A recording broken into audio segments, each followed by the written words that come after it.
Hi everyone, welcome to my channel. My name is Saldina. I am a software engineer and I make programming and IT related videos here on YouTube. So if that is something that is of interest to you, consider subscribing to my channel.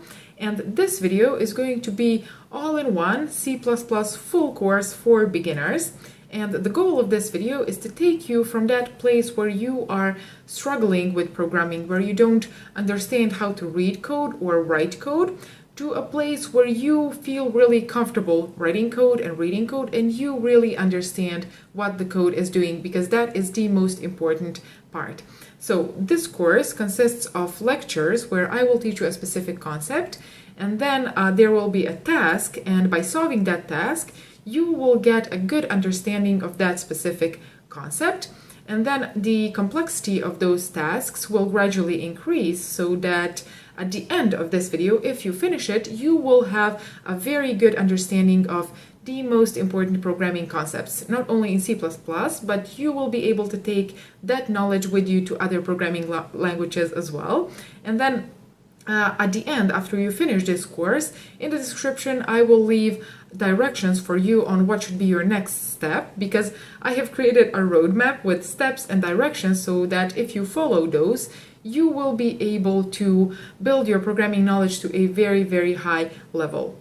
But before we start, I want to ask you one question, and I feel extremely proud and happy that you decided to invest your time to learn programming, and I can personally give you many reasons why that is a great decision. But what I'm more interested in is, what are your reasons? Why would you like to learn programming and be good at it? Is it because you are a very creative person, or you want to get a job and earn a lot of money, or you want to gain those problem-solving skills, or because you think that programming is cool? So any other reason that you might have as well, please write that in the comments down below.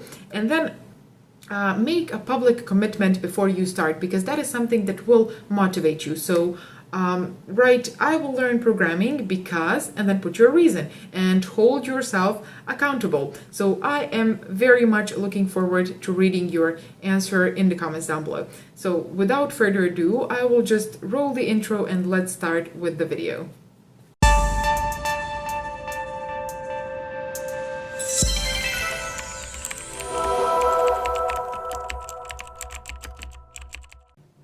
Hi guys, very warm welcome to everyone watching this video, and this video is going to be Introduction to C++ Programming Language and the first video of this course.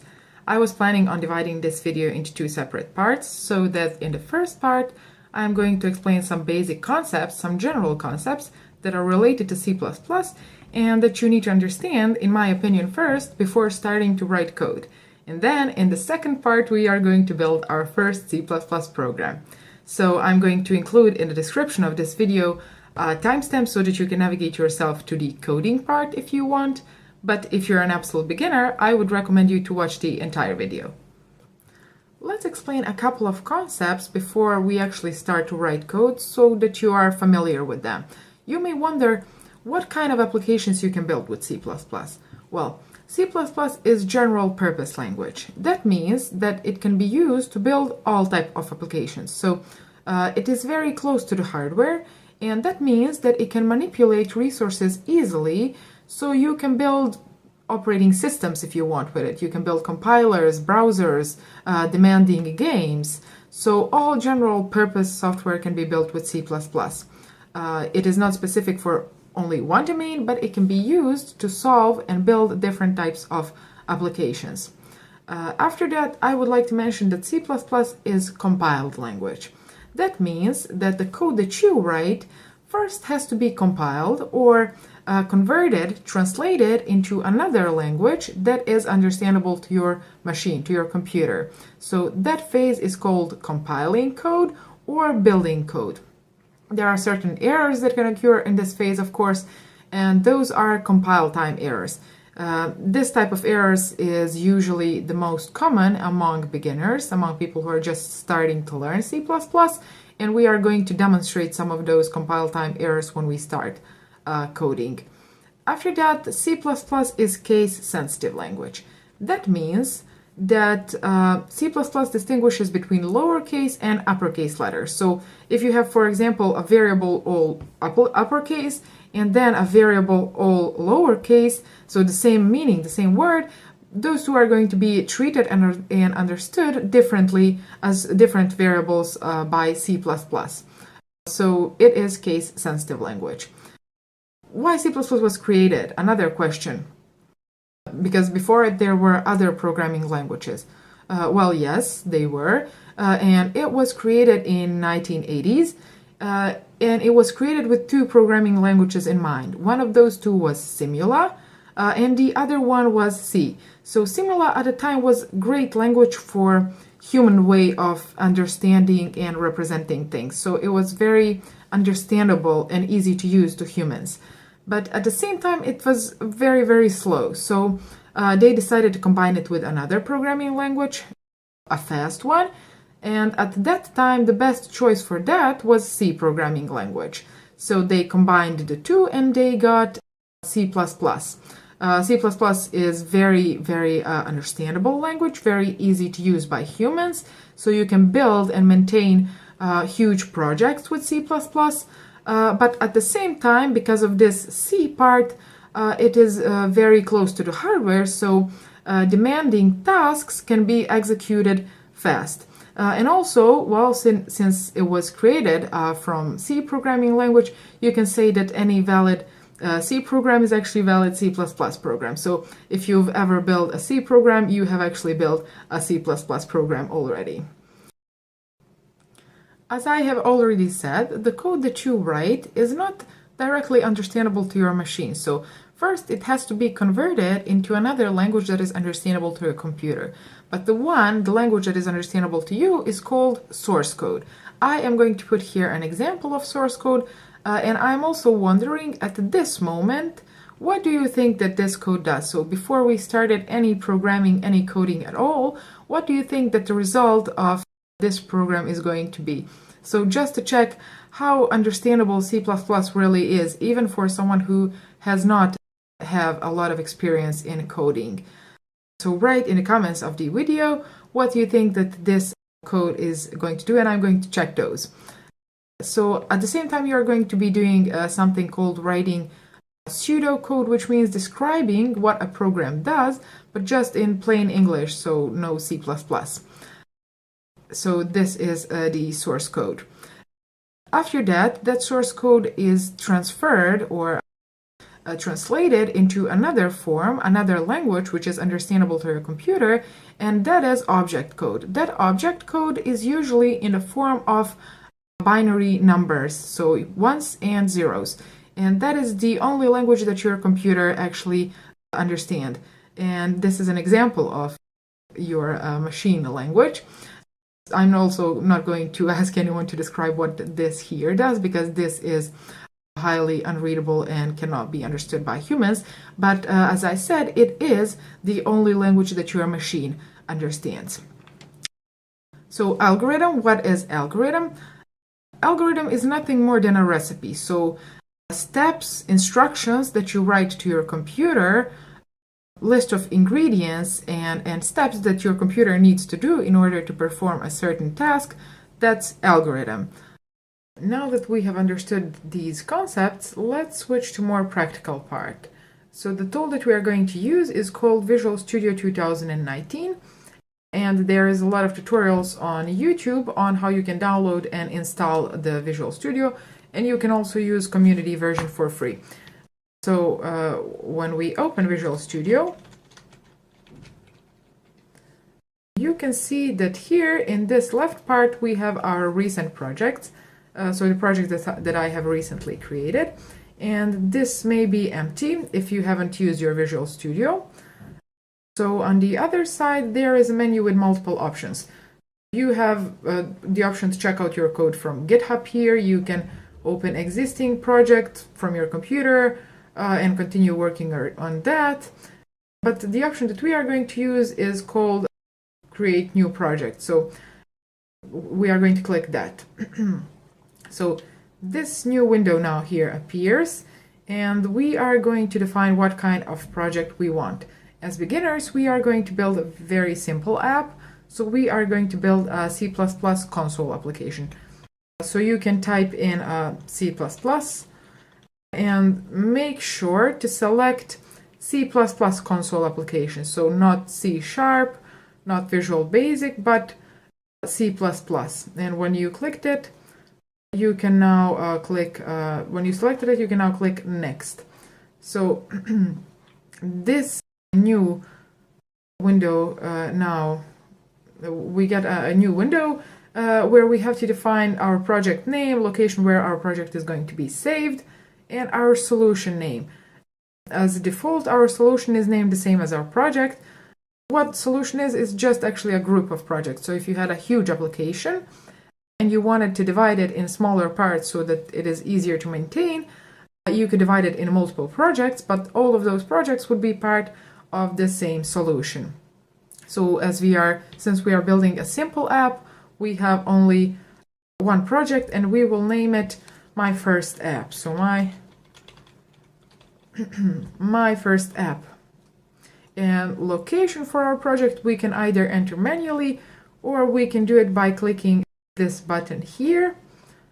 And I want my files to be saved on desktop, so I'm going to select desktop. And now we are done with creating our project, so with configuring our project, so we can click create. So the tool that we are going to use, Visual Studio, is an IDE, or Integrated Development Environment. That means that it has a lot more options than just those that we as beginners are going to need and use. So for now, I'm going to explain only the most basic ones, the ones that we are going to need as beginners. But as we progress along the way, I'm going to explain the new features that we'll use. So the first thing that you can see here is our Solution Explorer.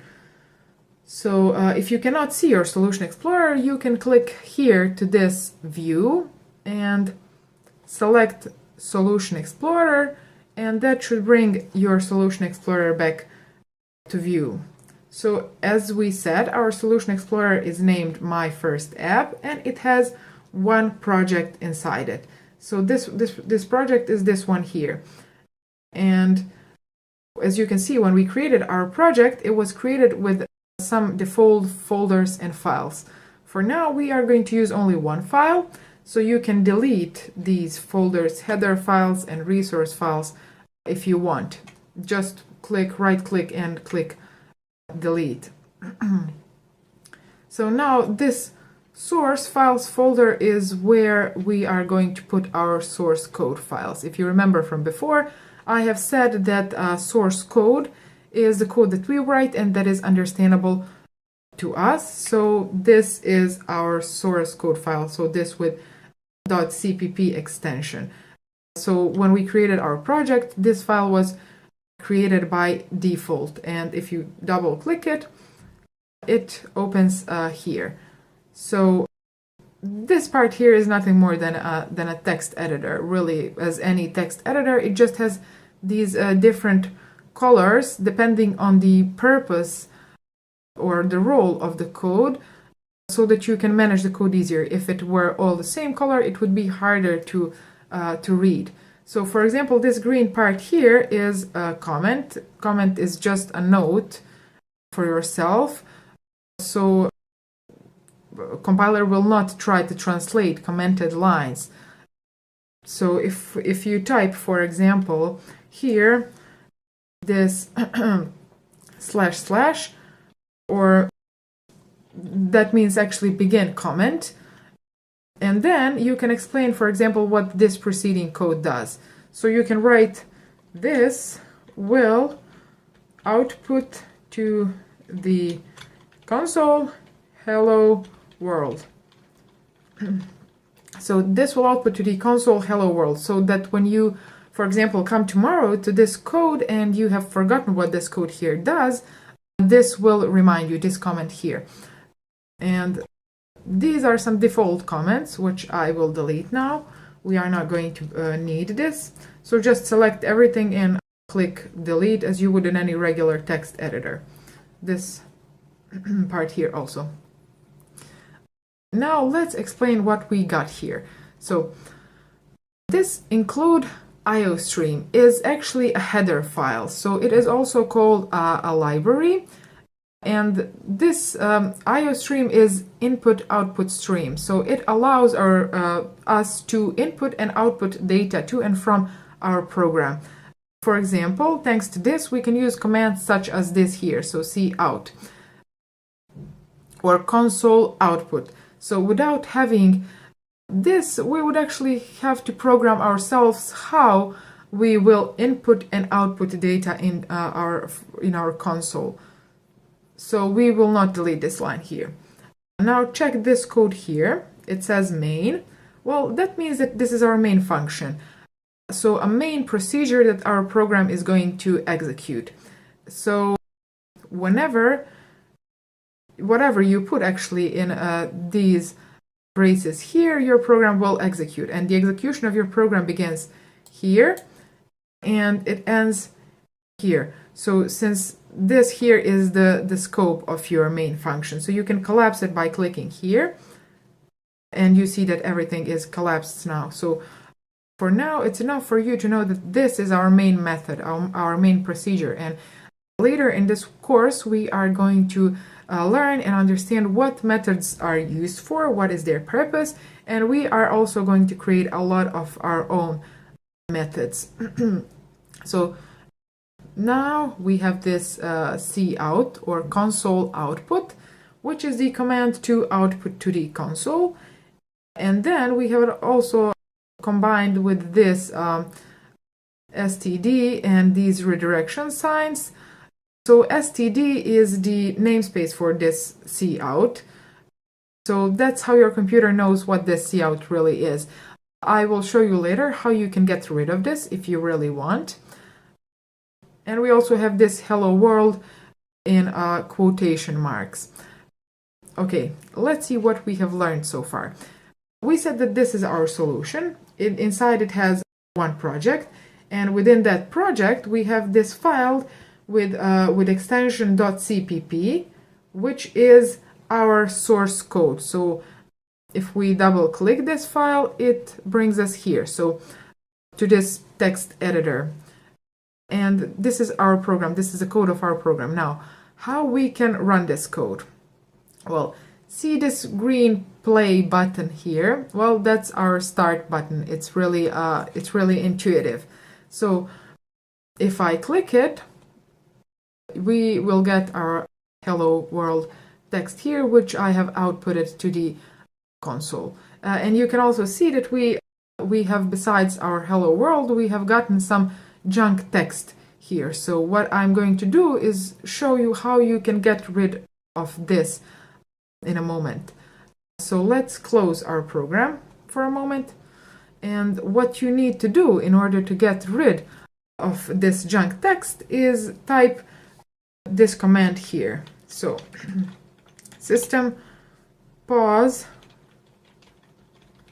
greater than 0 in quotation marks, and the end of command. You notice that at the end of each command, you have to put this semicolon. And if you didn't, it would result in a compiler error, and I will demonstrate that. Let's run our program now, and you will see that our junk text has disappeared. So as I said, after each command, you have to put this semicolon, and if you didn't do that, it would create a syntactic error, and then your compiler would not be able to understand, and your program would not run. Actually, your program would not start. So if I delete this semicolon here, you see that something has changed in this window here. So you see this error red sign. Well, if I hover over it, you see it here, also here. It says expected a semicolon, which is very clearly says that you are missing a semicolon. And if you see this red underline here, it says also expected a semicolon. So before this, you are missing a semicolon here. So if I add it here, our error will disappear. So if you try to run your program before fixing this error, it would prompt you with a window like this. So it says you have 1 failed project and 0 succeeded projects. So this is the code building that I have mentioned before. So this one project, which is actually the only project that we have, has failed building. So your compiler does not actually understand what you have written since you're missing a semicolon. So another thing how you could know that you have syntax error except from this prompt window that we got is this syntax error, so missing semicolon before this closed brace. And if you click it here, it will take you right where you need to go to fix your error. So it's very useful. And if I press my play button again, it now says hello world. So I will stop the program now.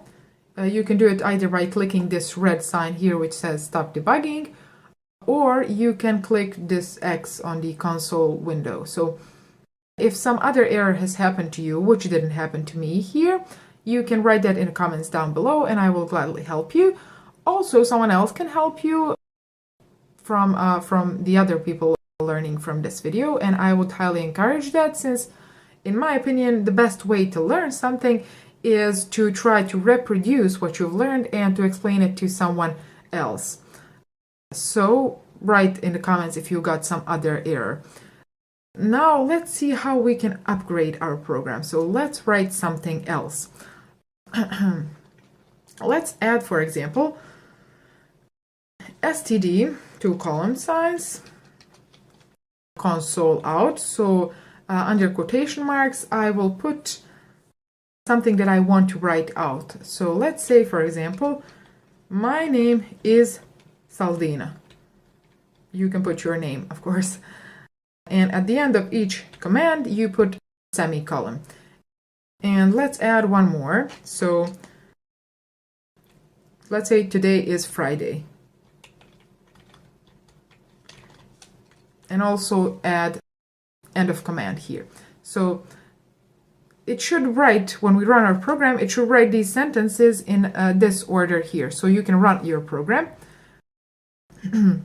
And if you can notice, it has this new line in the first sentence. So this is because of this \n. So that puts whatever text is coming after in a new line. So you can put that text in a new line by either entering a \n or with adding this std end line. So std end line, and I have previously stopped my program. If I run it again, you see that we have gotten a new line here. You see also that this std here is becoming a bit tedious to write again and again. And I've told you that I'm going to show you how you can get rid of this. So what you can do is you can put this std on a global level. So you can say using namespace std, and what will that do is reference this std namespace on a global level, so you don't have to reference it every time that you are using it. And now we can delete all of these. So wherever you have written std, that's going to be referenced here now, and you don't need to write it separately. And if we run our program, here we are going to get our result. So we have also this new line added by either /n or this end line here. Okay, so in this video we have learned how we can output data in a console, and in the next video we are going to see how we can input data into our console. So we can ask user to input data, and we are also going to talk about variables and data types. Another thing that I want to show you before I finish this video is you may be wondering, okay, do I have to start Visual Studio every time that I want to run my program? Is there any other way for me to execute my program? The answer is no, you don't have to start Visual Studio every time. There is another way to start your program from Windows. So let's save all changes that we have made here so far. So you can press Ctrl+S, or if you have made any changes, you see this star here. So it is indicating that you have unsaved changes. So you can right click on that and click Save. And you see that that star disappears now. So let's find a folder where we have created our project. For me, that was desktop. If you followed this tutorial from the beginning, you created it also, and if you followed me, you created it also on desktop. So you can open your folder. You can go to debug, and inside that you see this file here. It says application. So this is your program. So if you right click on that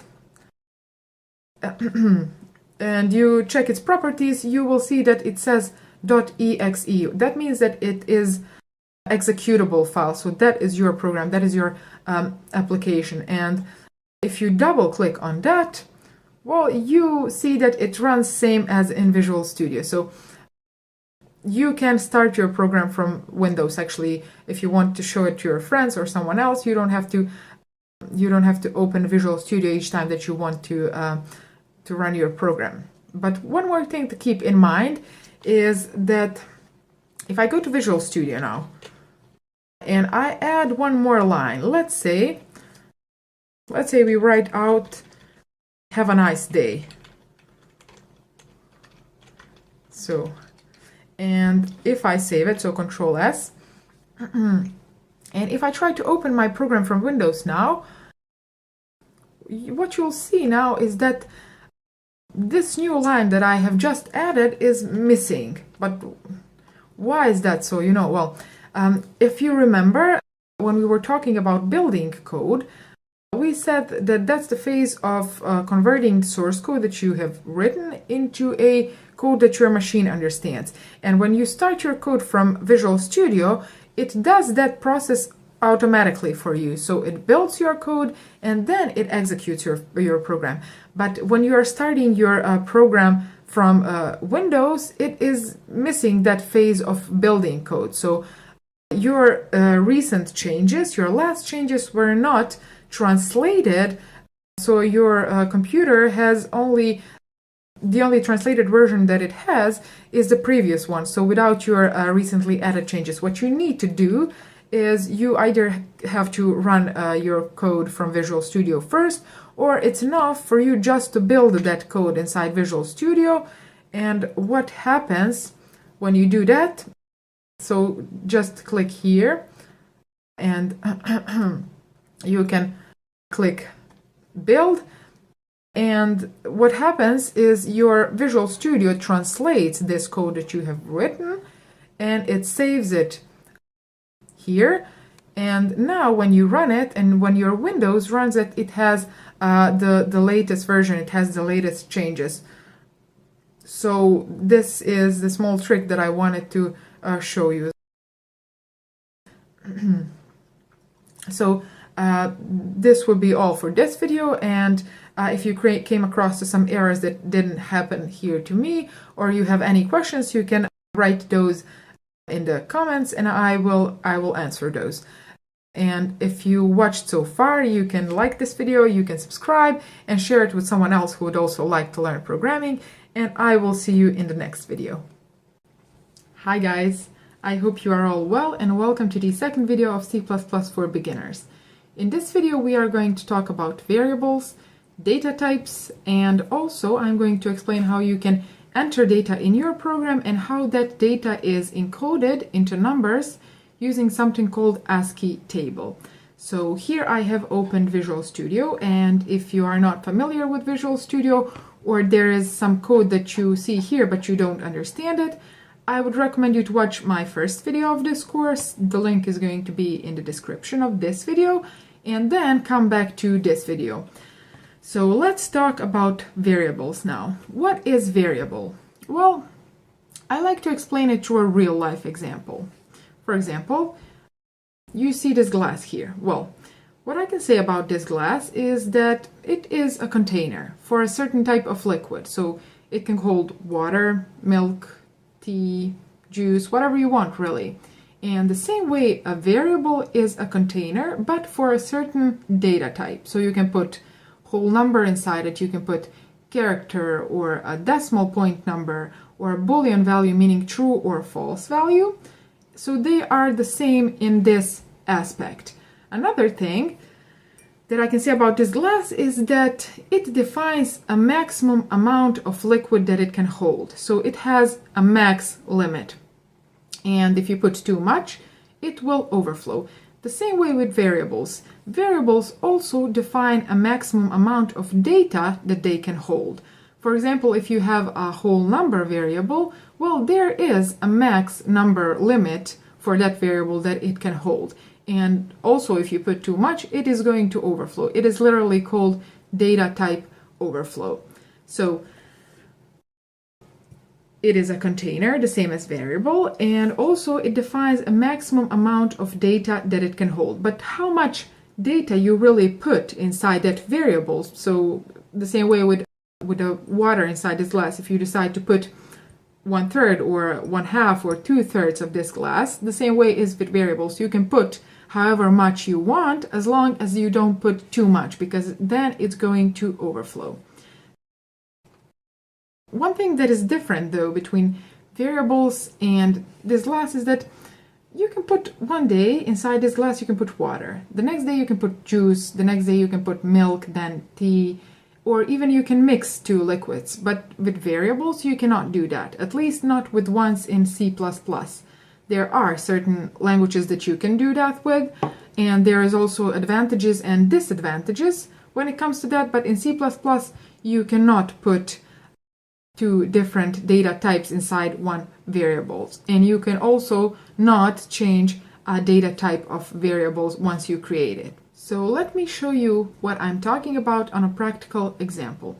Let's say that you want to create a variable that is going to hold your annual salary.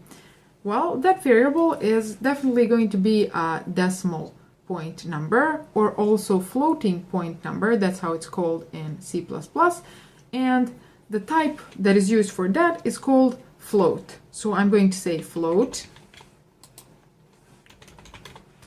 and then I'm going to give a name to that variable. Since we said that it's going to hold annual salary, we are going to call it annual salary. Okay. And then we are going to assign it a value, and that value is going to be, let's say, 50,000.99. So now what I have done here is I have created a variable called annual salary. I have said that that variable is going to be of type floating point number, and then I have put inside that variable 50,000.99. So now let's see how we can, based on this variable, based on our annual salary, calculate how much our user is earning every month. So what we are going to do is we are going to create another variable. We are going to call it monthly salary, and we are going to assign that variable a result of dividing this annual salary with 12 months. So we are creating a variable of type float also, since the result of division usually can be also floating point number or decimal number, and because of that we are using also float type for our monthly salary variable. So I'm creating monthly salary variable, and I'm going to say that that variable is going to hold result of this expression, annual salary divided by 12 months. And now we have result of this division inside this variable, and what we are left to do is to write that result out to our user. So I'm going to say cout, since that's the command that we use to output data to console, and I'm going to say your monthly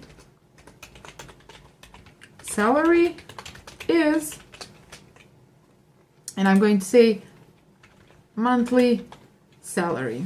So one thing to notice here is that when you are writing out strings, or when you're writing out data like this, you use quotation marks. But when you want to write out the value that you are holding inside a variable, well, then you just put the name of your variable. You don't use any quotation marks then. And now we can run our program, and let's see what's the result that we got. You see here your monthly salary is 4,166.75. So if you want to check that out, you can calculate it in your calculator. One thing that that bothers me in this program is that we have hard-coded this value here. So we have hard-coded this 50,000.99. Not everyone's salary is 50,000.99. And what if we wanted our user to enter what his salary is during the execution of our program? So when he runs our program should ask him, what is your annual salary? And then he enters that salary, and then we calculate his monthly salary based on the number that he has entered. So I would like to upgrade this program now to work like I just explained. And how we are going to do that? Well, first I'm going to delete these 50,000.99. Okay. And then we are left with this situation here. So it says float annual salary. That means that I have just created a variable called annual salary, and I have said I'm going to put a floating point number inside that variable, but I have not assigned any value to it yet. So here we have a container for our annual salary, and that container doesn't hold any value. And if we try to run our program now, what do you think that we are going to get? Write that in the comments before I run this program. And now I'm going to, so pause the video and think about it, and then write your answer in the comments. And now I'm going to run the program, and you can see that we have some build errors, as this here, this window here says. So let's see. If we open this part here, it says we have one error, and that error is uninitialized local variable annual salary used.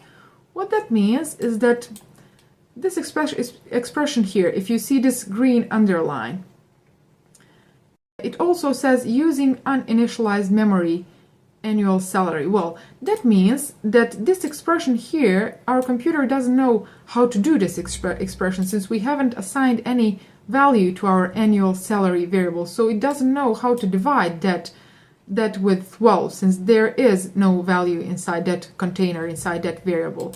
So this causes a compiler error, and whoever has written that compiler error is going to occur, he was right. So what we have to do to correct this is we have to ask our user to enter his annual salary. So what we are going to do now is, let's see first. The command that we use to output data from our program into our console is cout, so console output. And the command that we use to input data is console input, or cin. So I'm going to say cin, and then we use these other redirection signs, and then we say what is the variable that we want to store what our user has entered, and I'm going to say annual salary. So what I have said here is our user is going to console input the data, and then whatever he has inputted, you have to redirect that inside our annual salary variable. So now, if I run my program now, you see that our program runs now, so there is no compile time error. And also our cursor is blinking. Well, it is blinking because it expects here our user to enter annual salary. But this is not really clear to someone who has not made this program. So what we have to do, if I enter some value now, well, it is going to calculate it correctly, but this is not really user-friendly. So what we have to do is we have to write a message to our user before he enters anything so that he knows what he should enter. So before this cin command, I'm going to say cout, and I'm going to say, please enter your annual salary. Okay. And now, if I run my program, you are going to see, please enter your annual salary, and the cursor is blinking, waiting for you to enter the value. And if I say, for example, 40,000, you see that your monthly salary is 33333. So the program has calculated your monthly salary, and the number is based on whatever our user decides to input.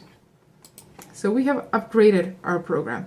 And there is also one more thing that I would like to show you when we are doing this example, and that is, let's say that we want to calculate how much money our user is going to earn in 10 years. So let's say cout, in 10 years you will earn, and now we have to put a value of how much money he is going to earn. And if you look at this situation here, we first created our monthly salary variable, and we then assigned it a value of annual salary divided by 12. But there is another way that we can write out results of expressions without creating any variables, if that is what we need. And that is just here. So in this line, in 10 years you will earn, you add these redirection signs, and then you say expression that you want your computer to calculate. And what we want to calculate is how much our user is going to earn in 10 years. So that is annual salary times 10.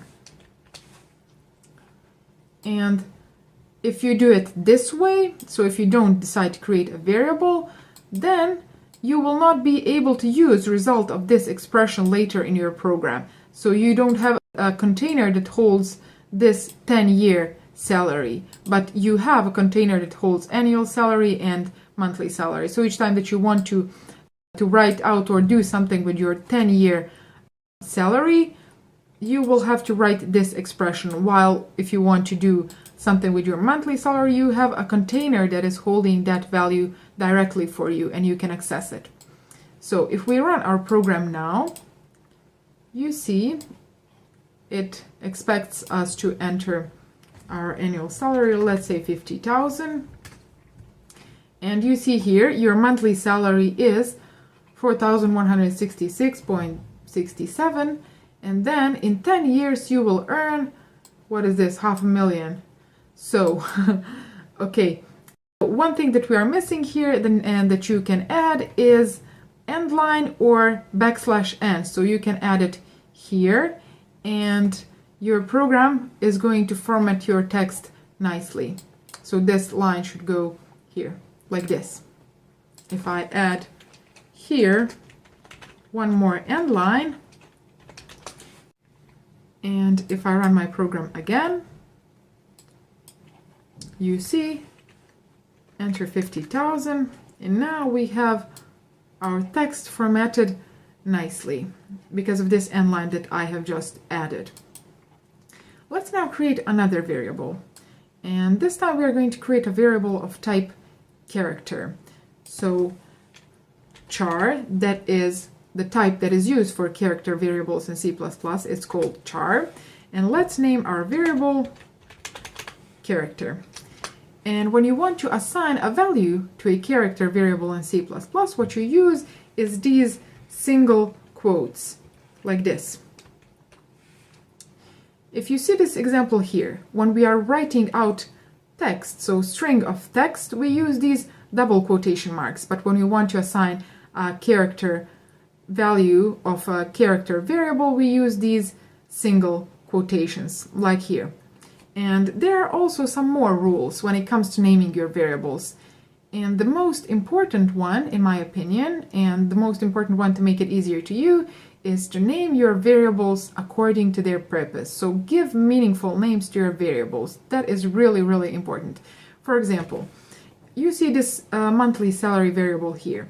We could have as well named this variable blah, blah, blah, and copy it here also, because we are having compiler error right now, because our compiler does not know what this variable really is. You see, it says identifier is undefined because you have not created this variable here, because it supposes that it is a variable, but it has not been created before, so it does not recognize what this variable is. So we have to copy the new name here also, and now our compile time error disappears. And this here, this name, does not represent anything to your computer. So your computer is now going to run your program, and your program is going to work just the same as it did before. But this is really making it hard for you to understand what your code is doing. And especially if you come to this, for example, in 10 days, or someone else tries to understand your program, this is really hard to read. And he will just try to uncover really what your program is doing without understanding it, because you have used these blah blah blah names for your variables. The same situation would be if you, for example, have 3 boxes inside your kitchen, and you use one for storing sugar and flour and salt. And instead of naming those sugar, flour, salt, respectively, you decide to name them red box, green box, and blue box. And then someone else comes to your house, someone else comes to your program, he does not really know where to find sugar, because red does not mean that that box is storing sugar. So you should name that box sugar box, because imagine 3 is easy to remember, but imagine having 10 boxes or 10 variables or 100 of them, or even 1,000, which is very common inside large programs. So what you should do, and I am going to do, is return that previous name. So monthly salary, and here also. So you should give meaningful names to your variables. That is very important. And that is the first rule. The second rule is that, well, the second and third and the fourth are the rules that you will have to obey in most cases, because if you don't, then you are just going to get a compile time error in 99% of the cases, let's say. And I'm not going to say what that 1% is, because I want you to obey these rules.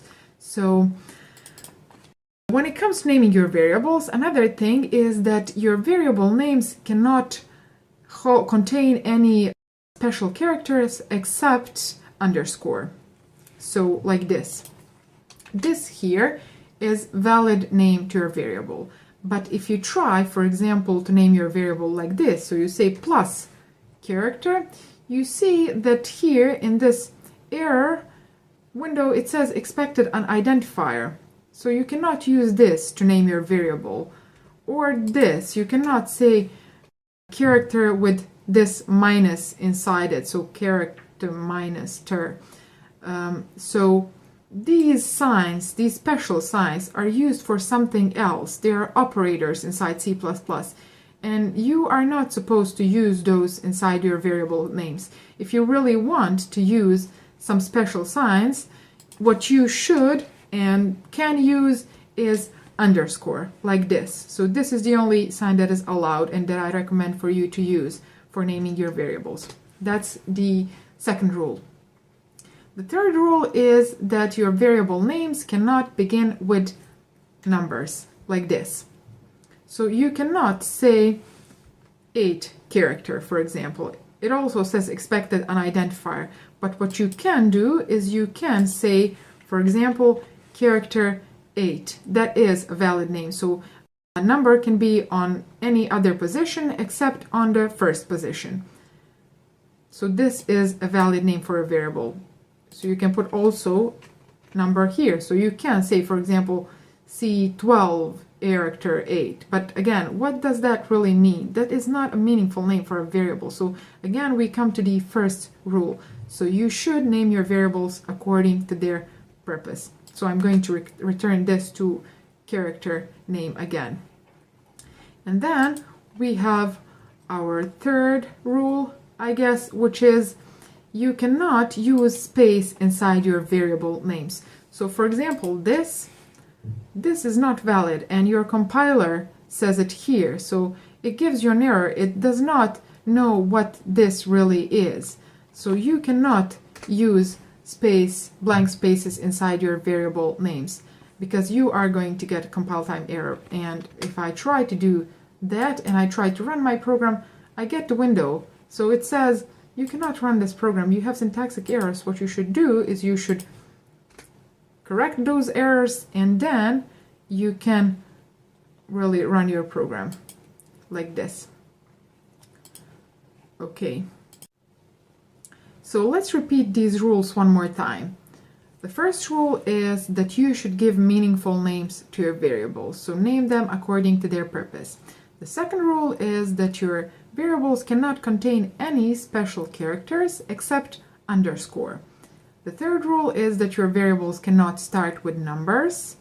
You can put number on any other position, but not on the first one. And the third rule is that, and the fourth rule actually, is that your variables cannot contain blank spaces. So empty spaces, no in a variable name. What you should do is you should name your variables according to their purpose, so meaningfully, and you should also use something called camel casing. What is camel casing? You see how I have named this annual salary here. You see that the first letter of my variable name is small letter, and then the next word starts with capital letter, and that is called camel casing. So for example, you would name your variable like this: first, second, third. So like this.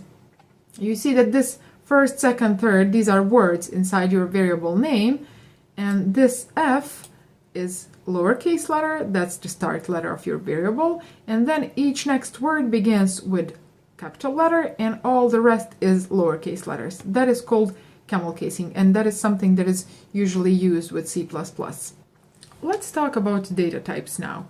I am going to delete this code, so if you need this code for a bit longer, you can pause the video here. So, what kind of data can we store in our variables? Well, for now we are going to cover only the most basic ones, the ones that we are going to use frequently, and you should know that there are a lot more data types besides from these that we are going to mention here, and more complex ones that we are going to cover later in these videos, in this tutorial. So the first one that I would like to mention is a whole number data type. So integer, a data type that can hold negative whole numbers, 0, and positive whole numbers. So the type that is used for that in C++ is called int.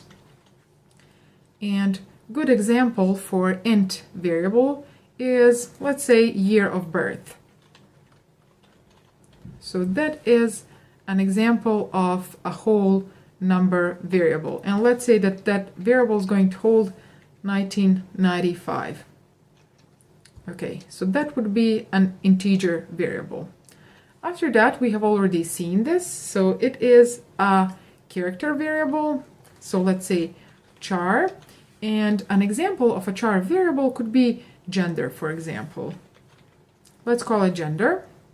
And you can store F for female or M for male, for example. So the char variable can store one character. Then the next one is Boolean value, meaning true or false value. This is the simplest one, and the type that is used to store Boolean is called bool. And a good example for a bool value could be, for example, if you want to hold in your program a variable that tells you whether your user is older or younger than 18 years old. So let's call our variable is older than 18. And we can assign to that variable either value of true or false. So I'm going to put true true here. Another variable, another data type is decimal point number, also called floating point number, which we have mentioned before. And let's create a variable of type float. And let's say that that variable is going to hold our average grade. So average grade. And this average grade can also be a whole number, but since it has potential to be also floating point number or a decimal point number, we are going to use a float data type for this average grade. And another data type that I would like to mention for also storing decimal numbers is called double. And the difference between double and float is that double is double size of float. So if you remember when we talked previously about taking memory space that variables take, so float is taking 4 bytes and double is taking double of that, so 8 bytes. So you can put much more data inside your double data type than inside float. And let's say, for example, that if you had a credit card and you had a lot of money, a lot of money, and you want to store that value inside a variable, you would use a double data type. So let's say double balance equals to this large number here, which I'm not going to even try to read. Okay.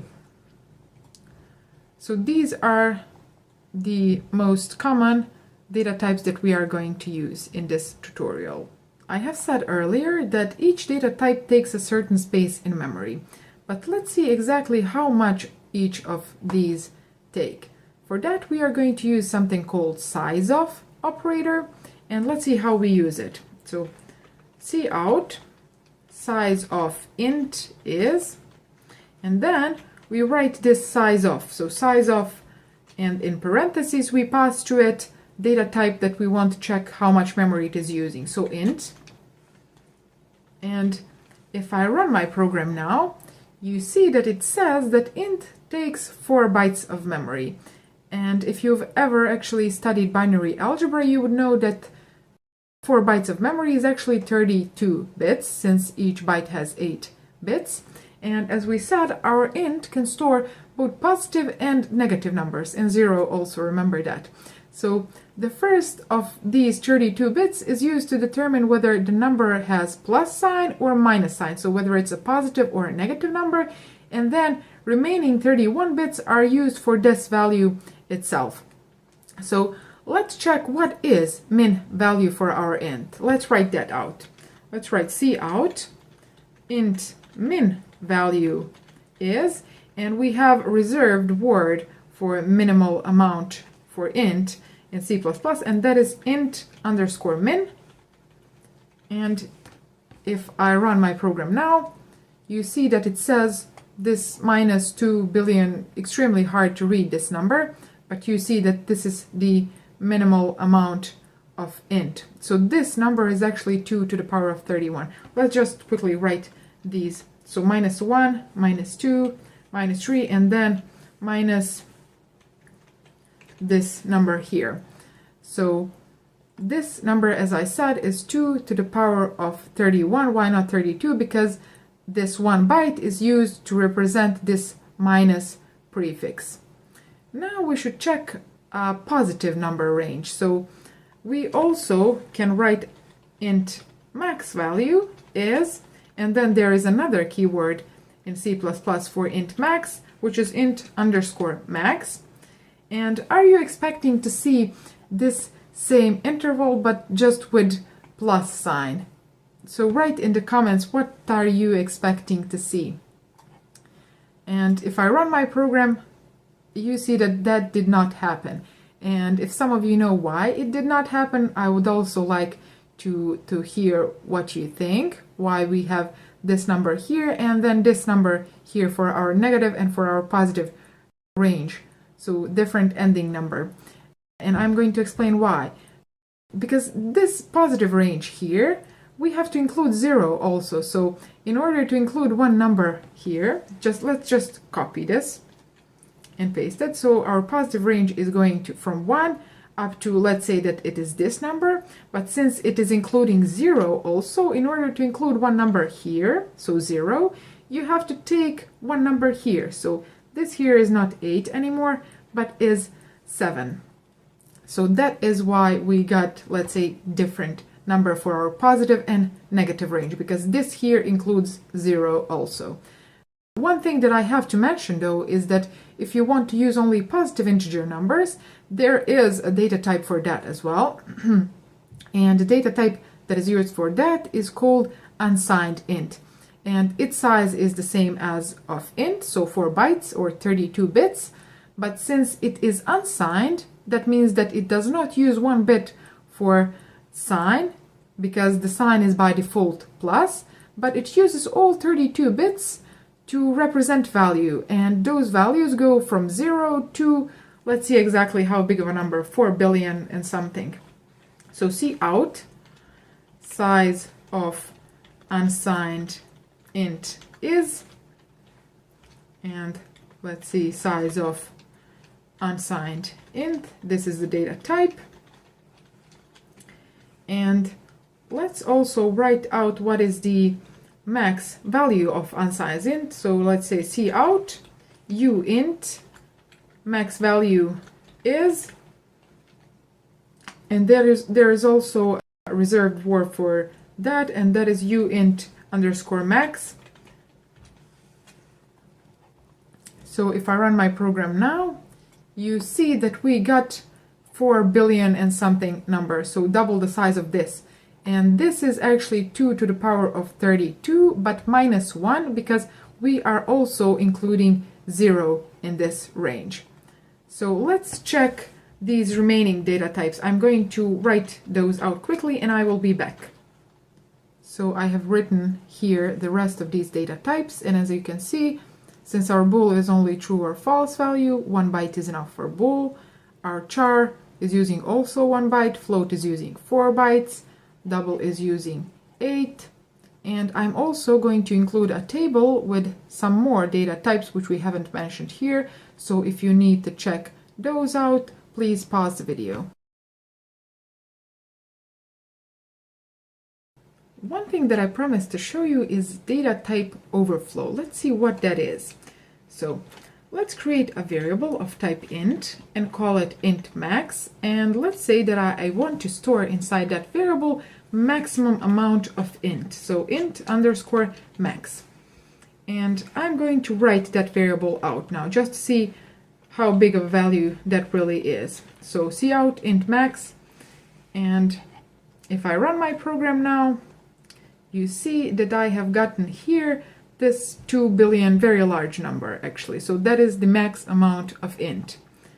Now my question for you is, what is going to happen in this situation? So cout int max plus 1.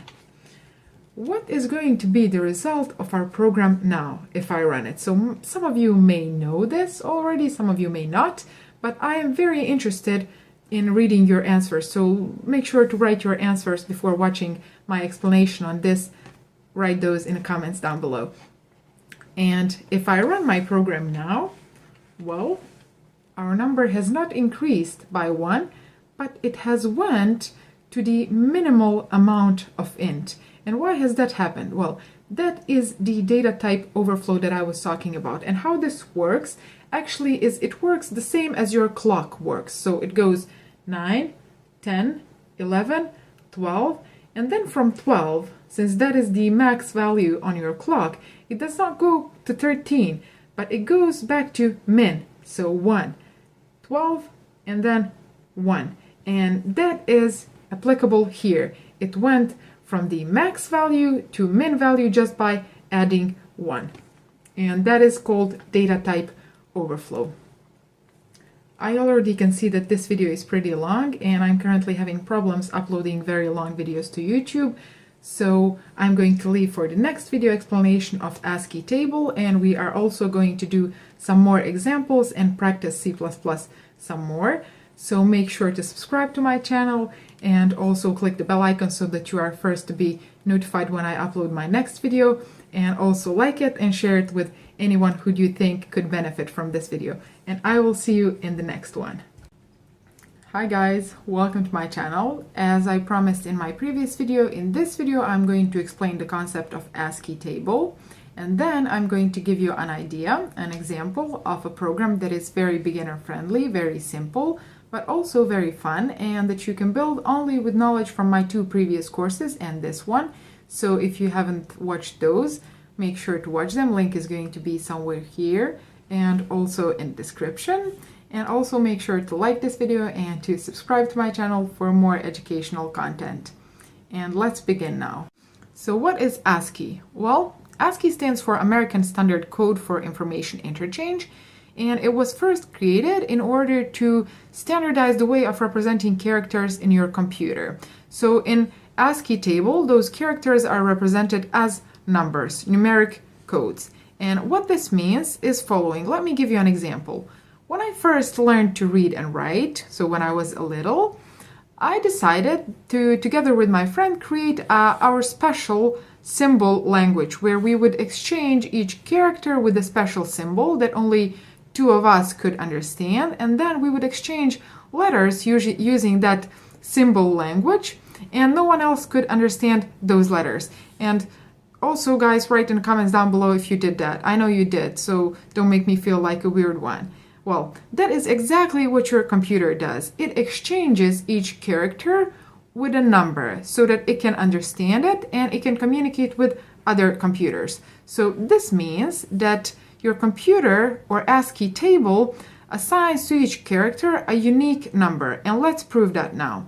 So how we can do that is, in my Visual Studio, I'm going to say cout.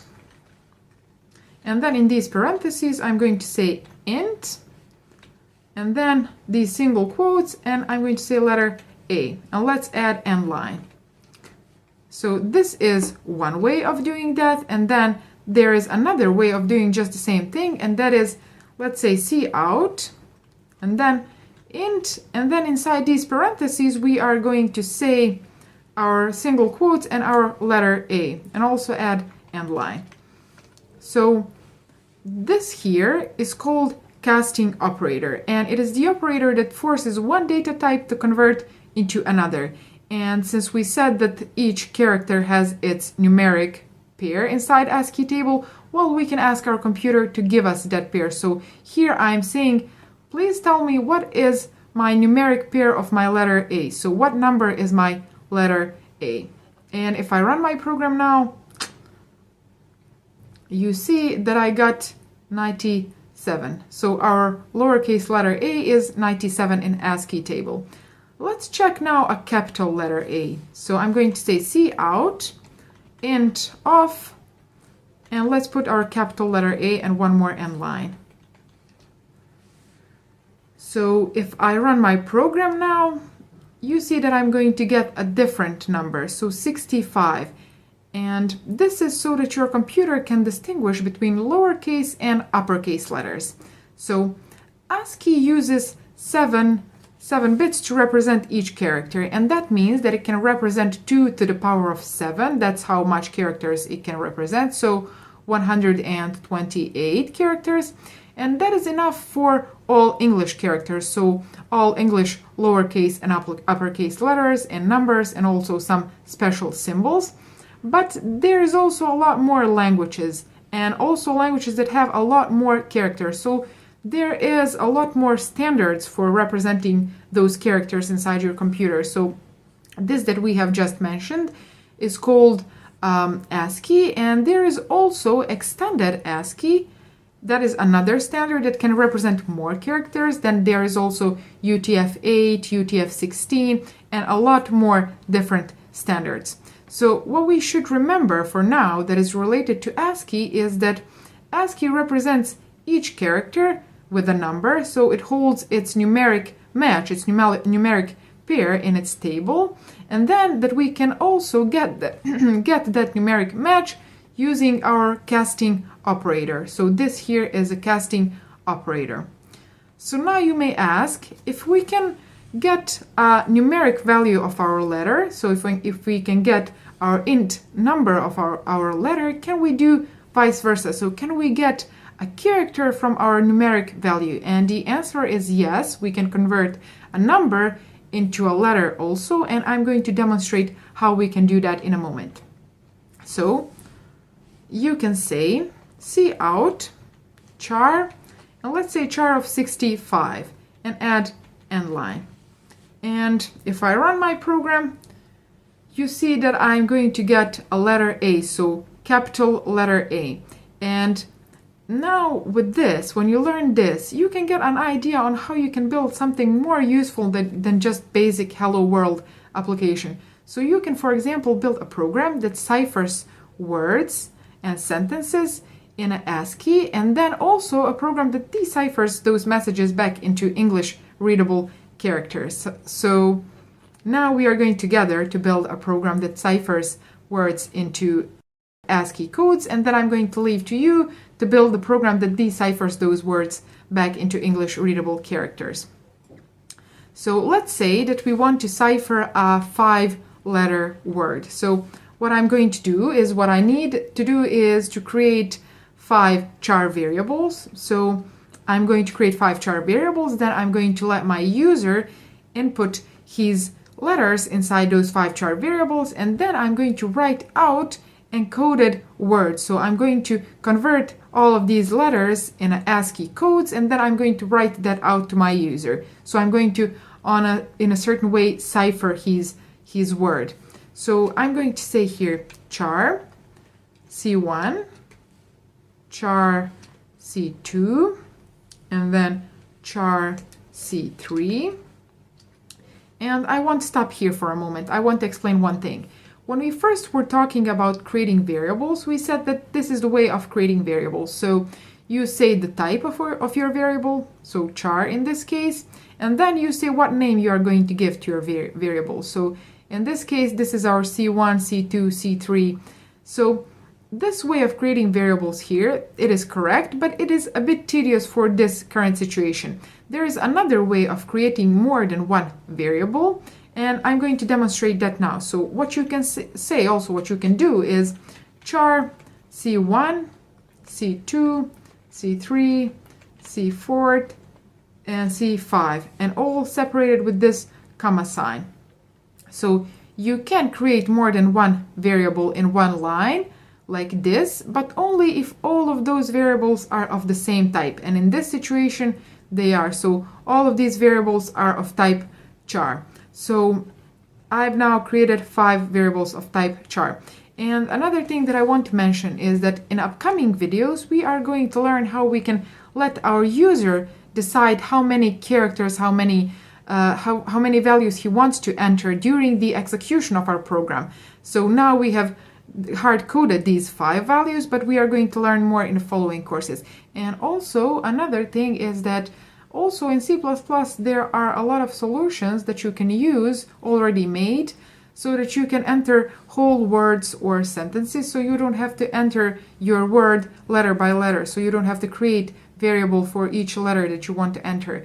But what I'm trying to explain here and what we want to understand here is how it really works in the background, so how it works inside. You have to understand that, and I believe that that will give you a great advantage over those programmers that just know how to use something rather than how to make that something by themselves and then use it.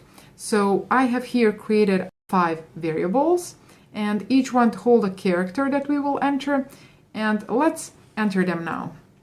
So what I'm going to say is cout, enter 5 letters, and then I'm going to say cin, and I'm going to put all my variables here. So C1, C2, C3, C4, and C5. So if you can see here, I have entered all of my 5 variables in a single line. So you can do this. You can bind these operators like this so that you can enter more than one variable in a single line. The same way that you can bind your cout operator so that you can write out more than just one string. So now what we are left to do is we have to write out our ASCII message. So So what I'm going to say is cout ASCII message, and then I'm going to put int C1. Let me write that out really quickly. So I have written this message here, and what I have said is console output ASCII message, and then I have combined these cout operators so that I can write more than one variable in a single line, so in a single command actually. So I have said give me my int code of my C1, so give me my ASCII code of my C1 variable, and then put a blank space, and then give me my ASCII code of my C2 and also C3, 4, and 5. And I have also used these blank spaces because I don't want to write just a single number in a single line, because I want to know where my first character ends and where my second character begins. That's why I'm going to separate those codes with an empty space. And also there's another thing that I want to mention, and it is that when you want to convert your variable, so the value that you're holding in your variable, and when you use your casting operator on that, you don't put your variable in a single quotation marks, you just put the name of your variable, like this example here. So if I run my program now, you see that I get my message, so enter 5 letters, and I'm going to enter hello, and you see now that I have this output ASCII message is 104, 101, so 108 and 108, so that is our letter L. You see that it has the same code, and now I have gotten this ASCII message which is our ciphered word. And also there is one thing that I want you to keep in mind, and that is that this program here will not take into consideration your enter or your space key as a letter. So if you put your enter or your space key however much times you want, it will not treat it as a character. There are some other functions that you can use in your C++ if you want to capture your enter, for example, or your space key, such as cin.get. If you really want, you can Google that out. But at this point, we are keeping this very beginner friendly, so this will not capture your enter and your space. So let's just prove that. I'm running my program once more, and I'm going to put enters and spaces, and you see nothing is happening. And then if I enter hello once more, you see that I'm going to get the same numbers, so the same message as before. So we have built here a program that ciphers our words into ASCII, and we have built this program after just studying a little bit of coding. So imagine what you can do if you learned more. So stay tuned, make sure to subscribe to my channel, and also like this video if you want to support me in filming these videos. And also I'm going to leave to you to write a program that is going to decipher these messages from ASCII back into readable English words. So you also can put your suggestions of a code in the comments down below. And also what you can do, you can upgrade this program here that we have written so that you can put in more words, more sentences if you want, and then you can put those encoded messages in the comments, and everyone who wants to read those messages is going to have to build a program that is going to decipher those messages into readable English. So subscribe to my channel, like this video, and I'll see you in the next one. Hi guys, welcome to my channel. In today's video, I wanted to show you something that you are going to be using very often if you start on a programming path, and that is if-else statement. So what is if-else statement? Well, if statement is something that is used when you want to execute part of your code, so block of your code, conditionally, which means not always, but only in a certain situation. And then if you add else block to that else block is going to be executed otherwise. So in the situation where your if block is not executed, your else is going to be executed. So let me explain that to you in a simple example. Here I have opened my Visual Studio, and let's quickly paste an exercise that we are going to do in this tutorial. And that is this task here. So let's say that our user has to enter a number, a whole number, integer number, and then after that our program has to check whether that number is even or odd and has to write out that to our user. So how we are going to solve this problem here? Well, I'm going to explain this to you using diagrams, because I believe that that is the best way for you to understand this if you haven't used this if-else statement before. And then what we are going to do after we understand those diagrams, well, we are literally going to just translate that diagram into our C++ code. So let me open my tool. Here I have opened a tool that I'm going to be using for drawing diagrams. It's called blank diagram. You can use whatever tool you want. You can use even a paint or a pen and paper if you want. That will work as well. So here I'm going to draw the flow chart of our program, so how our program is going to be executed. And let me add first here this shape, and we are going to say that this is going to be the start of our program. So I'm going to write out start, and this indicates our main function, let's say the first line of our main function. So here our program starts. And then, as we said in our task, in our exercise, our user has to enter an integer number. And the shape that we are going to be using for that is this shape here. So let me put this shape here. And I'm going to write a text inside, and I'm going to say int number. So this shape here indicates that our user is going to enter some data in our program. And why I'm using this shape? Because it looks like this. It looks like a funnel. So you can clearly visualize that something has to enter inside that shape. So something has to be inputted in your program. So I'm going to use this shape for that. And then I'm going to say that our user has to enter an integer number, which I'm going to call number. So that variable I'm going to call number. And let's quickly add this arrow so that we know that this is the flow of our program. So after it has started, our user enters a number. And then after that, what we have to do is our program has to decide whether that number that user has entered is even number or odd number. So how we are going to do that? Well, the shape that I'm going to be using for that decision, let me find it. Well, it is this shape here, so this diamond shape. And as you can see, it says decision on it. So that's the shape that we are going to be using. And inside this shape here, I'm going to write a condition. So as you can see, our program flows this way. And after it comes here, as you can see, it has one entry point, and then it can have multiple flows that it can go to, depending on this condition that we are going to put inside here. But how we are going to decide whether that number that our user has entered is even or odd? Let me very quickly open my Visual Studio once more. It is here.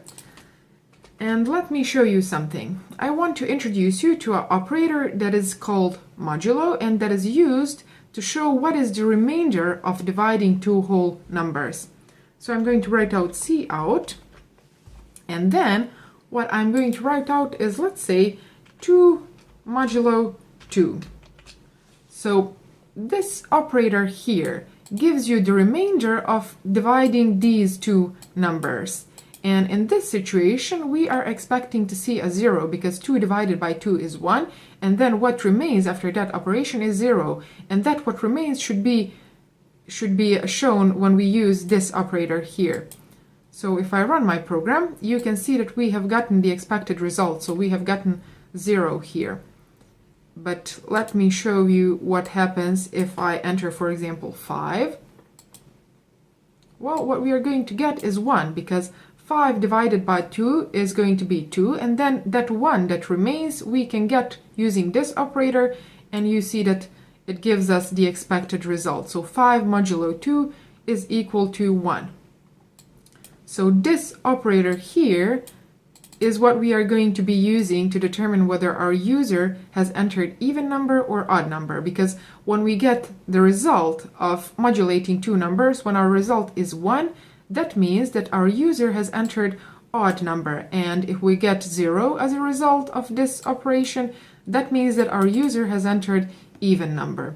So I'm going to switch again to my diagram, and then inside this decision here, we are going to be we are going to write this condition here. So I'm going to say number modulo 2 is equal to 0.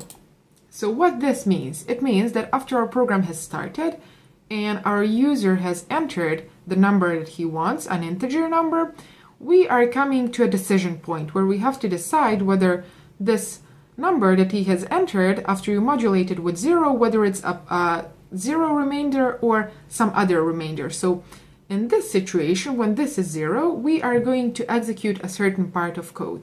And then let me add very quickly, oh, I'm impressed. It already has this yes inside it. And then we also have this no on this other line. So in this situation where this results as an operation that is true, we are going to execute this part code of here. So I'm going to add another shape, which I cannot see. But let me use this shape once more, and I'm only going to rotate this shape like this.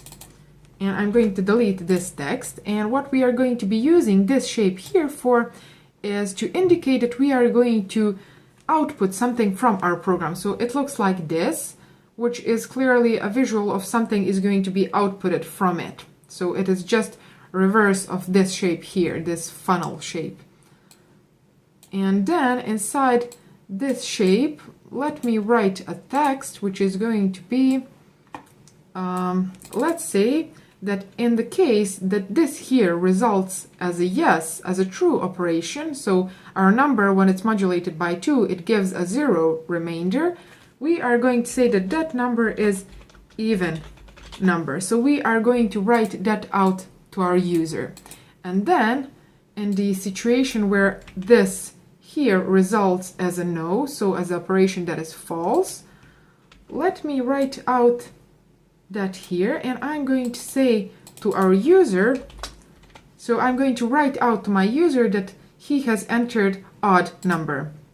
And let's just join this here like this.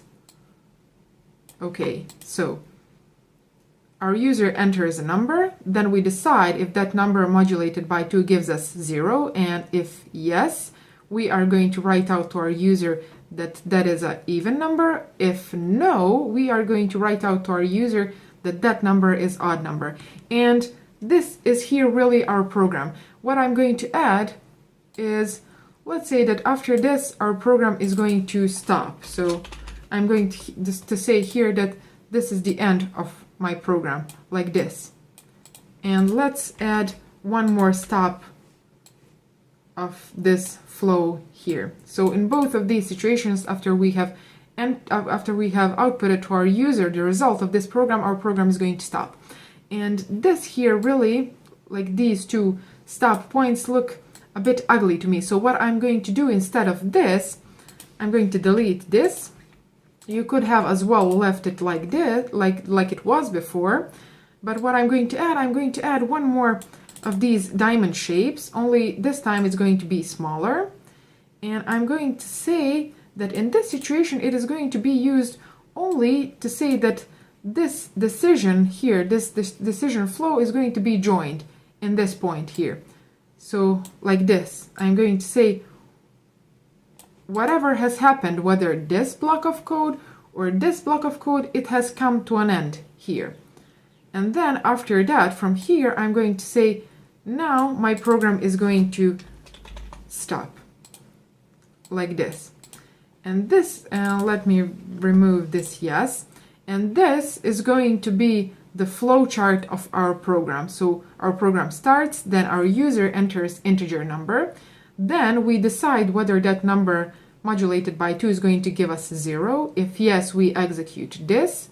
Else, we execute this. So if this is no.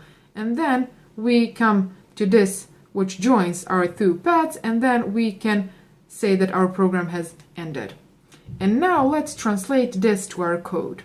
Here I have opened both my Visual Studio, and also I have exported this diagram so that we can translate it literally. We can look at this diagram and then translate that into code. So now I'm going to delete all of this that we have written inside our Visual Studio, and I'm going to look at this picture and just translate it into C++ commands.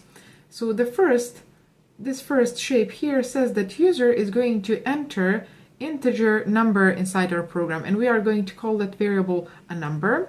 So I'm going to say int number, and then this here, this funnel shape, really translates into cin command. So user enters something inside our program, and that is cin command, and I'm going to say that user is going to enter a number. Before this, I would like to add one more information to our user so that he knows what he should enter. You could have as well put that to our diagram, but I didn't want it to make that diagram crowded, so I didn't. But what we are going to add here is cout, and then say, please enter whole number, like this. So we write out a message to our user, and after that our user, as you can see here, enters integer number. We had also to declare this int number variable because you can enter the value only for variables that you have previously declared.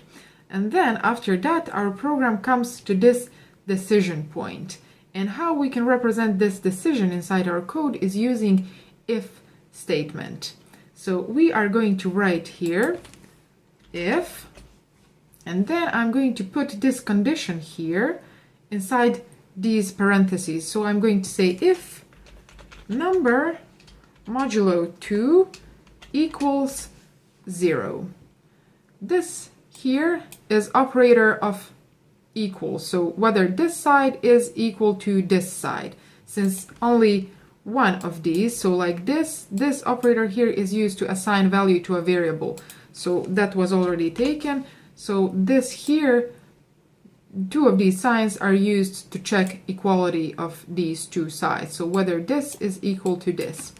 And then what I'm going to say, as you can see from my diagram here, we check this condition here. And if this condition is true, if this condition is yes, we are going to execute a certain block of code. And that is this code here. And how you indicate a block of code in your C++ is using these braces here, like this. So this is your block of code that is going to be executed in this yes situation.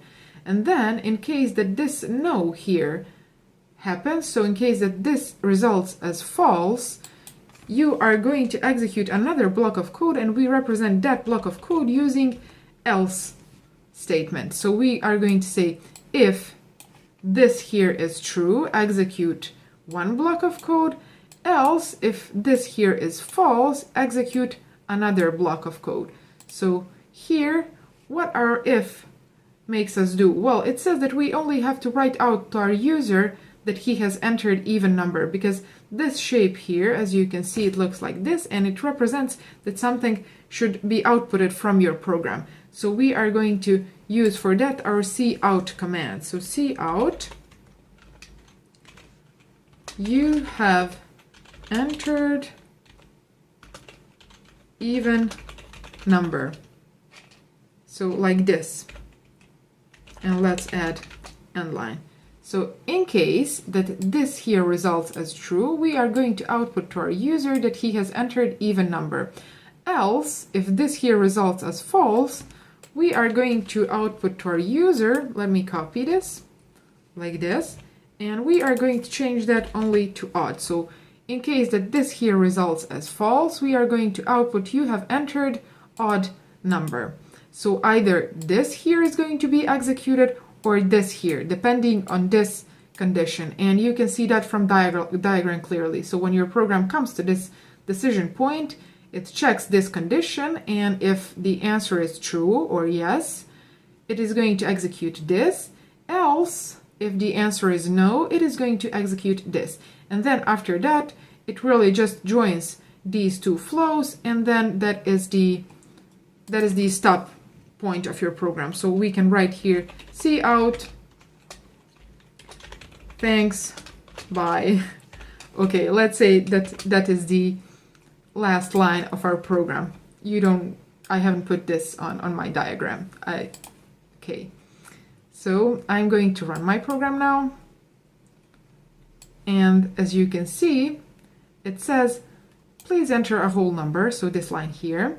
And if I enter, for example, 8, it is going to come to this line here, and it is going to modulate our 8 with 2, and if the result is 0, which it is going to execute this line here and write out you have entered even number. Oh, thanks. We are missing an S here. And then it writes out thanks bye. And let me add an S here. Okay, and if I run my program again, as you can see, it asks me again to enter a number, and this time I'm going to enter 5, which we know that is an odd number. It says you have entered an odd number because it has come to this decision point here. It has tried to modulate 5 with 2, and the result of that was not 0. So it has not executed this, but it has executed this else statement, and it has written you have entered odd number, as you can see here. And then this thanks bye. Okay. So I hope that you have understood this, and if you like me to use these diagrams to explain some more code that we are going to be using, you can write that in the comments down below, and I'm going to try to use more of these diagrams because I know that some people understand it better when there is a visual representation of your code. I was one of those people when I first started learning programming, so if you find it easier to understand when I use these diagrams, I'm going to be using that. So thanks for watching this video. Make sure to like it if you find it any helpful, and also to subscribe to my channel, and I'm going to see you in my next video. Bye. Hi guys, welcome to my channel. In this video I wanted to talk about if-else statements, but a bit more complex if-else statements so that you can get an idea on how they are used in real life. So if you're not familiar with them at all, like you have never heard of if-else statement, then you should probably first watch my first video of this subject, and I'm going to link it somewhere here, and then you can come back to this video. But if you're already familiar with the very basics of if-else statements, then this video is right for you so that you can upgrade your knowledge. So keep watching. So the problem that we are going to solve in this video is the one that students usually get on their exams a lot. And with the knowledge that you get from this video, you are going to be able to recognize and solve other problems of this type. And also, if you don't want to work with C++, this logic that I'm going to teach you today is going to be applicable in other programming languages as well. So here's the text of my problem, and it says that our user should enter the side lengths of a triangle, so A, B, and C. And after that, our program should write out whether that triangle is equilateral, isosceles, or scalene triangle. And as you already may know, equilateral triangle is the one that has all 3 sides of the same length. Isosceles triangle has 2 sides of the same length, and then scalene triangle is the one that has all 3 sides of a different length. So the way that we are going to solve this problem is we are going to really visualize the solution for this problem so that you can really understand it, and that is going to be using diagrams. The tool that I'm going to be using for drawing diagrams is called blank diagram. You can use whatever tool you prefer, even pen and paper if you want. And the first shape that I'm going to put to this diagram is going to be this circle shape here. Let's say that it is going to indicate the start position of our program. So here's where our program starts. And after our program has started, what we want is we want our user to enter side lengths of our triangle. And the shape that we are going to be using for that is this funnel shape here, so that you can clearly visualize, because of this funnel shape, that something should enter inside it, something should be inputted in your program. And what should be inputted is side lengths, so A, B, and C. And the type that I'm going to be using for these 3 variables is float. Why float? Well, because the lengths of sides of a triangle can be decimal point number or floating point number. So float. And then let's put this arrow here so that you can visualize the flow of our program. It goes like this.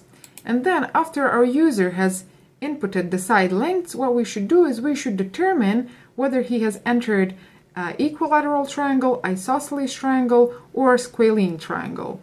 And what I'm going to do next is I'm going to use this diamond shape here which indicates decision in your program. And what I'm going to put inside this shape here is condition. The first thing that we want to check is whether our user has entered equilateral triangle. So whether these three sides are all of the same length, whether these three variables hold the same value. And let me make this a bit bigger. And inside here, I'm going to say, please check if my A is equal to my B, and also if my B is equal to my C, like this. So let me join these two. And I want to explain two things when it comes to this. First one is this operator here, this AND operator, these two ampersands. This is logical AND operator, and it is used as I'm going to just explain. So this expression here is going to result as true expression only in a situation where this here is true, and also at the same time this here is true.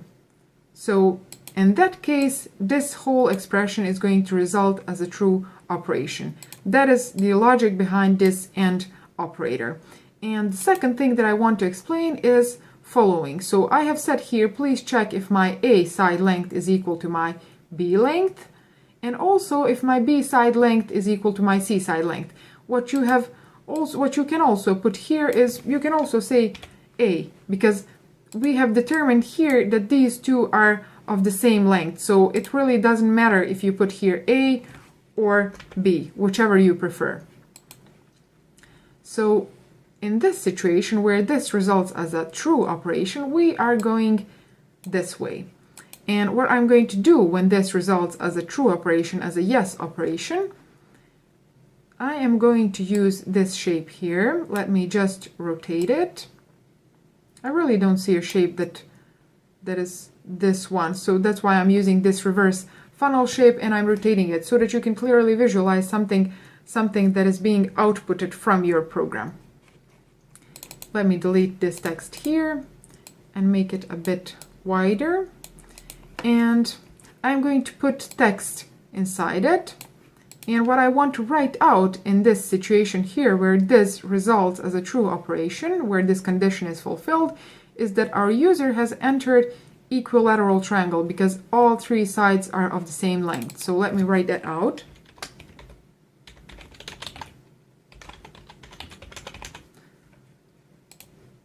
So in case that this condition here is true, we are going to write out to our user that he has entered equilateral triangle. And then let's check the situation where this here results as a no operation. So in that case, we have to determine whether our user has entered scalene triangle or a isosceles triangle. And for that, I'm going to be using another of these diamond shapes, so another decision that we have to make. And let's put it here. And, oh no. And the next thing that we want to check is following. So I want to check, once I have determined that my user has not entered all three sides of the same length, I want to determine whether he has entered all three sides of a different length. So I'm going to put inside this shape here another condition, and I'm going to say following. So please check if my A is, if my A is not equal to my B, and also at the same time if my A is not equal to my C, and also at the same time if my B is not equal to my C, like this. So this is the next condition that we want to check, and this operator here is called not equal to operator, and it is really reversed from this equal operator. It has reversed logic. So in this condition here, what we want to check is whether my A side length is not equal to my B side length, and also at the same time whether my A side length is not equal to my C side length, and also whether my B is not equal to my C. And if this here results as a true operation, that means that all of these three side lengths are not equal. They all have the different lengths. So in that situation, we are going to go this way. And we are going to write out, let me copy this shape. And here I'm going to say, please write out to my user that he has entered a triangle that has all three different side lengths. And that is going to be our scalene triangle, like this. Okay, so in the situation where this here results as a true operation, it means that all of these three are of a different length, and we write out to our user that he has entered scalene triangle. And then the situation where this here results as a no, because we have previously determined that these three are definitely not of the same length, and then we have in this condition here determined that these three are also not of a different length.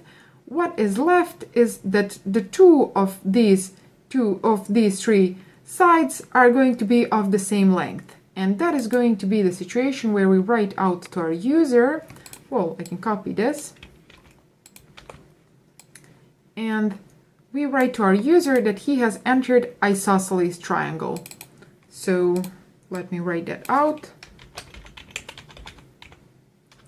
Okay.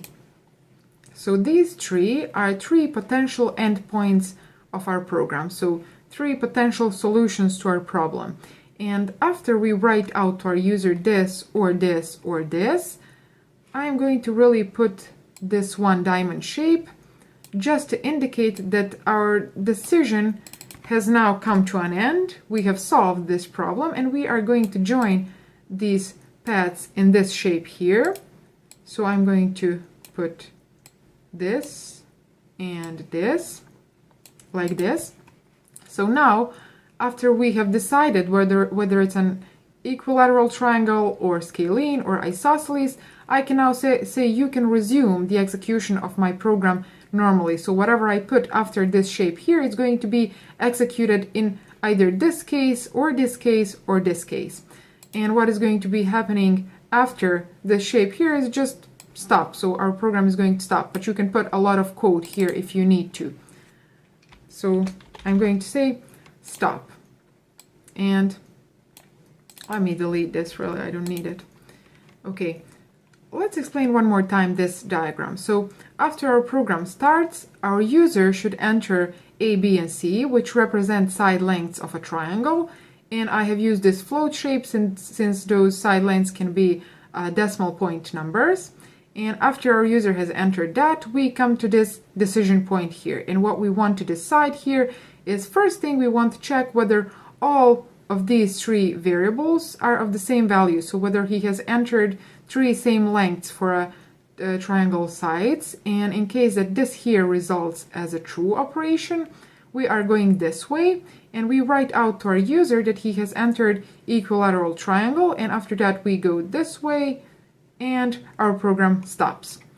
In the situation where this here results as a no operation, we want to check something else. So we are going this way, and we come to another decision point. And here we want to decide whether our user has entered a triangle that has all three different side lengths. So after we have checked that they are not equal, we want to check whether all of three variables are of a different value. And in case that this condition here results as a yes operation, that means that he has entered scalene triangle. But in case that this here results as a no operation, we can now clearly say that he has entered isosceles triangle, because we have checked here that these three sides are not the same, and we have checked here that these three sides are not different. So all of them are not different, and that means that two of them have to be equal. And in that situation, we go this way, and we write out to our user that he has entered isosceles triangle. And now we can go this way, and you can see that in this situation as well, our program stops. Here I have opened my flowchart and my Visual Studio so that we can just translate this diagram into our C++ code. So the first thing here is our user enters our A, B, and C side lengths. So let's declare three variables of type float, and let's call them A, B, and C. And now I'm just going to write out a message to my user so that he knows what he should enter. So let's say C out, and please enter A, and then B, and then C, like this. And then let's use our cin command so that he enters his values. Okay, let's say first thing that our user enters is going to be stored inside my A variable. After that, what he enters, please store that inside my B variable. And then the third value that he enters is going to be stored inside my C variable.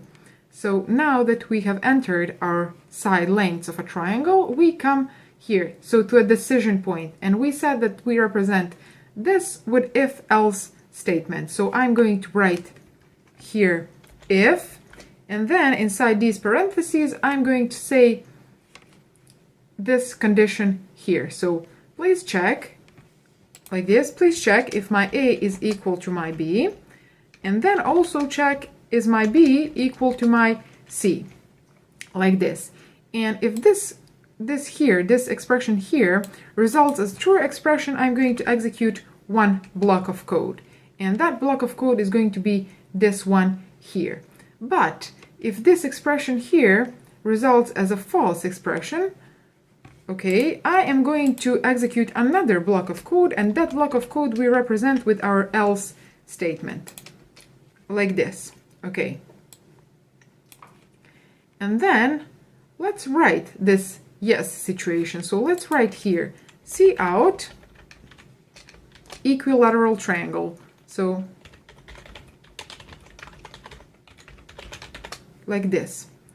Oops, you should put that not in a quotation marks.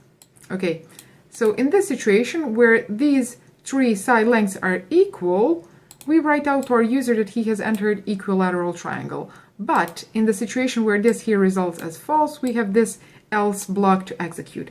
And let's find out what is inside our else block. So it is this code here. And that is another if-else statement. So this if-else statement is really nested inside this one here. So it is nested inside this else block. So here in these brackets here, we are going to put another if-else statement. So let me write out if, and then inside these parentheses, we put our condition from this decision here. So from this diamond shape here. And I'm going to write out, please check if my A is not equal to my B, and then is my A not equal to my C also, and then is my B not equal to my C. So in this condition here, we check whether all of these three variables have different values here. And if they do, if this condition results as a true expression, I'm going to write out, let me just copy this, and then we are going to adjust it. I'm going to write out that my user has entered a scalene triangle, as you can see here. So when this goes in a yes way, we write out that message. So if this results as a true, we write out that our user has entered a scalene triangle, but if this here results as a false, then we are going to write out that our user has entered isosceles triangle. And let me copy this, like this. Okay, so we have nested this if-else statement inside this else block. So this if-else statement is going to execute only in a situation where this here results as a false expression. So this code here, if you find it a bit unreadable, I want to show you one trick, so one rule that you can really follow, and that is if you have only one command under this if or else statement, you don't need to use these brackets. So you don't need to say that you are going to execute a block of code, since you are not. You are going to execute only one command. So you can really delete this here, like this. And then also here, since we have only one command, both here and here, we can delete these brackets here, like this. Okay, so now this code is a bit easier to read. Okay, now, as you can see from this diagram here, it is literally translation of this here and vice versa. So this code here is a translation of this diagram here. And what it means is when our user enters three values for our sides of a triangle, first we are going to check whether all of these three sides are equal. If they are, our program is actually going to say that our user has entered equilateral triangle. But if this here results as false, then we are going to our else block, and then inside that else block we are going to nest another if else. So we are going to check another condition. We are going to execute this if else here, and this if else here is going to check following. So it is going to say, please check if all of these three variables are different values. So if all three sides of a triangle have different lengths, and if they do, we can say that that is a scalene triangle. But if they don't, then since we have already checked that all of them are not equal, and also we have checked here that all of them are not different, we can say now that definitely two of these variables are equal, and that means that our user has entered isosceles triangle. And that is the program that we had here. Okay, so I hope you liked this video, and if you did, this is a strong call to subscribe to my channel and to share it with anyone else who would like to learn programming, and I'm going to see you in my next video. Bye. Hi everyone, welcome to another video of C++ for beginners. In this video, I wanted to talk about operators in C++, and we are going to cover the ones that are used most of the time, but I'm also going to make a separate video for certain operators that have specific use in C++. So in this video, we will talk about the ones that are used most of the time and that you really need to know and understand. And also make sure to watch the entire video because I do have some important tips to give you when it comes to this that you really need to understand and that you will find handy for your future progress and learning of programming. The first thing that I wanted to explain is what are operators. You can understand operators as special type of functions that are used to perform certain calculations on arguments or operands, and then based on those arguments and on that calculation, they give you a new value. So the first type of operators that I want to talk about are arithmetic operators. And you are probably familiar with most of these. So there is operator of adding and subtracting, multiplying, dividing, and also one more operator that you may not be familiar with, which is the modulo operator. So all of these are arithmetic operators. And let me give you an example of how these are used.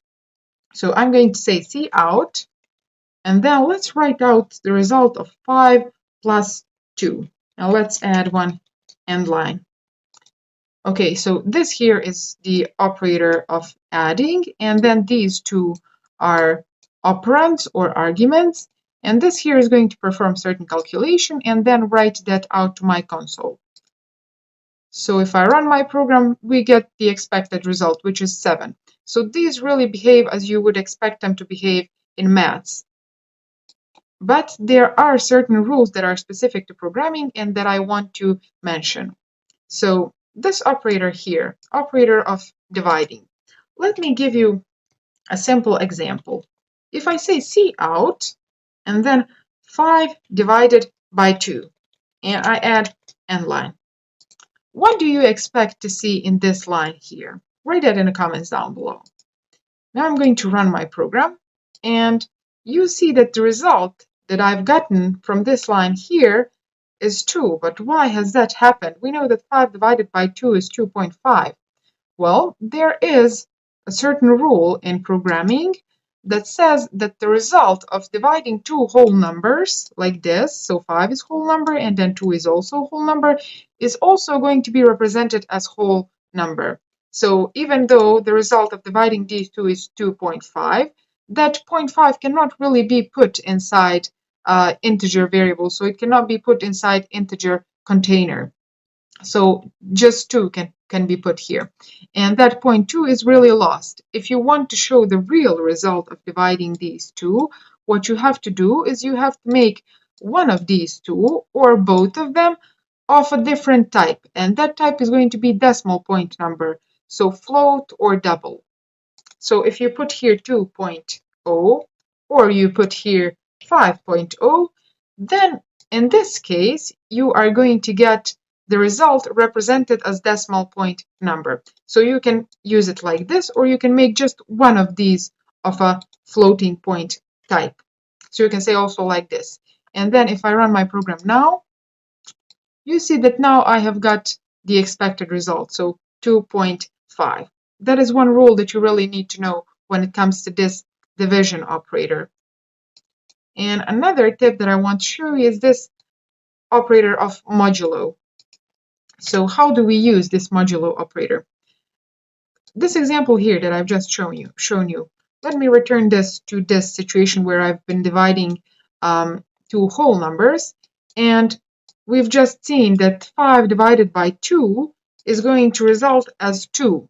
And that 1 that remains, we can get that 1 really with this operator here.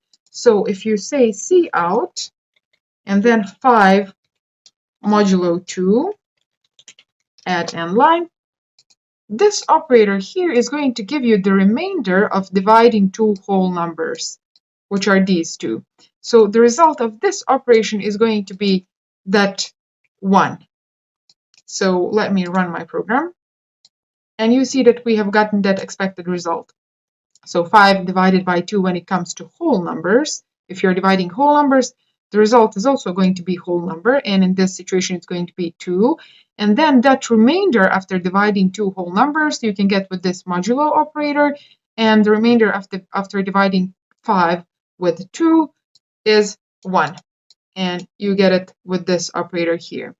So these 5 are really arithmetic operators, and these are also called binary arithmetic operators. Why binary? Well, because they are all used with two operands. They perform their calculation on two operands. There is also another type of arithmetic operators in C++ that are used or that perform calculations on only one operand, and those are unary operators. The examples of unary operators in C++ are this operator here, which is operator of increment, and then this operator here, which is the operator of decrement. So how these are used? Let me give you an example. So let's create a variable of type int, and let's call it counter.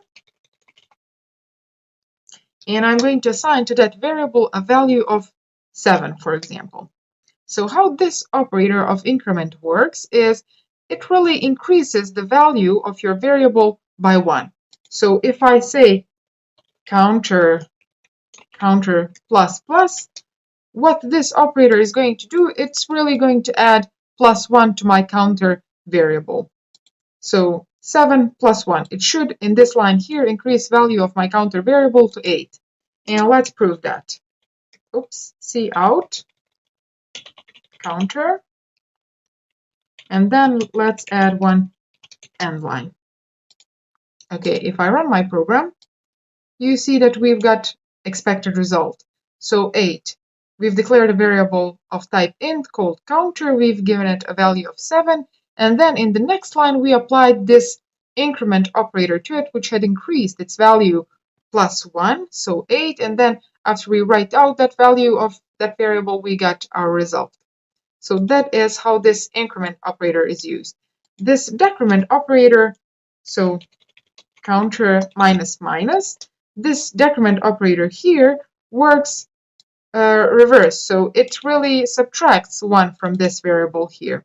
And if I copy this line here and then paste it, after this line here, our counter should be decreased by 1. So the value of our counter should really again be 7.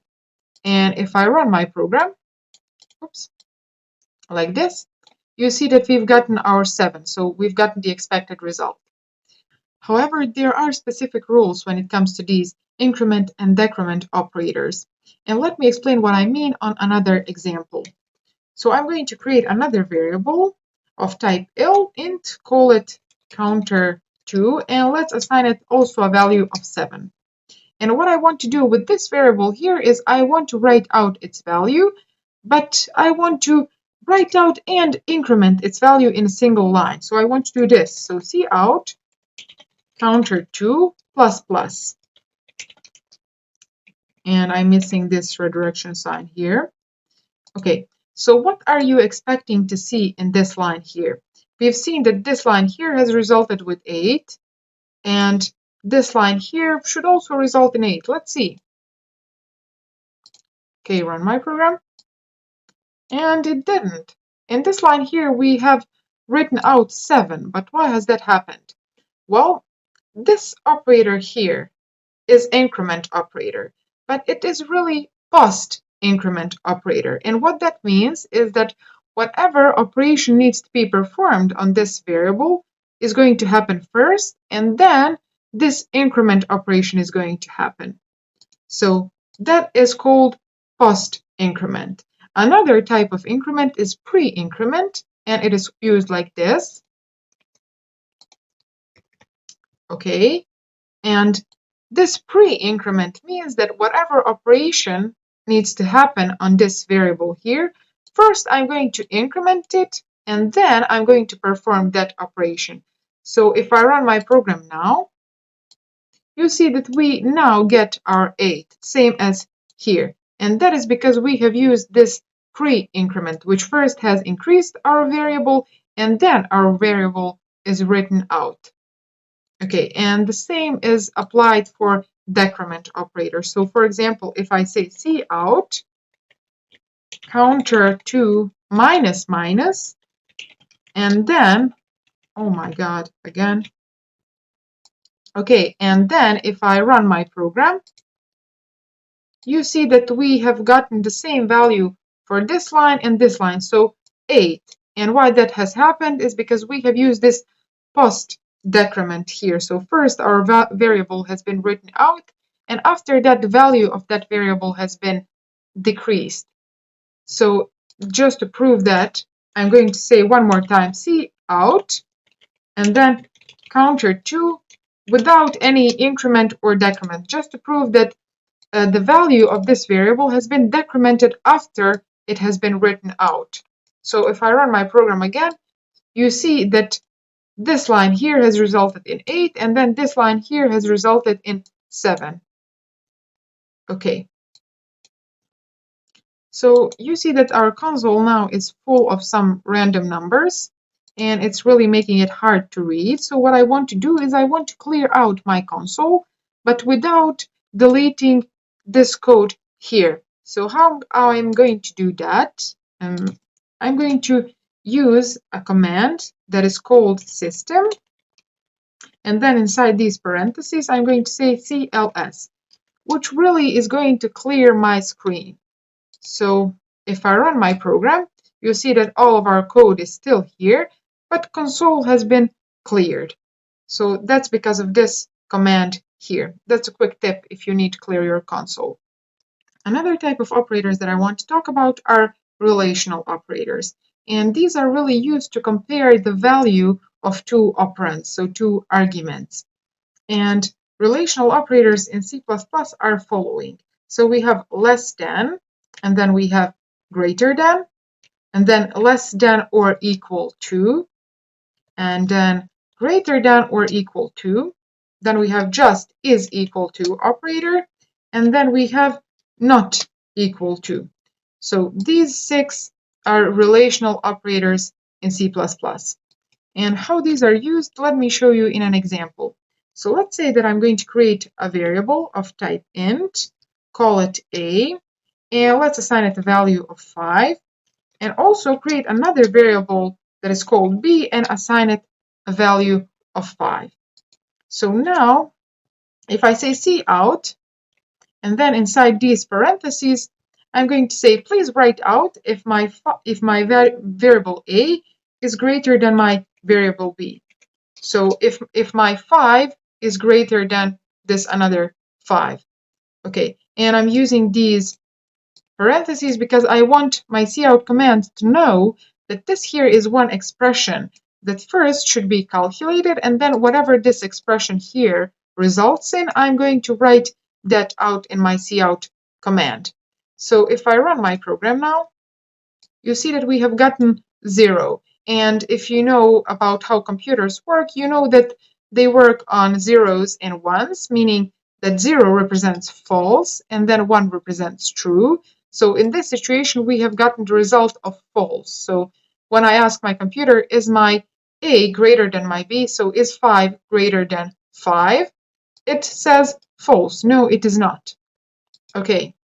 And the same is going to happen if I put here this other operator of less than, like this.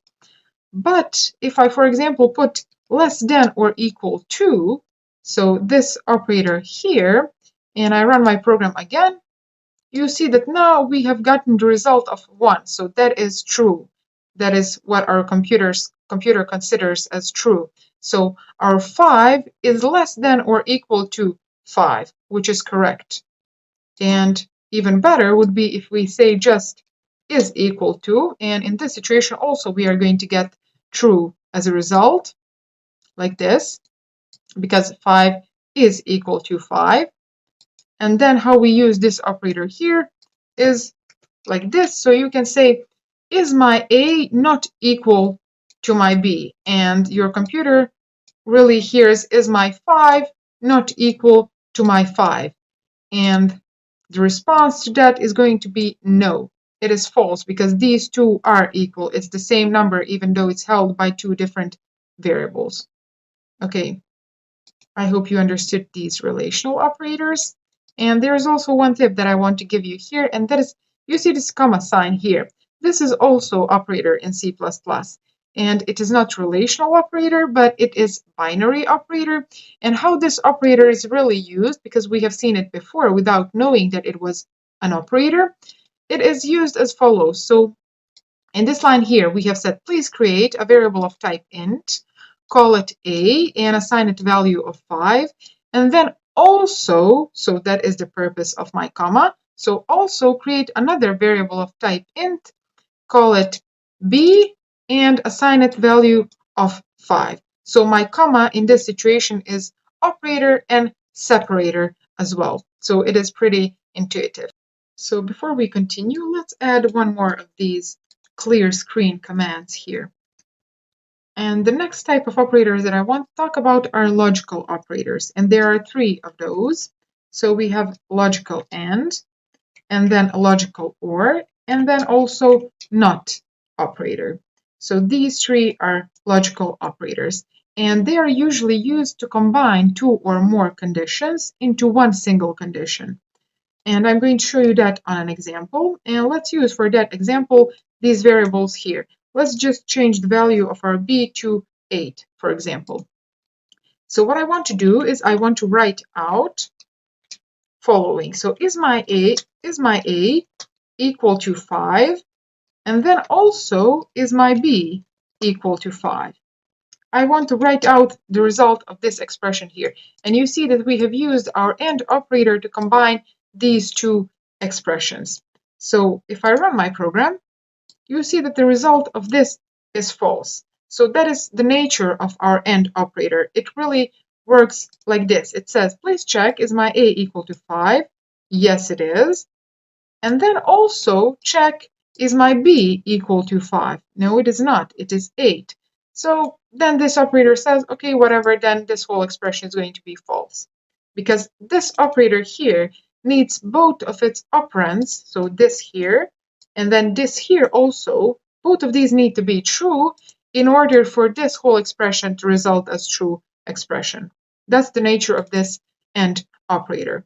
However, there is one more forgiving operator in C++, and that is this operator here. So this OR operator. And if I paste that here instead of our AND operator, and I run my program again, you see that this time we got different result. Now we have true, and that is the nature of our OR operator. So it says, please check if this is true or this here is true. Whichever of these results as true, then I'm going to be true expression. Only in the situation where this here is false and also this here is false, I'm going to result as false. In any other situation, this here is going to be true. So that is the nature of OR operator. And then we have also this not operator, which really negates whatever comes after it. So if I put it here, for example, you see that you've seen that previously this expression here has resulted as true expression. Now that I negate it, we are going to get false. So that is our not operator here. Okay. And there is also one more thing that I want to explain when it comes to the precedence of these operators, which means priority of these operators. So which operator types have the biggest priority? The biggest priority have arithmetic operators. After that come these relational operators, and then the smallest priority have these logical operators. So let me show you that on an example. Let's just comment this very quickly, and let's add another line, but the previous one that we had. So this here, like this, that is the operation that has resulted as false. So is my A equal to 5, and then is my B also equal to 5? And this has resulted as false. But if we, for example, say it like this, what do you think that this expression here is going to write out? So if I run it, you see that we have gotten 1. Why is that so? Well, as I've said, the biggest priority have arithmetic operators. So this expression here is going to be executed first. So 5 plus 3. After that, priority have these relational operators. So this operator here and this operator here. So after that comes logical operation. So this expression here is going to be really, is my A equal to 5? Yes, it is. And then also, is my B equal to 8? And the answer to that is also yes. So now both of these operands are true, and our AND operator is satisfied now, and it's going to result as true operation, this whole expression. So you need to remember that the biggest priority have arithmetic operators, so these here, binary and unary arithmetic operators. After that, we have our relational operators, and then the least priority have these logical operators here. Let's add one more of these clear screen commands before we talk about the last type of operators that I want to cover in this video, and those are operators of assignment, and there are 6 of those, and they are as follows. So operator that just assigns value, and then operator that adds and assigns, and then operator that subtracts and assigns, multiplies and assigns, divides and assigns, and modulates and assigns. So these 6 are operators of assignment. And let me show you how they work. So first I'm going to create a variable of type int, and let's call it x, and let's assign it a value of, for example, 5. Okay, so this here is example of this assignment operator here. And that is how it works. It assigns whatever is on the right to your variable on the left. So that is the direction of association. It really says whatever is on my right side, please assign that to my left side. And let me show you now how these here work, because they're a bit more complex. So if I say, for example, x plus equals 7, like this, what this expression here is going to do? Well, let me write out one more expression, and that is x equal to x plus 7. So this expression here and this expression here are just the same. This is just shorter way to write this here. And what this here does, well, this is expression that is not valid in mathematics, but in programming it is. And it does following. So it says, please, whatever is on my right side, assign that to my left side. And why it does that? Well, because this arithmetic operator here has priority over this assignment operator. So if you remember when we were talking about priority, these assignment operators have the lowest priority of all. So whatever is on my right side, that is x plus 7, is going to be assigned to my x variable. So 5 plus 7 is going to be equal to 12, and then that is going to be assigned to your x variable in this line here. And this expression here is really short way to write this here. Okay, so I'm going to comment this out, and if I write the value of my x now, we are expecting to see 12, and it is the result that we have gotten. So this x plus equals 7 is just going to do this, so this expression here. So it's going to add to my x this number here.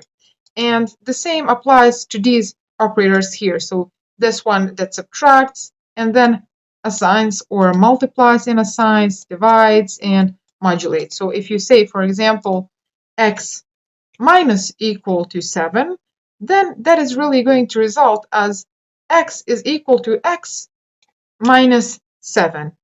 And then that right side is going to be assigned to your left variable, because arithmetic operators have priority over these operators of assignment. And if I run my program again, it really sees 5 minus 7, and that is minus 2.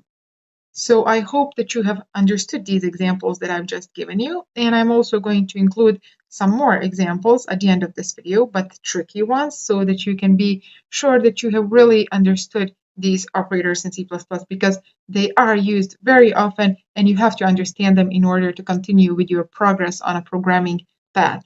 So make sure to do those examples on your own, and if you come across any problems or you have any questions that are related to this video, write those in the comments down below and I'm going to answer them. I'm going to help you.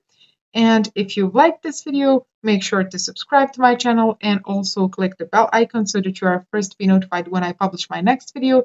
And I'm going to see you in my next video. Bye.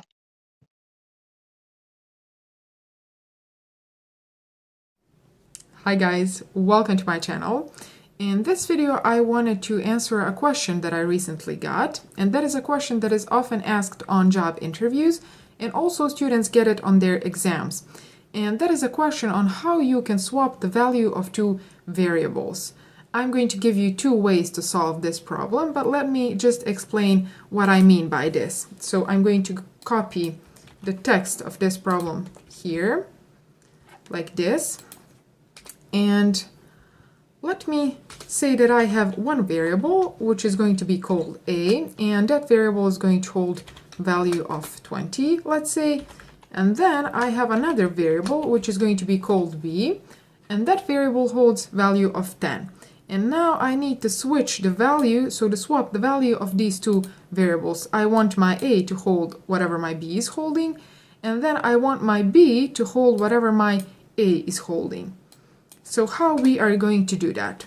For the first explanation, I will need something, so let me get it. So here I have two glasses, and inside this left glass I have my green juice, and then inside this glass I have just plain water. And the question that we have in our Visual Studio is equivalent to a question how we can swap the content of these two glasses. And to solve that problem, I'm going to use another glass, so a temporary glass, and that is this one here. And I'm sorry guys, I know this is not a glass, it's a shaker, but it will do for this explanation. So what I'm going to do is I'm going to take this glass, this variable, and I'm going to put its content inside this third glass, this temporary glass. Okay, and then when I have saved the value of this glass inside this temporary glass, what I can do is I can put my green juice, so the content of this glass, inside here. Okay, this is a bit more complex in real life than in programming. So once you do that, you have saved the value of this glass here, so the content of this glass here inside this glass. And now what we are left to do is just to put whatever our temp variable, our temp glass was holding inside this glass here. And now we have successfully accomplished to solve this problem. So we have switched the content of these two glasses. And let's just translate this into our code. Now that I have explained the algorithm to solve this problem, we are just going to translate that algorithm into C++ code. So the first thing that I'm going to do is I'm going to create a variable, a temporary variable, which I'm going to call temp, and inside that temp variable I'm going to put whatever my a is holding. So I'm going to say that my temp holds now whatever is inside my a variable.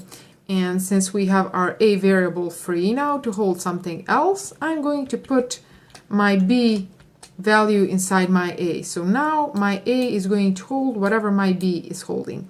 And now that we have saved the value of our b inside our a variable, we can put inside our b whatever our temp variable is holding.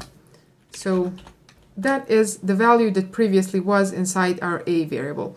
And this here is really the algorithm to solve this problem using a third variable.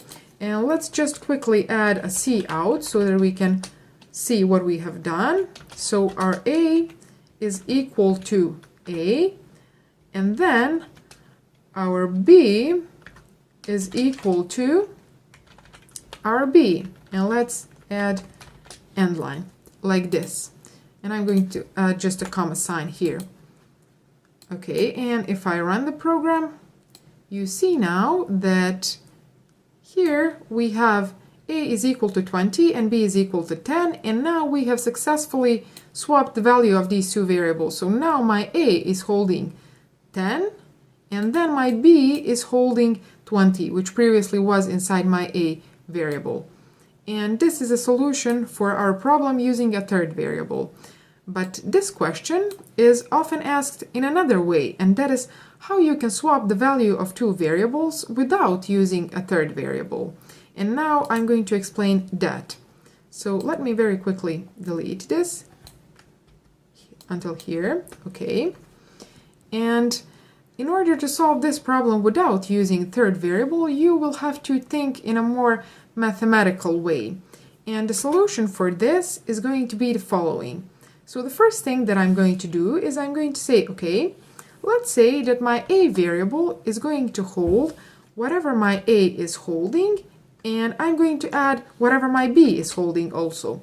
And this expression here would be really incorrect in any mathematics, but in programming this is a valid expression. And it means this here, whatever this expression results in, I'm going to assign that to my a variable. And this here is whatever my a is holding plus whatever my b is holding. Assign that to a. So that is going to be a, so 20, plus b, 10. That is equal to 30. So now in this line here, my a is going to hold the value of 30.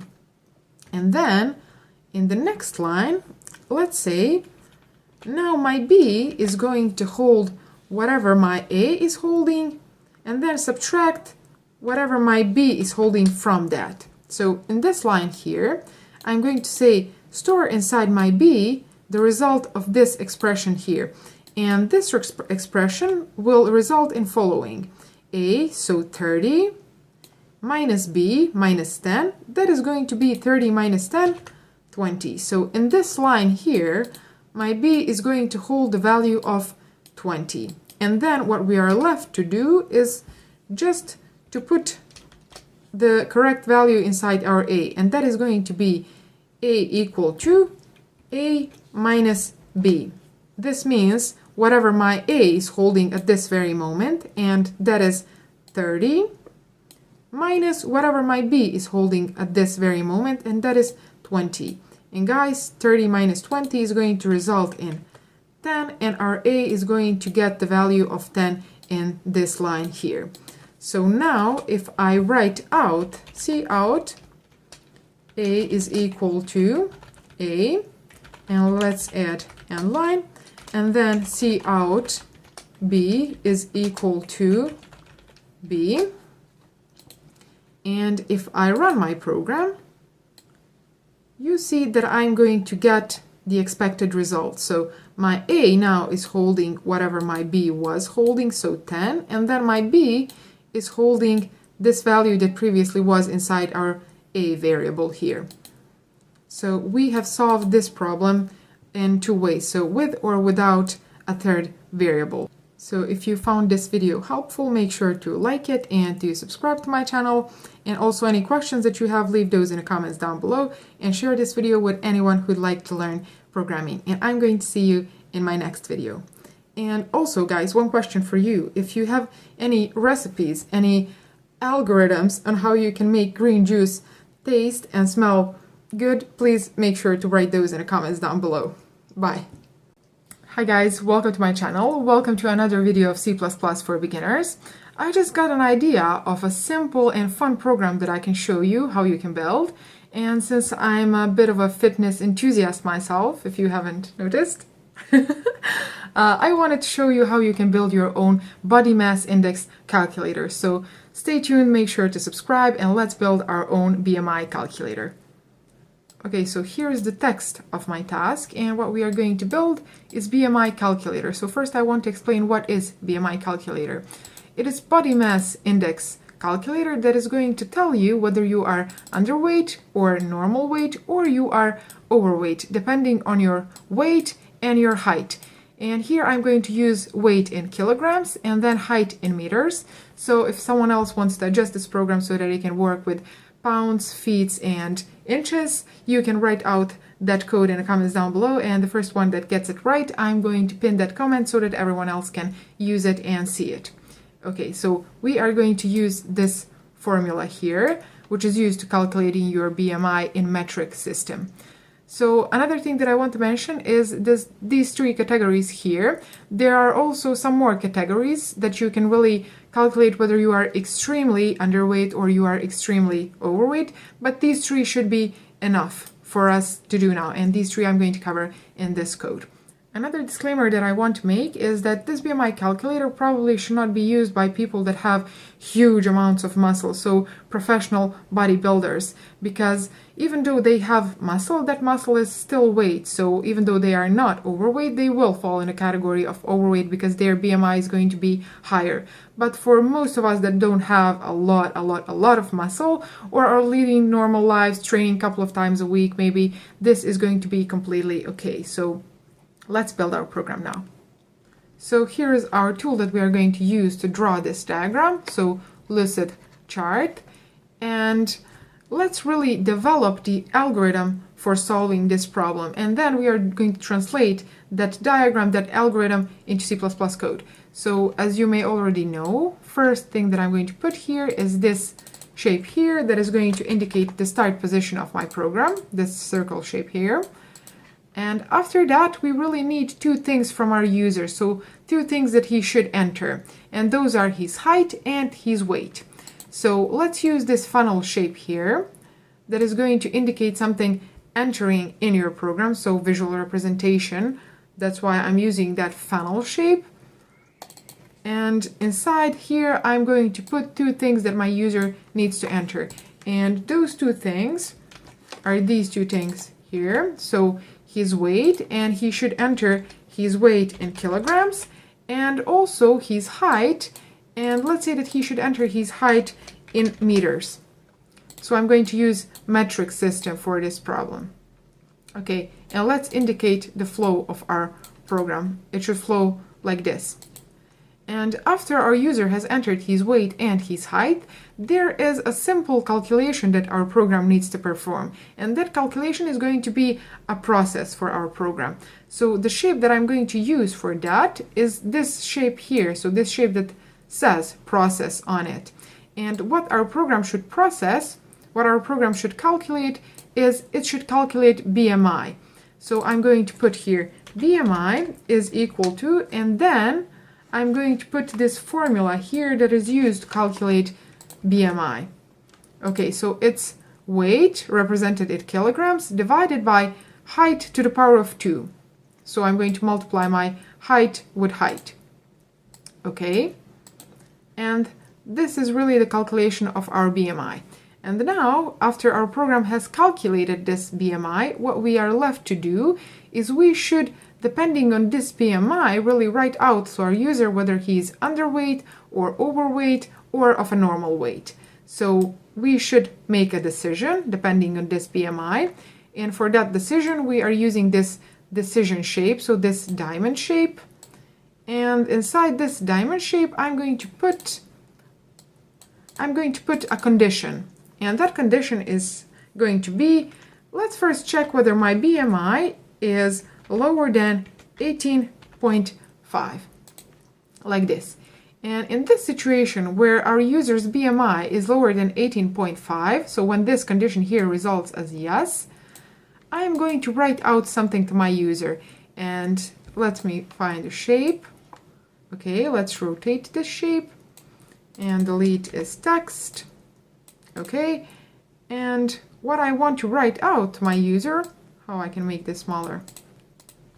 What I want to write out to my user in the situation where his BMI is lower than 18.5 is I want to write out that he is really underweight. So let's put text inside here and let's write out that he is underweight. So that is going to happen in this situation. Oh my God. That is going to happen in this situation here. Let me just, okay, now it's okay. So in this situation where his BMI is lower than 18.5, we are going to write out that he is underweight. But in the situation where his BMI is not lower than 18.5, we have to check something else. And let's check. So let's add another of these diamond shapes. Where is it? Here. Okay, and let's now check whether his BMI is higher than 25. So I'm going to write out BMI greater than 25. Okay, and that is going to happen in the case that this here results as no. And in the situation where user's BMI is higher than 25, that really means that our user is overweight. So we are going to write out, okay, so we are really going to write out a message to our user. So let's copy this shape here, which we are using to write out a message to our user. So this reversed funnel shape that represents something leaving your program, something being outputted from your program. So in the case where this calculation here results as true, we are going to write out to our user that he is overweight, like this. Okay, and let's really adjust this. Now it looks a bit more presentable. Okay, so first we have checked whether his BMI is lower than 18.5. If yes, we have written out underweight. If no, we have to check whether his BMI is greater than 25, and if it is, it means that he is overweight. But in the situation where this here results as a no, that means that our user's BMI is not lower than 18.5, nor it is greater than 25. So that means that his BMI is really somewhere in between, so between 18.5 and 25, and that is a normal BMI. So that is our last possible situation where we are going to write out to our user that he has a normal weight. So let's write out normal weight. Okay. So after we have covered these three cases, let's just join our flows into one. So I'm looking for this shape here, and I'm going to make it smaller, delete this text from it, and I'm really just going to join these flows inside this shape here. Let's just try to move this here. I'm going to delete it, and let's say that I'm going to, oh no.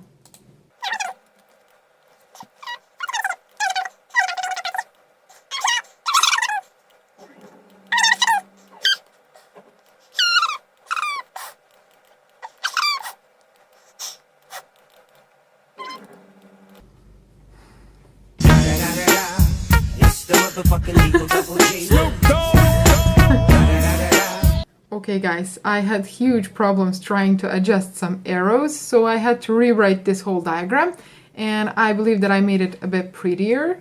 So here we were explaining that in the case that our user has BMI lower than 18.5, we are going to write out this message to him. In the case that his BMI is not lower than 18.5, we are going to check whether it is greater than 25, and If yes, we are going to write out that he's overweight. If no, we are going to write out that he's of normal weight. And in each of these three cases, we are coming here to this diamond shape here, which is just going to join these three potential situations. And after this diamond shape here, we are going to write out to our user what his BMI really is, because I really want my user to know if he's, for example, in this situation here or in this situation here, I want him to know whether his BMI is, let's say, 18.4, so he's not that extremely underweight, but he's just a little bit underweight. Or in this situation here, I want him to know whether his BMI is 25.5, so he's just a little bit overweight, or his BMI is really 35, let's say. That's why I want to write out my BMI to my user, his BMI to my user, okay? So, and then we just really stop our program. So now I'm going to copy this diagram and put it next to my Visual Studio so that we can really translate this diagram here into our code. So here I have put this diagram and then also my Visual Studio. And let's now translate this diagram. Let's translate this algorithm into code, because this here really is an algorithm explanation on how to solve a certain problem. So the first thing that needs to happen is our user should enter his weight and his height. And for that to happen, I first need to declare variables for weight and height. And for that, I'm going to use type float, because his weight and height can be decimal point number. So I'm going to say float, and then I'm going to say weight and height. Okay, like this. And after that, let's put a message out to our user so that he knows that he should enter his weight and height. So I'm going to say cout weight, and let's put that he should enter his weight in kilograms, and then also height, but he should enter his height in meters, like this, so that he knows which system he should use. Okay, after we have written out this message here, what I need to do is I need to use my cin command so that I can allow my user to enter weight and height. And I'm going to say, first thing that my user enters, that's going to be stored inside my weight variable. And then after that, the second value that my user enters is going to be my height. So store that in a height variable, like this. Okay, and after we have entered weight and height, next thing that needs to happen is we need to do this formula here and really calculate our BMI. And in order to store this result, the result of this expression in our BMI, we need a variable for that, and that variable is obviously going to be called BMI. So let's add here, in this line here, let's add BMI. So I'm going to declare another variable, and that variable I'm going to use now, and I'm going to say that my BMI is going to be used as follows. So I'm going to use this formula here, which is our weight divided by our height to the power of 2. For now, I'm going to use it like this. Okay, and in this line here, we have really calculated our BMI, so this code here. And now, after we have calculated our BMI, what we should do is we should really check what is the value of that BMI. And for that, we are using this shape here, which really translates into if-else case. So first I'm going to say if, and then the first thing that I want to check is if my user's BMI is lower than 18.5, like this. And in this situation where his BMI is lower than 18.5, I'm going to execute one line of code, so that's why I don't need to put these brackets. So I'm going to delete them because I just want to execute one line of code, and that line of code is going to be indented here so that it is easier to read. And that line of code is really going to be a message that I want to write out to my user, and that message is going to be that my user is underweight, unfortunately.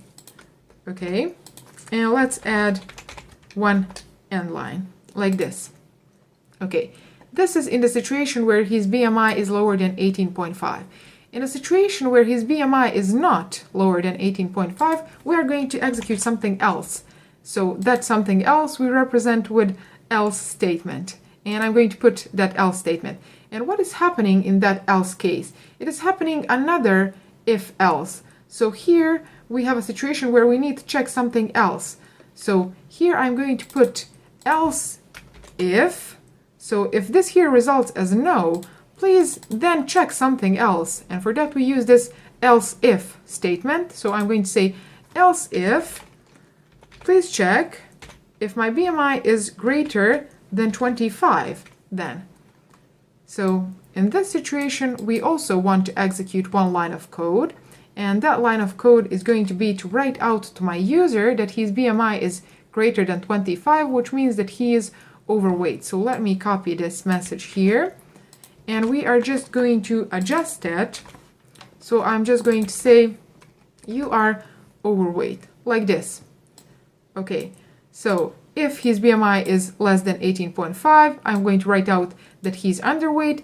Else, if his BMI is not lower than 18.5, I'm going to check whether his BMI is greater than 25. If yes, I'm going to write out that he's overweight. If no, we are also going to execute something else. And that is this situation here. So in this case, he has a normal weight. So let me again copy this message here. And let's really put here a normal weight like this. Okay, so in this situation where his BMI is not lower than 18.5, nor it's greater than 25, we are going to write out to our user that he has a normal weight.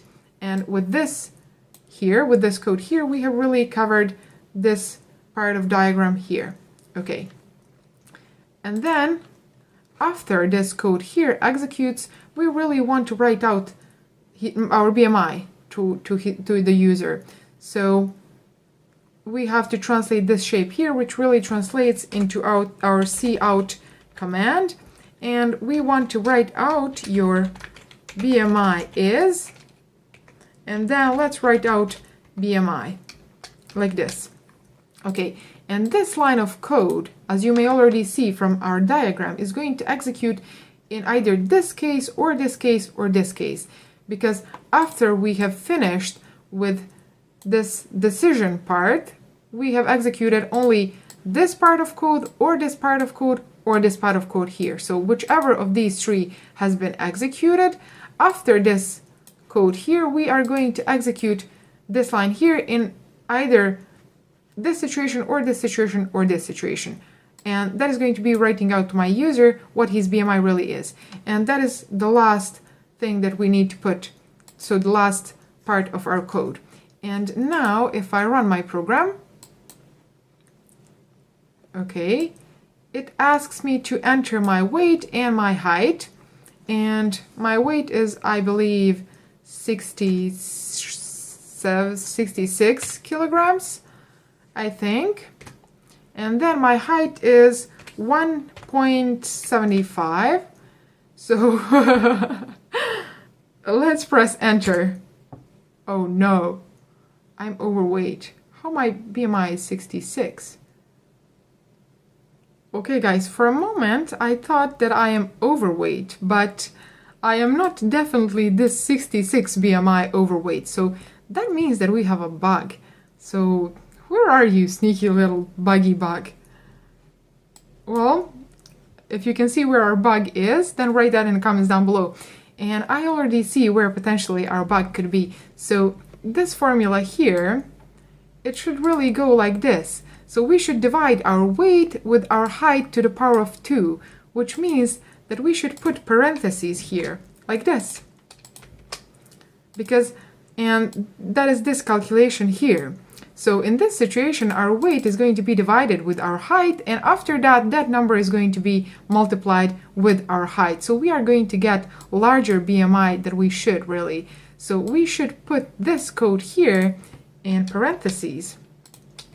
So that was the first bug that really happened in these tutorials. Okay, I'm going to leave this part. I'm not going to edit it out.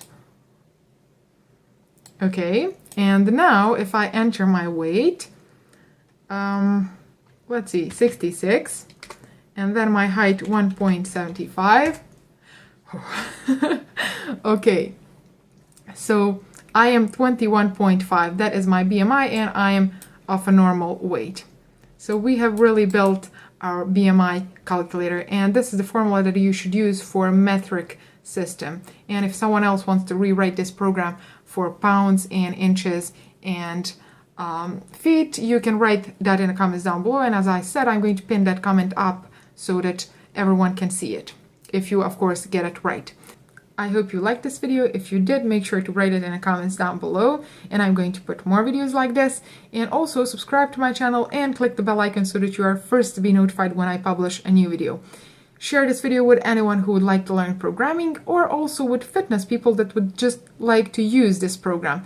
And if you don't know how you can run this program without using Visual Studio, I'm going to link my first video here. And at the end of that video, I'm explaining how you can run the program from Windows, and that should give you an idea on how you can really share your applications with other people. So make sure to subscribe, like, leave a comment, share, whatever you want, and I'm going to see you in my next video. Bye. Hi everyone, welcome to my channel. Welcome to another video of C++ for beginners. In this video, I wanted to explain the concept of ternary operator, also known as conditional operator, and also some people call it shorter version of if-else statement. It is an important concept that you are definitely going to come across in your programming career, and you should understand it. And I'm going to explain this concept through building fun and simple program that is going to be a guessing game. So let's explain the rules of this game. We need to have two users, and our first user, which I'm going to call host user, has to enter a number. After that, we have to delete that number from our console so that our second user cannot see it. And then after that, our second user, which I'm going to call guest user, has to enter his guess so that he can guess what number our first user has entered. So this way we can really make a fun program and learn an important concept at the same time. And at the end of this video, I'm going to give you an idea or multiple ideas how you can really upgrade this program on your own. So make sure to watch the entire video. Now that we have explained the rules of this game, let's start building our program. And the first thing that we need to do is create two variables. Since we said that our user is going to be guessing numbers, those two variables are going to be definitely a number type. And let's say that that type is going to be integer, so integer numbers. And we need two variables. The first one is going to hold our first user number, so our host user number, and then our second variable is going to hold the number that our guest user enters. So let's call those two host user number, like this, and then the second one let's call guest user number, like this. Okay, and now after we have created these two variables, the next thing that we need to do is let's write out a message to our host user so that he knows that he should enter a number. So let's say cout, and let's just say host, like this, so that our host user really knows that he should enter a number. And I'm going to accept that number in my console using the cin command, and I'm going to store that number inside our host user number variable. So with this line here, we have entered our host user number. And what we have said at the beginning of this video is that after our host user enters the number, we really need to delete that number from our console so that our second user is not able to see it. And the command that I'm going to use for that is going to be this command here. So I'm going to say system, and then I'm going to say cls, which is really going to clear our console, so clear our screen. And now if I run my program, let's see how far we have made this program. Here we have this line, this seventh line, which says host user, and it expects our host user to enter a number. So I'm going to say, for example, 7.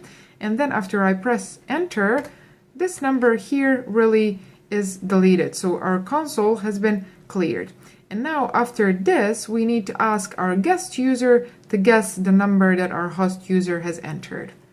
So I'm going to stop the program, and next we need to write out a message to our guest user. So I'm going to say guest, like this. And after that, we need to accept what our guest user enters inside our guest user variable. So I'm going to copy this line here, like this. And instead of accepting that value inside host user number, I'm just going to change this to guest user number. And after this part here, we really have both accepted our host user number and our guest user number. And now we need to compare these two and see whether our guest user has guessed correctly our host user's number. So how we can do that, if you are familiar with if-else statements, and I'm going to link that video here, and if you are familiar with them, that is really one way to solve this problem. So you can solve this problem with if-else statements, and I'm going to do that, and then we are going to really convert that if-else statement into a ternary operator. So how we can solve this with if-else statements? Well, it is quite simple solution. So we have to say if, and then inside these parentheses, I'm going to really compare these two numbers. So host user number and guest user number. So I'm going to say host user number is equal to guest user number, like this. And then if this here results as true, so if these two numbers are the same, we can write out a message to our user, and that message is going to be, let's say, correct, like this. So our user has guessed correctly. But in a situation where this here results as false, we can use our else statement. And in this else situation, let's write out a different message to our user. So let's say cout, and then inside these quotation marks, let's say failed, like this. So that in the case where these two are the same number, we can write out to our user that he has guessed correctly, and then in a situation where these two are not the same, we can write out to our user that he has failed in guessing. So if I run my program now, you see that it expects our host user to enter a number, and I'm going in this situation to take the role of both host and guest user. So I'm going to enter 7, for example, and then you see that that 7 number has been deleted from our console because of this command here. And now our program expects our guest user to enter his number. And I even forgot what number I entered. So let's say that our host user has entered, for example, 11. And you see that our program says you have failed, so you haven't guessed correctly. And one more time, let's enter for our host user number 5, for example, and then let's say that our guest user also says number 5, and our program says you have guessed correctly. So this is one potential solution for this problem, but I wanted to show you how you can solve this problem using ternary operator. And now I'm going to comment this code here, like this. So this is a comment for multiple lines of code. And let's really translate this part of code here into a ternary operator, like this. Okay, so how does the ternary operator work? Well, it is the only operator that takes 3 operands or works on 3 operands. And the first operand is going to be a condition. So I'm going to copy this condition here, which is our host user number equal to our guest user number? So that is going to be the first operand. And after that first operand, we need to put this question mark. And then after this question mark, we have the following behavior. If this expression here, so if this condition here is true, we are going to execute one line of code, or actually one part of code, and that is going to be this line here. But in the situation where this here results as false, we are going to execute whatever we put after this column sign. So that is going to be our cout failed, like this. And this is really the syntax for our ternary operator. And as you can see, it really is a shorter form of if-else statement. So this line of code really means, please check this condition here. And if this condition here results as true, execute this part of code here.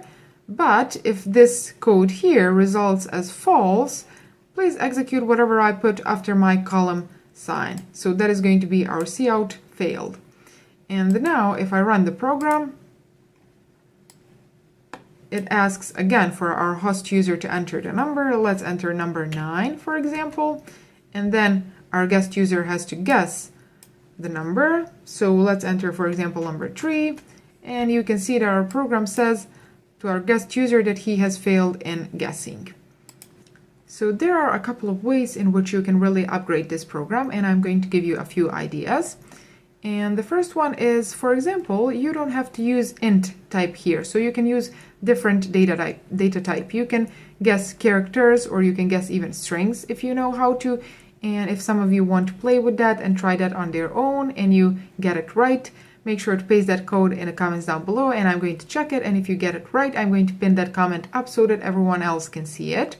So that would be one way of upgrading this program. Another way to upgrade this program is to make it easier to your guest user.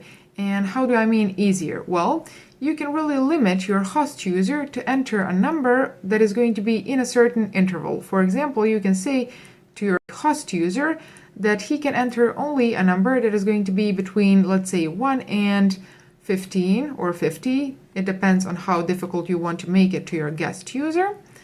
And that will be one way also of upgrading this program. And another, and the best way of upgrading this program, is going to be when we learn loops. And when we do that, I'm going to link the video here. And how you can upgrade this program using loops. Well, you can give your guest user multiple attempts. So you can say, for example, let my guest user guess 3 times or 5 times before I say game over, you have failed. Okay.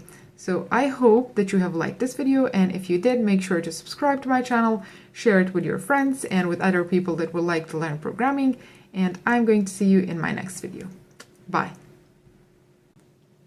Hi guys, welcome to my channel. Welcome to another C++ for Beginners tutorial. And I'm really excited for making this video because this video is going to be a milestone. And in this video, I'm going to show you how you can build your own calculator application.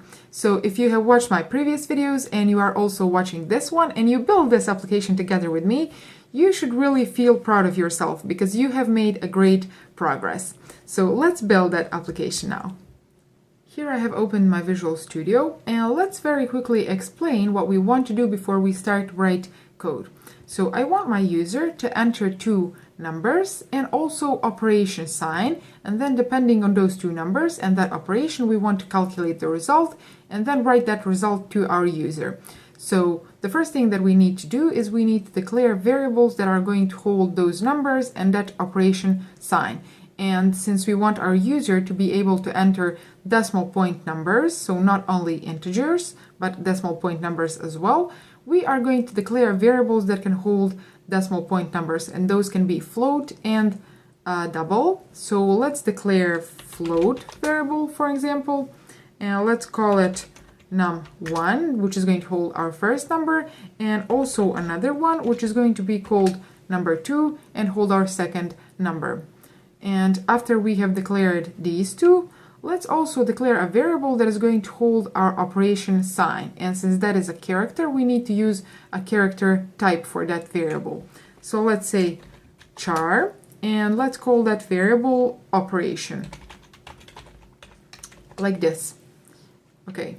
And now, after we have created these 3 variables, we can really allow our user to enter his numbers and his operation. And we want to do that in the following order. So we want to say cin, and then first our user has to enter the first number, and then after that we want our user to enter the operation sign. So let's say operation, like this, and after that our user has to enter the second number.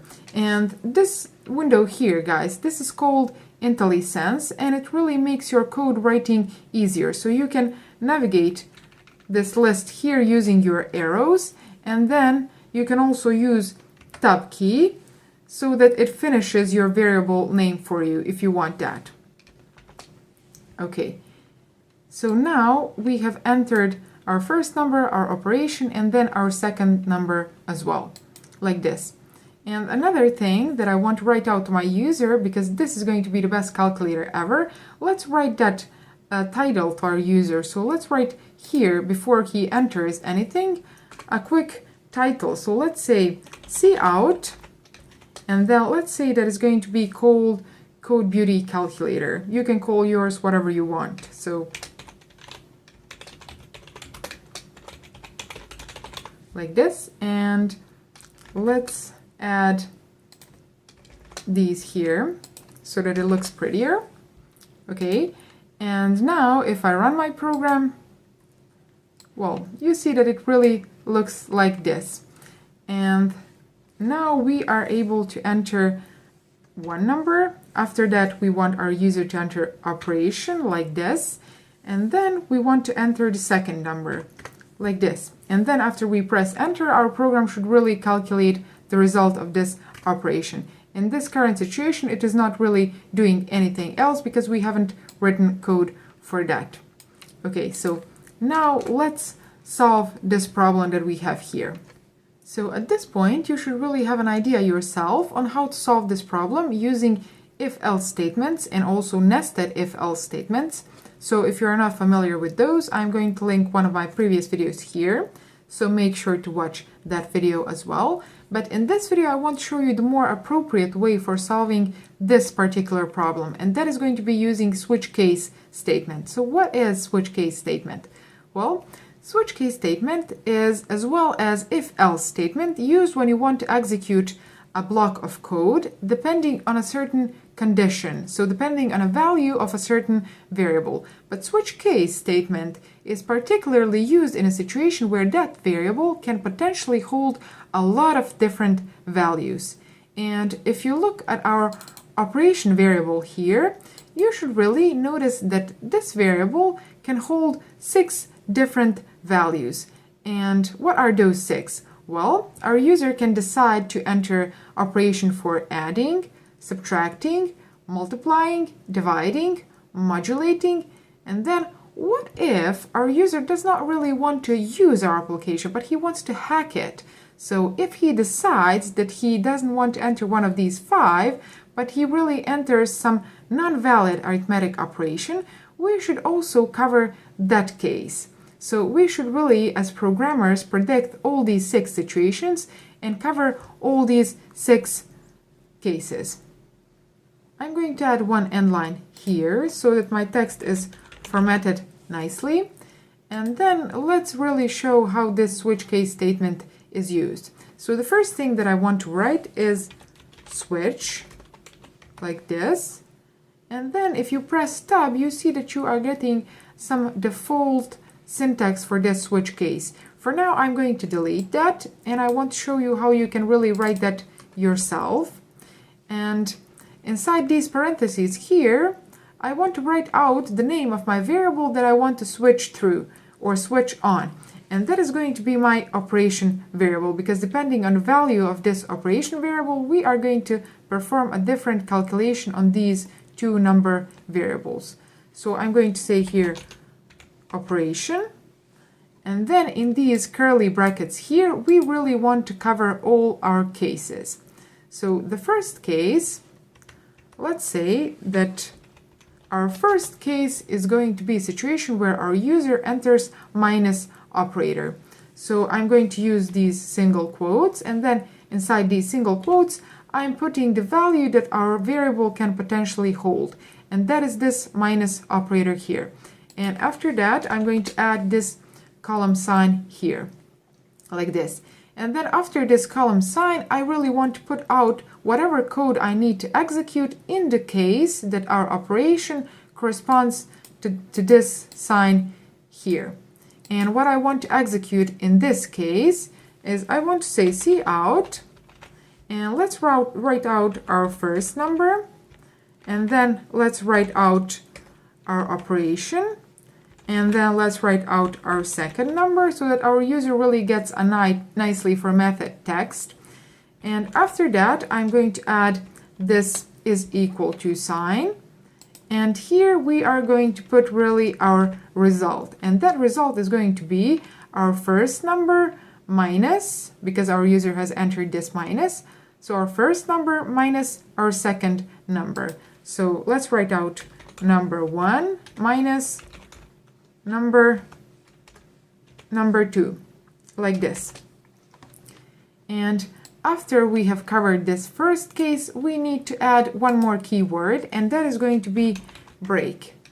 And this break keyword is really used so that our switch case statement knows where our first case ends. So I'm saying here, whenever my operation is equal to this sign here, you are going to execute this code, and you should really stop executing that case when you come to this break statement. Okay, so this is going to be our first case. Our second case is going to be a situation where our user, let's say, enters this plus sign.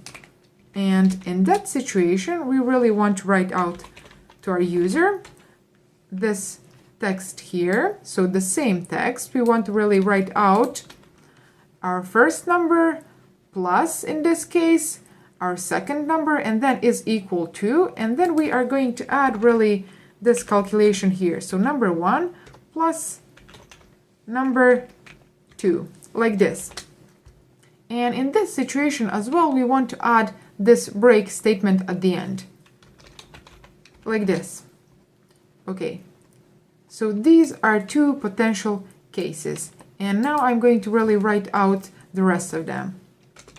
So I have written out these remaining cases, and in each of these cases we really want to write out to our user his first number, after that his operation, second number, and then this equal sign. And then in each of these cases we are performing adequate calculation, so we are performing that operation that our user has entered and writing that result out to our user. And after each of these cases we really need to put this break statement. And you really have to put this break statement, because if you don't, you are going to get your program to behave as you don't want it to. And as you can see in this situation here, so in this situation where we are trying to modulate two numbers, we are getting an error. And if we hover over this number here, you can see that our error says expression must have integral or unscoped enum type. What does that mean? Well, if you haven't watched my video on operators, I suggest you to do so. I'm going to link it here. And here I'm quickly going to explain what is happening. So this operation here, this modulo operation, is operation that is really going to give you a remainder after dividing two whole numbers. And since this number here and this number here are of type float, we really cannot perform this calculation on these two variables. So what we have to do is we first have to check whether this number is really an integer number, whether it's a whole number, and this number as well. And since our float can hold decimal point numbers and integers as well, we really, in certain situations only, can perform this modulating operation. And let me explain what I mean by this, that our float can hold decimal point numbers and integers as well. Well, this variable here, this number variable, can really have a value of 5.5, for example, but it can hold as well value of 5.0, which is really integer value, so it's 5 only. So now what we have to do is following. I'm going to delete this line here, and we first have to check whether both of these numbers are integers, and in that situation only we can perform this calculation. But in a situation where one of these two or both of them are not integers, we are going to write out to our user that that operation is not valid. So I'm deleting this code here. And then let's create two variables. So let's create a variable of type bool, and let's call it is num1 integer. So this variable is going to hold a value that is going to tell us is our number 1 integer value. And let's also create another variable that is going to be called is num2 int, and as well this variable is going to tell us whether our number 2 is integer. And let's develop now an algorithm so that we can know whether our number 1 or number 2 is integer number. And I'm going to ask you to write your solutions in the comments down below. So pause the video, think about it, and then write your solution. And without using any already made functions, as programmers, as engineers, you should really be able to figure out the solution on your own. So applying the knowledge that you have gotten from my previous videos, or this one, but I'm going to say from my previous videos. So pause the video and write your solution. So this question is not really a question of programming, it's more of a question of thinking in a logical way. And if you remember when we were talking about casting operators, we said that a casting operator is used to convert one data type into the other. And I'm going to link that video here. If you haven't watched it, make sure to do so. And here we are going to try to convert our floating point number, so our number 1 and our number 2, into integer data type, so into integer number. And how we are going to do that? Well, we are really going to say int, so this here is going to cast whatever we put after it into int type. And we are going to say, please try to convert my number 1 into integer. And how does this work? Well, for example, if you have a number 1 that holds value of 5.7, when you try to convert that value into integer, what it does really, it says that 5.7, so that 0.7 part really, bye-bye. I'm going to take only this 5 part, so only this whole part of a number.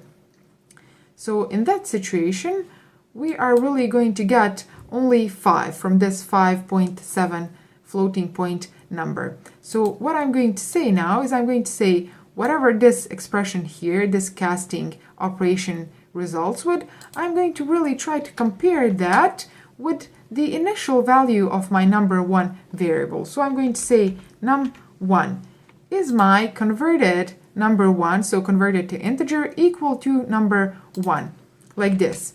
And how does this calculation here work? Well, as I said, for example, if you have a number 1 that holds a value of 5.0, so 5.0, this part here is really going to take this 0.0 part of a number and delete it. It's going to keep only this 5, so only this whole part of a number.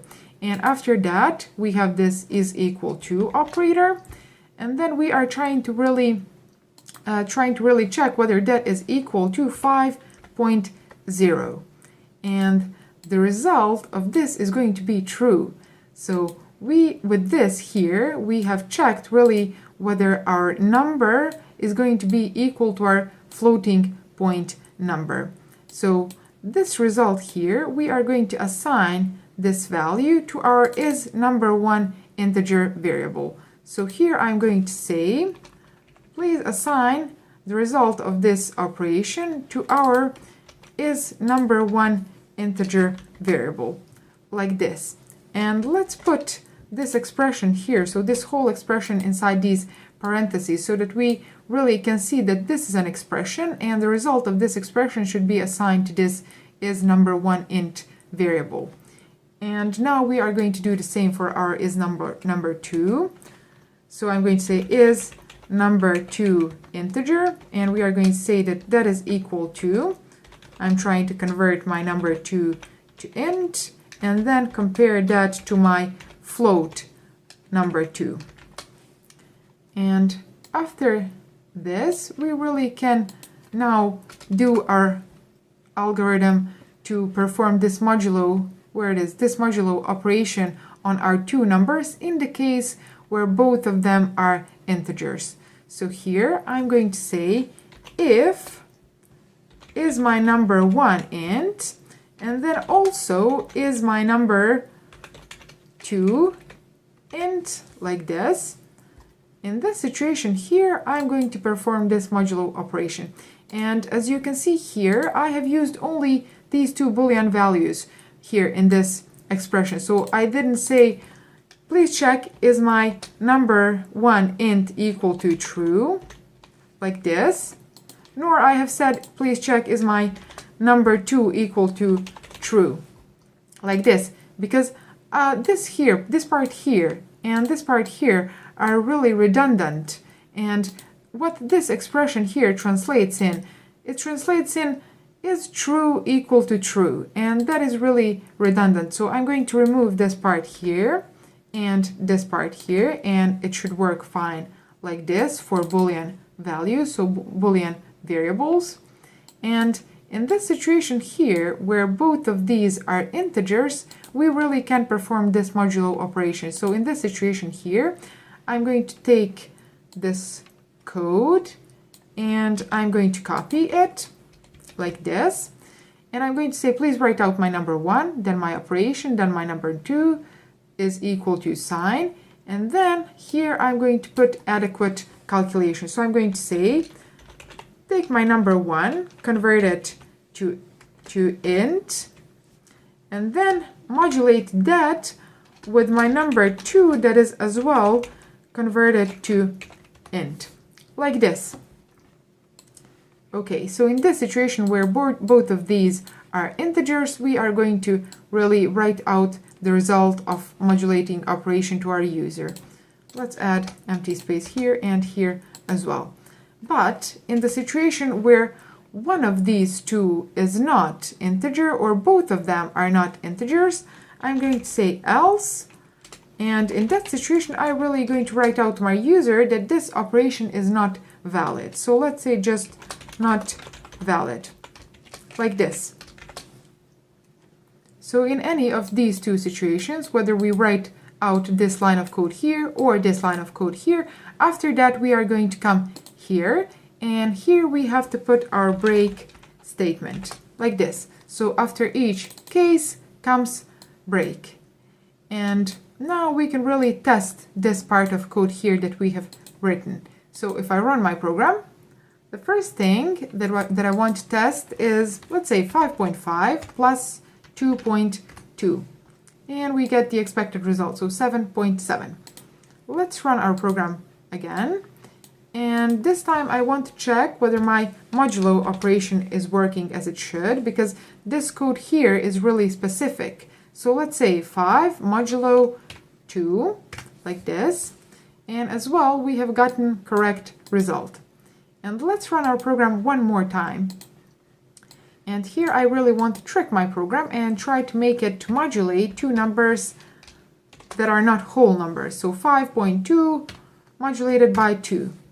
And as well, our program works as it should. So it says not valid operation. Okay. So if you have noticed, in this current situation, I really have to run my program each time that I want to perform a calculation. And that is because we haven't learned anything about iteration or loops so far. And those videos are coming. So make sure to subscribe to my channel and also click the bell icon so that you are notified when I publish those videos. And in that situation where we learn iteration and loops, we are really going to be able to run our programs indefinitely, which means to run our calculator application until we really decide to stop it. Okay, so after we have covered these 5 cases here, there is only one situation left to cover, and that is a situation where our user enters any other sign that is not one of these 5 here. And that situation we are really going to write like this. So we are going to say default. So in the case where our user enters operation that is not going to correspond to any of these 5 signs, we are going to execute our default situation. And here we really want to write out a message to the user that is trying to hack our program. So you can write whatever message you want to the user that is trying to hack the program that you have worked so hard to build. And I'm going to put here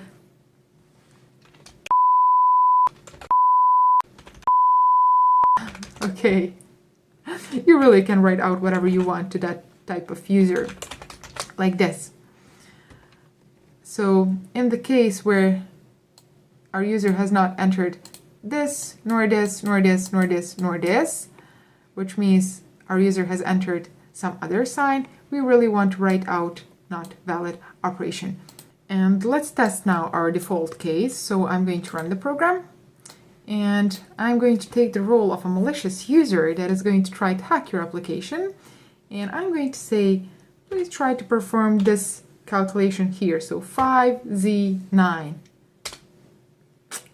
Not really. You have been smart enough to predict his malicious behavior, and you have said, if you haven't put here a valid arithmetic operation, then no, I cannot help you. This is not a valid operation.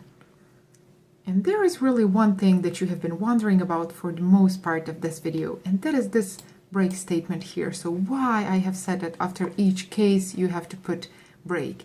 And now you want me to explain that, do you?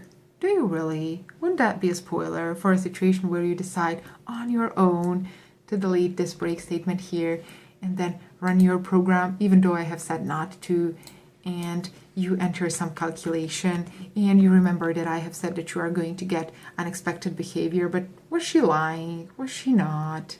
And then you decide to execute this calculation and boom, here's your unexpected behavior. So what has happened here? Well, your program has really recognized that this operation here that you have entered is this minus operation. And after that, it has written out this number 1, so 7, and then operation minus, and then this number 2, 5, is equal to, and then it has calculated number 1 minus number 2, which is 7 minus 5, and that is equal to 2. And after that, it has really continued executing other cases, which means it has come to this line here, and then it has written one more time your number 1 minus number 2, so 7 minus 5 is equal to, and then it has performed this number 1 plus number 2 calculation, and 7 plus 5 is going to be equal to 12. And then it has come to this first break command, and it has stopped the execution of your switch case. So why has this happened? It has happened because you haven't put this break command here, and in that case your program is really going to be executing your cases until it comes to the first break command. And if you have noticed here, in this default situation I haven't really put any breaks. You can as well put your break statement here. You can say break here, but even if you don't, even if you didn't put your break here, and your program really tries to execute something after this line here, there is really nothing to execute, so you are not going to get a problem in this situation here. I hope that you liked this video and that you have built your own calculator application, and if you did, make sure to subscribe to my channel and click the bell icon as well. Share this video with anyone who would like to learn programming, and I'm going to see you in my next video. Bye! Hi everyone, welcome to my channel. Welcome to another video of C++ for beginners. And in this video I wanted to deepen your knowledge of switch case. So if you're not familiar with switch case at all, if you haven't watched my previous video, you definitely have to do that. The link is going to be here. And in this video I wanted to give you some more examples that you can practice on and introduce some things that I haven't mentioned in my previous video as well. So in this video we are going to build a program that is going to require from our user to enter a year and a month as well, and then our program has to write out how many days there is in that month. So how we are going to do that, let's see. But first you have to subscribe to my channel and like this video and also share it with your friends. As I explained, there are two things that we need from our user to enter, and those are going to be month and year. So let's create two variables. Let's say year and month, like this. And now I'm going to write out the message to my user so that he knows that he should enter those two values. So year, and after that, please enter month, like this. And let's store now the values that our user enters. So the first one is going to be stored inside our year variable, and then the second one is going to be stored inside our month variable. And now we have really covered everything that we need from our user. Now our program has to check these two variables and then decide how many days there is in that month of that year. And we are going to do that using switch case statement.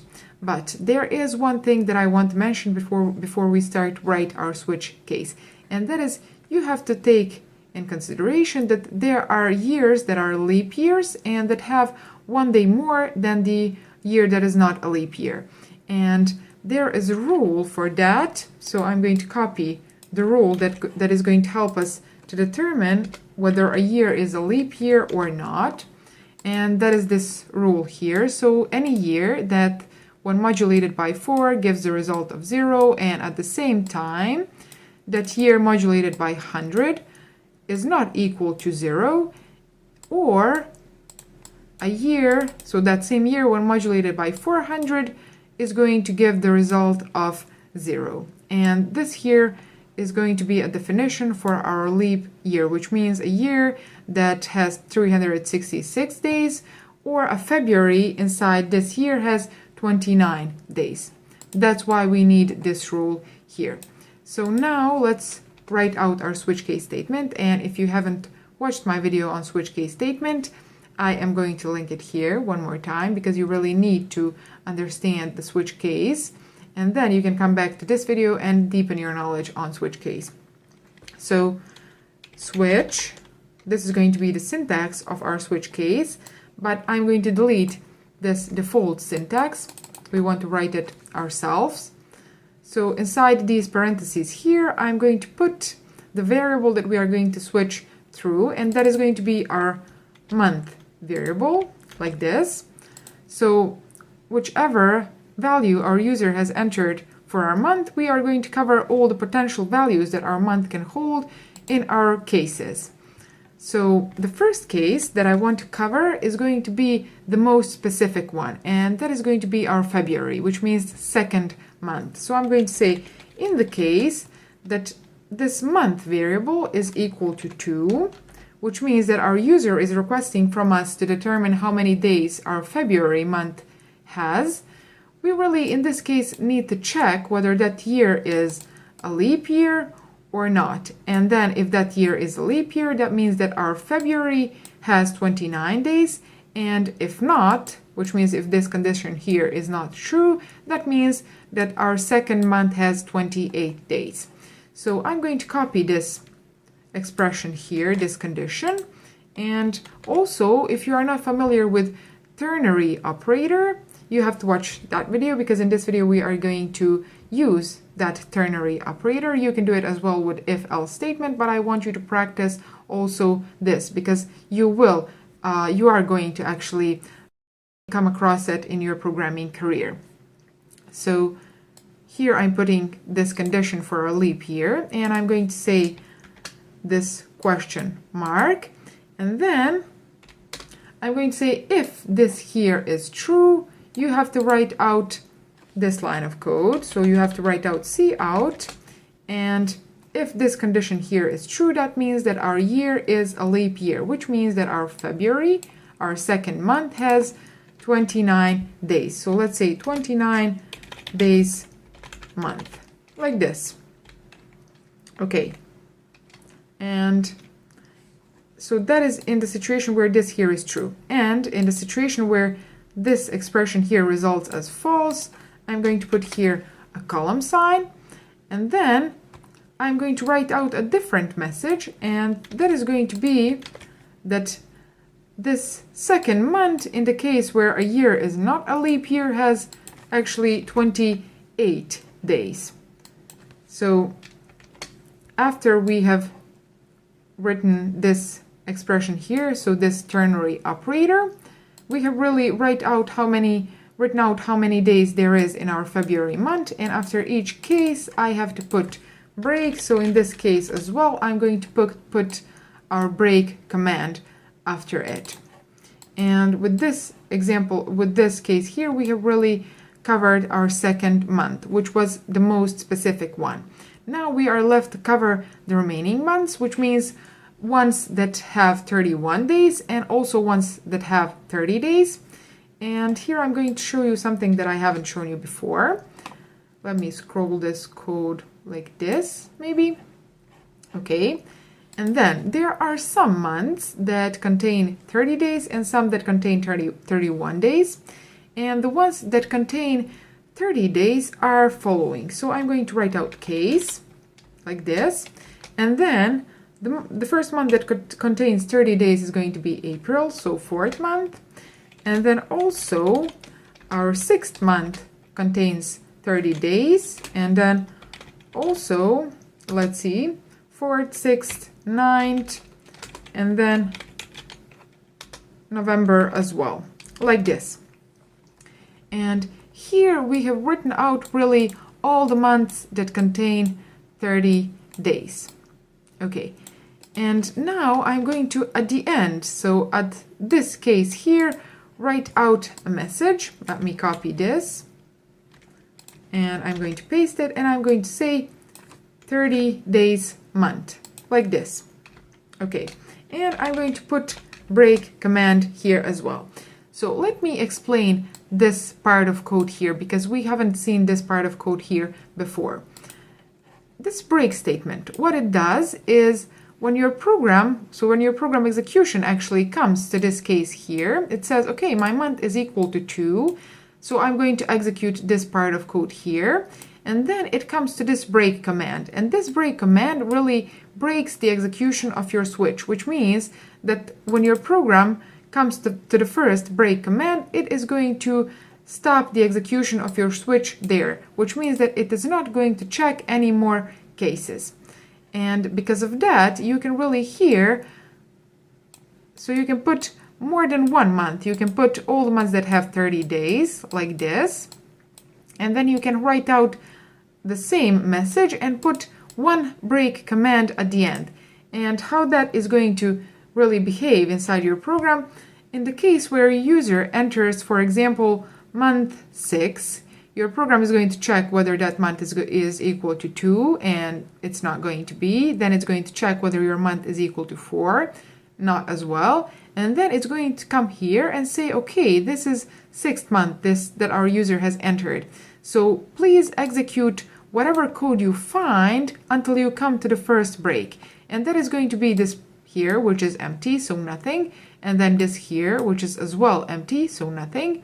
And then it comes to this code here. And that line, so this code here, contains this cout message, 30 days month. So it is going to write out this.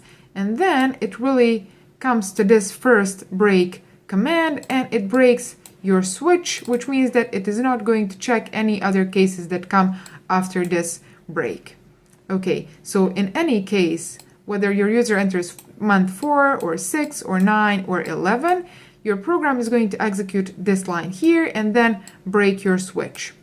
So with this part of code here, we have really covered all months that have 30 days, and now we are left to cover the ones that have 31 days. And those are months, let's see, that is our January, and then our 3rd month, and our 5th, and our 7th month, like this. Let me scroll it a little bit more. Okay, and then we have as well case 8 and case 10, and as well our December has 31 days. So there are 7 months that have 31 days, 5 months that have 30 days, and 1 month that has 28 or 29 days. And in this line here, we are going to write out a message that is going to say 31 days month. And as well here, we have to put our break command, like this. Okay, so I am going to run my program now and show you how this program behaves. So our program is asking us to enter a year and a month. Let's say the year is going to be 2020, which is current year. And then a month is going to be, let's see, it's April, so 4th. And it says that it is a 30-day month, which is April has 30 days. And let's run our program one more time. And let's say 2020 again, and let's say that we want to check our 2nd month, and it says that February of 2020 has 29 days, which is correct as well. And there is really one more situation that I want to cover, and that is going to be a situation where our user enters a number that is not a valid month number. And that situation I'm going to cover with my default statement. So I'm going to write out default. And in this default case as well, I want to write out a message to my user like this. And inside here, I'm going to say not valid, which means that our user has not entered a valid month number. So let's run our program. And if I enter year 2020, and for a month, let's say -5, for example, you see that our program has written out not valid. Okay, so I hope that you have liked this video, and if you did, make sure to subscribe to my channel and share it with anyone who would like to learn programming as well.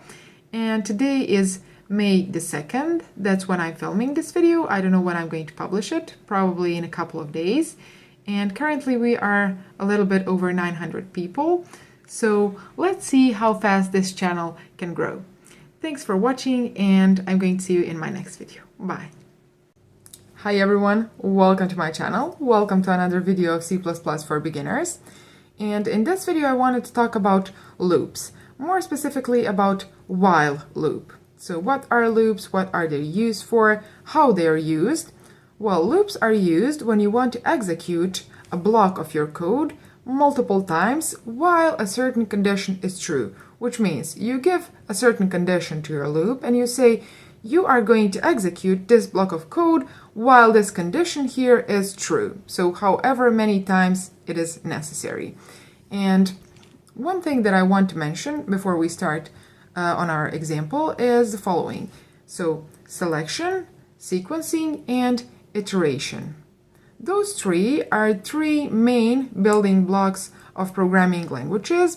And when you really learn and understand those three, you should be able to solve any logical programming problem. And in this video, we are going to talk about iteration. We have already talked about sequencing and selection in my previous videos. So what is sequencing? Well, that means that your code is executed sequentially, which means one line after the other. And then selection, that would be really when you want to select one part of the code rather than the another one, which means you are going to tell to your program under a certain situation it really has to select which block of code it is going to execute. The same would be when you, for example, come to a crossroad and then you have multiple ways in front of you, but you really have to select which one you are going to take, because you cannot take all of them. And then iteration is going to be really iterating or executing multiple times a certain block of code, certain part of code, while a certain condition is true. So while a certain condition is fulfilled, you are going to execute the same block of code. So let's see our example now. So I'm going to paste the text of my program here. And this is our task. So it says that we have to write out all the numbers between 100 and 500 that are divisible by 3 and by 5. And how we are going to do that.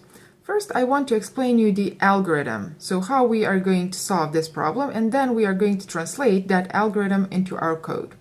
So this interval here, so this 100 to 500 interval, we are really going to iterate through all of the numbers of this interval, and we are going to do that using while loop.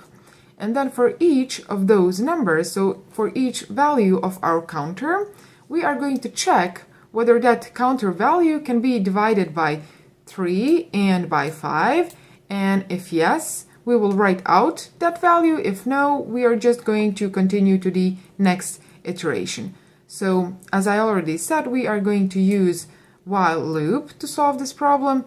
And we are going to start our while loop with the counter value of 100, and in each iteration we are going to really increase the value of our counter, so 101, 102, and 3, and we are going to stop the execution of our while loop when this counter value comes from 100 to 501, which means 500 value of counter is going to be our last iteration through our loop. So the first thing that I'm going to do is I'm going to really declare a variable that is going to hold our current counter value. So I'm going to call it int counter like this. And initially, I'm going to set the value of my counter to 100. Okay, so this is our initial value of our counter. And then let's see what is the syntax of our while loop. So we write out while like this, and then in these parentheses we are going to put our condition, so how long our loop is going to execute. And then in these braces here, so in this curly brackets, we are going to put which block of code our while loop is going to execute while this condition here is fulfilled. And let's now fill these parentheses here. So as I've said, our counter has to go from 100 to 500, which means since it starts on 100 here, we have to say to our while loop that the execution of this block of code here really has to stop when our counter comes to 500 or 501. 500 is still valid value. So that we are going to say like this. So we are going to say counter like this. And then we are going to say there are two ways to write this condition. The first one is to say while our counter is less or equal to 500, or you could as well set while our counter is less than 501. So that is a valid situation while you're executing your loop. So while your counter is less than 501, or while your counter is less or equal to 500. I prefer it this way, but whichever way you put it is going to work. So now that we have put this condition here, we really can write out this code that comes in this while loop block. So what we are going to execute while this condition here is true. And that is going to be following. Inside this block of code here, we really have to check whether our current value of our counter is divisible by 3 and by 5. And if it is, we have to write out that number to our user. If no, we just need to continue to our next iteration of our loop. And how we can check whether this counter value can be divided by 3 and by 5. Well, we use modulo operation for that. If you haven't watched my video on operators, I'm going to link it here. Make sure to watch it. And here we really put the following. So we can say if, and also if you're not familiar with if statement, going to link it here. So if our counter value, so our current value of our counter, after you modulate it with 3, if the result of that is 0, that means that our number, so our counter, is divisible by 3. And we also have to check whether our counter is divisible by 5. As well, we use this modulo operation here, and we say whether our counter modulated by 5 is going to equal to 0. And if this condition here is fulfilled, we really have checked this part of our task. And if this part here is true, we have to write out that number. So in this situation here, I'm going to say cout like this, and I'm going to put inside here, let's see, we are going to write out the value of our counter like this, and we are going to write out is divisible like this. And let's put one end line after this line of code here, because we are definitely going to have multiple lines, so we want our lines to be formatted nicely. Okay, so this part of code here has really covered this divisible by 3 and 5, and write out that number if it is divisible by 3 and by 5. And there is really one very important thing that you have to keep in mind each time that you write loops, and that is the following. So you have to give your loop a way so that it can stop executing this block of code here. So under a certain condition, it really needs to leave this block of code here, because if you don't do that, you are going to end up with an infinite loop. You are really going to lock your program in an infinite loop situation. And this code here, this loop here that we have written, this is really an infinite loop. So let me prove that. I'm going to run my program, and as you can see, the console is empty. So I enter any value, enter whatever, it is not really reacting. And why has that happened? Well, your counter value starts with 100, and then it comes to your while loop, and your while loop checks this condition here. So it checks whether your 100 is less or equal to 500, and the answer to that is yes, which means that your program execution can enter this block of code here, so it can start executing your loop.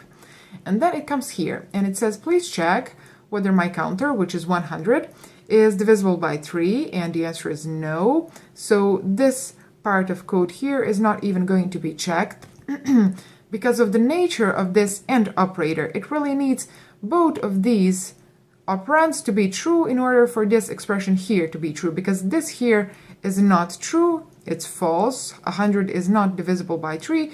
It is not even going to check this condition here, and this line of code here is not ever going to be written. So after that, it comes here to this closed curly brace, and then because of the nature of while loop, when it comes here, it really goes back here. And then it checks again your value of your counter, whether that is less or equal to 500, but nothing has changed. Your counter value is still 100.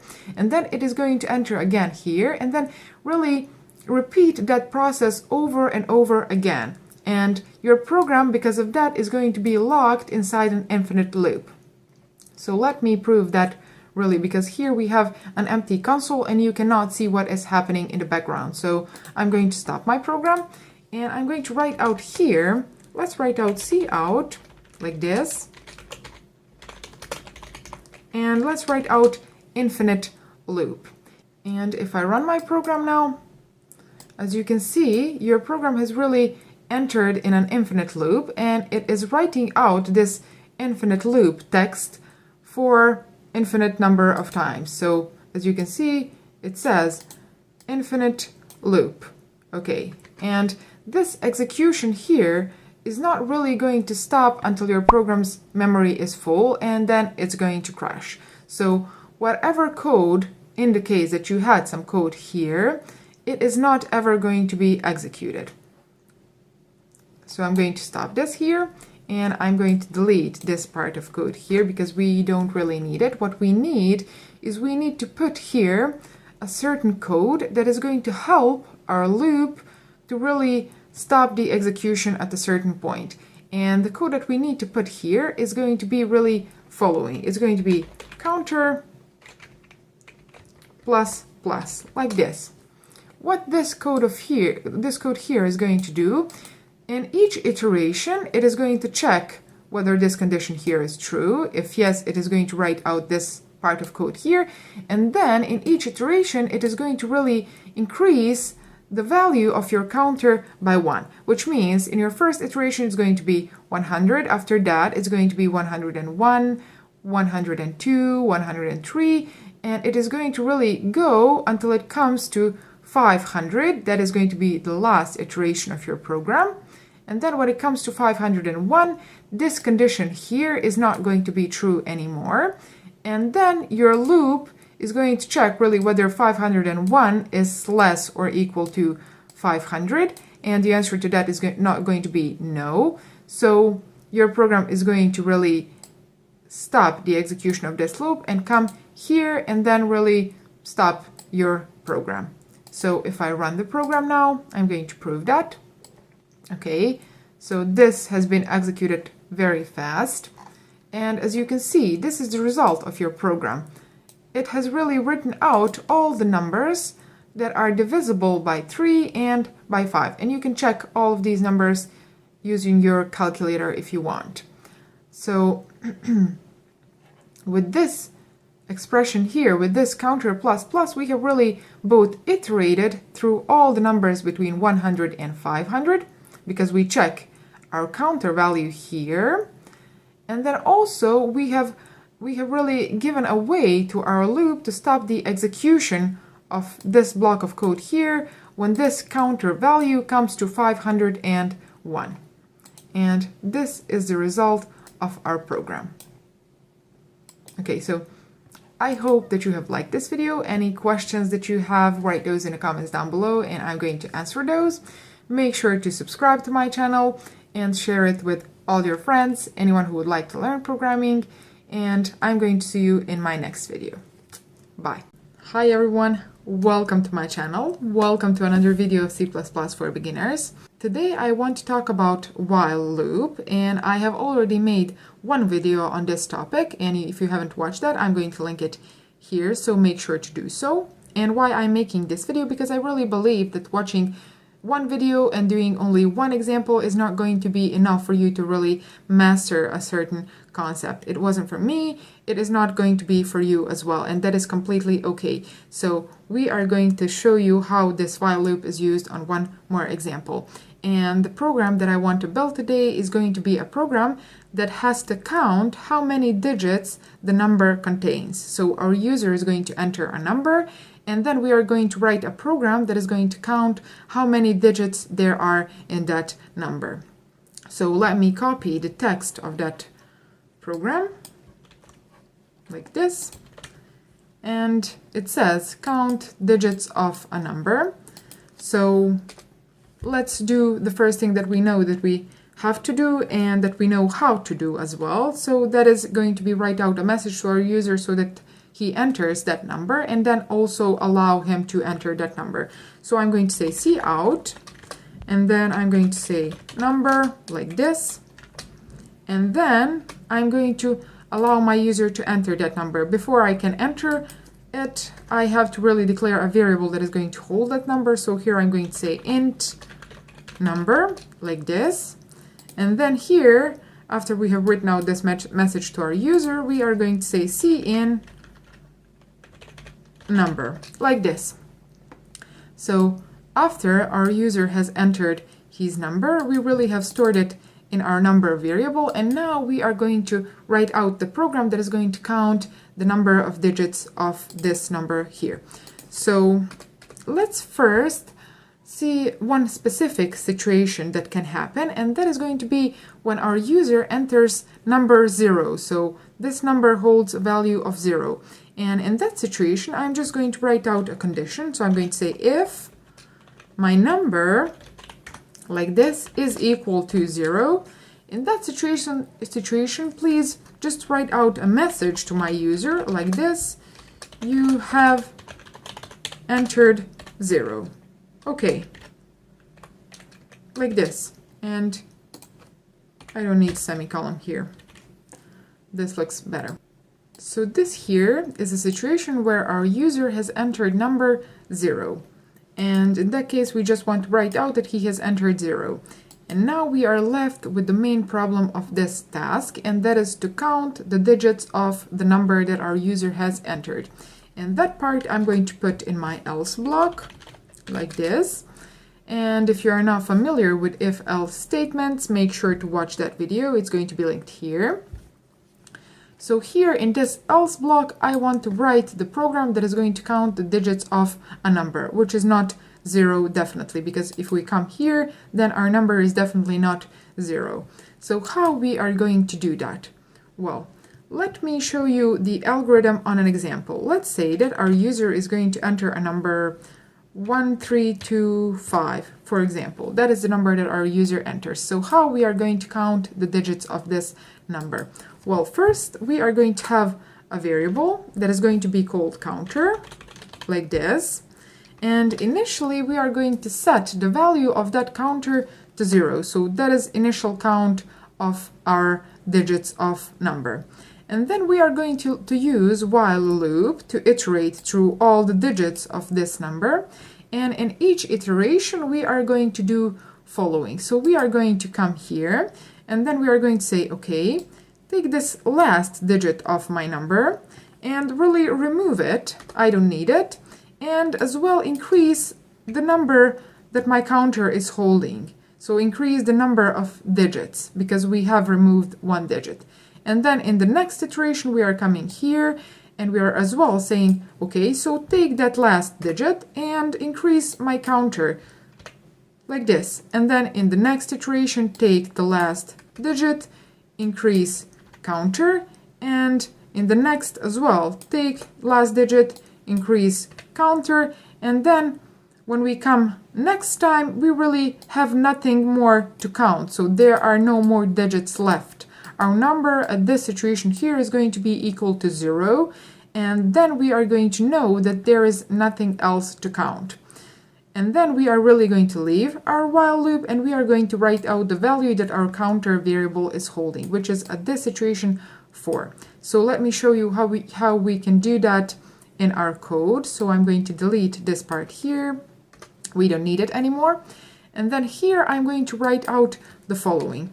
So as we explained already, first thing that we need to do is we need to create a variable that is going to be called counter, like this, or digits counter, however you prefer.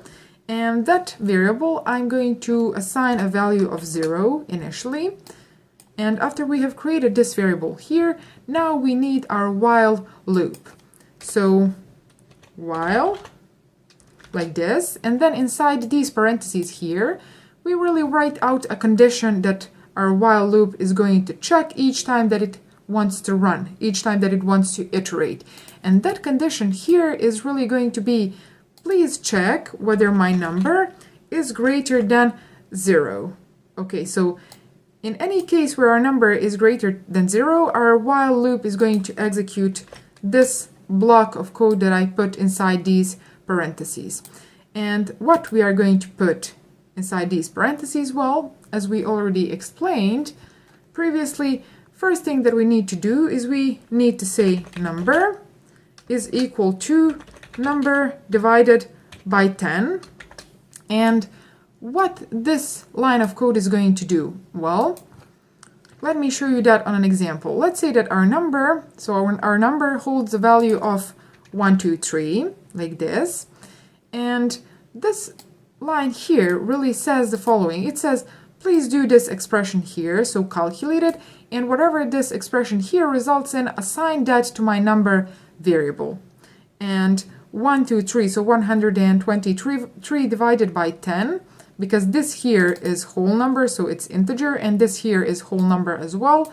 The result is going to be whole number, and that is going to be 12. Or 12.3, but because the result has to be the whole number, that 0.3 part is just deleted. Bye-bye.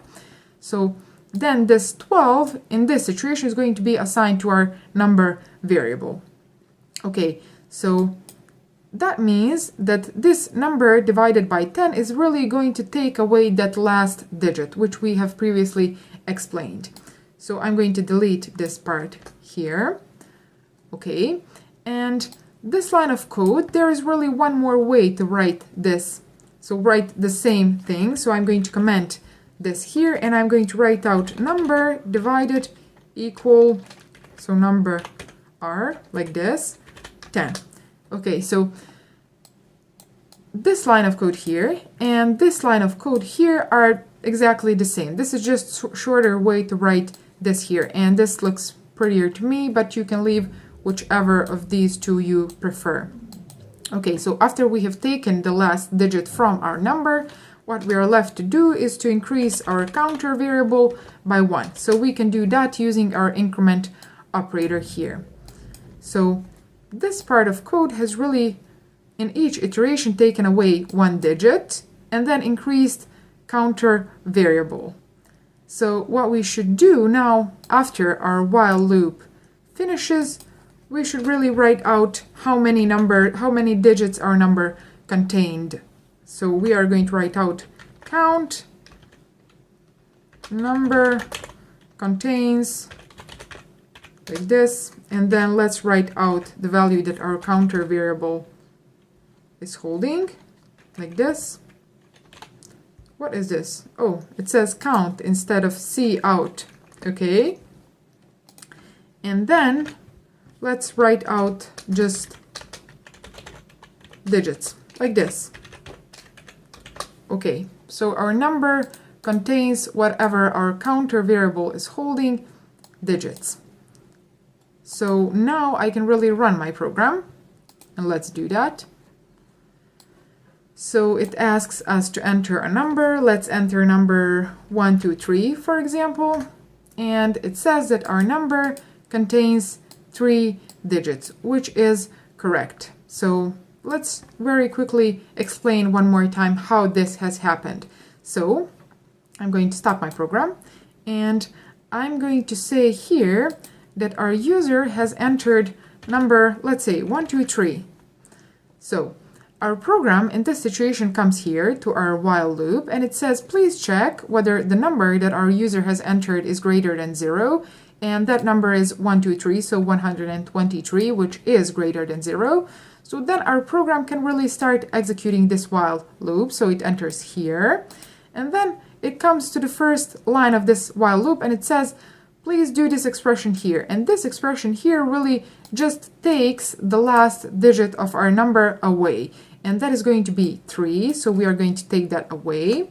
And then the next thing that needs to happen is increase the value of our counter.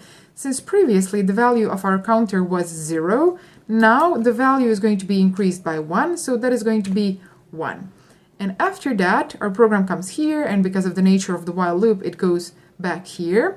It checks again whether our number is greater than 0. Our number is 12 now, so the 1 digit has been taken away.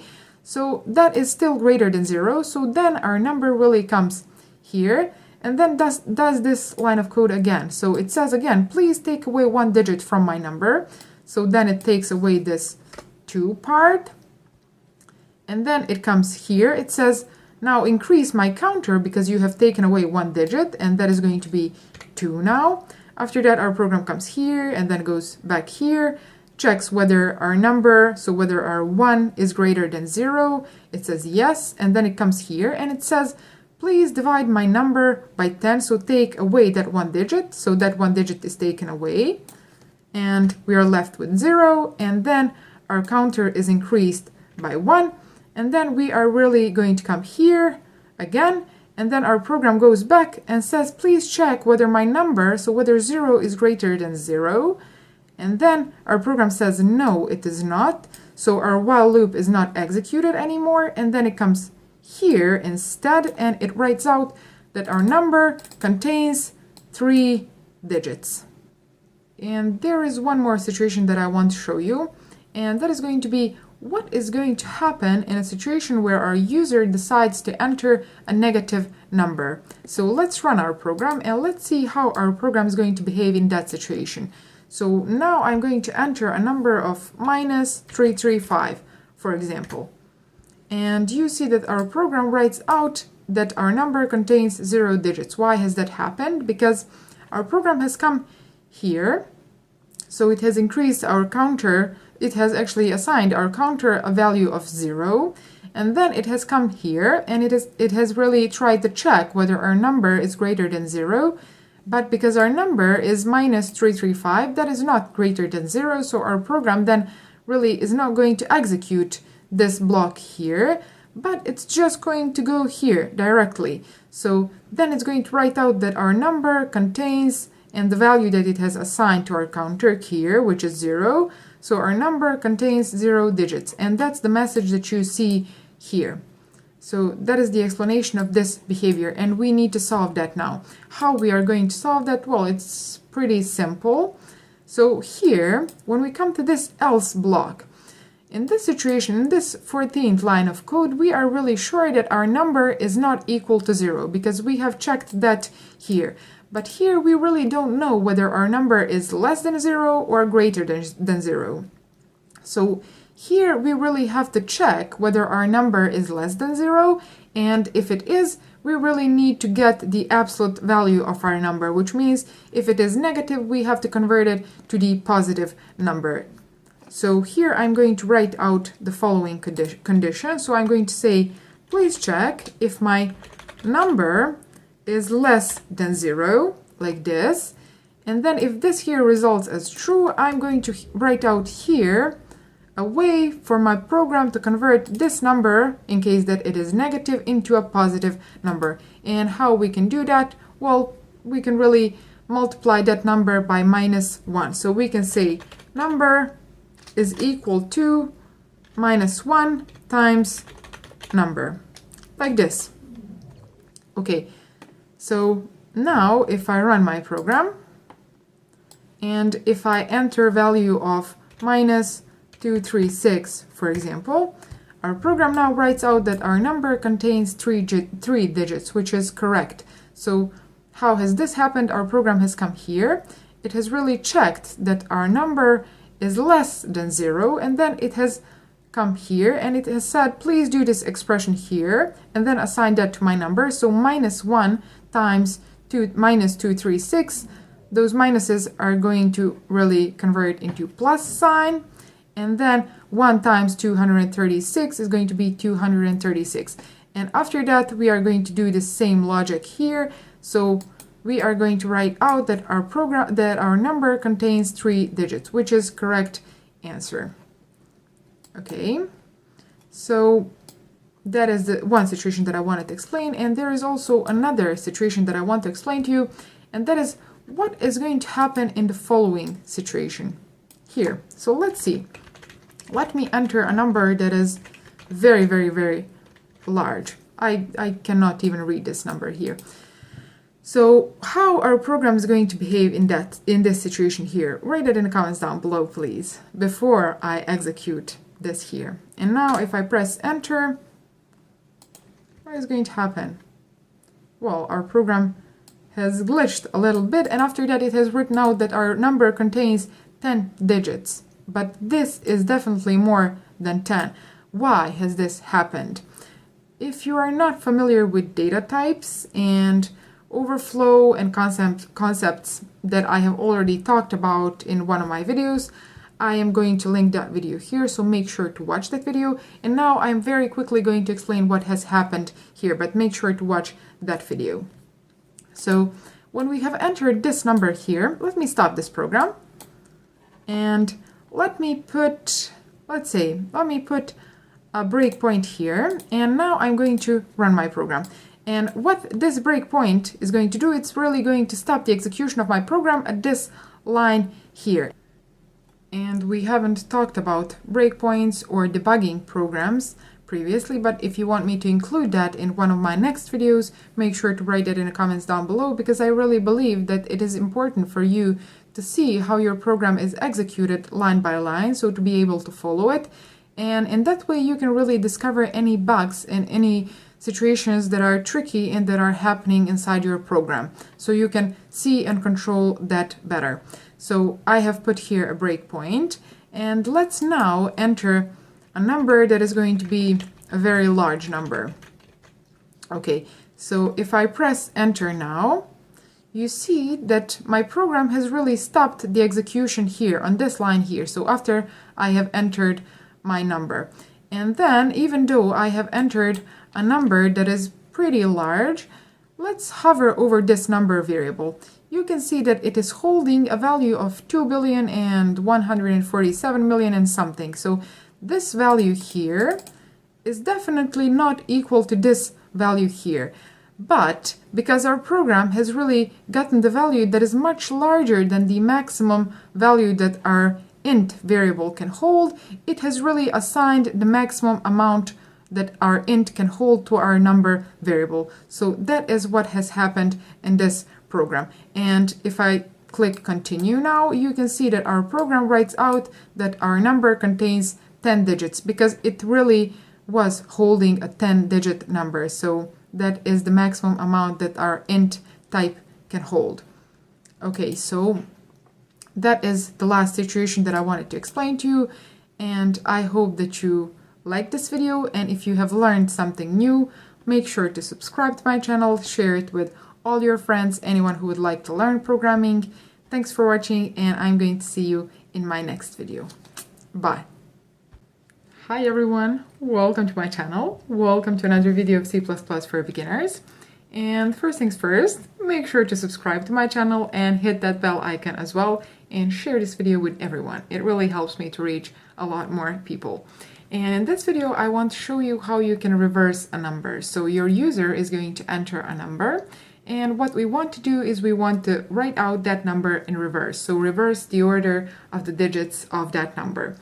And here I have opened my Visual Studio, so let's copy the text of this task like this. And the first thing that we need to do is we need to really create a variable. So let's say int number, like this, so that our user can enter his value in this variable here. So let's write out a message to our user. So let's say cout number, like this, so that our user knows that he should enter a number. And then let's accept that value in our number variable. Oh, number, like this. Now, after our user has entered a number, let's really think about how we are going to solve this problem. Okay, I get it. So the first thing that I notice here is that we are missing a variable, and that variable is going to be the one that is going to hold our reversed number. So let's declare it here. I'm going to add it here, and I'm going to call it, let's say, reversed number, like this. And I'm initially going to assign it a value of 0. Okay, and now the algorithm that we are going to use in order to solve this task, in order to reverse our number. So the algorithm that we are going to use is going to be the following. So this reverse number here, it is holding a value of 0 initially, and this number here is the one that our user enters.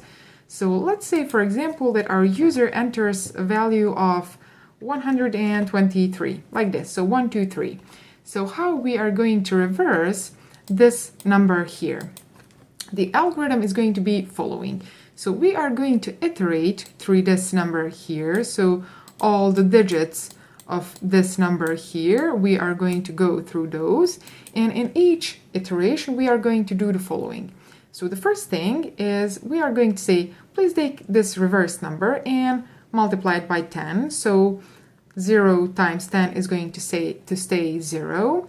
After that, what we are going to do is we are going to take this last digit of our number that our user has entered, and we are going to add that number to our reverse number. So 0 plus 3, and that is going to be equal to 3. And after that, we are going to really remove that last digit of our number. So I'm going to delete that digit.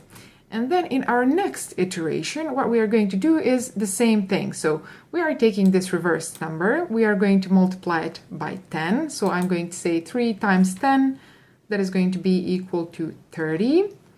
And after that, we are going to take this last digit of our number, and we are going to add that digit to this number here, so to this reversed number. So 30 plus 2, that is going to be equal to 32.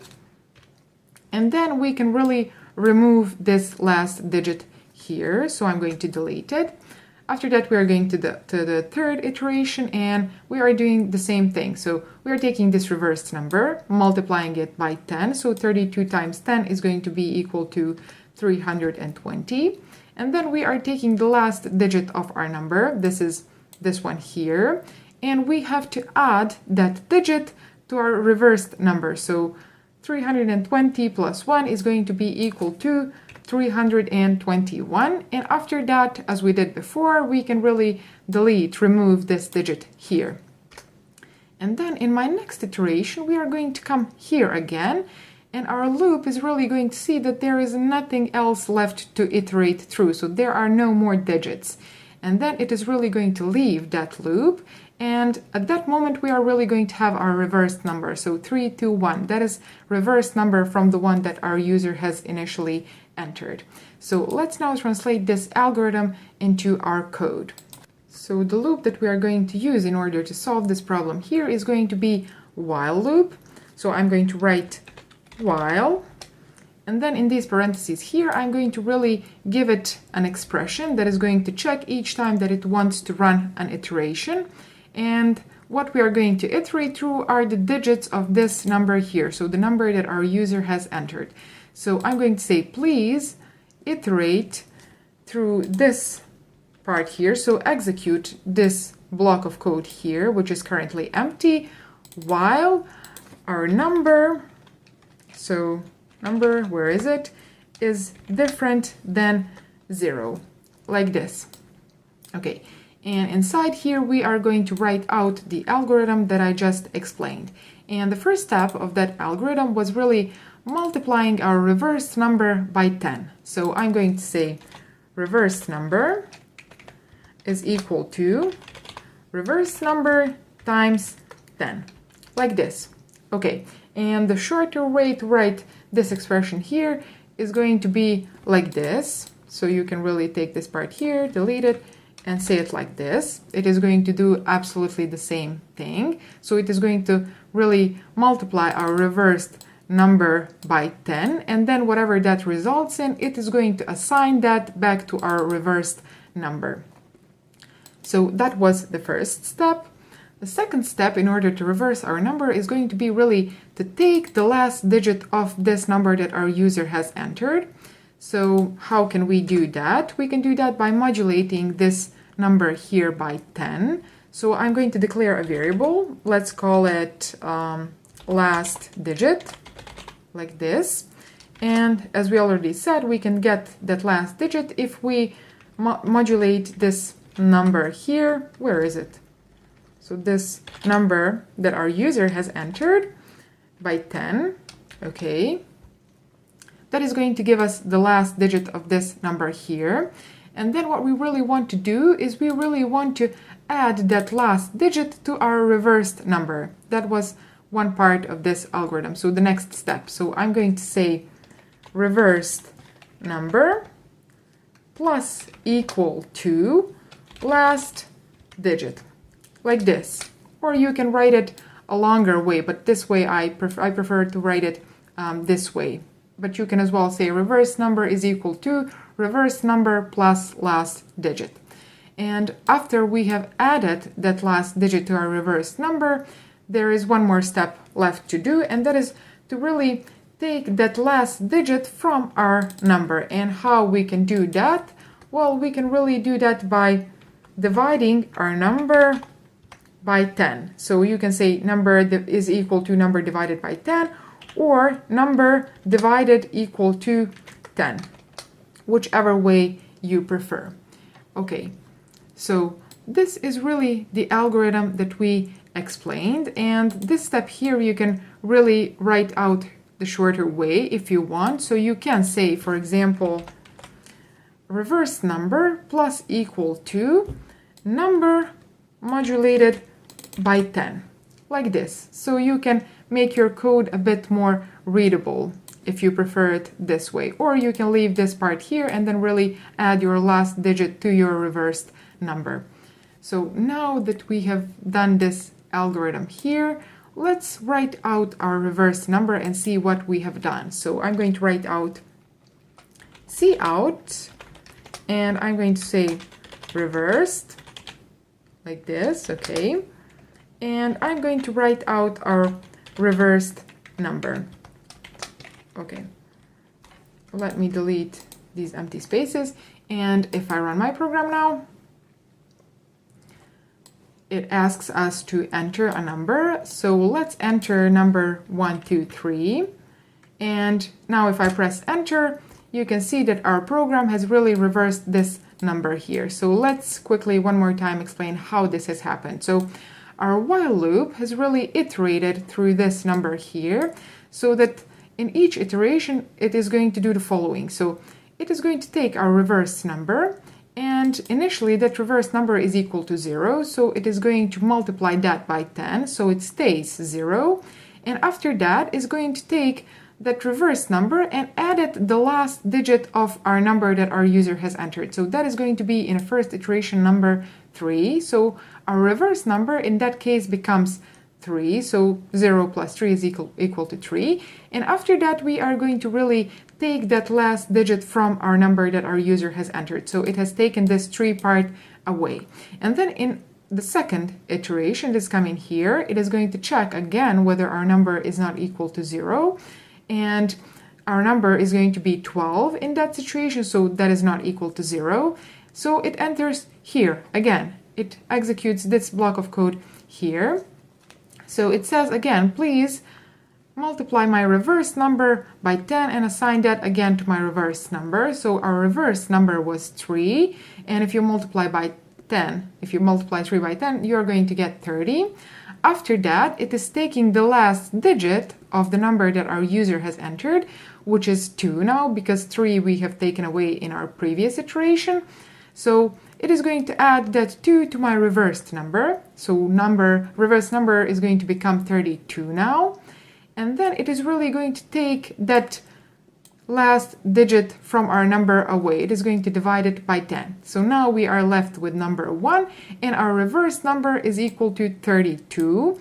And then it goes back to our third iteration. It checks again whether our number, so whether our remaining number is equal to 0, and this 1 here is the value of our number, so that is not equal to 0, so this condition here is fulfilled. It can enter the while loop. So it does this algorithm here again. So it says, please multiply my reversed number by 10. Our reversed number at this point is 32. So when you multiply that by 10, you get 320. And then after that, it takes the last digit of our number, which is going to be this one. So this one here, which is the last one remaining. So it is going to take this one and add it to my reversed number, as you can see here. And then it is really going to take that last digit away. So it is going to take all of these 3 digits away. So it has taken them in the previous iterations, and now it has taken this one away as well. So our number is equal to 0 now. And then it goes back to our fourth iteration. It checks whether our number is not equal to 0, but in this iteration our number is equal to 0. So it really leaves this loop here. So it is not going to enter in this loop anymore, and then it goes here and it really writes out the value of our reversed number, which is this line of code here. So that is how we have reversed our number. So I hope that you like this video and that you understand this explanation. If you have any questions, write those in the comments down below, and also share this video with all your friends, with anyone who would like to learn programming. And thanks for watching. I'm going to see you in my next video. Bye. Hi everyone, welcome to my channel. Welcome to another video of C++ for beginners. If you are already a subscriber, welcome back. And if you're a new viewer, make sure to subscribe, hit that bell icon as well, and welcome to my channel. So in this video, I want to talk about the while loop. And in my previous videos, we have already talked about while loop and iteration in general. So if you are not familiar with those, make sure to watch that video. I'm going to link it here. But in this video, I want to explain to you how and when is used do while loop. And I'm going to give you an example of a program that is usually used. And for example, applications such as when you try to unlock your phone and then you are given 3 attempts to guess your PIN.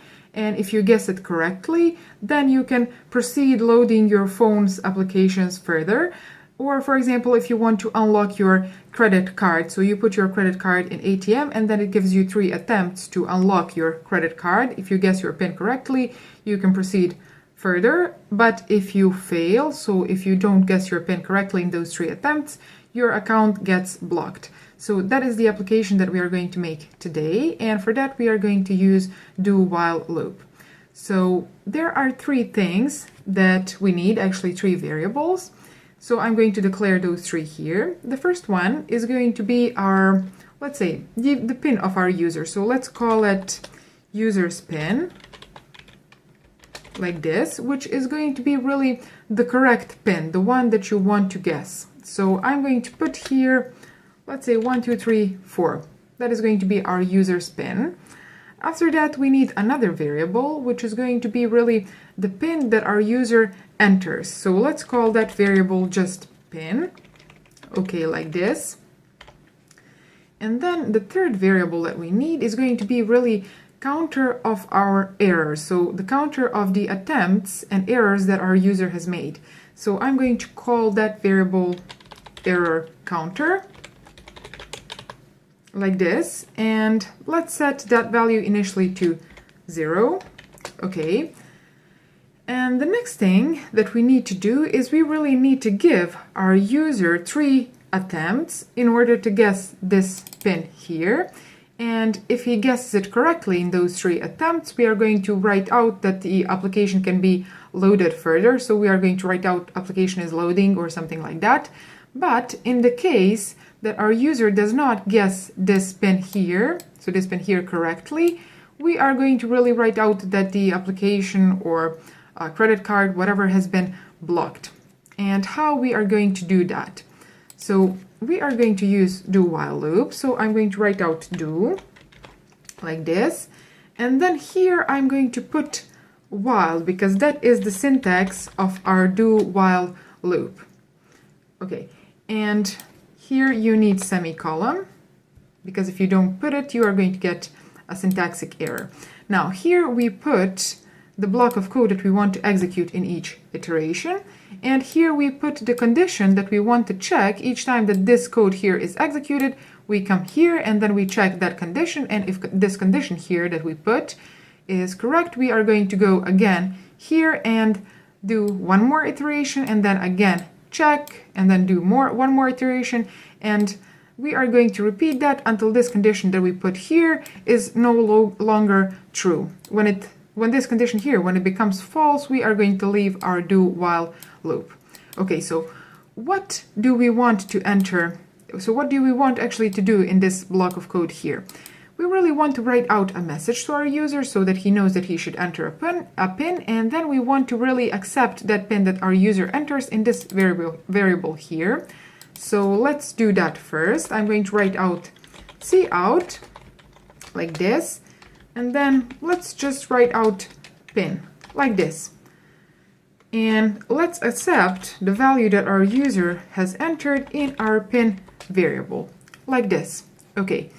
And then after we have done this, what we need to do is we really need to check whether this pin here, so this pin that our user has entered, corresponds to this pin here. So whether this value is equal to this value here. And if they are not, that means that our user has failed. So in that case, we are going to increase our errors counter.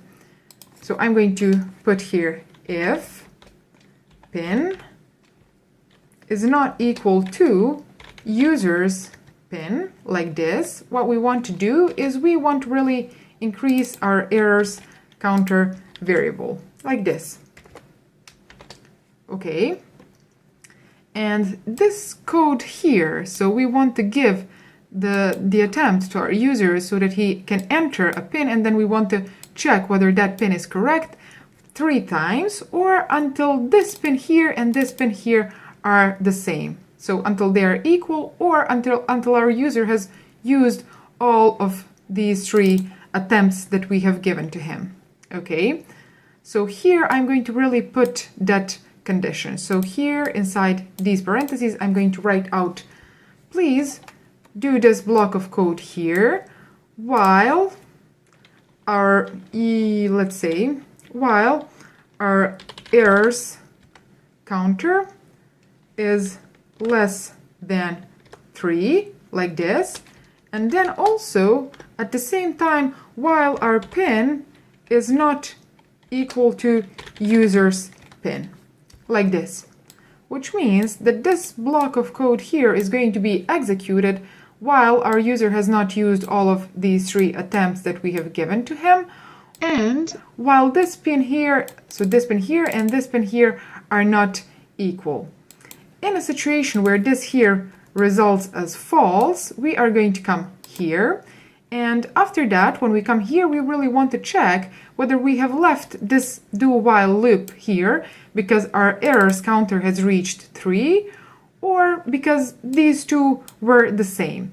In a situation where our errors counter has reached 3, that means that our user has used 3 attempts and that he has not guessed his pin correctly.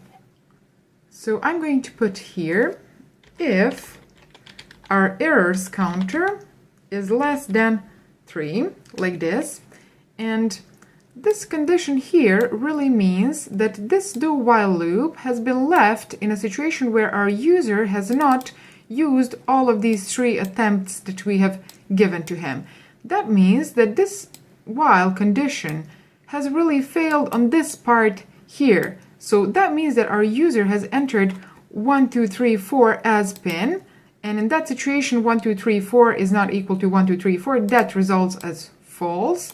So this whole expression here, this whole condition results in false, and then we leave our do while loop. And in that situation, if our user has not used all of these 3 attempts, that really means that he has guessed his PIN correctly. So here in this if situation, we can write out to our user, cout, you have guessed, or you can proceed with loading of this application. So I'm going to write out just loading, like this.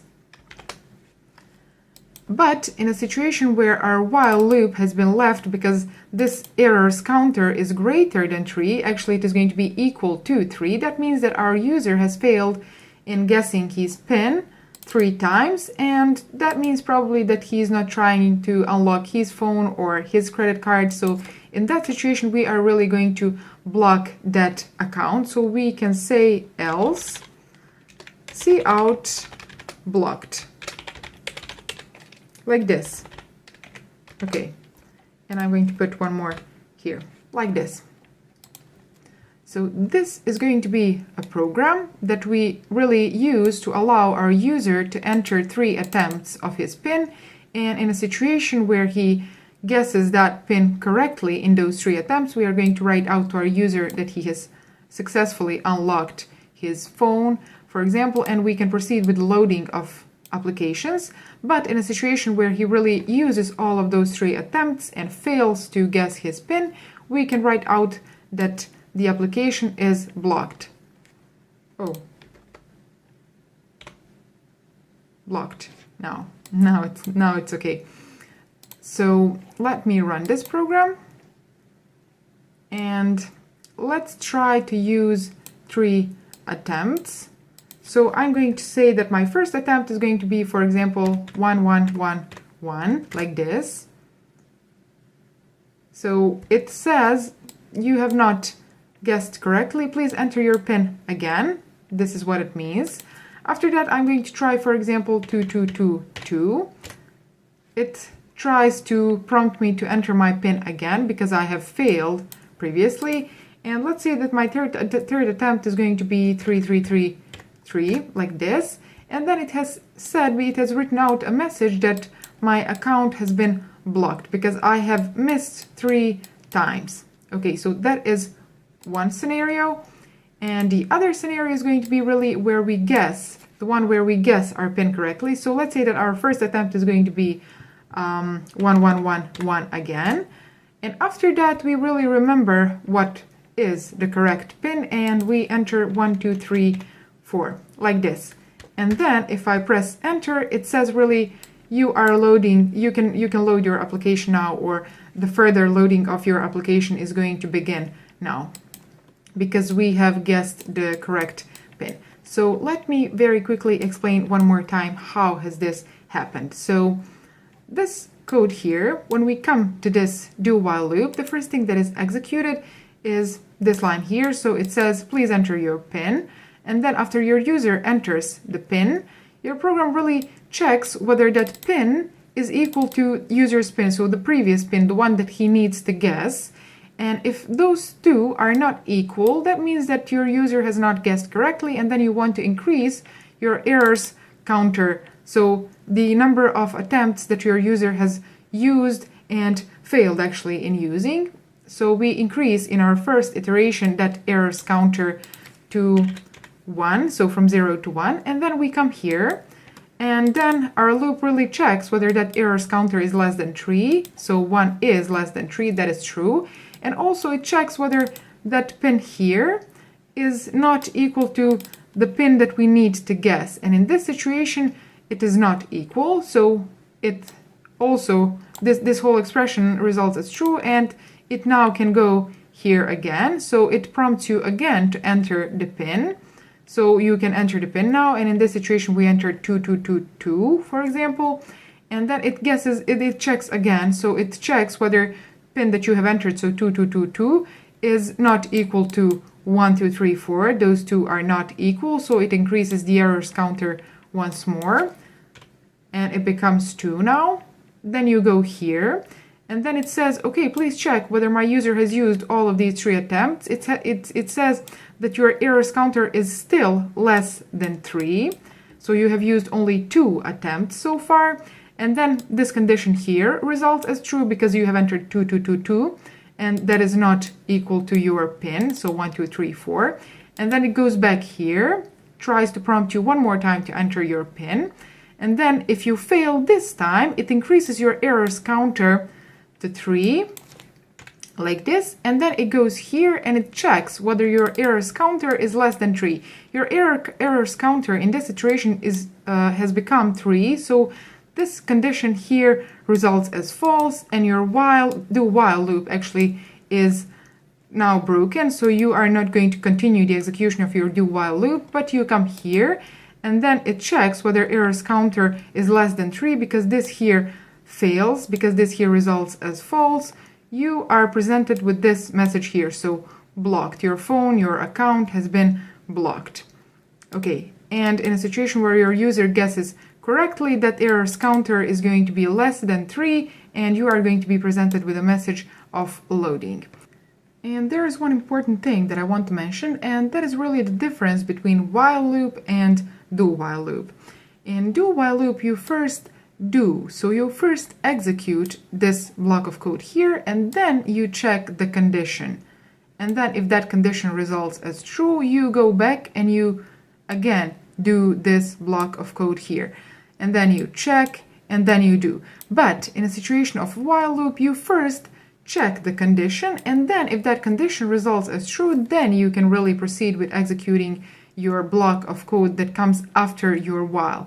But in this situation here, so in the situation of do while loop, you first do this block of code here. So irrelevant whether this condition here is true or not, you are going to do this block of code here at least once.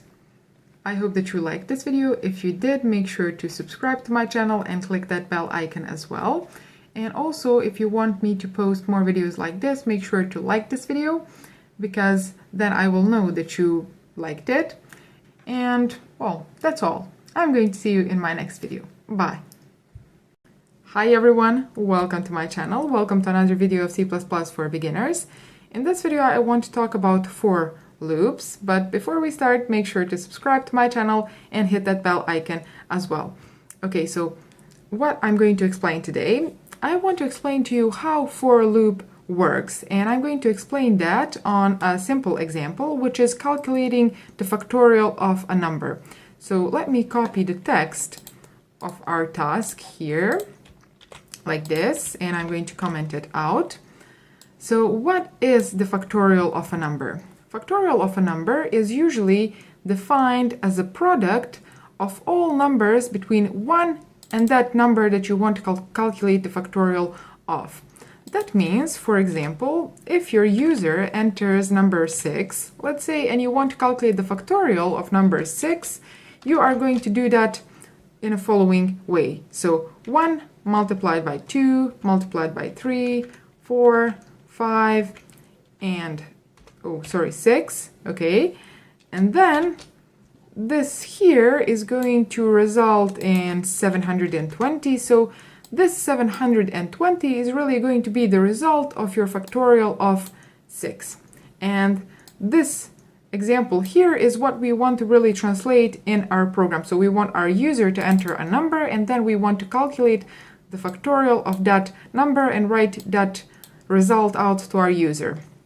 And we are going to use for loop for that. So let me quickly declare a variable which is going to be called number, okay, like this. And let's prompt our user that he should enter a number. And then let's really store that number that our user enters in our number variable. Okay, so after we have acquired a number that we want to calculate our factorial of, let's explain how we are going to really do that. So I'm going to do that using for loop. And what is the difference between for loop and while loop and do while loop? Because we have previously talked about while loop and do while loop as well. You can find those videos on my channel if you're interested, and I'm going to link those videos in the description of this video if you want to watch them. So the difference is that usually when you use for loop, beforehand you should know how many iterations that loop is going to make. So for how long your loop is going to run. So let me show you the syntax of our for loop. You say for, and then you use these parentheses here in which we are going to put certain expressions in a moment. And after that you put these curly brackets in which we are going to write out the code that is going to be executed in each iteration of our for loop. So inside these parentheses here we need to put three things. What are those three things? The first one is going to be to set the initial value of our counter variable. That is the first one. After that, the second is going to be to really put the condition that your for loop is going to check each time that it wants to run this block of code here. So before each iteration, it is going to check that condition. So that is going to be the second thing. And after that, the third thing is going to be really a way for your counter value to come to that condition, which means that you have to either increase or decrease your counter variable in order to reach that condition at certain point, and then when that condition results as false, your for loop is not going to be executed anymore. Okay, so those are three things that we need to put in these parentheses here. And let's now look at this example here, because from here we are going to really deduct which conditions, which expressions we are going to put here. So if you notice this algorithm here, because this is really algorithm, nothing else, you see that this is really a counter. This behaves as counter. So it goes 1, 2, 3, 4, and it really starts at 1, and then it goes up to that value that your user has entered. So we can use that for our expression here. The first expression is initial value of our counter. We need to declare that variable, and we are going to call that variable I. You can call it counter or whatever you want. Really, your compiler is not going to give you an error because of that, but the common practice is to use a single letter variable name for this counter that you use in your for loop. So I'm going to use name I for that, and the initial value of my I counter is going to be 1, because as you can see here it really starts on 1, and then after that we need to put the condition that your for loop is going to check each time that it wants to run a new iteration. And that condition, as you can see here, is really this expression here. This algorithm runs until it comes to this 6, until it comes to the value that your user has entered.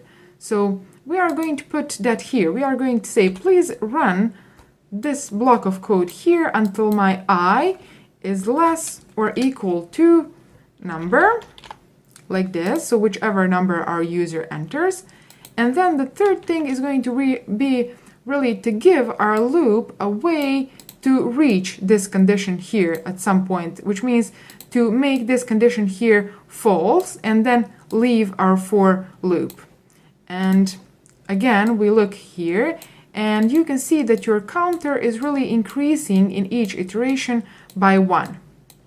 Okay, so here we are going to put I++, which is in each iteration going to increase the value of our I counter by 1. Okay, so after we have put these expressions in these parentheses of our for loop, we need to really put a block of code that is going to be executed in each iteration of our for loop. And I'm going to declare, before this for loop here, I'm going to declare another variable, which I'm going to call factorial, and I'm going to give it a type of int. Okay, like this. And I'm going to assign the initial value to my factorial variable, and that is going to be 1. And then how I'm going to use this factorial variable. In each iteration of my for loop, I want to say that my factorial is going to be equal to whatever my factorial was previously holding, multiply that by my current I value, which means by the current value of my counter. And how this is going to behave. So let's say that our user enters, for example, number 3. And then your execution comes here and it says, please declare a variable which is going to be called factorial, and it is going to have a value of 1. So we have assigned that value here. And then it comes to your for loop. The first thing that your for loop is going to do is it is going to declare this I variable here and assign it a value of 1. So we are going to write that here. So we are going to say I is equal to 1.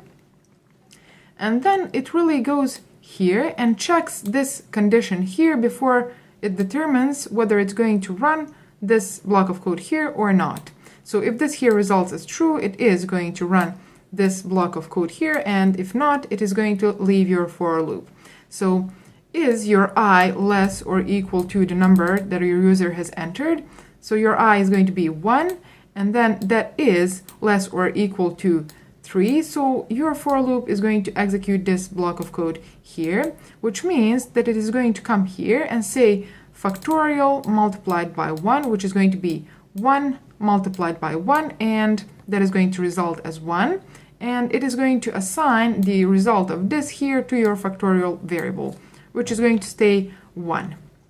After that, your for loop comes here, and at this close bracket here, it really goes here and it increases the value of your I. And this increment operator is going to increase it by 1, so your I now becomes 2.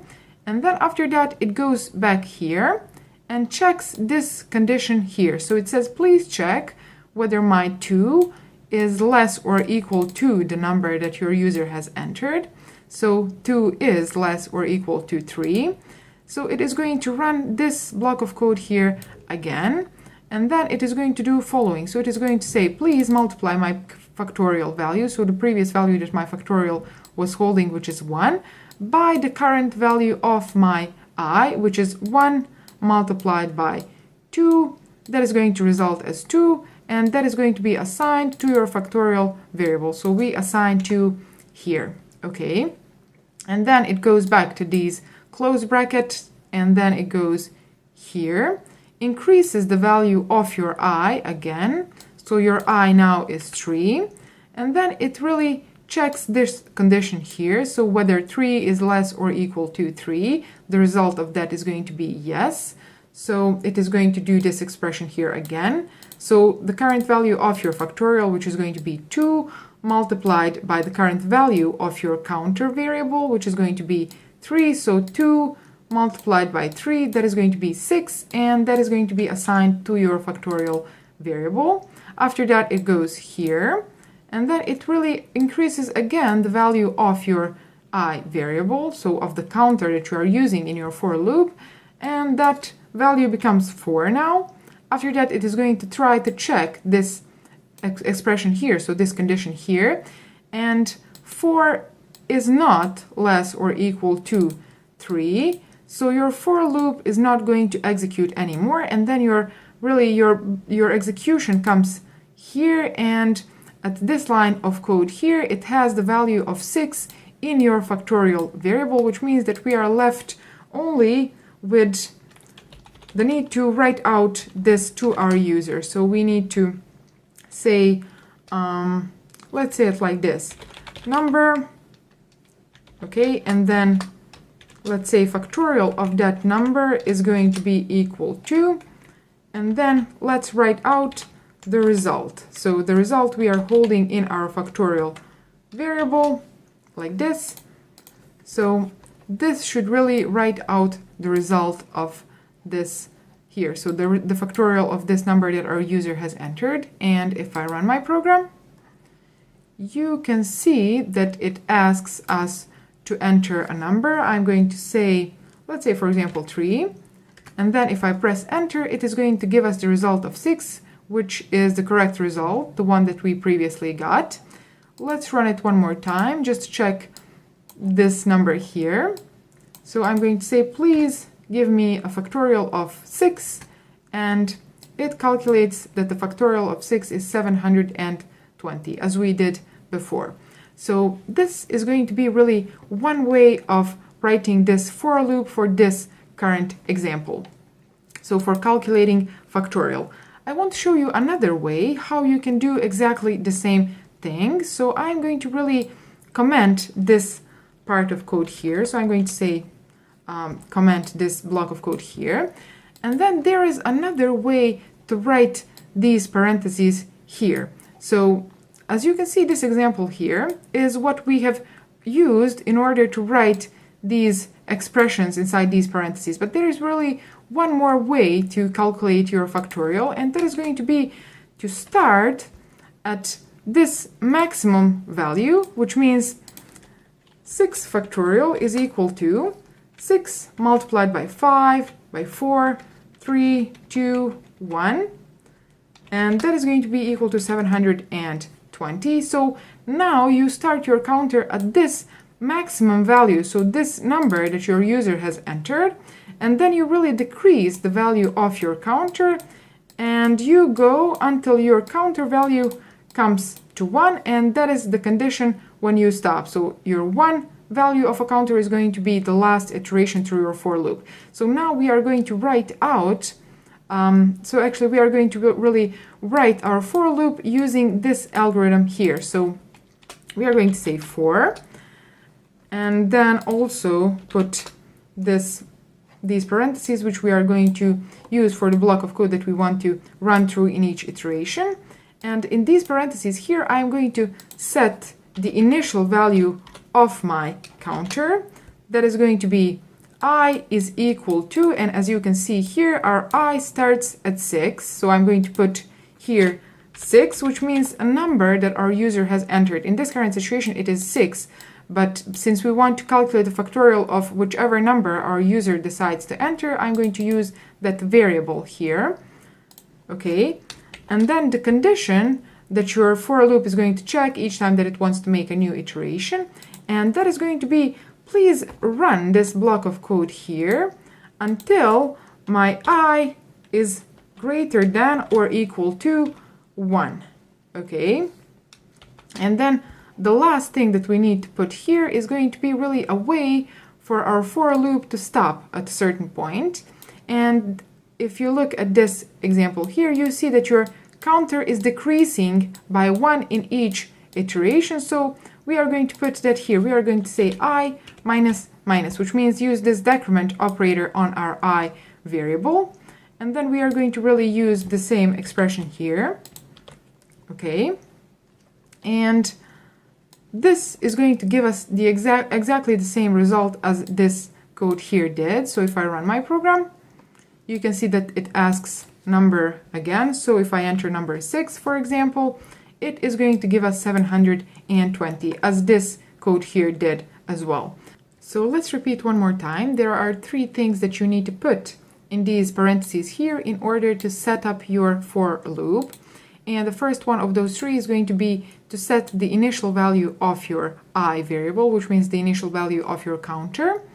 After that, you need to put the condition, which is going to be checked each time that your for loop wants to run an iteration. And if this condition here results as true, your for loop is going to run this block of code here. But if this condition here results as false, your for loop is not going to run this block of code here, but you are really going to leave your for loop and come to the next line after it. And then the third thing that you need to put in these parentheses here is going to be really to either increase or decrease value of your counter variable so that it can reach this condition here at certain point and make it false. So we have decreased it in this example here, and we have increased it in this example here. So those are 3 things that you need to put inside these parentheses here, and you really need to separate those 3 using this semicolon sign. Okay, and there's one more thing that I need to mention, and that is going to be really, you can upgrade this program here so that it checks whether this number here is greater than 0, because you cannot calculate factorial of negative numbers, so our program is not going to behave as expected if you enter negative number. And also the factorial of 0 is going to be equal to 1. So you can put that code here and determine whether your user has entered positive or negative number. And in case that your user has entered negative number, make sure to write out appropriate message to your user. So I think that is all. If you like this video and if you learned something new, make sure to subscribe to my channel and hit that bell icon as well. Share it on your social media because it really helps me to reach a lot more people so that all of us can learn and upgrade our knowledge in programming. And I'm going to see you in my next video. Bye. Hi everyone, welcome to my channel. Welcome to another video of C++ for beginners.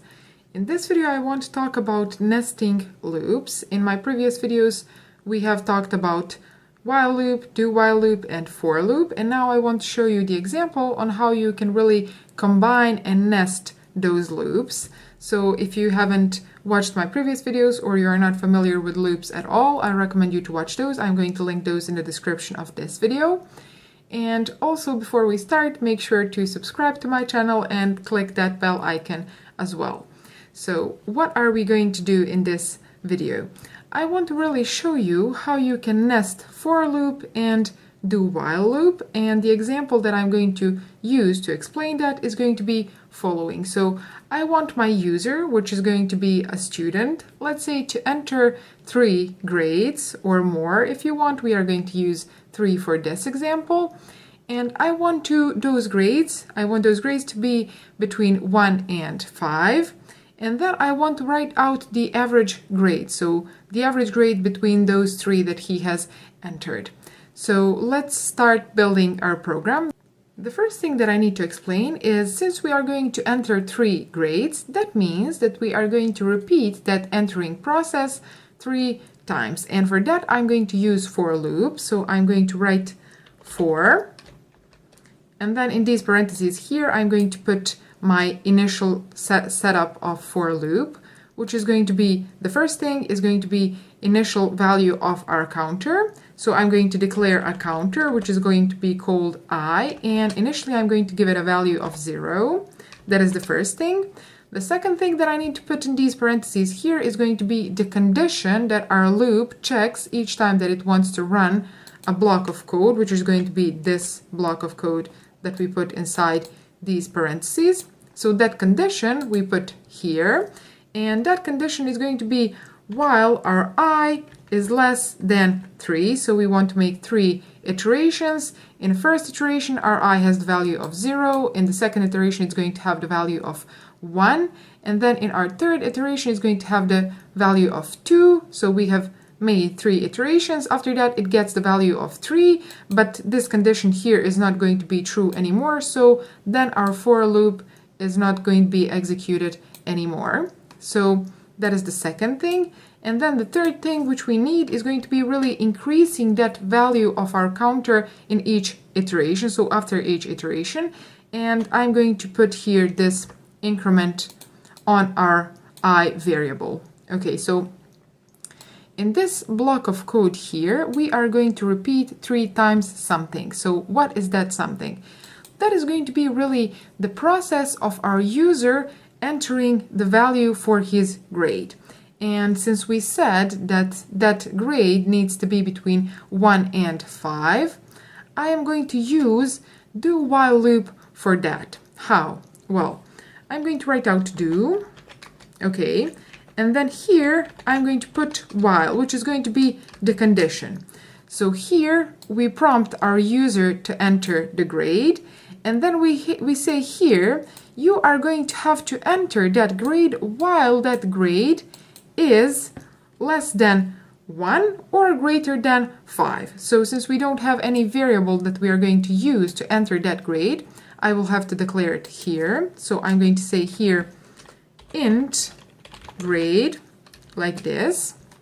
Okay, and then let's prompt our user in this block here to enter his grade. So I'm going to write out cout, and let's say enter grade, and I am going to use the current value of my counter so that I can really say which grade my user is entering. So enter first grade, second grade, and third grade.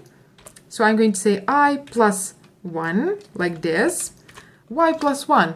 Well, because our counter starts at 0, and it wouldn't make much sense to say to our user, please enter grade 0. So that is why I'm increasing this value of my I when I want to write out a message to my user.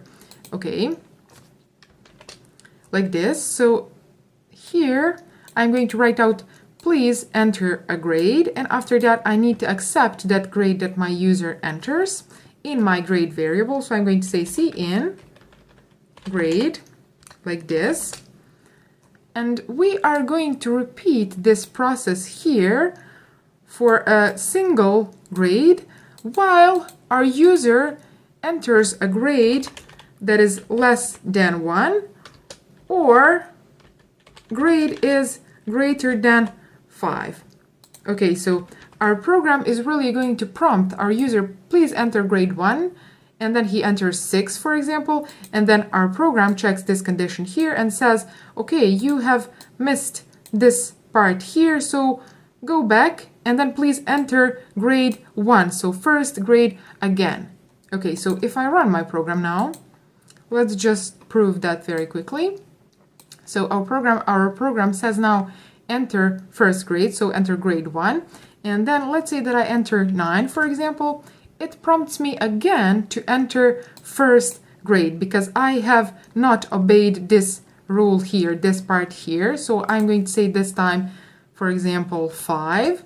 And then it says, okay, you have successfully entered first grade. Let's now enter second grade. So for that second grade, let's enter, for example, 0. And then it prompts me again, you have not entered correct value for grade 2, please enter it again.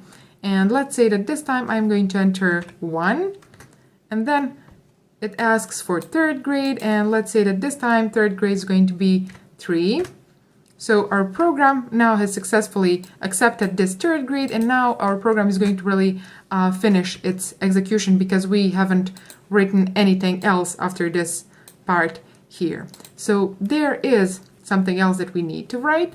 And since we want to calculate the average grade of our user, what we are going to need is going to be really to sum all of these grades that our user enters. So I am going to declare a variable which is going to really hold that sum of our user's grades. So I am going to put it here. I'm going to call it sum. And initially I'm going to assign it a value of 0. And later I'm going to explain why. So I have declared a variable that is going to be of type int, and I have called it sum and assigned it a value of 0. So this sum here is going to, each time that our user enters a grade, and we really check that that grade is valid grade. After that, we want our sum to hold whatever it was previously holding plus the value of our grade, like this.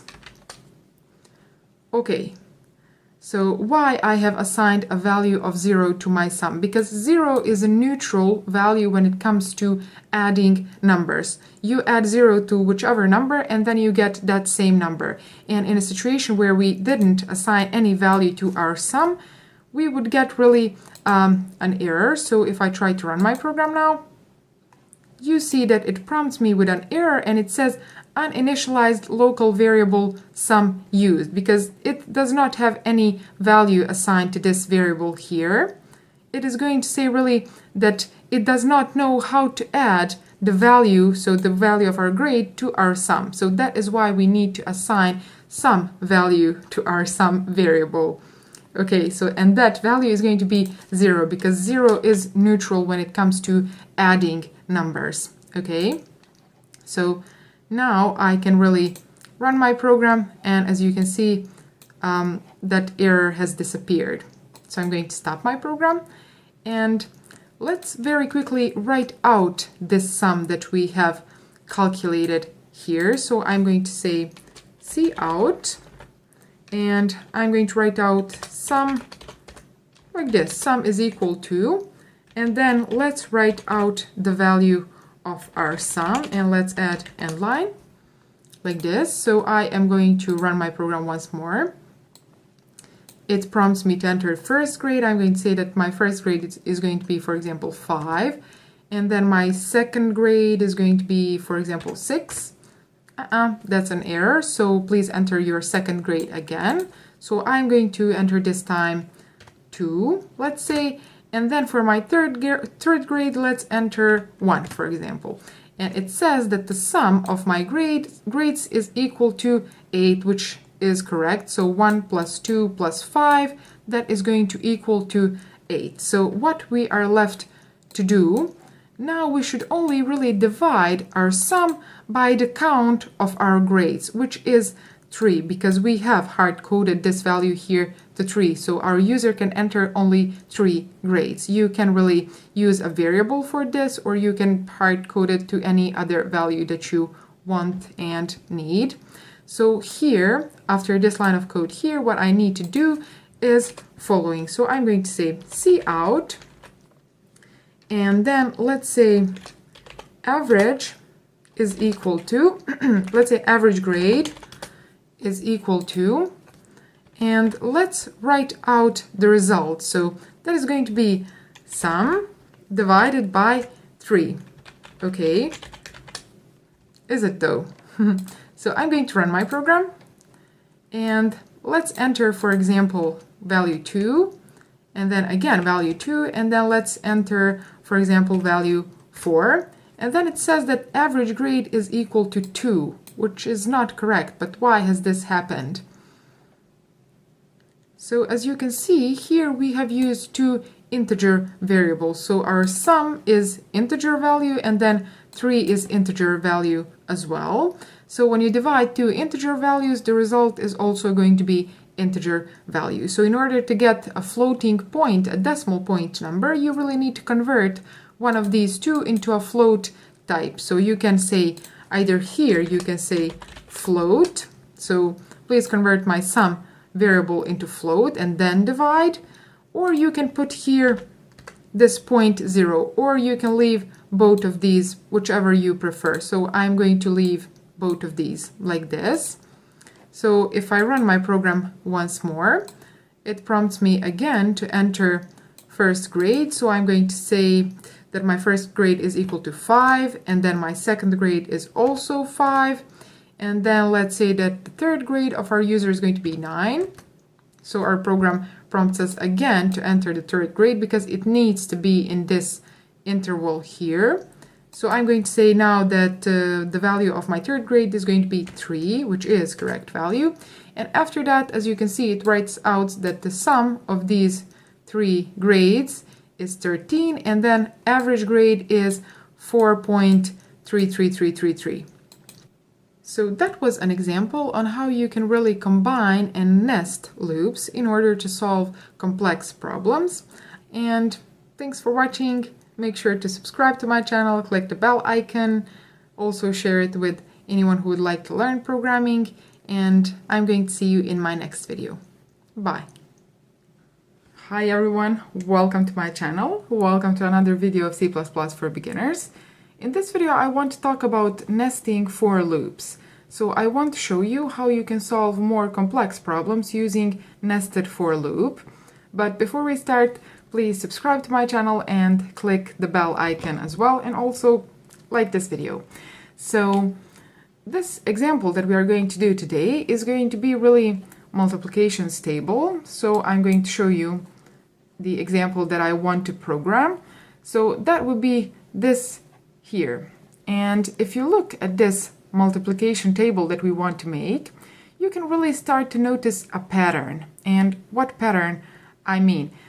You see here, this first operand in this first part of my multiplication table, so in this first table, as you can see, this first operand is 1, and it stays 1 in this table here.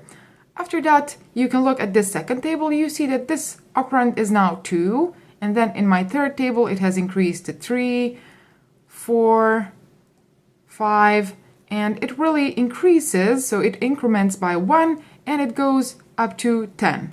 Okay, so that is the first operand, so this first part of my multiplication. After that, we can look at this second operand, and you can really notice that it increases in each iteration by 1. So it goes 1, 2, 3, 4, 5, up to 10. And then it does the same thing in this second table. So it goes from 1 to 10 again. And then the same in my third table, fourth, fifth, and it really behaves the same in this 10th table as well. So that is the pattern that I want you to notice. So this first operand can be really represented using one for loop. So let's say that that is going to be outer for loop, and it is going to increase each time that my second operand counts from 1 to 10, and that second operand we can really represent using another for loop, which is going to be really inner for loop. So the program, the algorithm for solving this problem is going to go like this. You have outer for loop, which is going to count from 1, 2, 3, 4, up to 10. So it is going to count from 1 to 10. And then you are going to have inner for loop, which is also going to count from 1 to 10, but for each value of my counter of my outer loop. Okay, so that means that my outer loop counter changes only after my inner loop has counted from 1 to 10. So let's copy the text of our task here. I'm going to say multiplication table, and let's comment that text out. So as we said, in order to solve this problem, we are going to use nested for loops. So I'm going to add empty space here, and then the first thing that I need is going to be my outer loop. So I'm going to really set up my outer loop. I'm going to say for, and then we need to declare a counter, which I'm going to call I. So I'm going to say int I is equal to, and then since our outer, let me show you this image one more time, since it goes from 1 to 10, I'm really going to set its initial value to 1.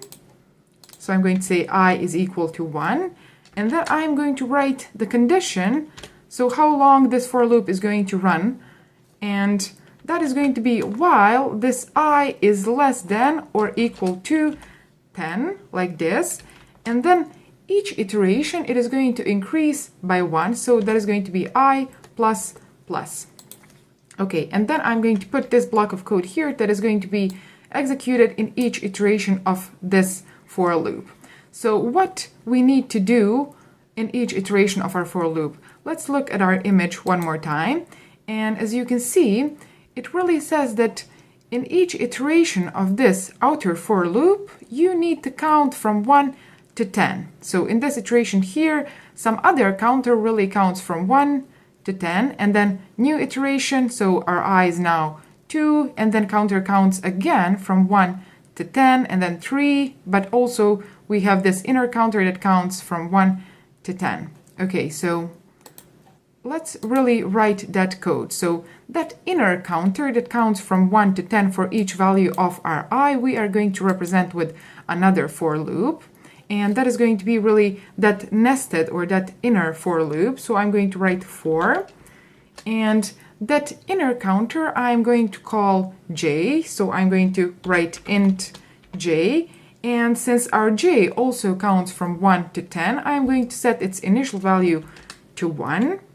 And I'm also going to say, please iterate through this for loop while our j is less than or equal to 10 as well. And then in each iteration, please increase the value of j by 1. So do this increment operation. And then in each iteration of our j loop, we are going to execute this block of code here. So what we are going to do in this block of code here? Well, let me look at that image once more. And as you can see, in each iteration of our j, so this is one iteration of our j, this is second, third, fourth, fifth, and then 10th iteration of our j. After that, we change our I counter value, so we increment that, and then our j starts one more to count from 1 to 10. So in each of these iterations, as you can see, really we have to multiply our I value counter with our j value counter and write the result of that. So I am going to write that here. I am going to write cout like this, and then let's write out the value of our I counter like this, and then let's write out this multiplication operation, and then let's write out j like this. This is just formatting our text, so I'm going to put this equal sign, And then I really want to multiply those two counters like this. And let's also add one end line here so that our text is formatted nicely, because we are going to have multiple lines. So with this, we have really covered this multiplication part. And there is only one more thing left to do, and that is to add one more end line, because I really want to make separation between these. So I want to make separation between these tables. This is going to be one logical part. After that, this is going to be another, then third, fourth, and I want to put empty space between those two so that I can group them. So I'm going to add here cout end line like this, and that should be it pretty much. So if I run my program now, as you can see, it has generated this multiplication table from 1 to 10. Okay, and it has done that in a matter of less than a second. So as you can see here, we have this outer counter. Oh, I cannot mark that only. So we have this outer counter, which is going to be our I, that counts from 1 to 10. But for each value of our outer counter, for each value of our I, we have to really count from 1 to 10 with our inner counter, which is going to be our J, as you can see here. Okay, so these are the results of our multiplication operation. And I hope that you have seen now how you can really use programming to your advantage, how you can use it to solve not really complex, but tedious tasks. You would really need 20 or 30 minutes in order to write this yourself, and you can now generate it with just a couple of lines of code and less than a second of your computer's power to really execute this code here that you have written.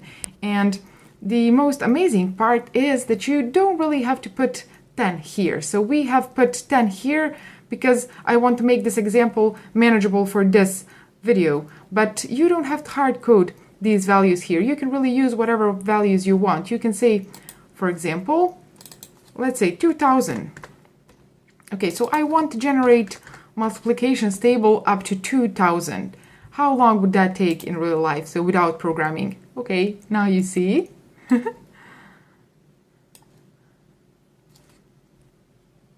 A few moments later.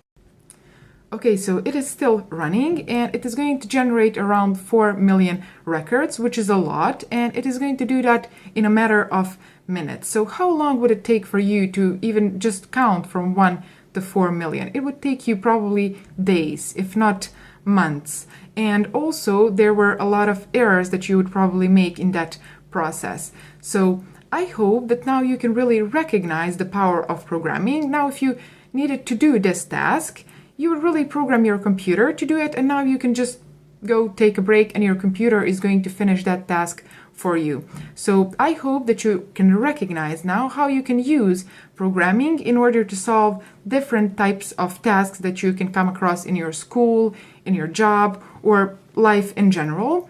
And if you like this video, make sure to subscribe to my channel. Also click the bell icon and share it with anyone who would like to learn programming. And I'm going to see you in my next video. Bye. Hi everyone, welcome to my channel. Welcome to another video of C++ for beginners. In this video, I want to show you how you can draw shapes using C++. So before we start, make sure to subscribe to my channel and also hit that bell icon as well, so that you are notified when I publish my next video. And let me show you now what we are going to do in this video. So here, where is it? Here I have image of the task that we are going to do today, and that is going to be really to draw this rectangle shape with the desired height and width and a symbol that our user enters. Okay, so that is the task that we are going to do in this video. And let's very quickly analyze this problem and see how we are going to solve it. So the first thing that we need is for our user to enter height, width, and then symbol. And after that, we will really need to figure out a way, so figure out the algorithm on how we are going to draw this rectangle shape here.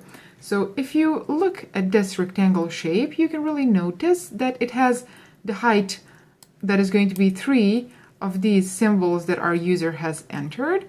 And then it has the width that is going to take 4 of these symbols that our user has entered for width. Okay, so we are going to use nested for loop in order to solve this problem here. And if you're not familiar with nested for loop, I am going to link that video here because I have already made one video with nested for loops, so make sure to watch that video. And in this video, I am going to really use that nested for loop in order to control height and width of our rectangle shape. So we are going to have outer for loop, which is going to really control this height. And then for each iteration of our outer for loop, we are really going to control this width with another loop, and we are going to count from 1 up to 4, because 4 is the width that our user has entered, and draw that shape in each iteration of our inner for loop. Okay, so that is what we are going to do. So let's now translate that into code. I'm going to say here, first thing that we need is going to be from our user to enter width and height. So I'm going to declare 2 variables. The first one is going to be height, like this, and then width. Okay, so let's write out a message to our user so that he knows that he should enter height. Okay, now let's accept that height value in our height variable. And after that, let's really copy this and do the same thing for our width, like this, and accept that value in our width variable. So that is the first step. The second step is going to be to declare another variable which is going to hold the symbol that our user wants to use for drawing that shape. So I'm going to declare a variable of type char, and I'm going to call it symbol, like this. And let's write out a message to the user so that he knows that he should enter that symbol, like this. And let's say C in symbol. So after we have acquired all the necessary inputs from our user, which are height, width, and symbol that we are going to use to draw our shape, now we are left to write the algorithm that is going to draw that rectangle shape. So as I already said, for that we are going to use nested for loop. So I am going to set up my outer loop, the first loop, and I'm going to say for, and then I'm going to declare the counter, which is going to count the iterations of my outer loop. Since that outer loop is going to control the height of our rectangle, I'm going to say int age. So I'm going to give the age name to our outer counter, and I'm going to set its initial value to 0, like this. And then we are going to put the condition how long our outer loop is going to run. So while our age is less than height that our user has entered, like this. And then after each iteration of my outer loop, we have to increment the value of our age counter. So that would be the setup of our outer loop. And let's now set up our inner loop. So I'm going to write for, and for this inner loop, I'm going to declare another counter, which I'm going to call W, like this, because this inner loop is going to control the width of rectangle shape. So I'm going to set its initial value to 0 as well. And then I'm going to say that it is going to run while this W is less than width that our user has entered, like this. And also after each iteration, we really need to increment the value of this W. Okay, so what we are going to do in this loop, so in this inner loop, if you look at this image here, where is it? Okay, here, you can really notice that in each iteration of our inner loop, it just draws this symbol that our user has entered. So I am going to very quickly just see out. So write that symbol out. I'm going to say see out and then write out that symbol like this. And there is really one more thing that we need to put, and that is going to be after this for loop. So this outer for loop finishes single iteration. We really need to put something else at the end. So here, at the end of our outer for loop. And let's look at our image. So as you can see here, after each iteration of our outer for loop, because it is controlling height and it is really iterating through this inner for loop in each iteration of our outer for loop, at the end of that iteration of outer for loop, we really need to put empty space.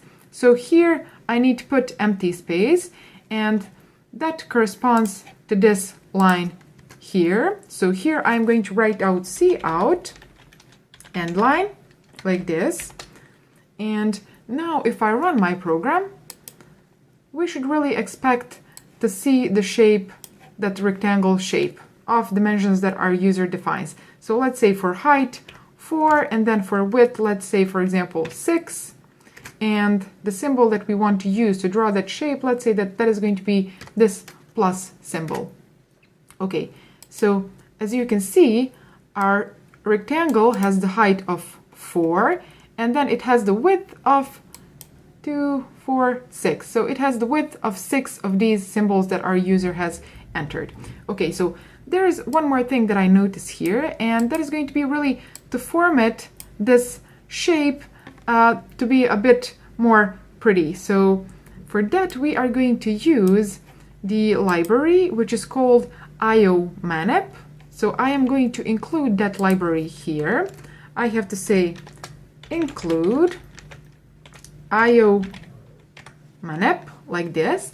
And this library here really contains a function that is called setW, which means set width, which is really going to set the width of the field that comes after it. So I'm going to put here that function. I'm going to put these redirection signs here, and then in this space here, I'm going to write out set v, so set w actually.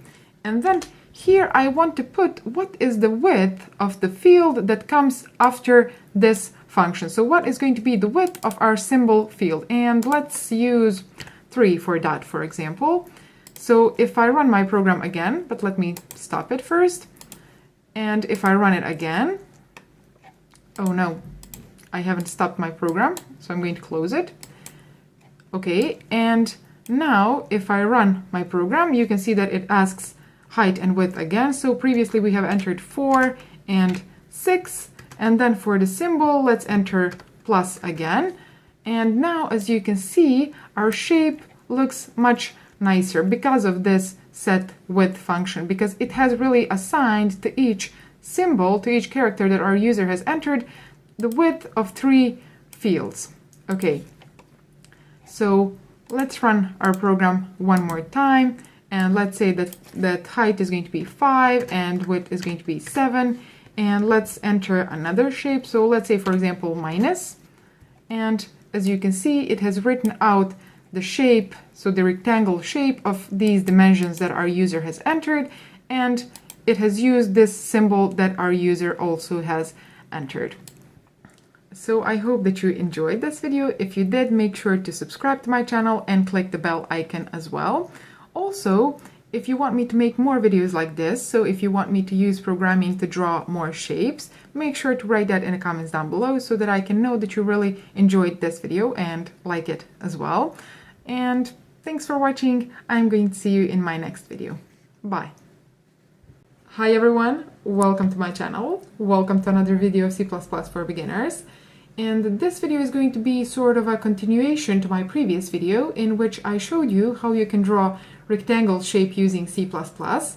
And in this video I want to show you how you can draw triangle and reversed triangle shapes using C++ as well. So if you're not familiar with how you can draw rectangle, I would suggest you to watch that video first. I'm going to link it here, because in my opinion it is a bit more difficult to draw triangle than it is to draw rectangle shapes.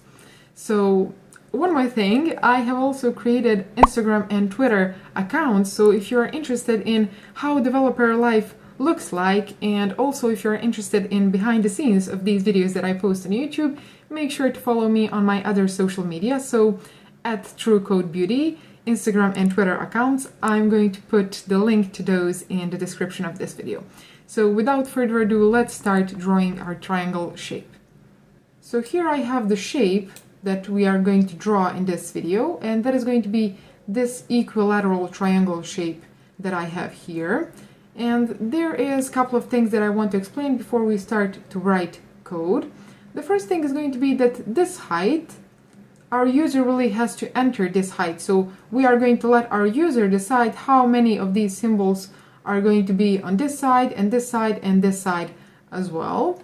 And the second thing is going to be that our user defines this symbol. So whichever symbol our user wants to use in order to draw this shape, we are going to use that symbol that he enters. Those are two things that we need from our user. And then it is up to us to really think and figure out the algorithm that we are going to use in order to draw this triangle shape here. So let me explain to you how we are going to do that. So we are going to have two for loops, and those are going to be nested for loops. So if you're not familiar with for loop nesting, I'm going to link my video on that here, so make sure to watch it. So our outer for loop is the one that is going to control this height of a triangle. So in this particular case, it is going to have 5 iterations, 1, 2, 3, 4, 5. And then our inner for loop is the one that is going to control the width of this triangle.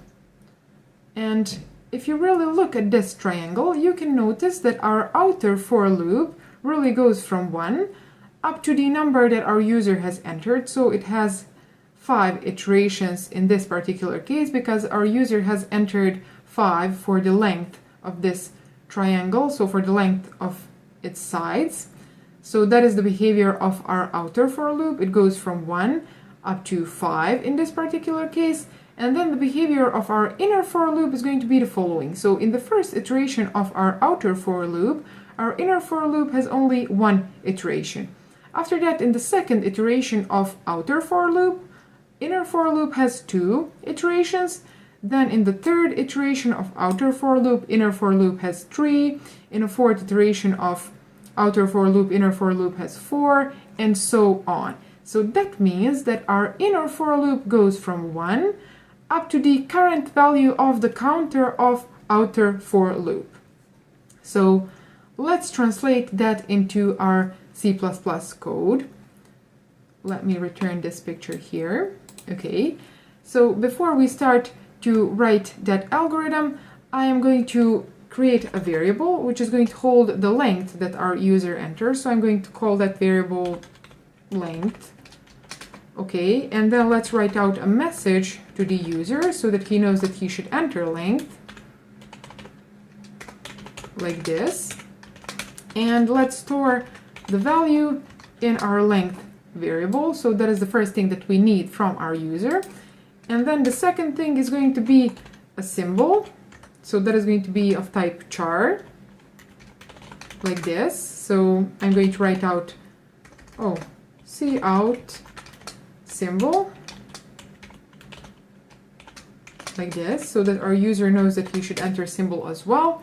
And let's store that symbol in our symbol variable. So after we have acquired these two things from our user, let's translate the algorithm that I just explained into C++ code. So as I said, we are going to have two for loops. Outer for loop, which is going to have counter that I'm going to call, let's say, I. And that outer for loop, its counter goes from 1 up to the value that our user has entered, and it increases by 1 in each iteration. Okay, so I'm going to say I is equal to 1, and then I is less than or equal to length, so the length that our user has entered, and then please increment that I in each iteration. So that is going to be outer for loop, and then inner for loop is going to go from 1 up to the current value of outer for loop's counter. So in the first iteration, it is going to execute only once, so it is going to have only one iteration. In the second iteration of outer for loop, it is going to execute twice. In the third, it is going to execute 3 times, 4 times, 5 times.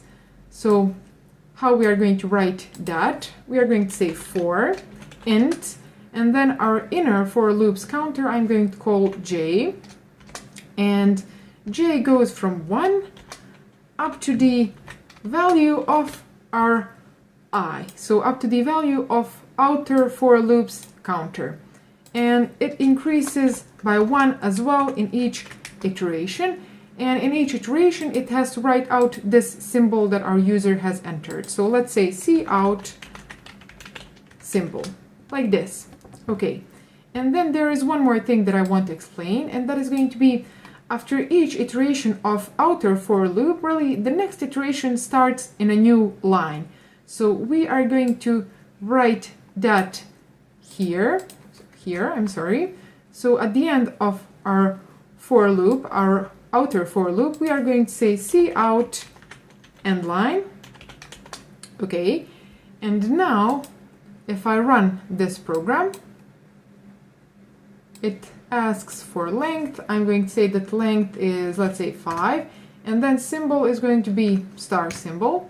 And as you can see, it has really written out a triangle that has the length 5 of these symbols that our user has entered.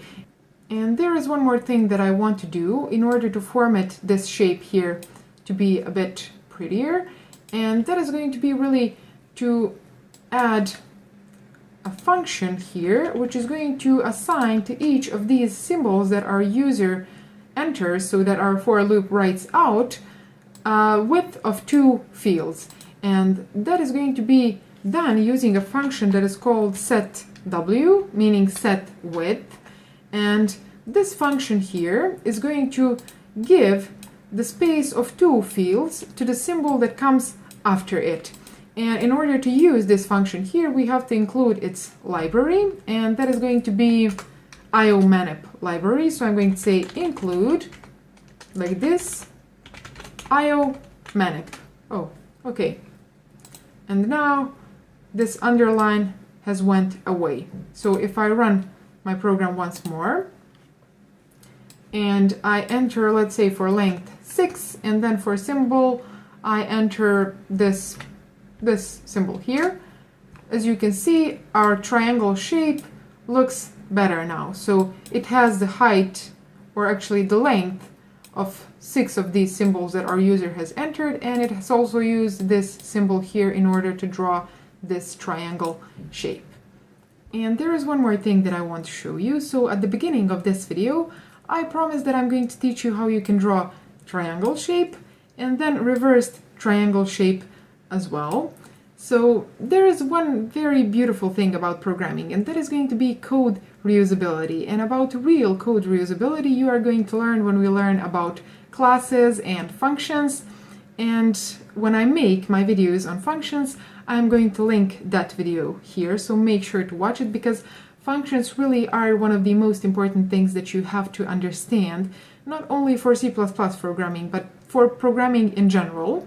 So make sure to watch that video.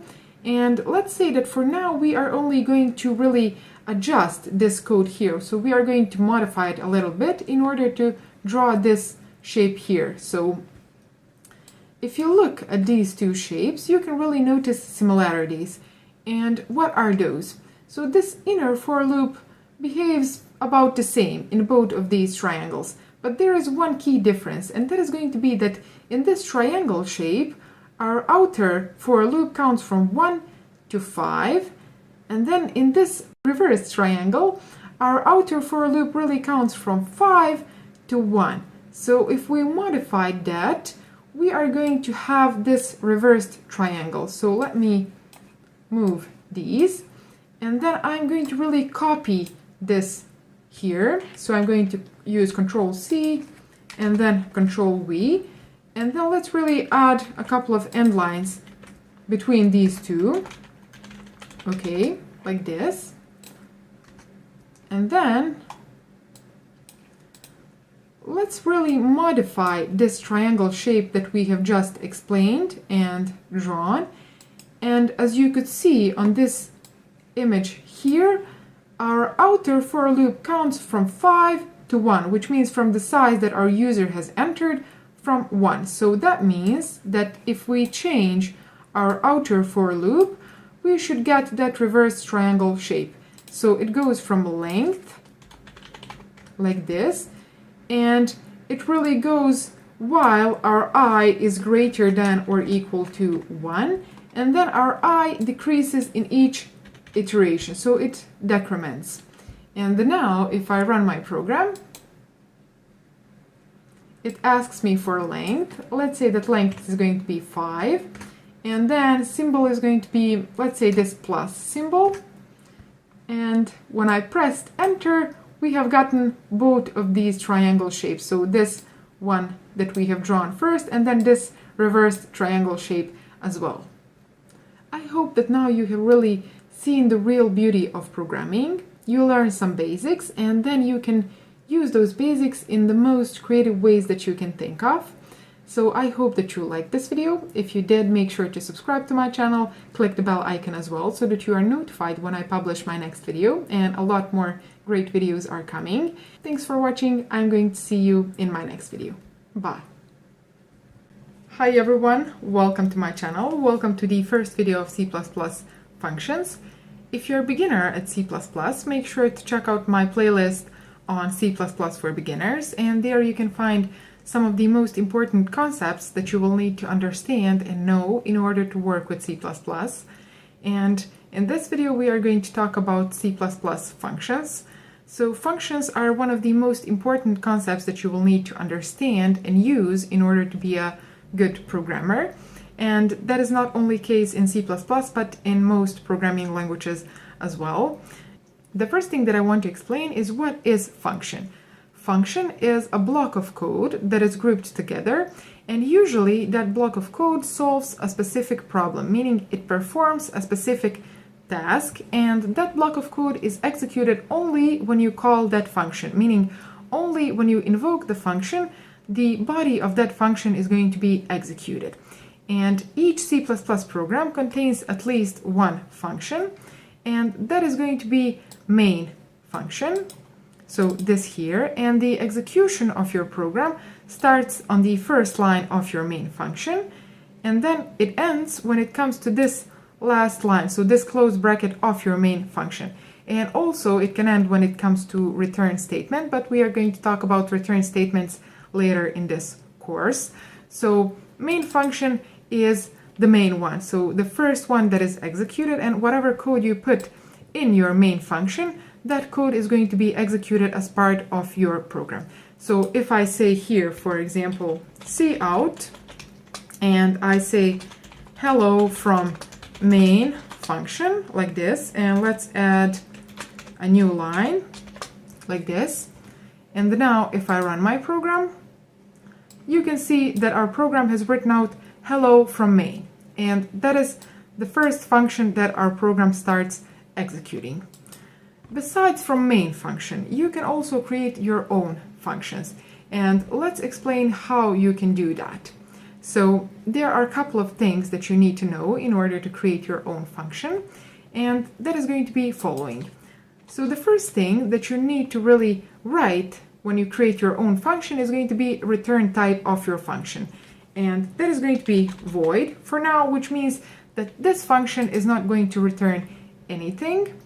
And we are going to talk about return types more in detail later in this course. So for now, we are going to use void return type, meaning that this function that we declare in this line is not going to return anything. And then you write out the name for your function, and let's call it function, like this. And then in these parentheses, you can put arguments or parameters that your function really receives. And for now, these parentheses are going to be empty, meaning that this function does not receive any arguments. And then in these curly brackets, we are going to put the body of our function. So this here is going to be the function that we created ourselves. and you have to specify the return type of your function. After that, you write out the name of your function. Then in these parentheses, you can put any arguments that your function receives. In this particular case, these are empty, and we are not going to send any parameters to our function. And then here is going to be the body of your function. And what we are going to put in this body, let's say cout hello from function, like this. And let's also add end line at the end of this function. So now we have really created our own function, which is called function. And if I run my program now, what do you think that is going to happen? Write that in the comments down below. So I am going to run this program. And as you can see, nothing has changed really. Our program has written out hello from main as it did before. So before we created this function. That is because, as I explained, your function is not going to execute until you call that function. So until you invoke it, it is not going to execute. So in order for our function to be executed, we need to invoke that function. And how that is done? So here in this line after hello from main, we are going to put function and then these parentheses. So this here is the invocation of our function. And now our function is going to be executed. So now if I press this play button, you can see that now our console has changed. So now we have hello from main and then also hello from function. So that is because we have invoked this function here. And you can invoke this function wherever you need it. So you can, I have invoked it after this line here, but you can invoke it as well before this line here if you need to and if you want to. So now if I run my program, you can see that it first says hello from function and then it says hello from main, because this function has been invoked first and then we have written out this line of code here.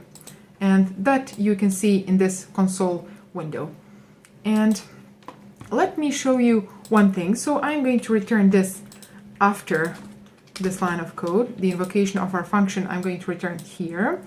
And now I'm going to take this code here, so this definition of our function, and I'm going to paste it after our main function. And let's see what is going to happen now. So let me delete these blank lines. And now if I run my program, you can see that our program has failed to build. So we have compile time errors.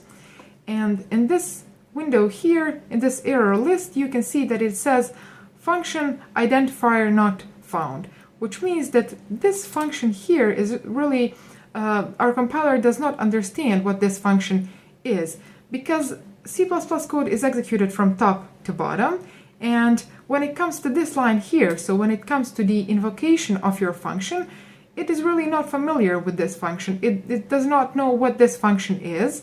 So you have to either put this code before your main function, as we did before, or you have to do other thing, which is really the recommended way to create your functions, and that would be to create definition and declaration of your function. So what are definition and declaration of function? Declaration of function is going to be really this here. So I'm going to copy this and put it before our main function. And this declaration of function is going to tell to your compiler what is going to be the return type of your function, what is the name of your function, and then if there are any parameters that your function really receives, you are going to put those in these parentheses here. So that is going to be declaration of your function. And that part, declaration of your function, goes before your main function. And after that, you are going to write the definition of your function, and the definition of your function is going to go after your main function. And in that way, you are going to make your code more readable, meaning that when someone else comes to your code, and if your code had 200 or 300 or 400 lines of code, then it would be really hard to read that code. And for someone it would be really hard to manage and go through your code. So he is going to find it much easier if he has all the declarations of your functions before your main function. And then if he needs to read a specific definition of a function, he can right-click the name of that function and click Go to Definition. And then he is going to be taken to the definition of your function, so the specific one that he needs to read, so that you don't bombard that user with all the functions, all the definitions of the functions that you have in your program. And in this particular situation, it is only one function, but your program is going to consist usually of more than one function, and that is really unreadable when you find a lot of definitions of a functions before your main. So you can right click on your function and say go to definition, or you can press F12. So you can click on your function and then press F12, and you are going to be taken to the definition of your function. Okay, so this here is the recommended way to create functions. And now if I press play button, you can see that our program has executed, actually has written out the same as it did before. So we have really removed that error that we had when we moved this definition of a function after our main, because we have added this declaration of a function before our main function. And there is really the most important thing that I want to mention in this video, and that is going to be what is the reason why functions exist. Okay, so we have seen that they make your code a bit more readable, so they group the parts of your code together so that you can manage your code easier. And the most important characteristic of functions is that they make your code reusable, meaning that you can write a specific code once, so you can solve a specific problem once, put the solution, the algorithm, the code for that problem in a function, and then you can really invoke that function however many times you need it. So here I can really copy this and then paste it, let's say 3 times if I needed it. And then if I run my program, you can see that this function has been executed 3 times here. And that is really the most important thing about functions, which means functions make your code reusable. You don't have to write the same code over and over again. And you should really try to group your code in functions so that each function does a specific task, nothing more than that.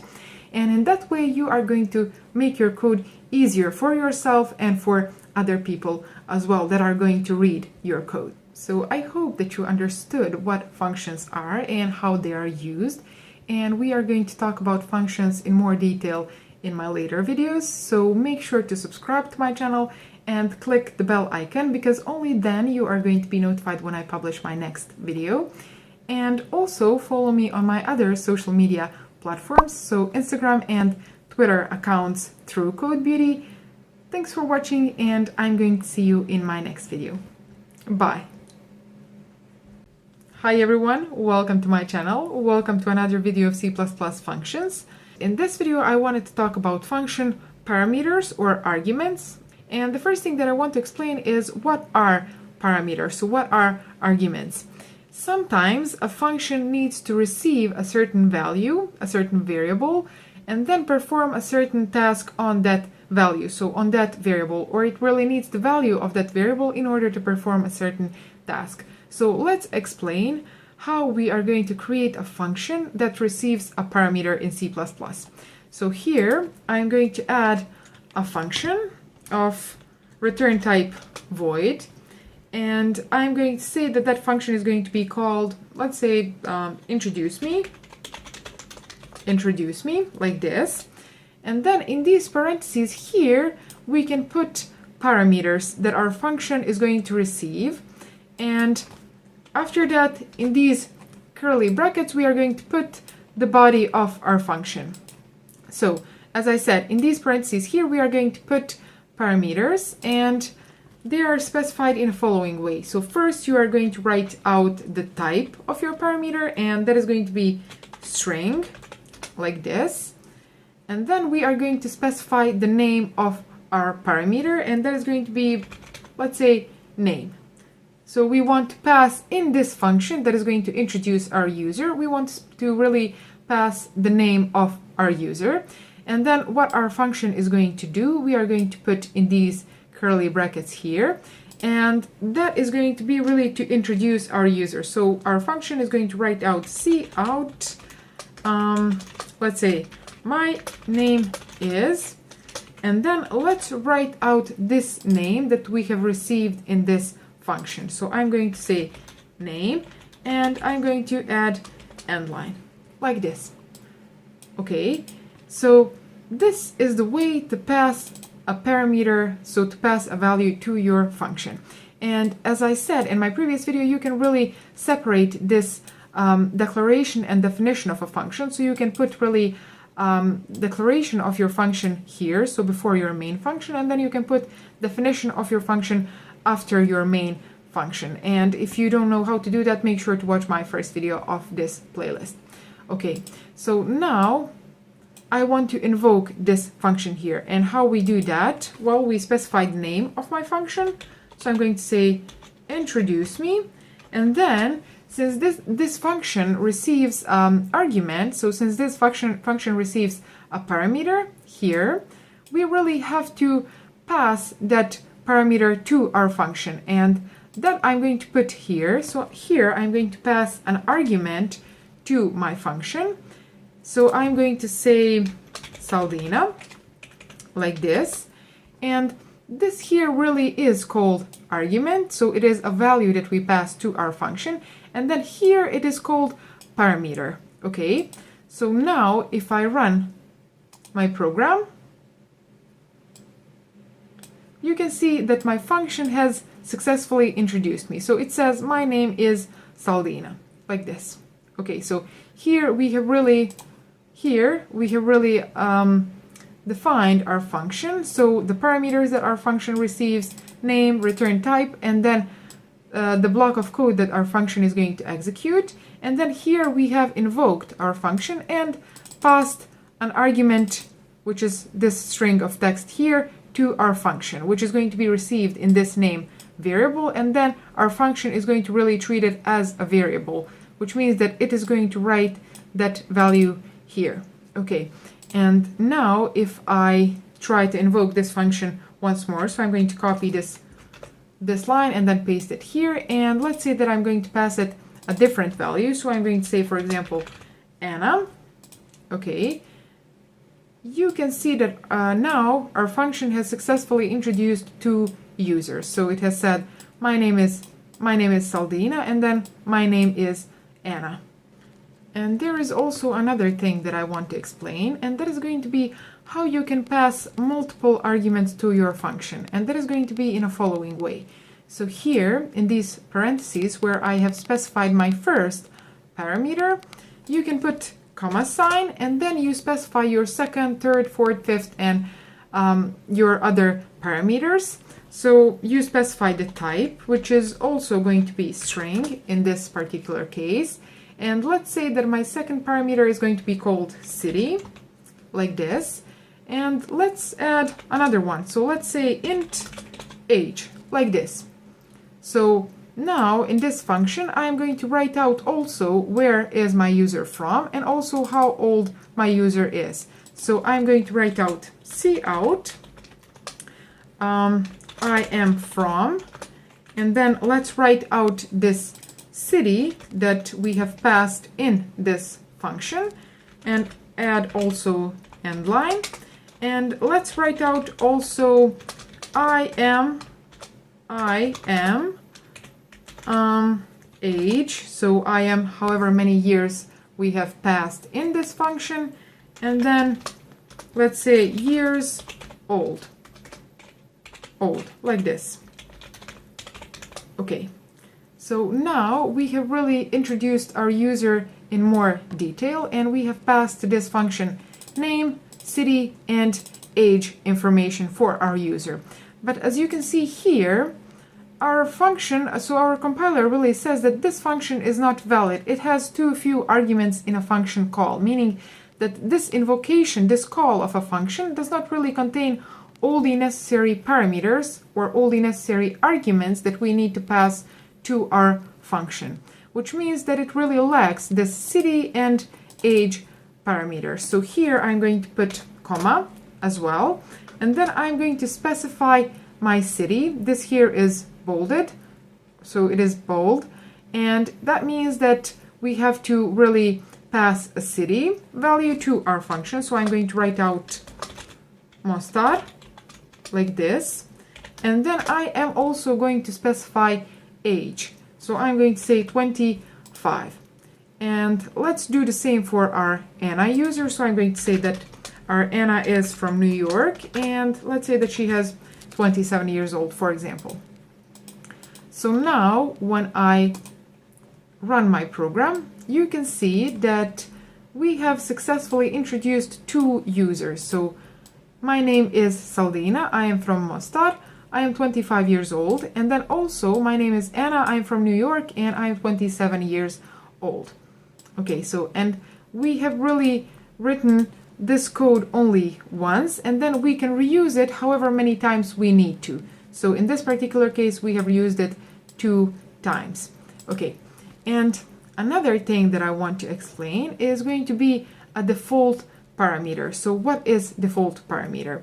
Sometimes you really don't want to pass a value to your function, meaning that in a specific situation you don't have that value or you don't want to pass it, and in that case you want to define default value for your parameter. So in the case where your user does not pass that argument to your function, for example, you can say that your age parameter here has the default value of 0, okay, and that means that you don't really have to pass this age parameter anymore. So here I'm going to delete this age for my Anna user, and let's run our program now in order to see how this function is going to behave for this first user, and then also to see how it is going to behave for this second user which did not specify this age parameter, so this age argument. And when I run it, you can see that my first user has been introduced as it was previously, so I am 25 years old, and then the second user, which did not specify age argument, it really said I am 0 years old, meaning that our function has really taken this default value and it has written out I am and then this default value and then years old. Oh, we are missing S here. Okay, so I'm going to add S, and I want to do a following thing. So in the case where our user does not pass this value for our age parameter, I'm going to really check whether we have that value or we have this default value. And then in the case where we have only this default value, I don't want to write this line of code here. So I am going to say here, if age is not equal to 0, meaning that our user has specified some other value which is not 0, then and only then we are going to write this line of code. But in the case where we have only this default value, we do not really want to write out that our user has 0 years old, because that does not make sense.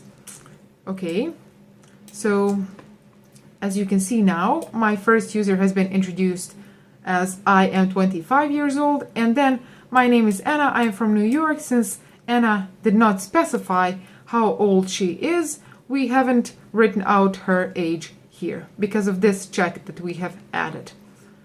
Okay, so that was about default parameter, and there is one thing also that I want to say about this default parameter, and that is going to be really, if I delete this is equal to 0 and then I try to assign default value to this city parameter, so I say, let's say that city is equal to default like this, you can see that the compiler is really underlying this function, and it says, okay, it says default argument not at end of parameter list, meaning that you can specify default argument only at the end of this list.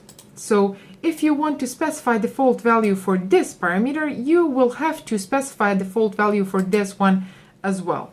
So if I add default value here, so I have added 0, then we can really add a default value for this second parameter, and then we can add default value for this one as well. And now we are really left with, so our compiler is not underlying this introduce me function name anymore.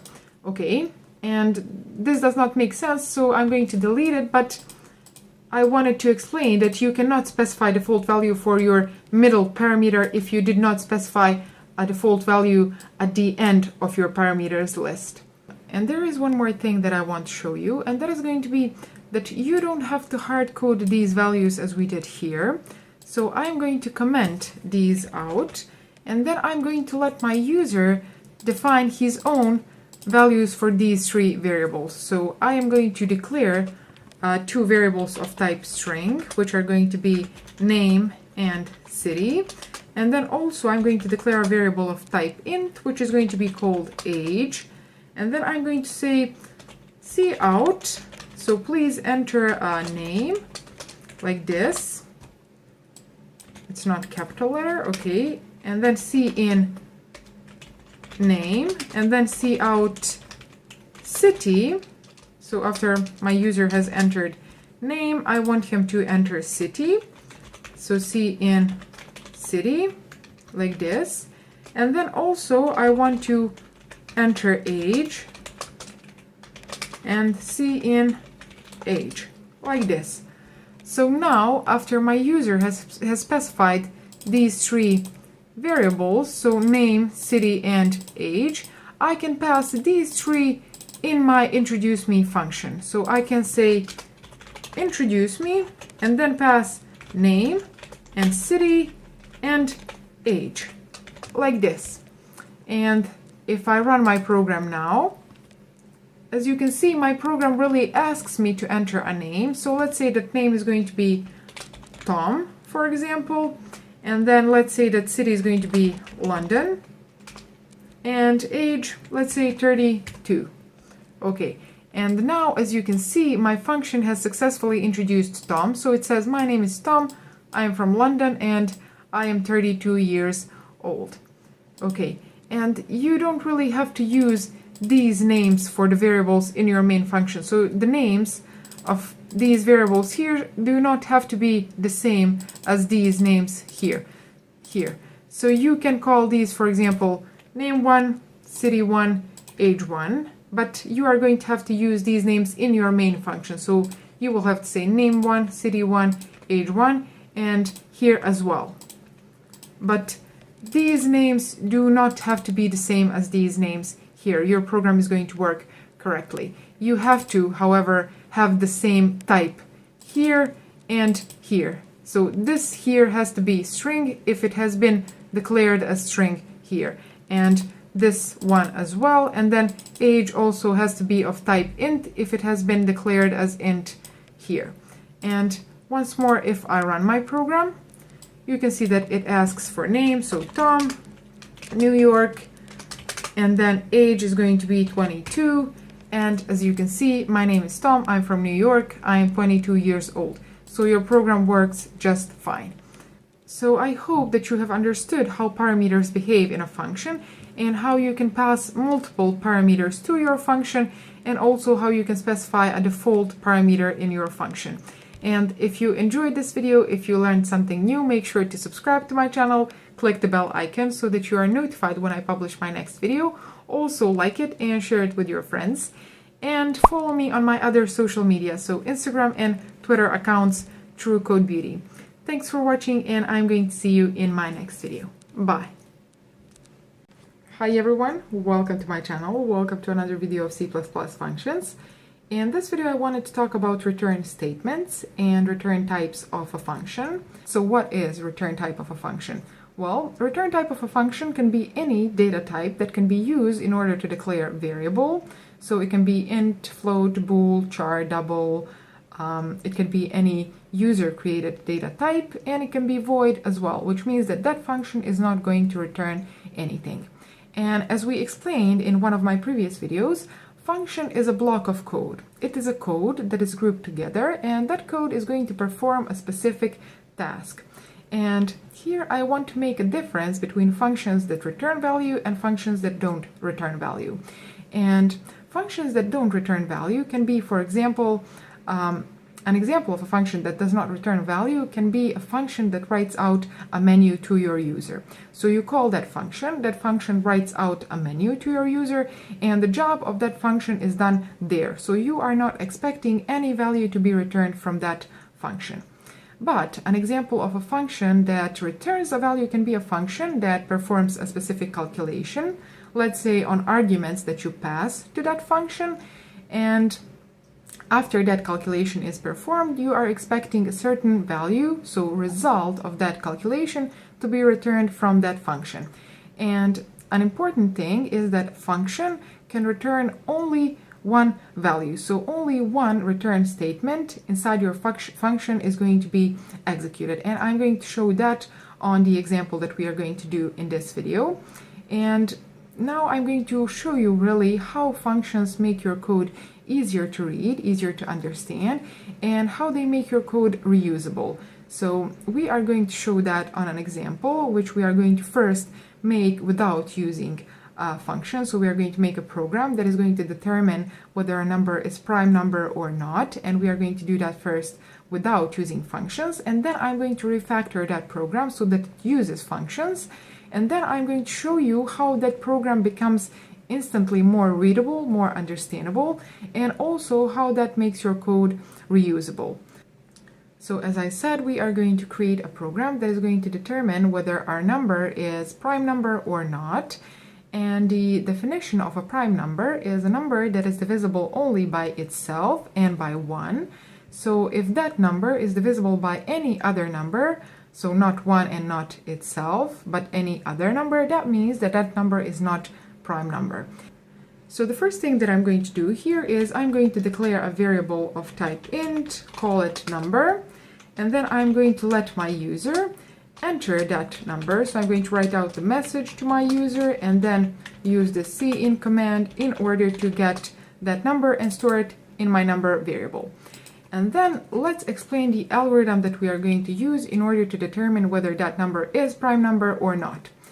The definition of a prime number is a number that is divisible only by 1 and by itself, which means that if you can find any other number besides 1 and that number itself that you can use to divide it by this number that our user has entered and get the remainder of 0, that means that this number is not prime number. So how we are going to solve this problem? Well, we are going to iterate through all the numbers between 2 and this number minus 1, and then we are going to check whether this number is divisible by that counter value. So I'm going to write out for int I is equal to 2, and then I is less than number, and in each iteration I want to increase the value of my I counter.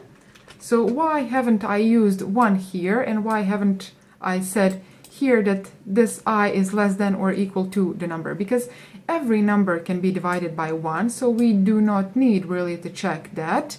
And also every number can be divided by itself, and we do not need to check that as well. So here we are going to iterate through this interval, so between 2 and while I is less than that number that our user has entered.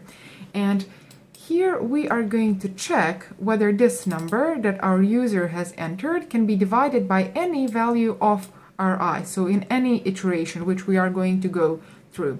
And in the situation where it can be divided, we are going to use a flag, which I'm going to declare here. And that flag is going to be of type bool, and let's call it is prime flag, like this, okay? And this flag is initially going to be assigned a value of true. So we are going to initially say that all the numbers are prime numbers, and then we want to prove that wrong for the numbers that are not. So we are going to use this flag in a following way. Here I'm going to check in each iteration if our number that our user has entered can be divided by that current counter, so by the current value of I. So I'm going to use this modulo operation, and I'm going to say if this number modulated by I is going to give us the result of 0. So when you divide this number by I, do you get the remainder of 0? And if this operation here results as true, we are going to say that our is prime flag is going to be false. So we are going to assign the false value to our is prime flag, because we have clearly found one number which is not 1, and that number itself that can be used in order to make this condition true. So here I'm going to write out is prime flag, and then I'm going to assign it a value of false.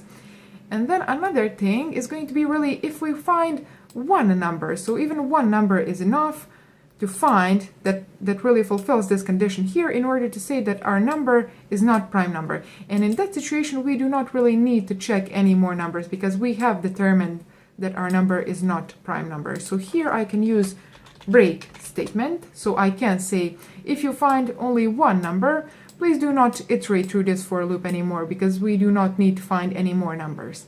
So in this situation here, we have iterated through all the numbers between 2 and that number that our user has entered. We have checked whether that number can be divided by any value of our I counter. And if it can be divided, meaning that it gives the remainder of 0 after that division, we are going to set our prime flag to false, and we are going to break from our for loop. And after we have successfully fulfilled this, so after we have successfully iterated through this for loop, or we have fulfilled this condition in one iteration, we are going to leave our for loop, and we are going to come to this line of code here. And here I want to check what has happened with my is prime flag, meaning I want to check whether this is prime flag has stayed true, which means that our for loop has executed all of its iterations, and it has not found any number that can be really used to fulfill this condition here. And in that particular situation, that flag is going to stay true, and that is going to mean that our number is prime number. So here I'm going to write out if is prime flag, meaning if this value here, if this variable here holds the value of true, we are going to write out cout like this, and we are going to write out prime number like this. Okay, and let's also add end line here. But in a situation where this here does not hold a value of true, that means that in one iteration, so it can be the first one, it can be the last one, it can be any in between, we have really found at least one number that can be used to fulfill this condition and that has set our is prime flag to false. And in that situation, we are going to use our else statement, and we are going to copy this, and we are going to really modify it to say not prime number, like this. Okay, so now if I run this program, you can see that it asks us to enter a number. I'm going to enter a number, let's say 5, for example, and it says that 5 is prime number, which is correct. 5 is a prime number. And let's run it one more time, and let's say that we want to check 6 this time, and as you can see, our program has written out that 6 is not prime number.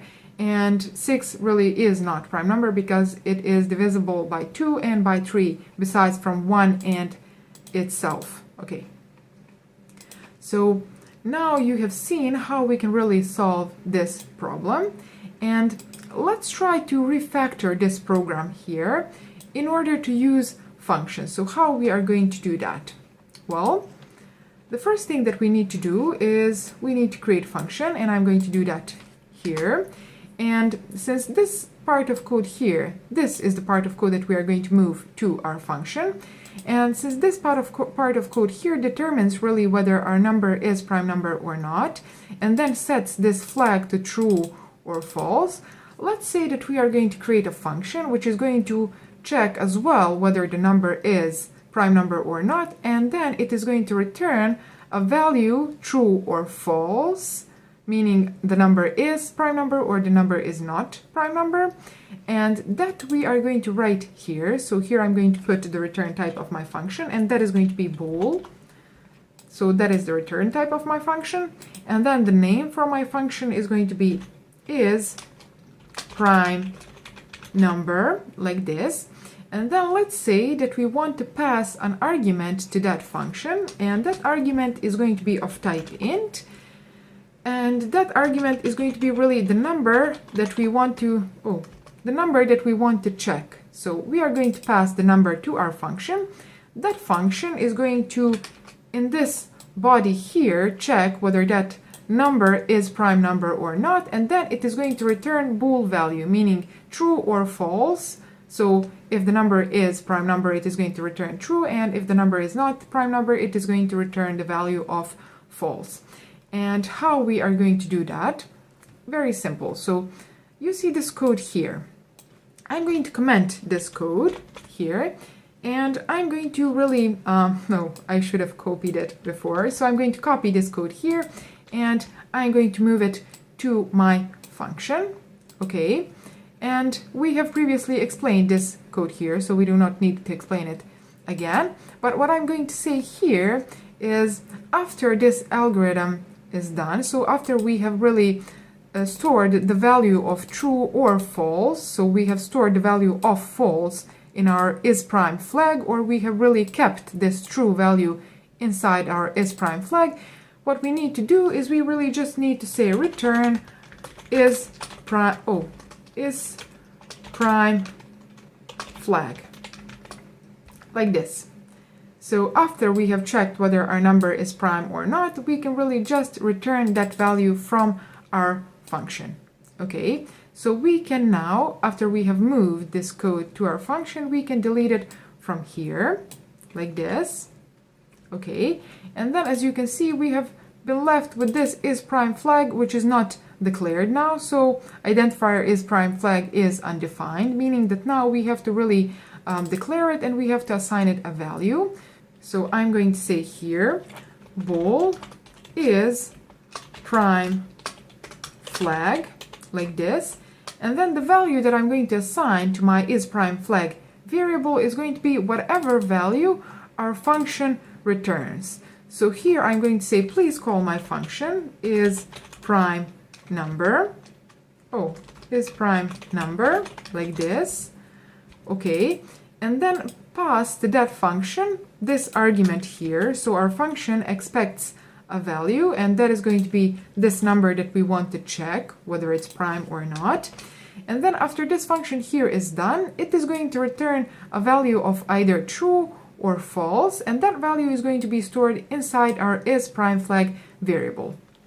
Okay, so now if I run my program, you can see that it asks us again to enter a number. So I'm going to say let's check number 9, for example, and it says that number 9 is not prime number, which is not, because it is divisible by 3. And let's check number 13, for example, and 13 is prime number. Okay, so after we have really used this function in order to perform this particular task, I want to show you one more thing, and that is going to be how we can refactor this function here in order to make it even more simple. And if you look at this function here, you can see that this isPrime flag is set to true here, and then in this situation where we find number that can be used to fulfill this condition here, we set that isPrime flag to false, and then we use this break statement in order to break our for loop. So we are not going to iterate anymore through our for loop when we come to this break statement.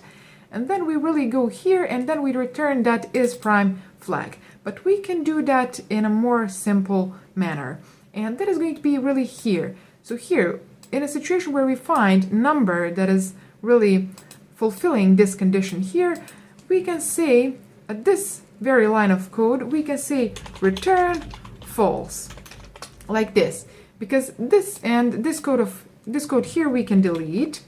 And why I can use this return statement? Because this return statement is going to really break our for loop, and it is going to return the value from our is prime number function, meaning it is going to do two things. So we do not really need to set the flag and then return the value of that flag at the end, but we can really say, if you find any number that can fulfill this condition, return false immediately. So break for loop and also return the value from our function, meaning end the execution of that function because we have found our result. And then here as well, we do not really need to declare this is prime flag to true and then return it because it is clearly true. So we can say here, return true, and then remove this flag from here, like this. And then as well, I can remove these curly brackets and make my code even more readable. So now I want to explain what we have done. So here we are passing a number to our is prime number function. Then we are iterating through all the numbers between 2 and that number. We have skipped 1 and that number itself because all the numbers are divisible by 1 and by that number itself. And then we are checking whether any of these I values between 2 and number fulfill this condition here. That would mean that that number is divisible by that current value of I, and that would mean that our number is not prime number. So at that very moment we can say, please return false, because this number is clearly not prime number. But in a situation where this for loop has really iterated through all of its iterations and it has not found any number that fulfills this condition here, that means that this return false statement has not been executed, and then in that particular situation, this return statement here is going to be executed, and this return statement here says return true. Okay, so this part of code here has not changed, nor it is going to change, and if I run it again, you can see it asks me to enter a number. I'm going to enter number 7. Then it is going to check whether that number is prime number, so it is going to call our function and assign the result of that to our is prime flag variable. And I press enter here. You can see that we get the result prime number because 7 is prime number. Okay, and that is really making your code much more readable and reusable as well. So this main function here is much more clean than it was before. And now I want to show you the most beautiful thing, and that is going to be how we can make this is prime number function reusable. So let's say that I am going to delete all of this code here. So I'm going to delete it. And now I know that I have written out this is prime number function, and I know that I can really invoke this function and use it whenever I need to determine whether some number is prime number or not. So let's say that now we want to check all the prime numbers between 1 and 1,000, for example. So how we are going to do that? Well, we are going to iterate through all the numbers between 1, so I is equal to 1, and then I is less than or equal to 1,000, and increase our I in each iteration by 1, like this. And then in each iteration, I really am going to just send this I to my function, and I'm going to really get the result from this function. So this function is going to tell me whether that I is prime number or not. So here I'm going to declare a variable of type bool, and I'm going to call it is prime, and I'm going to assign to that variable a value of is prime number when I pass it the value of I. So whatever this function here returns, whatever this function here results in, I'm going to assign that result to my is prime variable. Okay, and now what I want to write out is all the numbers that are prime numbers between 1 and this 1,000 value. So I'm going to say if is prime, like this. I'm going to write out cout, and then I want to write out the current value of my I counter because that is a number that we are talking about. So I is prime number, like this. Okay, and I'm going to add a new line at the end. So this code here is really going to check all the prime numbers between 1 and 1000, and it is going to write out all the prime numbers in that interval.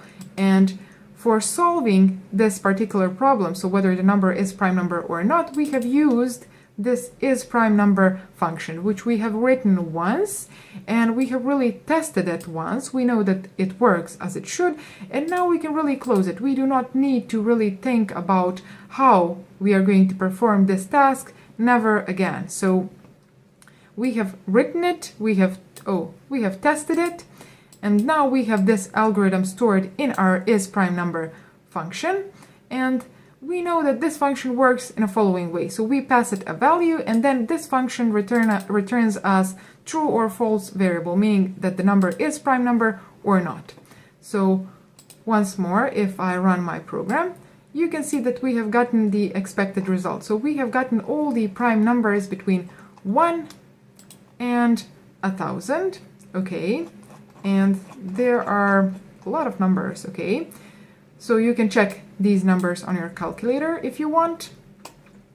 And let's say now that we really want to check all the numbers between not just 1 and 1000, but let's say 1 and 10,000 or 100,000. Okay, we can call just this is prime number function, pass it the value of our I, and then check the value that this function has returned. And this function has really told us whether the number is prime number or not, and if the number is prime number, we just want to write that number out to our user. So if I run this function again, you can see that it is writing out all the prime numbers between 1 and 100,000, and there is a lot of numbers again. So you can even count how many prime numbers there are in this interval, so between 1 and 100,000, and let's say that I'm going to leave that part to you. So if you want to really upgrade this program so that it counts how many prime numbers there are in this interval, you can write that code in the comments down below, and I'm going to check it, and as well you can leave it for other people to see and use if they need it. So I hope that you have understood this return type of a function, and in this particular situation it was bool type, but you can have as a return type from your function, you can have any other data type. So you can have float, char, int, string, whichever data type you can really use in order to create a variable. You can use that data type in order to be a return type of your function. So in this particular situation, I wanted to show you an example of a bit of a more complex function, let's say, that is going to determine whether your number is prime number or not, and it is going to really receive that number that you want to check as an argument, as parameter, and then it is going to return only true or false, meaning that number is prime number or that number is not prime number. And once you have written this code and once you have tested it, you do not really need to bother with this function anymore. You do not need to remember this code, nor read it, nor even understand it in order to use this function. Only in a situation where you have a bug, and that bug is in this particular function, only in that situation you are going to need to really reread this function and fix that bug. In any other situation, you can really just use this is prime number function.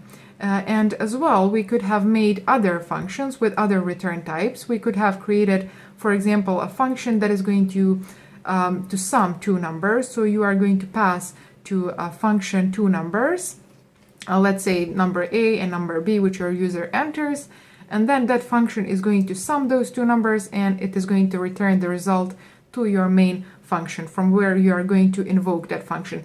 And as well, I can leave that to you, so you can really practice writing functions on that example, for example, and you can put the code for that exercise in the comments down below as well, and I'm going to check it. And in this particular example, as I said, I wanted to show you a bit more complex example so that you can really understand why we need functions and why they make our code understandable and reusable. And if someone else comes to your code now and he sees that he has is prime number function, he does not really need to open this function and read how this function works. It is pretty clear from this declaration itself that this function receives a number and determines whether that number is prime number or not, and returns that true or false back to the invoker, back to the function that called, that invoked this is prime number. Okay, so I hope that you liked this video. I hope that you enjoyed watching this video. If you did, make sure to like it, and also subscribe to my channel and follow me on my other social media. So Instagram, Twitter account at TrueCodeBeauty. The link is going to be in the description, and I'm going to see you in my next video. Bye. Hi everyone, welcome to my channel. Welcome to another C++ functions video. And in this video I want to talk about a concept that is related to functions, which is function overloading. So I want to first explain what function overloading is. It means that you can create multiple functions with the same name, but those functions are going to have different parameters. So here I have opened my Visual Studio, and let's create a function which is going to be called, for example, sum, and I'm going to put the return type of that function to be int, so integer. If you're not familiar with function return types, I'm going to link that video here, so make sure to watch it. So first thing, we write the return type of our function, and then we write the name of our function, and as I said, our function is going to be called sum, and then I want to pass parameters to this function, so I really want to declare which parameters this function is going to receive, and those are going to be two parameters. The first one is going to be integer, and I'm going to call it a, and then the second one is also going to be integer, and I'm going to call it b, like this. So this is going to be our first function, and let's also say that we want to create another function which is also going to be called sum, but this time it is going to be of return type double, like this, and then I'm going to call it sum, as I already said, and this function is going to receive two parameters as well, but those are going to be of type double. So I'm going to say double a and then double b, like this. Okay, and as you can see, these functions are underlined because it says function definition for sum not found, meaning we have declared our functions here, but these functions are missing the definition. So definition is missing for this function and then this function as well. And let's also create one more function. So I'm going to say, for example, float, and then I'm also going to call it sum.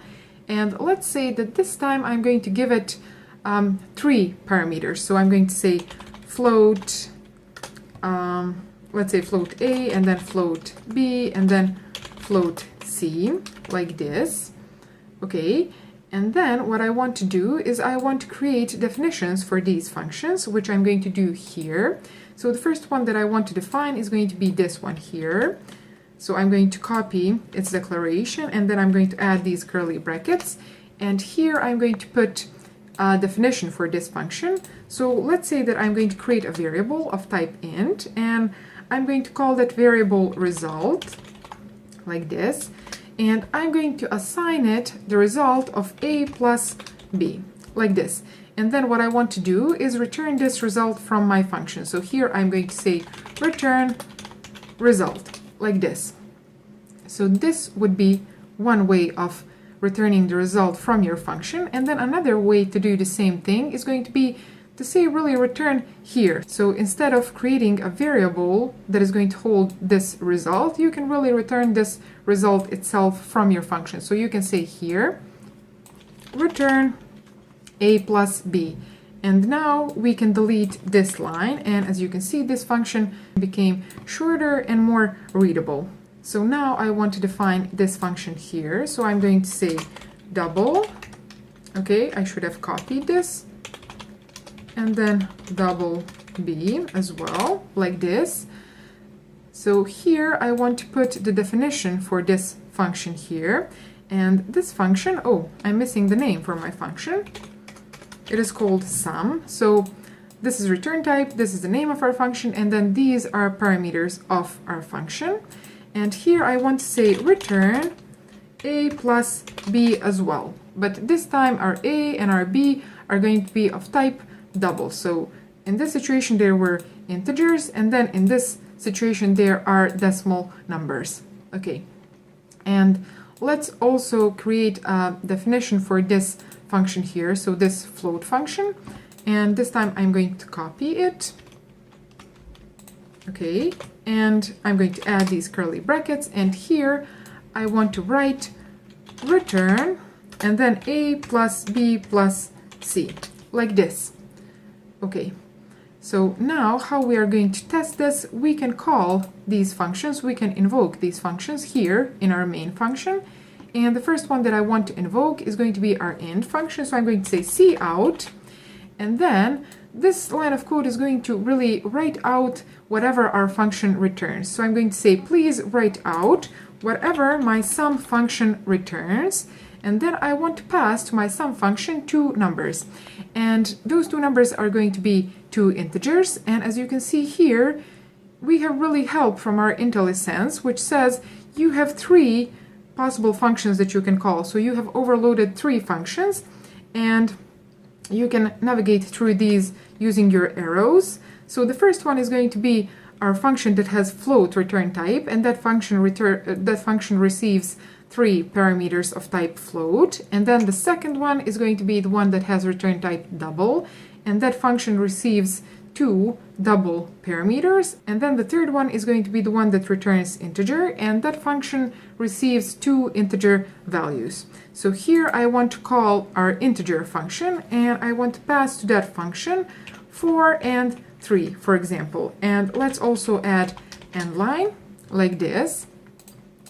And now if I run my program, we can expect to see the result of this line of code here. And as you can see, the result is 7, meaning that our function has been invoked, and then this line of code has received the result of summing these two numbers, and that has been written out in our console, and the result of summing 4 and 3 is 7. Okay, so now I'm going to stop this console, and I want to test these other two functions. So I'm going to say cout, and let's test our sum function that receives two double parameters. So it is going to be this one here. So I'm going to say 4.4 and then 3.3, for example, and I'm going to add end line at the end as well. Okay, and now if I run this program, you can see that our second line is 7.7, meaning 4.4 plus 3.3 is going to be 7.7, which is correct. So we have successfully tested this function here, so this double function that returns double and receives also two double parameters. And then let's also test this third function. So here I want to say cout sum, and then here I want to pass three parameters. The first one is going to be, let's say, 4.4, and then the second one is going to be 3.3, and then 3 decimal point 3.3, and then the third one is going to be 2.2, for example. Okay, now this invocation should invoke this float function. So when I run my program, as you can see here, this third line contains the result of summing these three numbers, and you can check this out using a calculator, but this is the correct result. So as I already explained, this represents function overloading, and we have created three functions. The first one is the one that receives int types and returns int type as well. Then the second one receives double, so two double variables, two double parameters, and returns double as well. And then the third one really contains three arguments, so three parameters, but it has the same name as these previous two. And then it returns float type as well. And then now when we invoke those functions, we can really pass different data types, and depending on those data types, we are going to call adequate functions. So in this first line, we are going to invoke this, and then in this second line, we are going to invoke this, and then in our third line, we are going to invoke this. Okay, so I hope that you understood what function overloading is, and also I hope that you have understood that you don't have to create functions with different names when they are doing almost the same thing. So these three functions, these three are doing the same thing. They are summing the numbers that we pass to them. Only in this particular situation, the first one is summing integers, the second one is summing decimal point numbers, and then this third one really sums three numbers.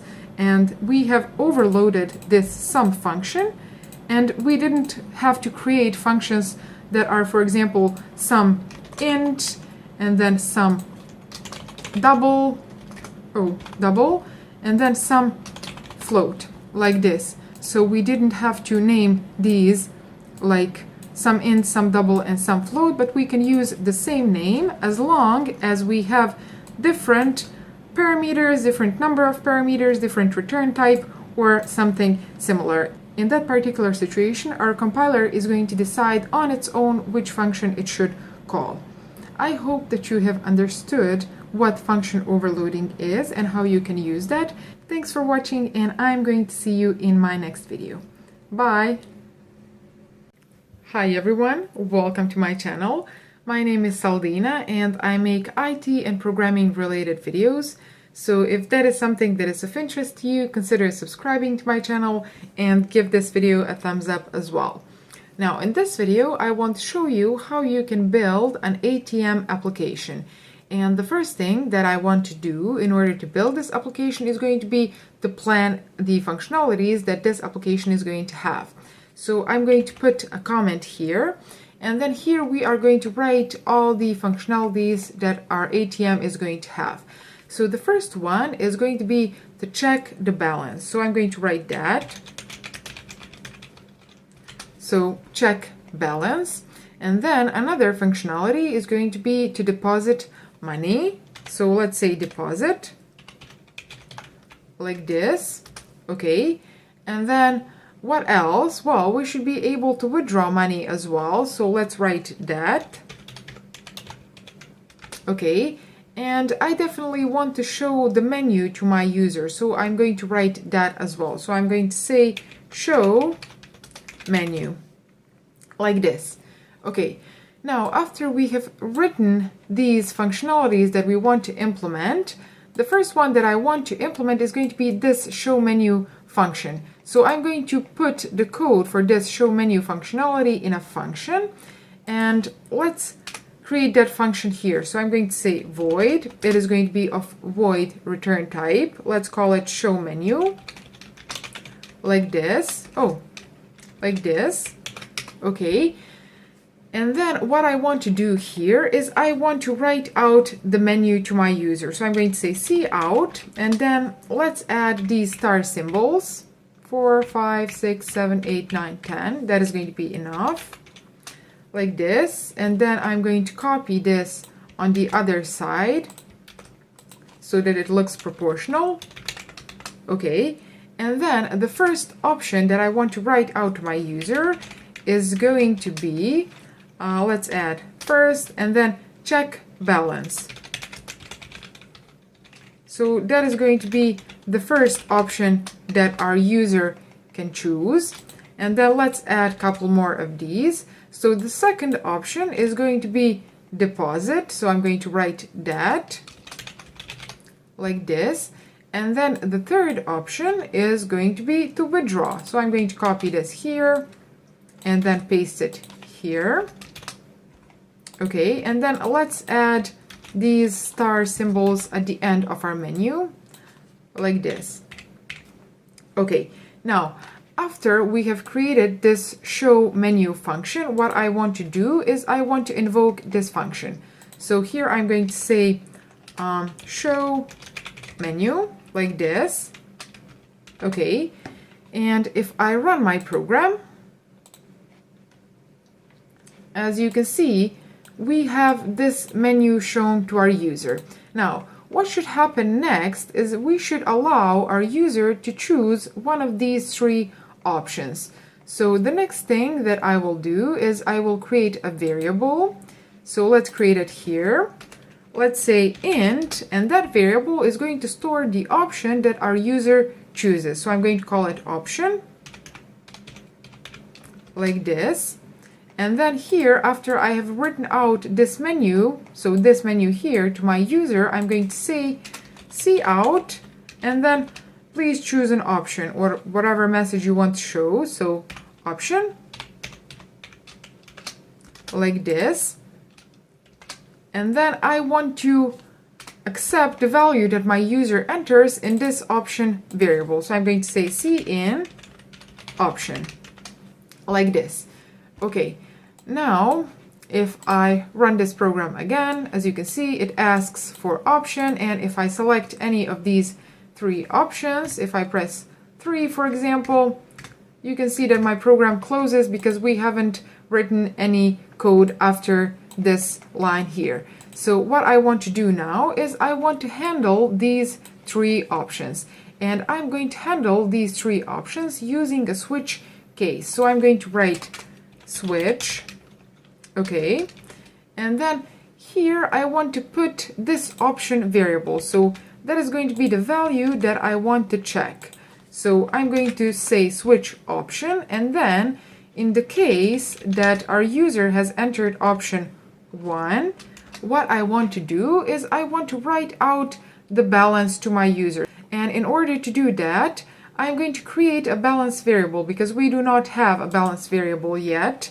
So I'm going to give it a type double, like this, and call it balance. Okay, and let's assign it initial value of, for example, 500. Okay, so that is going to be the initial value of our balance variable. So here I'm going to say cout, and then let's say balance is, okay, and then let's write out this balance variable, and I'm going to add this dollar symbol at the end, and I'm going to add end line as well.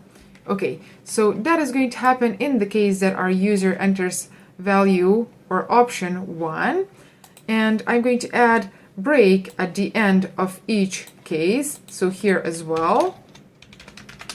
Okay, now our second case is going to be when our user enters option 2, like this. So in that second case, we should allow our user to deposit money. So here I'm going to say cout, and then let's write out deposit amount. So we want to ask our user how much money he wants to deposit. So in order to accept the value that our user enters, I'm going to create a variable which I'm going to call deposit amount. So let's create that variable. It's going to be of type double, and it is going to be called deposit amount, like this. And then I'm going to accept the value that our user enters here in my deposit amount variable, like this. Okay, and now what I want to do with this deposit amount is I want to add it to my balance. So I'm going to say balance is now going to be equal to whatever my balance was previously holding plus this deposit amount, like this. And then let's add break at the end as well. Okay, and then our third option, our third case is going to be when our user wants to withdraw money. So I'm going to copy this case here and then paste it here.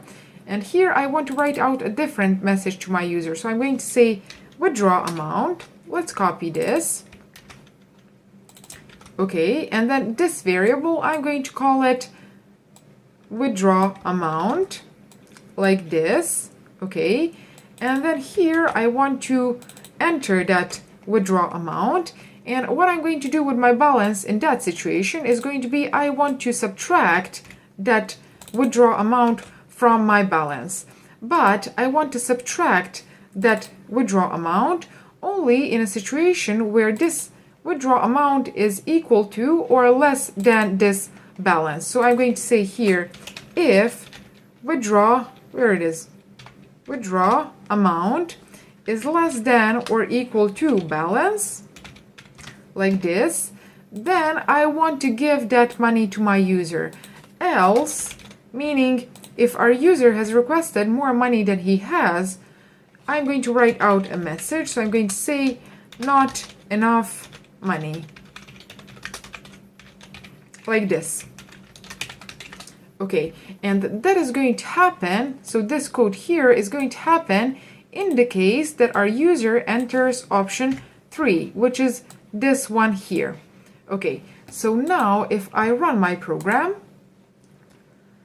you can see that it asks option, and let's say that we want this first option, so this check balance, and it says that balance is 500.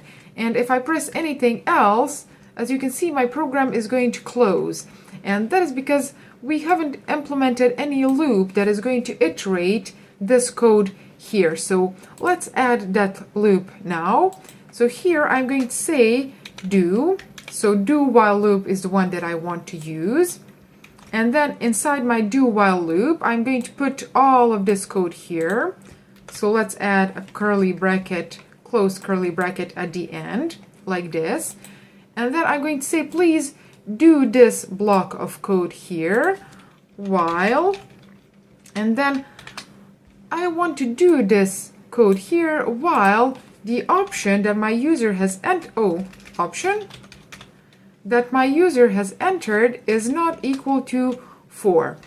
And when my user enters option 4, we should stop the execution of our program. So in order for our user to know that 4 means exit, we are going to write that here in our show menu function. So here I'm going to add this fourth option, which is going to exit our program like this. Okay, now if I run this code, you can see that it says that it has this menu here, and then it asks for option. So I'm going to enter option 1, for example. Okay, and this option 1 says that balance is $500. Now let's enter this second option. Let's enter this deposit option. So I'm going to press 2, and as you can see, it says please enter deposit amount. So let's say that I want to deposit $700, for example. Okay, now if I check my balance again, so I have entered this option 1, and then I press enter, as you can see, it says that my balance is $1,200.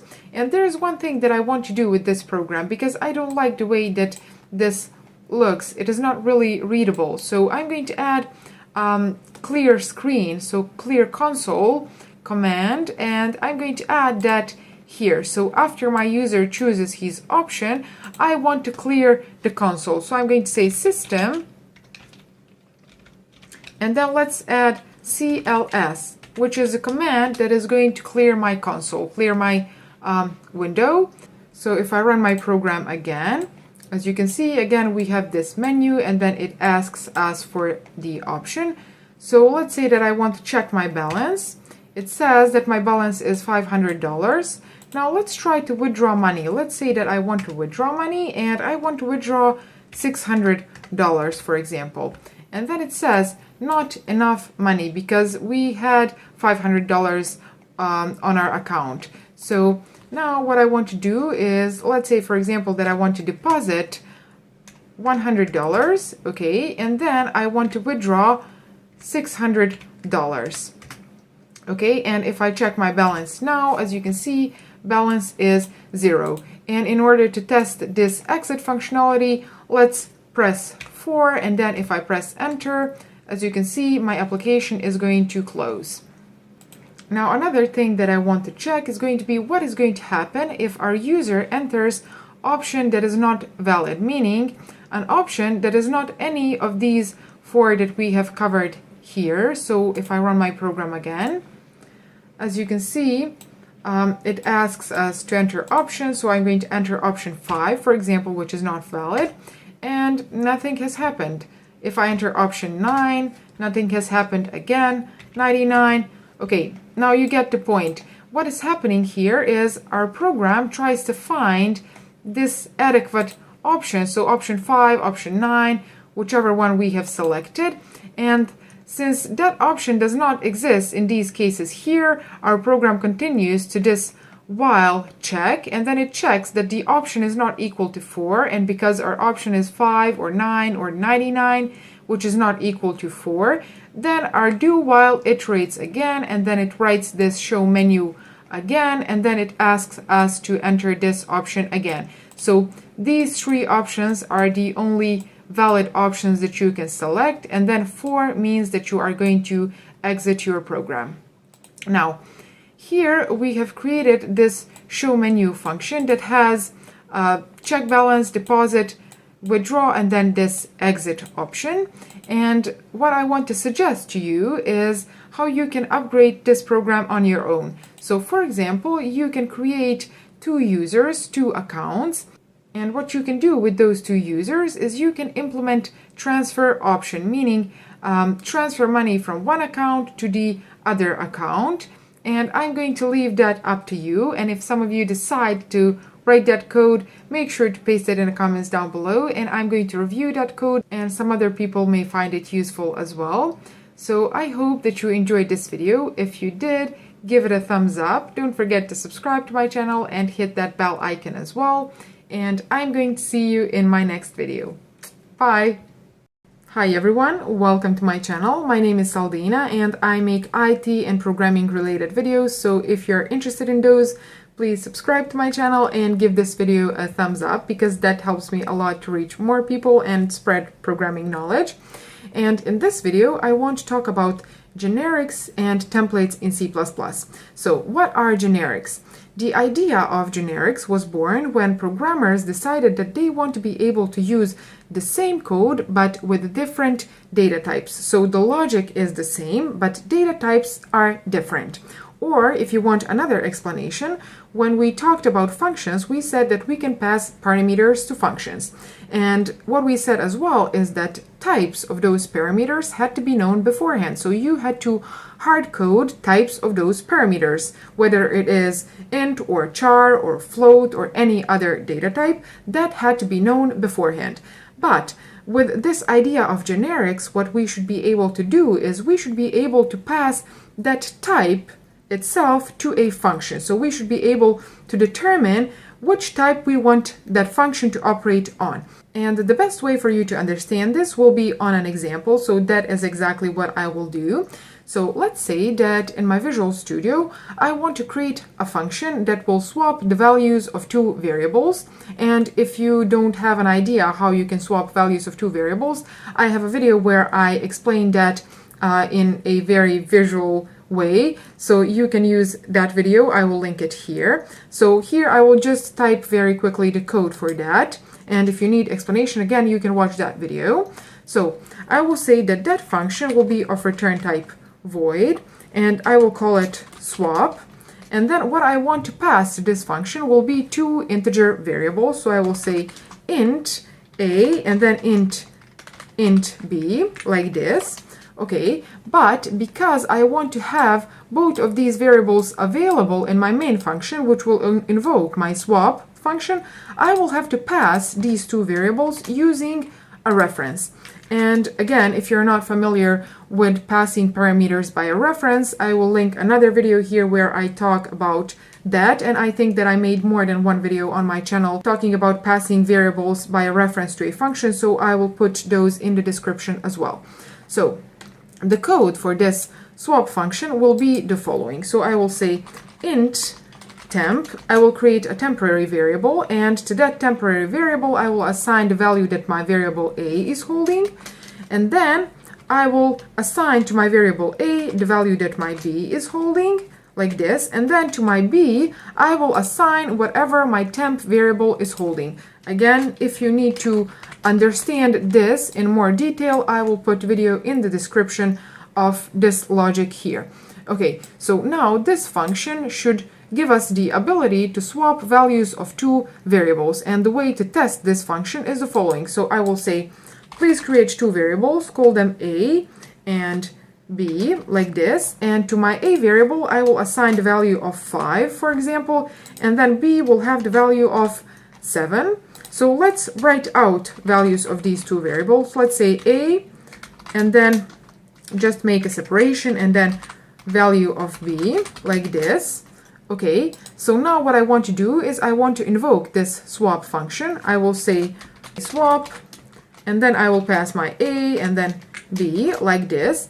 And if I copy this line after the invocation of my swap function, we will see if the values had indeed been changed. So if I run my program, as you can see, this line of code here has resulted with this output, so 5, 7, and then after invoking our swap function, the values inside these two variables, so a and b, have successfully been swapped. So now it is 7, 5. Okay, excellent. So that means that this function does what it should do. Now, what happens if I want to swap values of two char variables, for example? What I would have to do is I would have to copy this function, paste it here, and then I will adjust it to be able to work with char variables. So I will say char, and then I will change this with char as well, and then here I will put char as well. Now this swap function should work with char parameters, and this is called function overloading. If you're not familiar with function overloading, I made that video explaining how it works, so I will link it here if you want to watch it, and I will put it in the description as well. So this function should be able to work with char parameters now. And in order to test this function, let's create two variables of type char. So char c and then d as well. And to my c variable, I will assign the value of letter c, and then to d, I will assign the value of letter d. Excellent. So I will copy this line of code here, and I will just adjust it so that now we write out the value of our c variable, and then here we write out the value of my d variable, like this. And then after this line of code here, I want to invoke this swap function. So I will say swap, and then pass it c and d, like this. And I want to write out my c and d variables after this line of code here. So after I have swapped the values, just to check that they successfully have been swapped. So if I run my code, as you can see, we have this output here, so c and d. And then after swapping the values inside these two variables, we have this output here, which means that they have been swapped successfully. Now, I see a problem with this approach here, and the problem is following. What happens if I want, for example, to swap values of two float variables, and then two doubles, and then two booleans, and so on? Well, I would have to create this swap function for each data type. And that is repeating code, and we shouldn't really be repeating code unless we really need to, and in this particular situation we don't. So there is a simple solution for this problem, and that simple solution will be using generics. And the idea is to be able to use the same function, the same logic, but with different data types. So again, we will be solving this problem using generics. And the way that generics are implemented is using templates. So how do you make a template in C++? Well, you use keyword that is template, like this, and then inside these angled brackets, you will put the name of your type. So you will say type name, and most common type name that is used is called T, but you can use whichever type name you want. You can say type as well if you want, that should work, but I will use T because that is the recommended way. So now that I have created a template and I have said I want to create a new type, which is called T, I will have to use this T in my swap function. So now I will change this int with my T. So I will say T here, and then T here, and I will create T here as well. Okay, now this T is called generic data type, and this swap function is now a generic function, which means that this swap function can be used on any data type whose variables can be swapped using this logic here. So in one invocation it can be swapping integer variables, and then in another it can be swapping characters, and then in the next one floats, and then doubles and booleans, and so on. So now that means that we can really remove this swap function because we do not need it, because as we said, this function here is a generic function and it can be used with different data types. So now I will delete this swap function here, and if I run this code should work as it did before. So let's press this button. Okay, and as you can see, 5, 7, and then 7, 5. This function indeed works for integers, and then CD, and then DC, so it works for characters as well. And let's close this. Okay, now what you can do here as well, here in the invocation, in this 15th line, invoking this function for two integer variables, what you can do is you can specify the type itself as well. So you can say, I am invoking this swap function for my integer type. So now when this function is invoked, it will go here, and this t keyword will be changed with this int. So it will be int here, and then int here, and then int here, and it will do the swapping. This function here will do the swapping for int data type. And then in this 20th line here, you can say as well char if you want. You don't have to. That process will happen automatically because you have declared C and D as char type. So those C and D of type char will be passed here, and then char will be here, and char will be here, and then char will be here as well. So what we have acquired with this template function here is to be able to use the same code with different data types. We have just demonstrated how that can be invoked for integer data type, and then how we can use it for character, and you can do on your own float or double or bool and so on. Okay, and then what you can do as well is you can use any other name for your generic type. T is something that is used commonly in literature, but you can use type as well if you want. So you can say you can say type, and then you would have to say type here, and then type here, and here as well. Okay, that should work the same way that it did previously. And then another thing that you will find in literature is instead of this type name keyword, you can use class.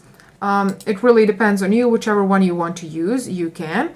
And again, if you know what classes are, class is a type as well, so it is user-defined type. So this should work as well, the same way that type name keyword did. And if you're not familiar with classes and objects and object-oriented programming, I have a course which I will link here, so make sure to watch that. So I hope that this video helped you understand what are generics and templates and what is the main idea behind them. And we will be talking about this, of course, in my future videos and in more depth. So make sure to subscribe to my channel and hit that bell icon as well, so that you don't miss a video that I publish. And if you like this one, please give it a thumbs up. That helps me to reach more people and help more people with programming. So thank you very much for watching, and I am going to see you in my next video. Bye! Hi everyone, welcome to my channel. My name is Saldina, and I make IT and programming related videos, so if that is something that is of interest to you, consider subscribing to my channel. And in this video I want to talk about recursion and recursive functions. In my previous videos we already talked about functions in general, so you should be familiar with that. And then in this video I want to show you on an example what is recursion and how it works. So what is recursion? Recursion is a process where a function invokes itself, and that function that invokes itself is called recursive function. That is pretty simple definition. So let's show that on an example. And the example that I want to give you today in this video will be to sum all the numbers between m and n, which are the numbers that our user defines. And the first thing that I want to show is we will solve that problem using loops, which is a solution that you should already be familiar with. And if you don't understand loops, you can find videos on loops in my C++ for Beginners playlist, so you can watch that. And then after we solve that problem using loops, I want to show you how you can solve that same problem using recursion. So if you want to skip directly to the recursion part, I'm going to leave the link to that part, the timestamp, in the description of this video, so that you can navigate yourself directly to the recursion part if you want. Now, as I already said, the problem that we want to solve in this video is going to be to sum all numbers between number m and n. So let's write the text of our task here. I'm going to say sum numbers between m and n. Okay, so this is going to be our task. And then here, as I already said, I will first solve this problem using loops. So considering that we have to sum numbers between number m and n, I will create two variables, so int m and n, which are two variables to hold the numbers that our user enters. You can do that part. I'm going to hard code those values here. So let's say that my number m, that my variable m holds value of 2, and then n holds the value of 4, for example. And one thing, if you are going to ask your user to enter the numbers for these two variables, what you should do is you should make sure that your user enters smaller number in your variable m and then greater number in your variable n.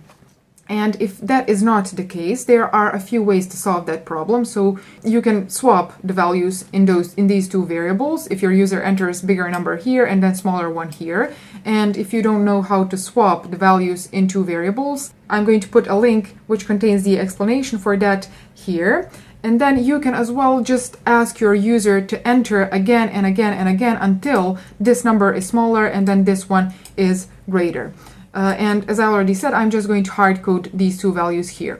Okay, so now that we have our number m and our number n, what I'm going to do is I will write a loop which is going to solve this problem here. And the easiest way to solve this problem here is going to be using for loop. So I will say for, and then I will declare a counter, int I, and that counter should start at the value of our variable m, so I is equal to m, and then it should count until it comes to the value of n, so while our I is less than or equal to n, so while our I is less than or equal to n, and then in each iteration I'm going to increase the value of my counter by 1. Okay, so what I should do in this for loop here is I will just sum all the values that my counter holds in a specific iteration. So I will create a variable here which is going to be of type int, and I will call it sum, and initial value for our sum will be 0 because 0 is neutral when it comes to adding. So here I will write sum is equal to whatever our sum was previously holding, and then to that I will add the value of my I counter, like this. So this should be pretty much it to solve this problem, and at the end of this for loop we should have the sum of the numbers between 2 and 4 in this variable here. So let's write that out. I will say cout sum is equal to, and then write out the value that our sum variable holds. And if you're not familiar with this code here, you should watch my video related to for loop, and I'm going to link it here or leave it in the description down below. So let's run our program and test this code here. Okay, it says that our sum is equal to 9, so 2 plus 3 is 5, plus 4 is 9, so that is the correct result. So this approach here will solve this problem using loops. And this is something that you should already be familiar with. And now I'm going to show you how you can solve this same problem using recursive functions. So let's comment this code out because I don't need it anymore, like this. And then what I want to do is I want to create a function of return type int, and I will call it, let's call it recursive sum, like this. Okay. So this recursive sum function will receive two parameters, and those two will be integer number m and then integer which is called number n. So we will pass these two values to our recursive sum function. And what should we do inside this recursive sum function? Well, the same way that we do not want this for loop to be an infinite loop, we do not want our function to be an infinite recursion. So here we specify the condition when our for loop is going to stop to execute. So here, when our counter I reaches the value of n, that is the point when our for loop stops running. And then here in our recursive sum function, we will have to define a base case which is going to break this recursion. So as I already said, it is called base case, and for this recursive sum function, our base case will be following. So I will say if our m is equal to n, in that case, what I want to do is I want to return from this recursive sum function value of our m or n. So I will say return m. It doesn't really matter which one you return because here we have checked that they are equal. Okay, so this here is our base case, something that is going to break our recursion so that we do not end up with an infinite recursion. Okay, and then what I want to do here is I want to do that recursive part. So that part where the function is invoking itself. And what we should do here is the following. So I will say return And here I want to return the value of m, so the current value of our m parameter, and then I will add to that the following expression. So I will invoke again our recursive sum function, but this time I will pass to this recursive sum function the value of our m plus 1 and then the value of our n variable. Okay, so what this code here is going to do? The same way that here we have increased the value of our I counter in each iteration, here I'm increasing the value of our m parameter in each recursion, so that at a certain point we are going to reach this condition here, so our m and our n will be equal, and at that point our recursion is going to stop. So how is this code here going to behave? Well, let's write out invocation of this function here, and then we are going to go line by line through the execution of this program so that you can understand how this recursion is going to work. So let's say cout sum is equal to, and then I will invoke this recursive sum, so recursive sum, and here I want to pass the value of m and n, like this. So when we come to this 14th line of code here, what is going to happen is we will pass values of 2 and 4 to this function here. So I will write that my m holds the value of 2, and then n holds the value of 4. Okay, and then we come to this line of code here, and we check, is our m equal to our n? So is 2 equal to 4? The answer to that is no, so we do not execute this, but we go here, and what this line of code here says, it says, please return from this function the following. So return current value of my m, which is 2, and then to that I will add whatever this recursive sum function returns to me if I pass it m plus 1 and n. So here I will invoke function again, and I'm going to use these parentheses to indicate invocation of a function. So here we are invoking recursive sum function again, and this time we are passing it values of m plus 1, which is 3, and then n stays the same because our n is our upper limit, so that we can know when we are going to break this recursion. So here is the invocation of this function again, and then we have entered this function using these two parameters. So we go here again and we check again, is our m equal to our n? So is 3 equal to 4? The answer to that is no. So we do not execute this line of code, but we go here again. And what this line of code here says, it says, please return current value of m, which is in this recursion 3, and then add to that whatever this recursive sum function returns for these parameters here. So here I will invoke recursion again, and I will indicate that again with these parentheses.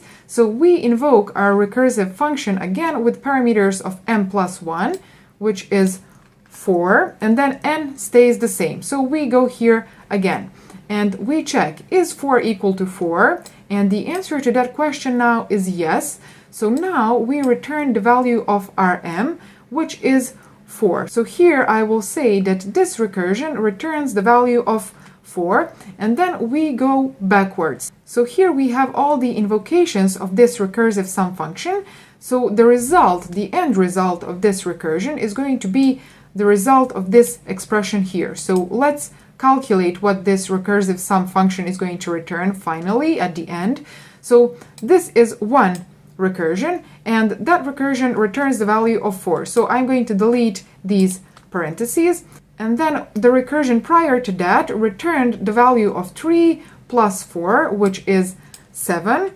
And then if we come out this recursion as well, so I will delete these parentheses, the result of our recursive sum function will be the result of this expression. So 2 plus 7 will be equal to 9. So this is going to be the result of our recursive sum function. So if I run my program now, we should get this 9 as the result of executing this recursive sum function. So let's run our program. And as you can see, sum is equal to 9. And if I increase these m and n values, so if I say, for example, please calculate sum between 1 and 4, we should get 10 this time. So 10, okay, and then here if I add number 5, for example, we should get value of 15, right? So we get that the result is 15. And what you can do here now, of course, you can say, please calculate some of the numbers between 1 and 551, for example, but this is going to be hard to check. So if I run my program, as you can see, we get this very, very big number. Okay, one very important thing that you must have each time that you work with recursion is the following. So every time that you work with recursion, you must have this base case here, which will stop the recursion from happening again and again and again. So this base case here will stop invoking recursive sum function at a certain point when a certain condition is reached. And unless you have that base case which will stop the recursion, you will have that function invoking itself infinitely, so infinite number of times, and you will get an error. So in order to demonstrate that, I will remove this base case here. So let's comment it out. And if I run my program now, as you can see, we get a stack overflow error, which means that, as I already said, this recursive sum function is invoking itself again and again and again, infinite number of times, and this recursion never stops. And in order to stop it, you need to have a base case which will stop the recursion. So I'm going to close the program now, and I will return this code here, which is our base case. And if I run my program again, as you can see, we get the expected result and the error has disappeared. So that is something very important to remember. Each time that you use recursion, you must have a base case to break that recursion from happening infinite number of times. So I hope that you understood what is recursion and how it works. And in order to practice on your own, I will leave a task for you, and the task is following. So I want you to do the factorial of a number using recursion. Calculate factorial of a number using recursion, and if you are not familiar with what factorial is or how it is calculated, I will leave a video link here where I'm calculating factorial of a number using loops. And then what I want you to do is to do that same task using recursive functions. And you can paste your code in the comments down below. So I hope that this video helped you understand what is recursion and how it works. And if it did, give it a thumbs up and subscribe to my channel. And also, you can follow me on my other social media if you want. The links are in the description. Thank you very much for watching. I'm going to see you in my next video. Bye! Hi everyone, welcome to my channel. My name is Saldina and I make IT and programming related videos. So if that is something that is of interest to you, consider subscribing to my channel and give this video a thumbs up as well. Now, in this particular video, I want to talk about object-oriented programming. So what is object-oriented programming? Well, OOP, or object-oriented programming, allows you to represent real-life objects in programming. And those real-life objects are going to be represented together with their attributes and then their behaviors as well. One of the most important concepts of OOP are classes and objects. So let me explain the difference. What is a class and then what is an object? A class is going to represent a template, meaning a blueprint, and then an object really represents an example of that class, an instance of that class.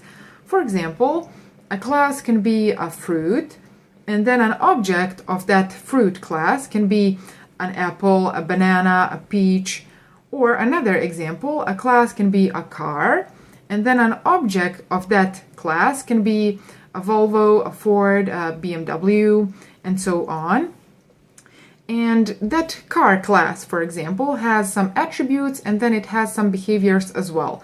Now, what are attributes of car class? Well, a car has a name, for example. That's an example of one attribute. And then it has a price and max speed and color and so on.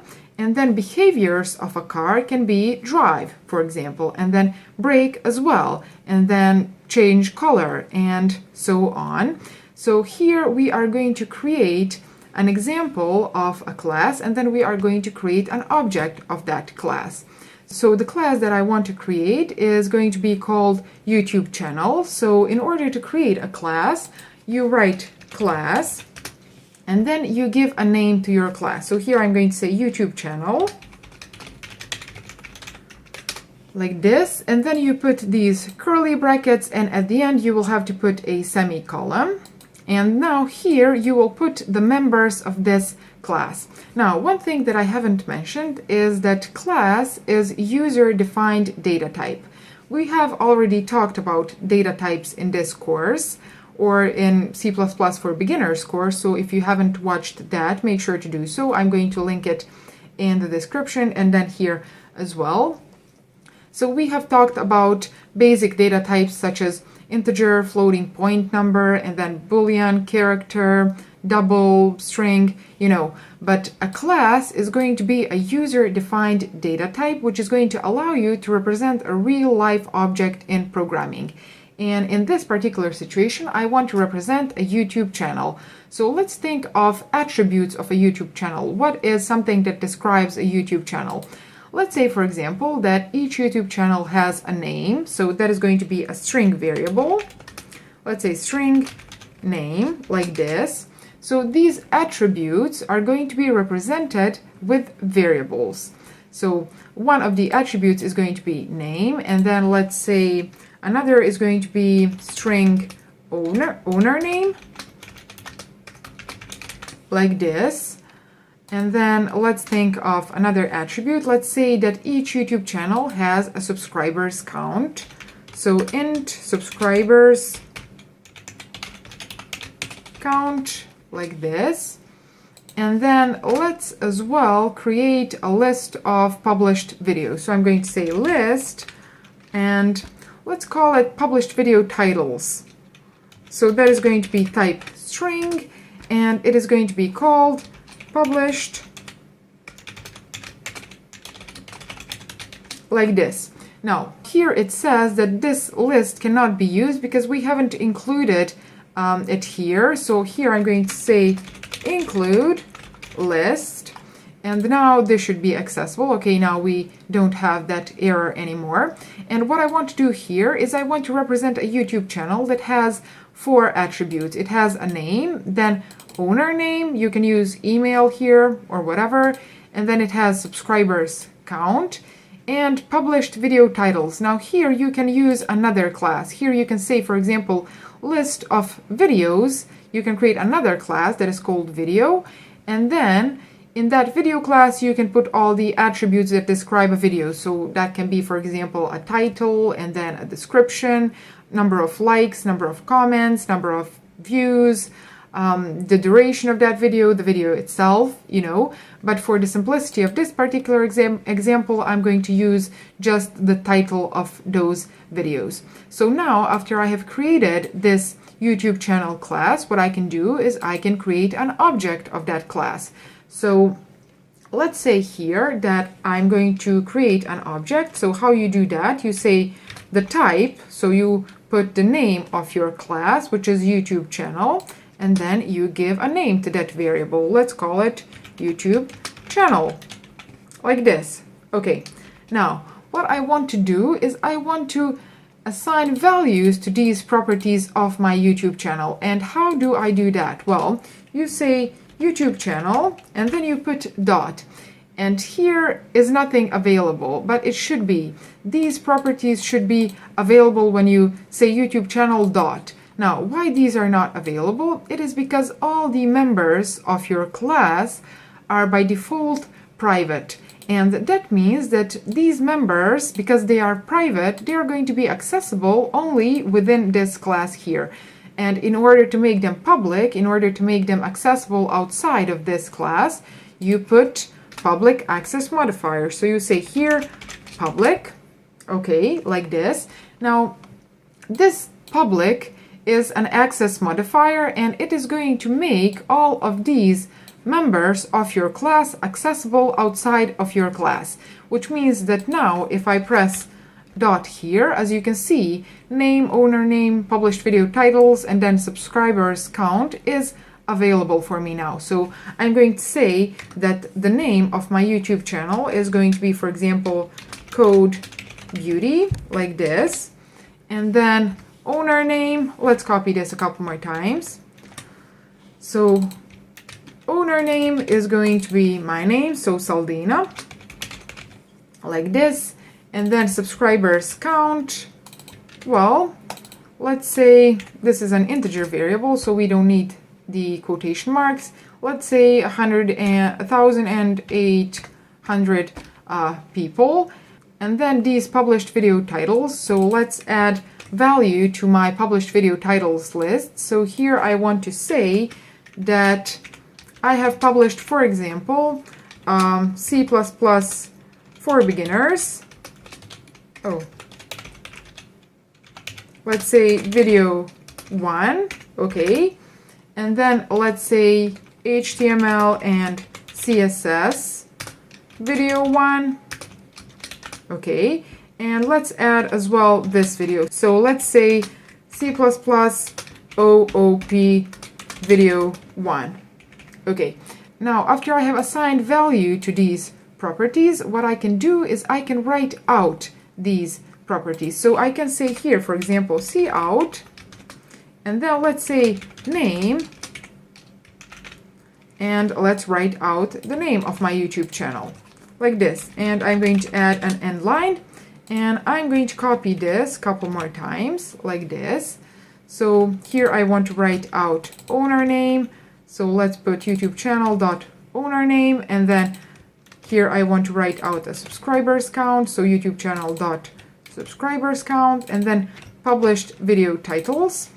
Now this property here, published video titles, is not a simple property, meaning this property here is a list, and in order to write out a list we are going to use a loop. So I'm going to delete this, and then here I want to create a loop, and let's say that we will be using for each loop.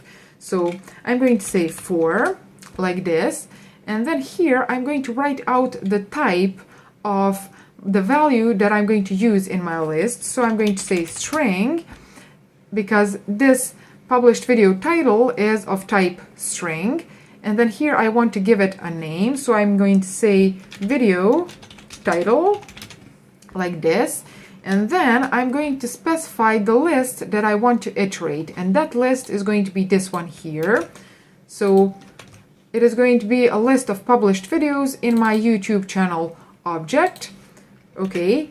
And now in these curly brackets I am going to specify the block of code that is going to be executed in each iteration.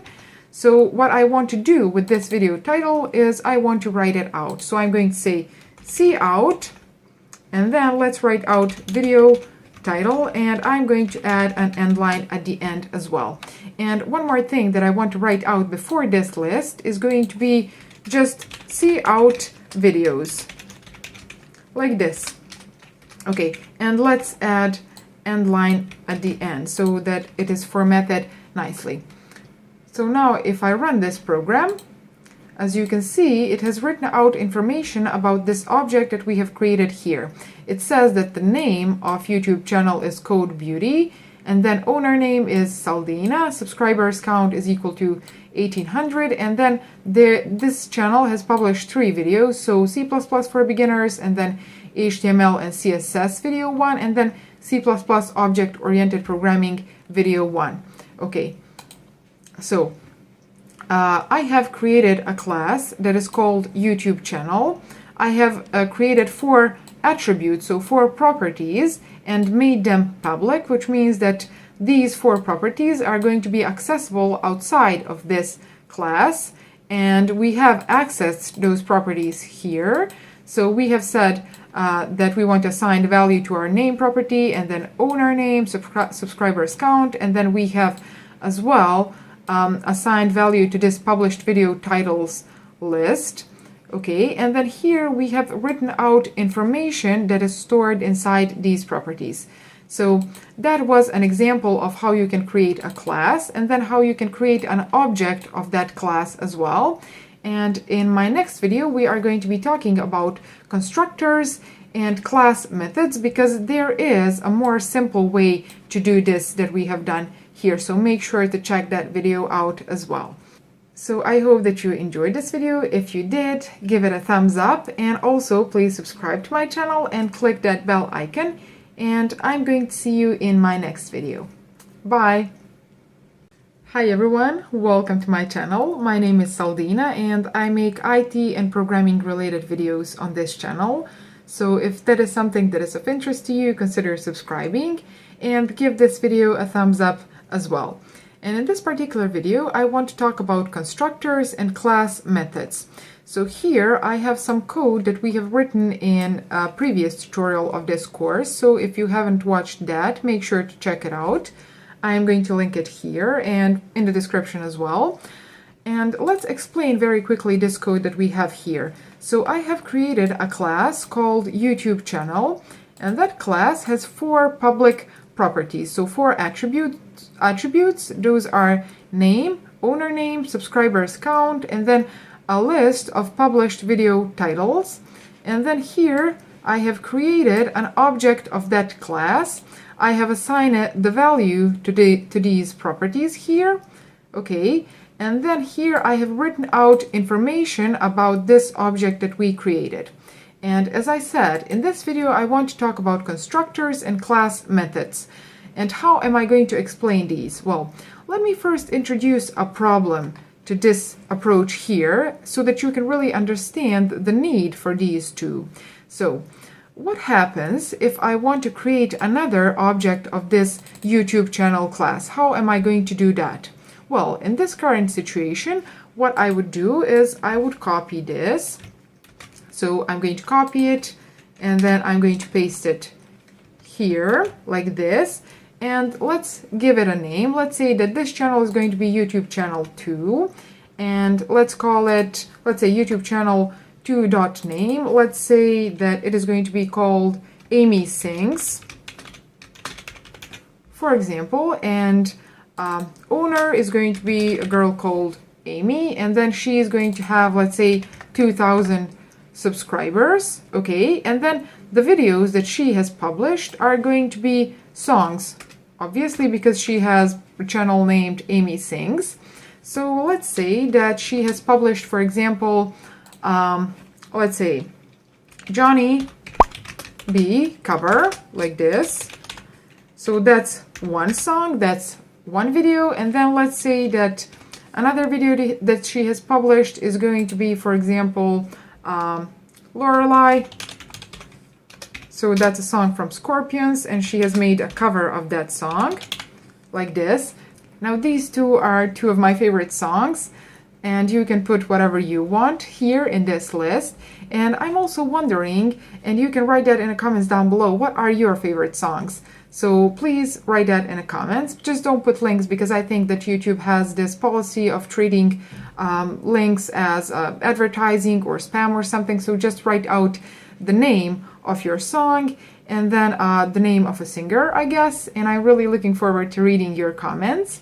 So now that I have created this second YouTube channel, what I want to do is I want to write out information about this channel. But I noticed that I'm missing here this YouTube channel 2. So here I'm going to say YouTube channel 2.owner name, and then YouTube channel 2.subscribers count, and then YouTube channel 2.published video titles as well.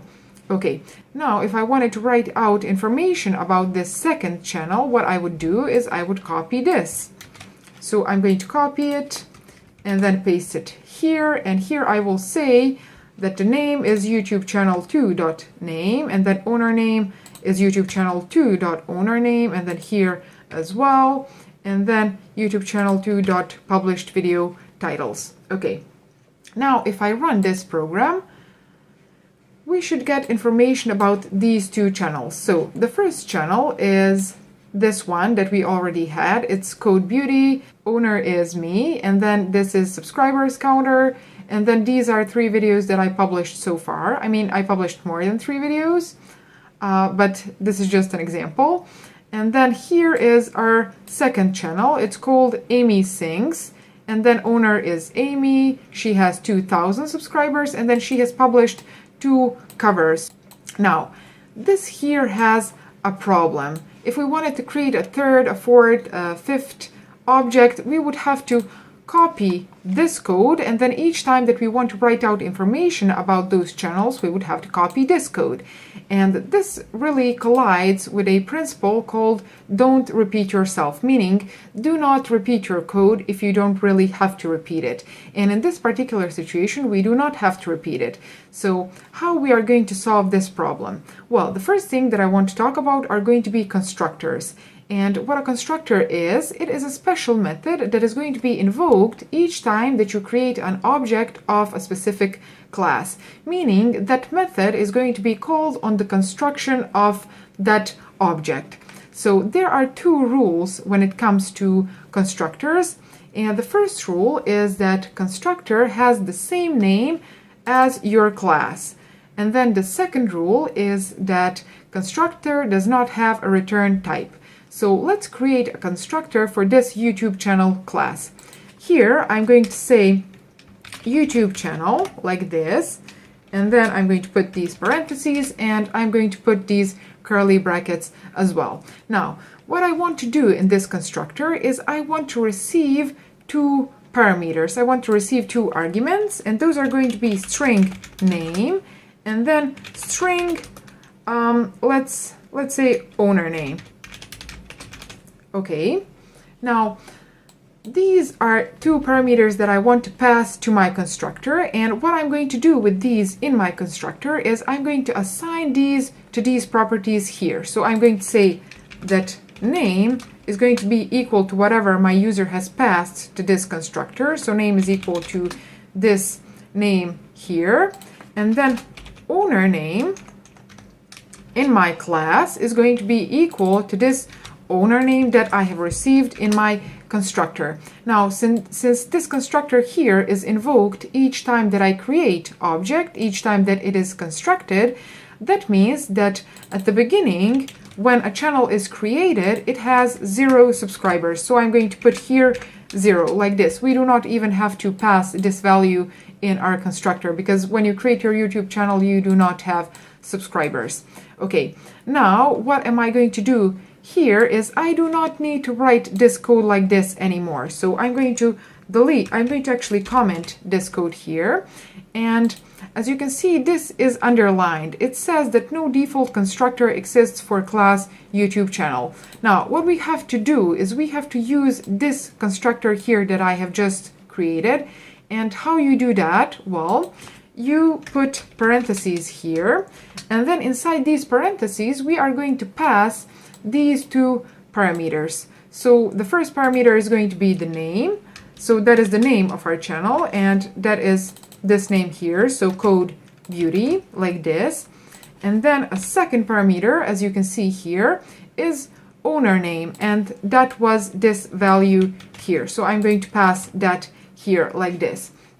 And now, after I have created this YouTube channel, we do not need this code anymore. So I'm going to delete it. Okay. And what we can do is we can do the same with this second channel. So with this YouTube channel too. So I'm going to really comment this code for a moment. And then here I want to invoke a constructor for this YouTube channel class and pass it as first value the name, because we are receiving name as our first value in our constructor like this. And then the second value that we need to pass is going to be owner name. So I'm going to copy that as well. And now we have successfully created this second YouTube channel. Okay, so now I can delete this code here as well. Okay, and now if I run my program, as you can see, it has written out information about my two channels. The first one is code beauty, owner is me, and then I have 0 subscribers because I have just created my channel and we have assigned that here. And then our second channel is Amy Sings, owner is Amy, and she has 0 subscribers as well. And as you can see, both of these videos, published videos lists, are empty because we haven't really added any videos. Okay, so how do you do that? I'm going to delete this from here and then move it here like this. So now we have both of our objects being created at the beginning here. So what I want to do now is I want to add a couple of videos to this channel here. So how do you do that? Well, you say YouTube channel like this, and then I'm going to put dot, and here in this published video titles list, I'm going to invoke a method push back, which is going to add at the end of this list another element, and that element is going to be of type string, because this published video titles is a list of strings. So here I'm going to add a string, and I'm going to call that video C++ for beginners like this. So that is one video, and then let's add a couple more videos. Let's say HTML and CSS for beginners. And then let's say OOP for beginners. Well, no, let's say C++ OOP, like this. Okay, so we have added 3 videos for this first channel, and then this second channel does not have videos yet. So if I run my program again, you can see that this first channel has 3 videos, and then this second channel does not have any videos yet, because we have deleted those that we previously had. Okay, now that was the example on how you can create a constructor and how you can use a constructor. So this here is the constructor of this YouTube channel class, and we have passed 2 parameters, 2 arguments to this constructor, and then here in our constructor we have really assigned initial values to these properties here that we have in our YouTube channel. And then this here is the way that you use your constructor. So you put these parentheses, and then you pass the values that your constructor has to receive. And here we have created 2 objects, and we have done that without repeating code. Now what is going to happen with this here? So this here and then this here is repeating code as well.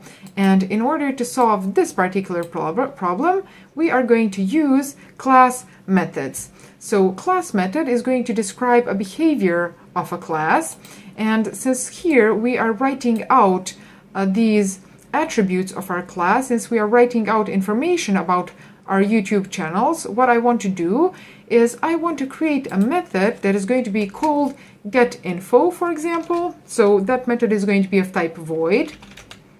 Let's call it getInfo, like this. And what I want to do in this particular method is I want to copy this code here. So I'm going to cut it and then paste it here. And in this particular method, in this getInfo, I want to say, please write out name and then the name property. We don't need this YouTube channel object anymore because we are in the class itself. Okay, and then here as well, I'm going to delete this here and then here. And now this code should work. So whenever you invoke this getInfo method on your object, it should write out all of these properties of that object. So now I can remove this code here as well. So this information about our second channel, and how am I going to invoke this method? Well, I say the name of my object. So for example, YouTube channel dot, and then as you can see, I have this getInfo method available here because it is public. So I say getInfo and I invoke it like I would invoke any other function.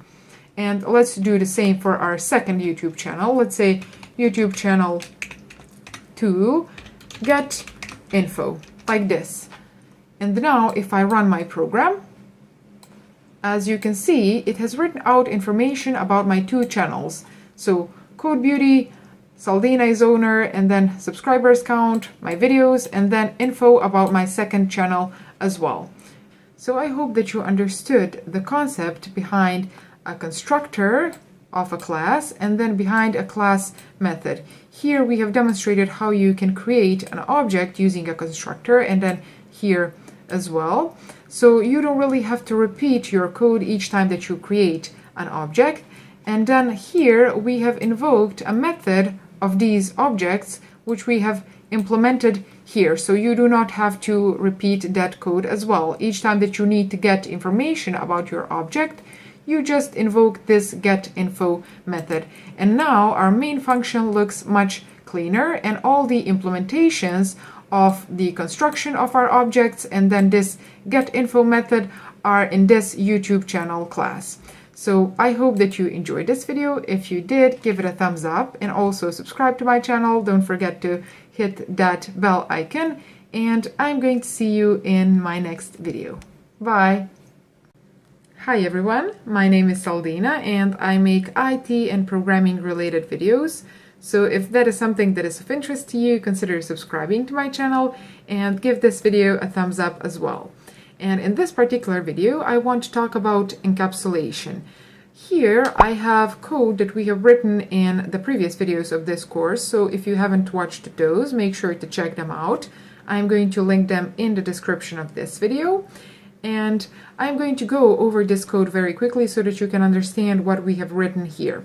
So here I have created this YouTube channel class, which has 4 public attributes, and those are name, owner name, subscribers count, and then list of published video titles.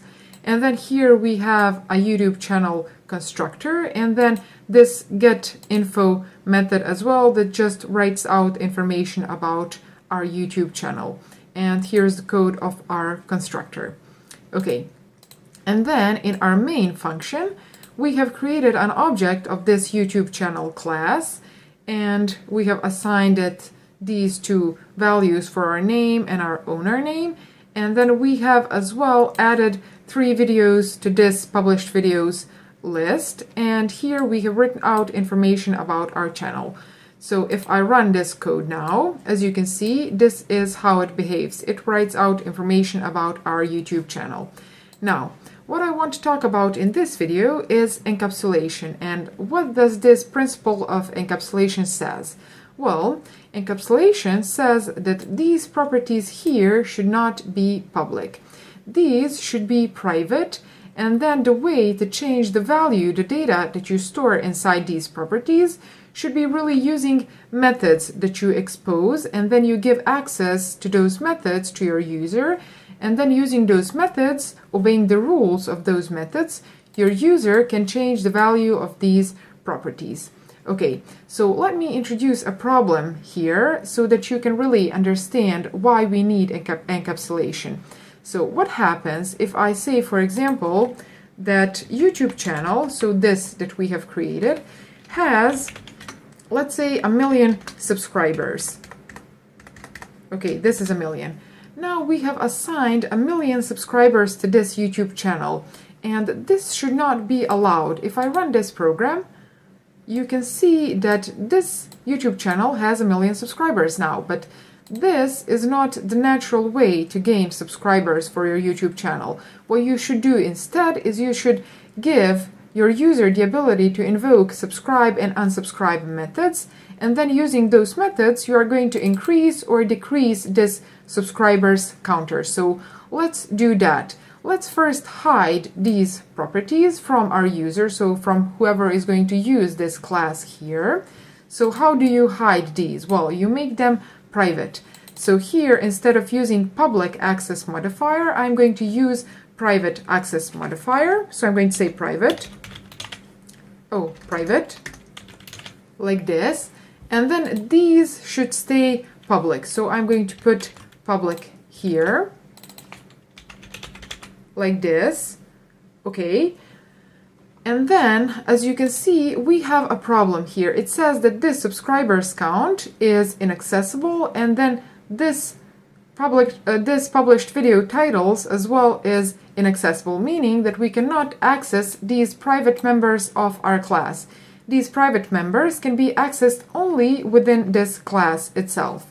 So how we are going to give our user the ability to change this subscribers counter? Well, as I said, we are going to create methods. So let's create 2 methods. The first one is going to be void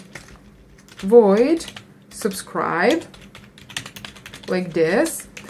And then what this method should do, it should increase this subscribers counter. So here I'm going to say subscribers counter, like this, plus plus. Using this increment operator, we are going to increase the value that we store in this variable by 1.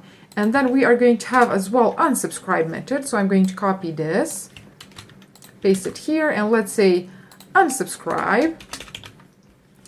And then here I'm going to say that this subscribers count is going to be decremented. So now if I will have to comment this code here, and then I'm going to delete this code here. And now if I want to increase or decrease subscribers for my channel, what I will have to do is I will have to invoke one of these two methods. So let's say, for example, YouTube channel dot subscribe, like this.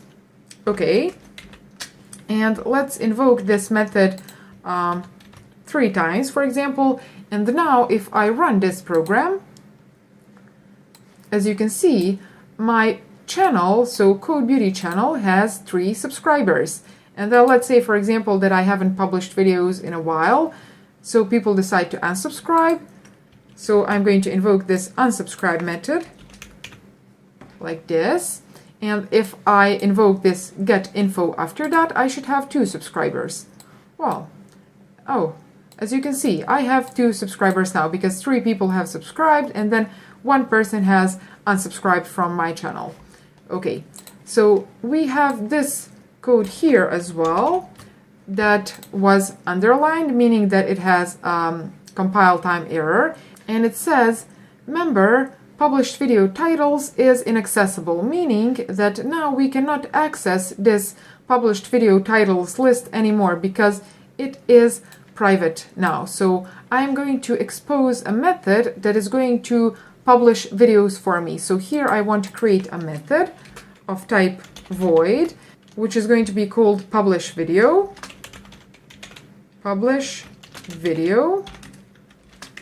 like this. And then here I want to add a video to my published video titles, like this. So I'm going to say published video titles, push back. And then what I want to do is I want to pass a value here. Which value? Well, we are going to receive that value as a parameter in our function. So here I'm going to add an argument, a parameter, and that is going to be of type string. And let's call it title, like this. And now we are going to use this title here. So we are going to push this title in our published videos titles. Okay, like this. Now, if I want to invoke this method, I'm going to invoke it like this. So I'm going to say YouTube channel dot publish video, like this. And then I'm going to do the same thing here, and then here, and here as well. Okay, so now we have created these methods that we invoke, and then using these methods, we change these properties, and these properties should be private, meaning these should be encapsulated. Okay, and now as you can see, we have a channel called Code Beauty, and then owner is myself, and subscribers is 2, and then these are videos that I have published so far. Now, if you look at this unsubscribe method, you will notice that it has a bug. What is that bug? Well, let's delete these 3 lines of code. Let's delete these subscribe method invocations. And if I run my program now, what is going to happen? As you can see, it says that my subscribers count is equal to -1. And that does not really make sense. So you cannot have -1 subscriber. And we are going to fix that problem if we put here inside this unsubscribe method a check. So we want to check if our subscribers count is greater than 0. And only in that situation, if that subscribers count is greater than 0, only then we can decrease this subscribers count value. So if I run my program now, as you can see, we have invoked this unsubscribe method, but we still have 0 subscribers. And now we have fixed that bug that we had, because if no one has subscribed to our channel, then no one can unsubscribe from it. Okay, so that was a bug that I wanted to fix. And then what you can do here, because here we have exposed these three methods that really manipulate the values that are stored inside these properties, and then these two properties, there is no way to change them outside of this class. So what you can do for them, for example, is you can create a getter and a setter, meaning a method that is called, for example, getName, and that method is going to return you the value that is stored inside this name variable, and then a setter method, meaning setName method, that is going to receive parameter which is going to be called name, for example, and inside that setName method you are just going to change the value that is stored inside this name property. And then you can do the same for this owner name as well. So you can create a getter and a setter method. So let's go over this encapsulation rule one more time. So encapsulation rule says that all of these properties should be private, meaning they shouldn't be accessible outside of this class, and you do that by making them private. So you put this private access modifier here, and then how do you change the values that you store inside your properties? Well, you expose a public methods that are going to change the data that you are storing inside your properties. And here we have created these three public methods that are going to change the data stored inside our subscribers count property, and then inside our published video list property here. So you can, for these two properties, again, you can create getter and setter method. And if some of you do that, please put that code in the comment section and I'm going to review it. So if you enjoyed this video, give it a thumbs up. And don't forget to subscribe to my channel and hit that bell icon as well. And I'm going to see you in my next video. Bye! Hi everyone, my name is Saldina and I make IT and programming related videos on my channel. So if that is something that is of interest to you, consider subscribing and give this video a thumbs up as well. And in this particular video, I want to talk about inheritance. So here I have my Visual Studio, and here I have some code that we have written in the previous tutorials of this course. So if you haven't watched those, make sure to watch them. And now I'm going to go very quickly over the code that we have here. So I have created a class that is called YouTube channel, and that class has 4 private properties: name, owner name, subscribers count, and then published video titles. And then we have a couple of public methods as well. We have a constructor, which just initializes these variables here. And then we have getInfo method that just writes out information, the values that are stored inside these properties here. And then as well, we have subscribe and unsubscribe methods. Our subscribe method increases our subscribers counter, and then our unsubscribe method decreases that subscribers counter. But first we have to check if that subscribers count is greater than 0. So those would be subscribe and unsubscribe methods. And then we have this publish video method as well that just adds a new item, adds a new title to this published videos list. Okay, now what is going to happen if I want to create another type of YouTube channel, a specific type of YouTube channel, which is going to be, for example, cooking YouTube channel. So I should copy these properties, right? Well, that can be one approach, but the quicker and better approach is going to be to inherit this YouTube channel class. So let's do that. Let's create another type of channel. So let's create another class.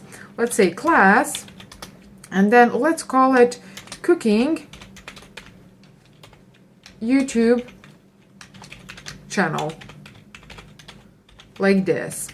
Okay, now I have created a class that is called cooking YouTube channel, and in order to inherit this YouTube channel class, what I'm going to do is I'm going to put this column sign, and then I'm going to say public YouTube channel, like this. And in this way, my cooking YouTube channel is going to inherit my YouTube channel. And that means that my cooking YouTube channel is going to have everything that my YouTube channel has. Now, this public access modifier means that whatever is public in this class here, it is going to be public here as well, so in this derived class. And one very important thing is to know that this class is called base class, so the one that you inherit from, that is base class. And then the derived class is going to be this one here, so the one that inherits from the base class is called derived class. And in this particular situation, our cooking YouTube channel is derived class. Now, what is going to happen if I want to create, for example, an object of this cooking YouTube channel? So I'm going to say cooking YouTube channel, and let's call it YouTube channel, like this. Okay, now as you can see, it says that default constructor of cooking YouTube channel cannot be referenced. Now, that is because we do not have a constructor for this class here. So let's create one. Let's create a constructor. So I'm going to copy this name and then add these parentheses. Okay. And now if I hover over this, it says that the constructor is inaccessible. So we still have an error, but we have a different error, which means that we are making progress. So because this constructor is inaccessible, I will have to make it public to make it accessible outside of this class here. So I'm going to say public. Okay, and now my constructor is going to be accessible. But there is another thing that we have to do, and that is going to be inside this constructor, we have to receive properties that we are going to initialize in our constructor. And those are going to be these two properties, name and owner name. So here I'm going to say that my constructor receives two properties. So string name and then string owner name. So the owner of that channel. And what I'm going to do when I receive these two properties, I'm not going to initialize them here in my constructor because I'm inheriting from a class that already knows how to construct, how to initialize these two particular properties. So I'm going to call the constructor of that class. So I'm going to call the constructor of this YouTube channel class. So here I'm going to put this column sign, and then I'm going to invoke its constructor. So I'm going to say YouTube channel, and then I will pass these two parameters here. So I'm going to say name and then owner name, like this. And now our base class, our YouTube channel class, is going to construct, to initialize actually the value of these two properties. And as you can see here, we have an error that asks us to pass these two values to our constructor. So we are going to pass two parameters. The first one is going to be the name of our channel. So let's say that that is going to be, for example, Amy's Kitchen, like this. And then owner is going to be girl named Amy. Let's put that here as well. Okay. Now, after I have created an object of this cooking YouTube channel, what I should be able to do is I should be able to access all of these public methods that my base class has. So all of these methods from my YouTube channel class should be available for my cooking YouTube channel. So here I'm going to say YouTube channel dot.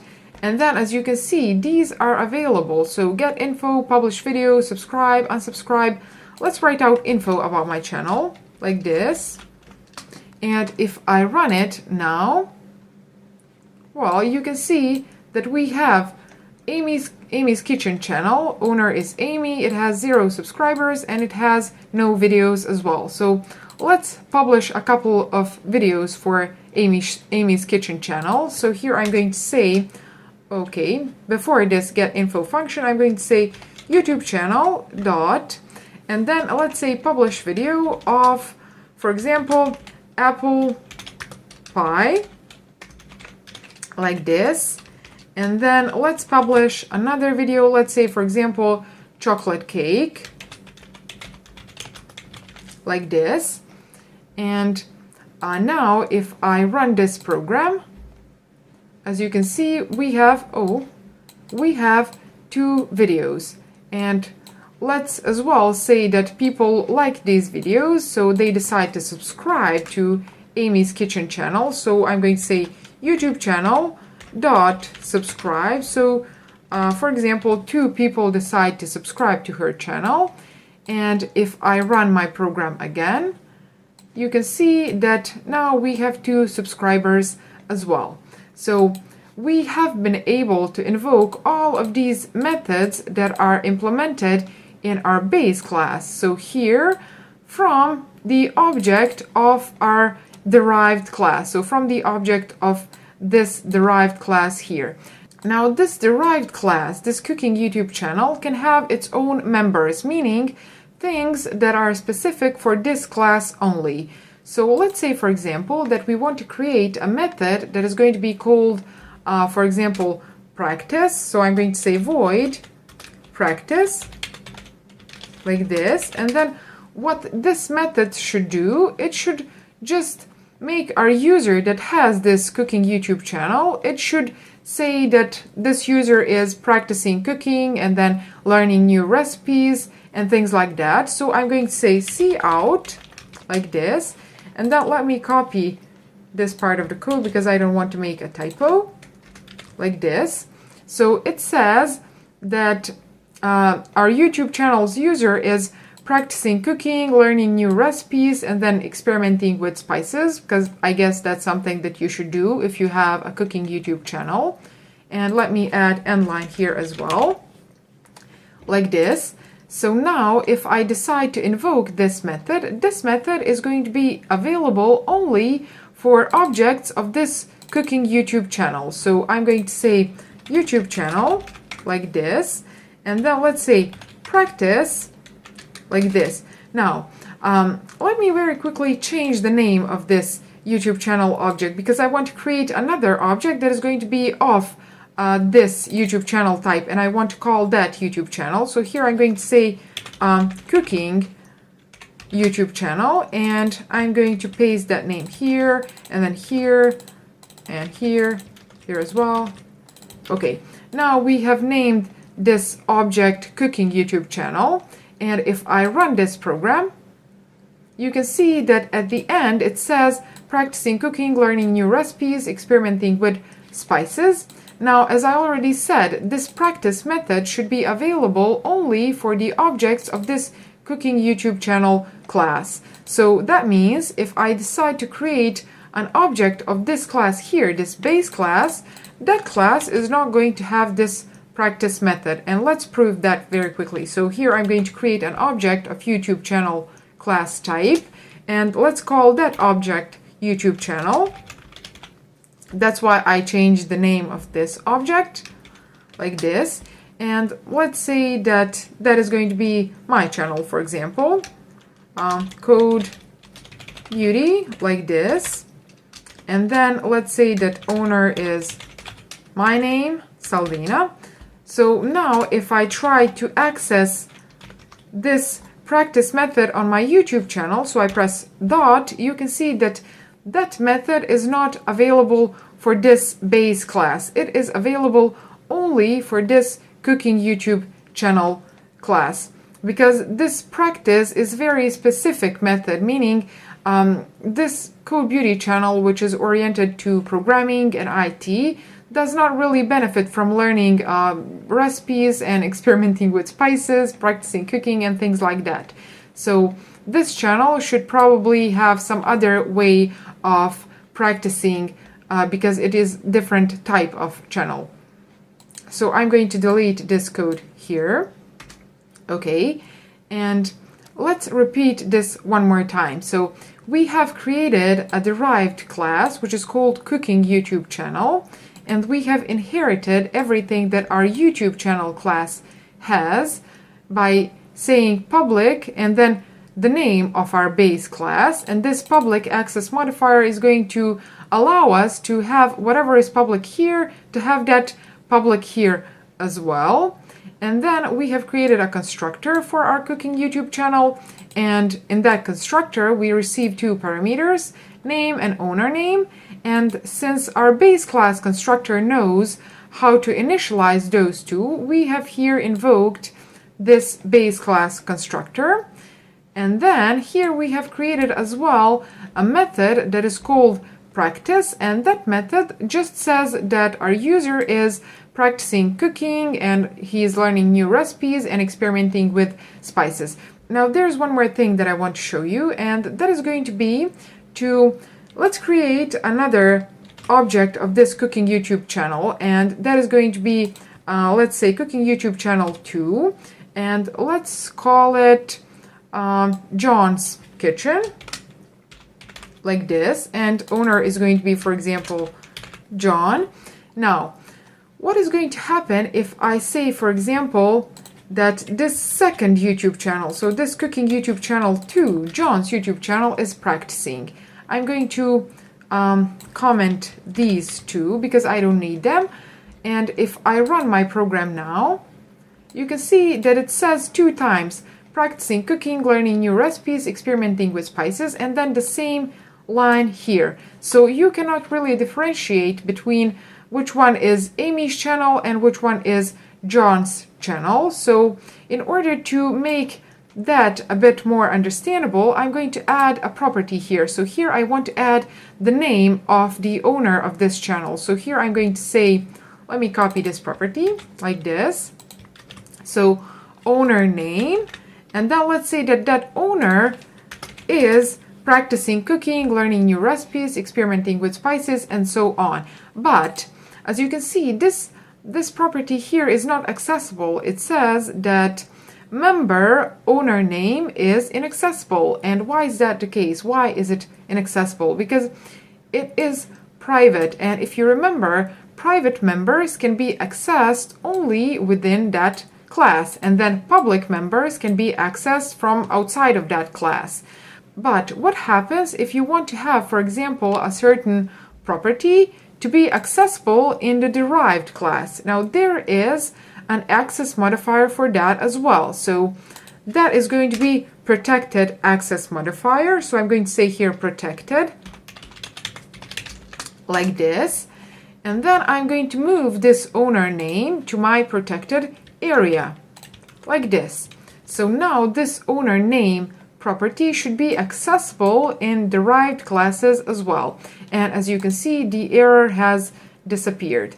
So now if I run my program, you can see that it says that Amy is practicing cooking, learning new recipes, and experimenting with spices. And then this second line here says that John is practicing cooking and learning new recipes and experimenting with spices. So now we have made a difference. We have specified the name of our owner of the channel, and we can understand what the code is doing a bit more. I hope that you understood what is inheritance and how it works in C++. And if you did, please like this video. Don't forget to subscribe to my channel and click that bell icon as well. And I'm going to see you in my next video. Bye! Hi everyone, welcome to my channel. My name is Saldina and I make IT and programming related videos, so if that is something that is of interest to you, consider subscribing to my channel and give this video a thumbs up as well. And in this particular video, I want to talk about polymorphism. Now, the first thing that I want to do is I want to explain what is polymorphism. Polymorphism describes the ability of an object, for example, to have multiple forms. Now, that means that you can have 2 or more objects that inherit from the same base class. Those objects can have the method that has the same name but different implementation, meaning different behavior. And I'm going to demonstrate that on an example. Now here I have some code that we have written in my previous courses, so if you haven't watched those, make sure to do so. The links to those videos are going to be in the description. And I'm very quickly going to go over this code. So here I have created a class that is called YouTube channel. That class has 3 private properties: name, subscribers count, and then published video titles, and then it has one protected property, which is owner name. Now, this private properties, these are available only in this class, and then these protected properties, these are available in derived classes as well. And then here we have public methods as well, and this here is our constructor, so it just initializes values of these properties. I'm going to collapse that. And then here we have getInfo method, which just writes out information about our YouTube channel. And then these subscribe and unsubscribe methods, these just increase or decrease the number of our subscribers. Let's collapse that. And then publish video method, it just adds another video to this published video titles list. So that would be our YouTube channel base class. And then here we have cooking YouTube channel, which is a specific type of YouTube channel that inherits from this base class here. And that cooking YouTube channel has its own constructor, which is this one here. And here we have just invoked the constructor of our base class. And then here we have implemented a method which is called practice, and it says that when you practice and you have a cooking YouTube channel, you will have to be practicing cooking and then learning new recipes and experimenting with spices. Now, what I want to do is I want to create another derived class. So I'm going to copy this. Okay. And then this derived class should be called, for example, let's paste the name here. So Singer's YouTube channel, and I'm going to paste the name here as well on my constructor. So this is going to be a YouTube channel about singing. Now, as you can see, this Singer's YouTube channel has this practice method as well, but this implementation is not right for my Singer's YouTube channel, because if you're a singer, you are not going to benefit really from practicing cooking and then from learning recipes and experimenting with spices. But what you should do instead is you should practice something else. So I'm going to copy that so that I don't make a typo like this. So someone who is trying to make a singer's YouTube channel is going to take singing classes and then learning new songs, and then he should as well be learning how to dance, because I believe that singers should know how to dance as well. Okay, so now we have implemented this Singer's YouTube channel, and as you can see, as I already demonstrated, it has this same method, which is practice, but this method has different implementation than this one. And as you can see here, this is the implementation of our practice method on our cooking channel, and then this here is the implementation on our Singer's YouTube channel. So what I want to do now is I want to create this Singer's YouTube channel. Here we already have cooking YouTube channel. So it is a video, it is a code from one of my previous videos. And then what I want to do is I want to create Singer's YouTube channel. So let's call it Singer's YouTube channel. And let's say that it is going to be called, for example, John Sings, like this, and then owner is going to be a guy named John, like this. Okay, now after I have created this cooking YouTube channel and then this Singer's YouTube channel, you can probably call it singing YouTube channel or something like that. This is the best name that I could come up with.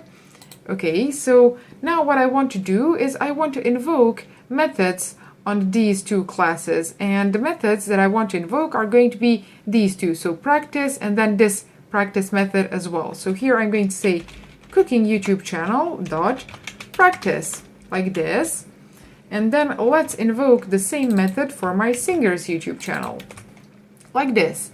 And now if I run my program, as you can see, it says that Amy is practicing cooking, and then John is taking singing classes and learning new songs and learning how to dance.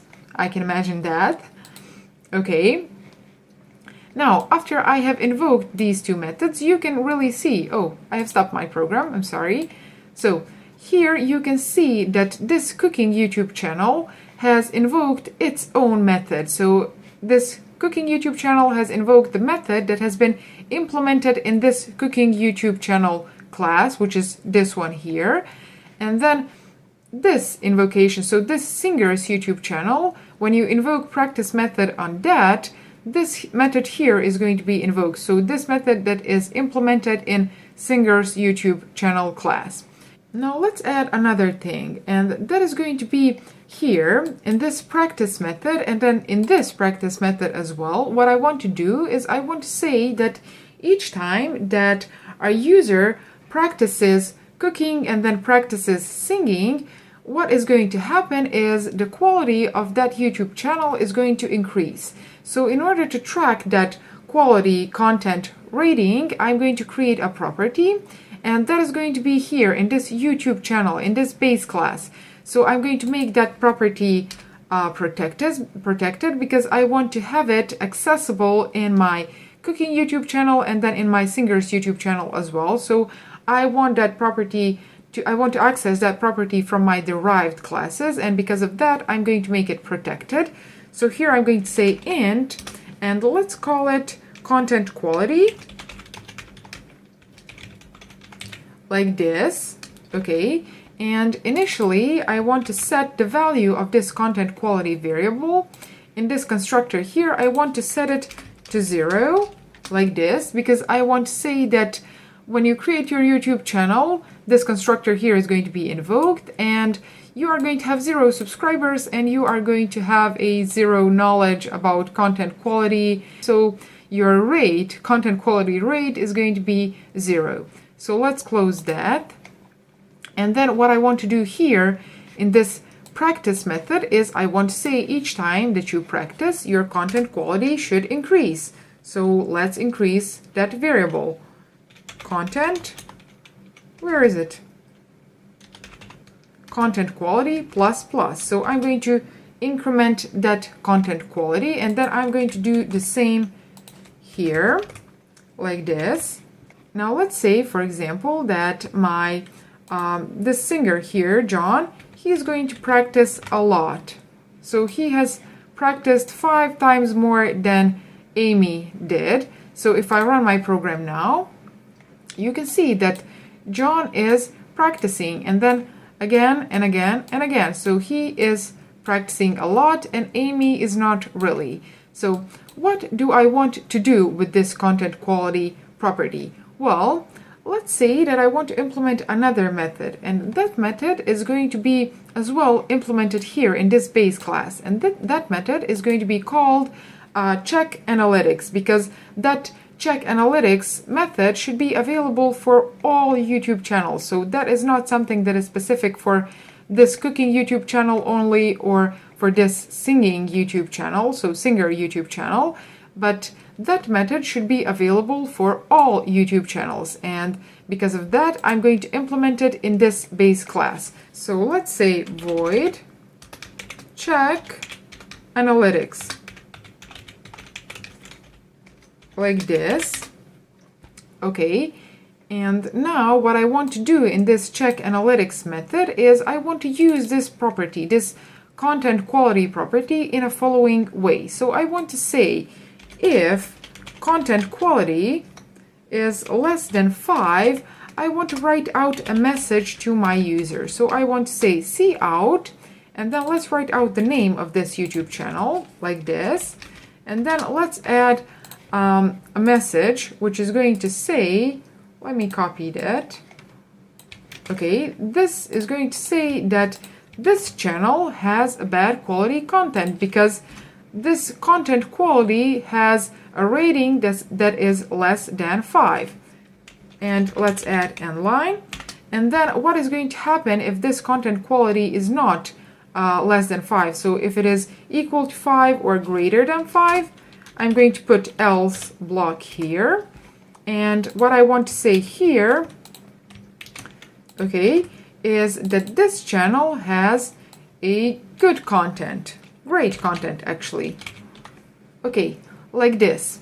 Now, what am I going to do with this check analytics method? Well, I'm going to try to invoke it here. But the way that I want to try to invoke this method that we just implemented is going to be in a following way. So there is one very interesting thing when it comes to polymorphism, and that thing is related to pointers.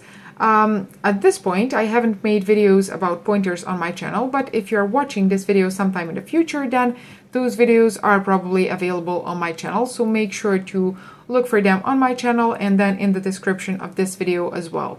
So let's create a pointer, and that pointer is going to be a pointer of our base class. So a pointer of type YouTube channel, okay, like this, and let's call it YouTube 1.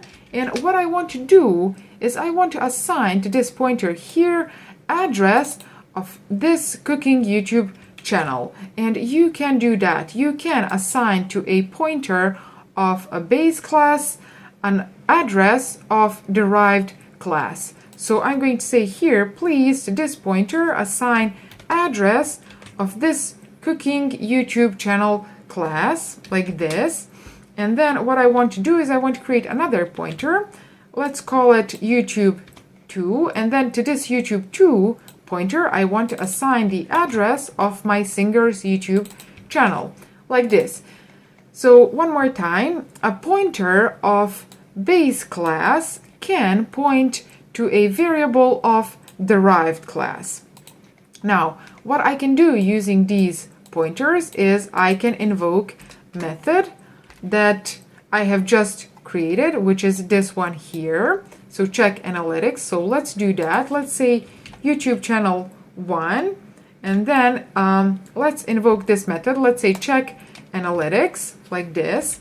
And if you just noticed, it has changed my dot to this symbol here because this is used when you want to invoke methods using pointers. So I'm going to copy this again for my second YouTube channel, like this. And now if I run my program, as you can see, our John has been practicing a lot, and then Amy has been practicing only one time. So here, after I have invoked these two methods, this first method says that Amy's kitchen has bad quality content because she hasn't been practicing enough. And then after this YouTube channel 2 check analytics, you can see that it writes out this message that John Singh's channel has great content because he has been practicing a lot, as you can see here. Okay. So here we have used polymorphism in order to implement this practice method in our cooking YouTube channel and then in our singers YouTube channel. So implementation of our singers YouTube channel practice method is here, and then for our cooking YouTube channel our practice method looks like this. And we have done that thanks to the polymorphism, so different implementations but the same method name. And then I have demonstrated here how you can use pointers to point to an object of derived class, and you can store that in a pointer of base class. And then we have invoked this check analytics methods using these pointers of base class. So I hope that you enjoyed this video. If you did, give it a thumbs up, and don't forget to subscribe to my channel, click the bell icon as well, and I'm going to see you in my next video. Bye! Hi everyone, welcome to my channel. In this video I want to talk about pointers, so I will go straight to the point. Pointers are a very important concept in C++, and they have many uses in C++. Now, pointers are not limited only to C++, they exist in other programming languages as well. But in most of those programming languages, they are really hidden. They work behind the scenes, so you cannot see them and you cannot use them yourself. But in C++, you can use them and you can create your own pointers, and they can be pretty powerful if you know how to use them. But they can get quite confusing as well if you don't understand them well. So the first thing that I want to explain is what are pointers. So we already have explained the concept of a variable, and you should be familiar with that. So we said that a variable is just a container, so a container that stores certain value. Now a pointer is container as well, but instead of storing value, pointer stores an address, so a memory location. And let me show you how pointers work in Visual Studio.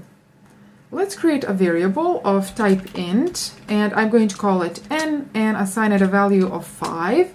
And let's write out this n like this. So nothing new here, we are already familiar with this, and if I run my program, as you can see, we get this value of 5, so that was expected. Now, as I already said, this n is a variable, and that means that it is a container which is storing certain value. Now, because it is a container, that means that it has its address inside memory, so it has its physical location. So how can we get that location? How can we check which address this n has? So in order to do that, you use this ampersand symbol like this. So you put it before your variable name, and that should give you the address of that variable. So if I run my program now, as you can see, now we have an address, and this is the address of our n variable. So this is its physical address where this value of 5 is stored. And because this is pretty hard for humans to remember, this is just a random numbers and characters. Because of that, we use meaningful names, and we access these values that we store in our memory using these meaningful names, which are our variables. So I'm going to close this now, and what I want to show you here is I want to show you how can you create a pointer that is going to hold this address of our n variable. So in order to create a pointer, you give it a type first, so you say int, and then in order to indicate that you are creating a pointer, you use this star symbol, and then you give it a name, so let's call it PTR pointer, and I'm going to assign it the address of our n variable. So I'm going to copy this and paste it here. Okay, now our pointer is holding the address of our n variable, and in order to prove that, I'm going to write out the value of my pointer like this. So as expected, we have this first line here, which is writing out the address of our n variable, and then this second line of code is this line here, and as you can see, we have written out the value of our pointer, and that is the same address as this one here, which means that our pointer really is storing the address of our n variable. Now, you may ask, how can I access, or can I access the value that is stored on that address using pointers? And the answer to that question is yes, you can. And in order to do that, in order to access the value that is stored on this address that your pointer is holding, you have to dereference your pointer. So how do you do that? Well, let me copy this. So as you already have seen, this line of code here is going to write out the address, and in order to write out the value on that address, you dereference the pointer, and in order to do that, you add this star symbol before your pointer's name. So if I run my program now, as you can see, in this last line of code, we have the value of 5, which is actually the value that is stored on this address here. So let me show you one more thing.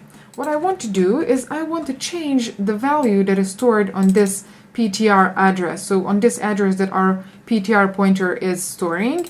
So how am I going to do that? I'm going to say, again, star symbol and then PTR, and this here means please access this memory location. So whatever I'm going to assign here is going to be stored on that memory location, and what I want to assign is, for example, value of 10, like this.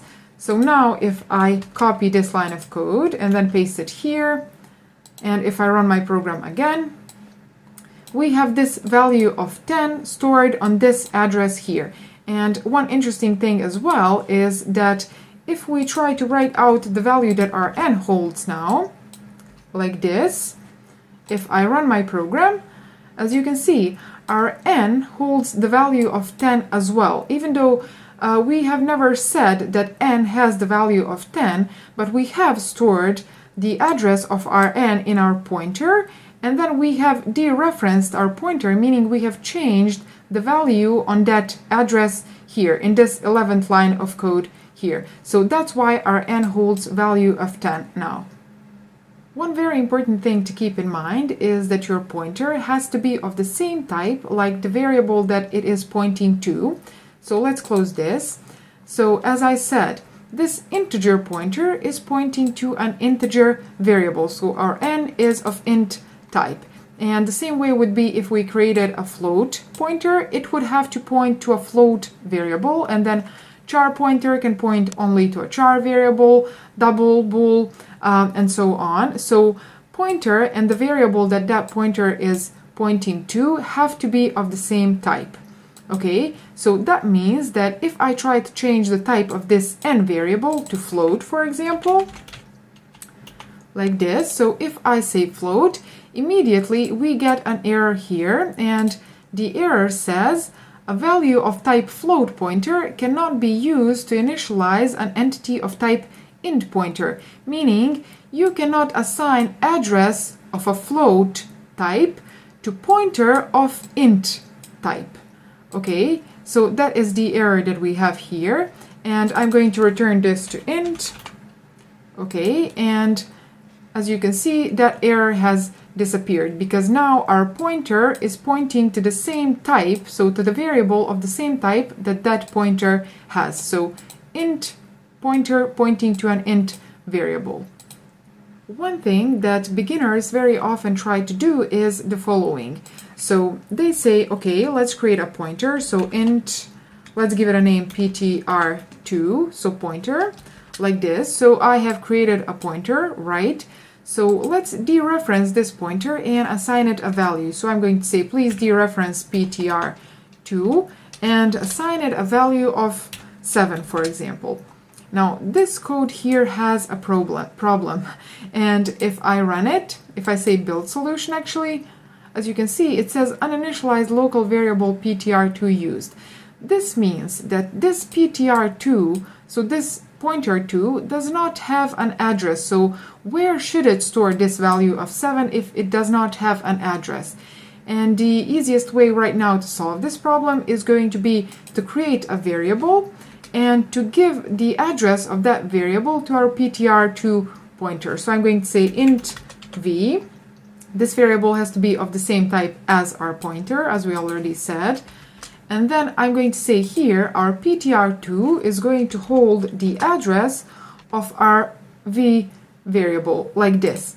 And now we shouldn't have this problem anymore. So if I build my code again, as you can see, one succeeded, so the problem has disappeared.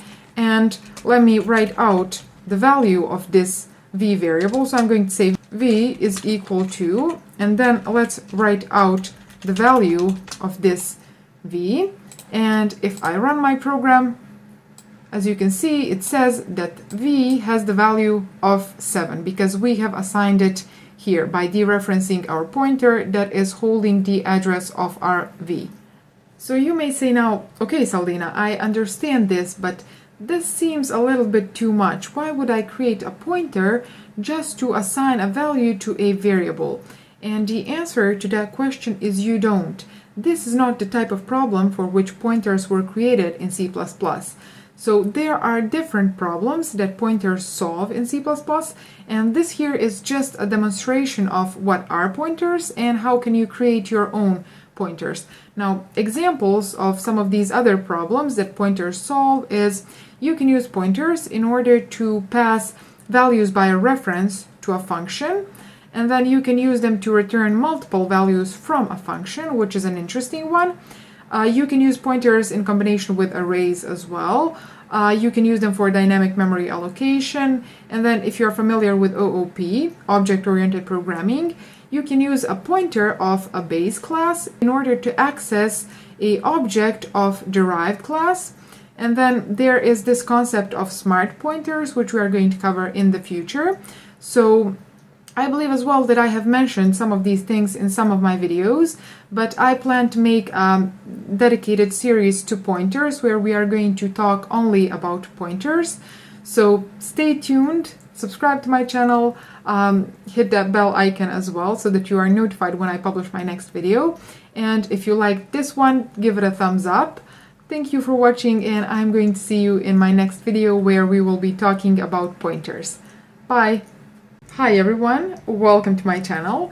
In this video I want to talk about void pointers. Now in the previous video of this playlist I introduced you to pointers in general, so I explained what are pointers and how you can create your own pointers, and I said that a pointer is a special variable that can hold an address, and I said as well that a pointer can hold only the address of a variable that is of the same type as that pointer, which means an integer pointer can hold the address of an integer variable, and then a character pointer holds the address of a character variable, float pointer of a float variable, and so on. But there is an exception to that rule, and that is a void pointer. And a void pointer is a special type of pointer that can hold the address of a variable of any other data type. So a void pointer can hold the address of a float variable or an int variable or a char, bool, struct, whichever one you pass to that void pointer. But a void pointer has a limitation as well, and that limitation is that you cannot directly dereference a void pointer. So in order to demonstrate this, I'm going to create an example with the knowledge that we already have, so using only integer and character and float pointers that we are already familiar with, and then I want to introduce a void pointer in order to solve that problem so that you can see how void pointers are used. So let's jump into our Visual Studio. Here I want to create a variable, and let's make it of int data type. So I'm going to say int, and let's call it number, like this, and I'm going to assign it a value of 5, for example. Now what I want to do with this number variable is I just want to write it out, and because we are working with pointers, let's play with pointers some more. So I want to write out this variable using a function that receives a pointer. Let's do that.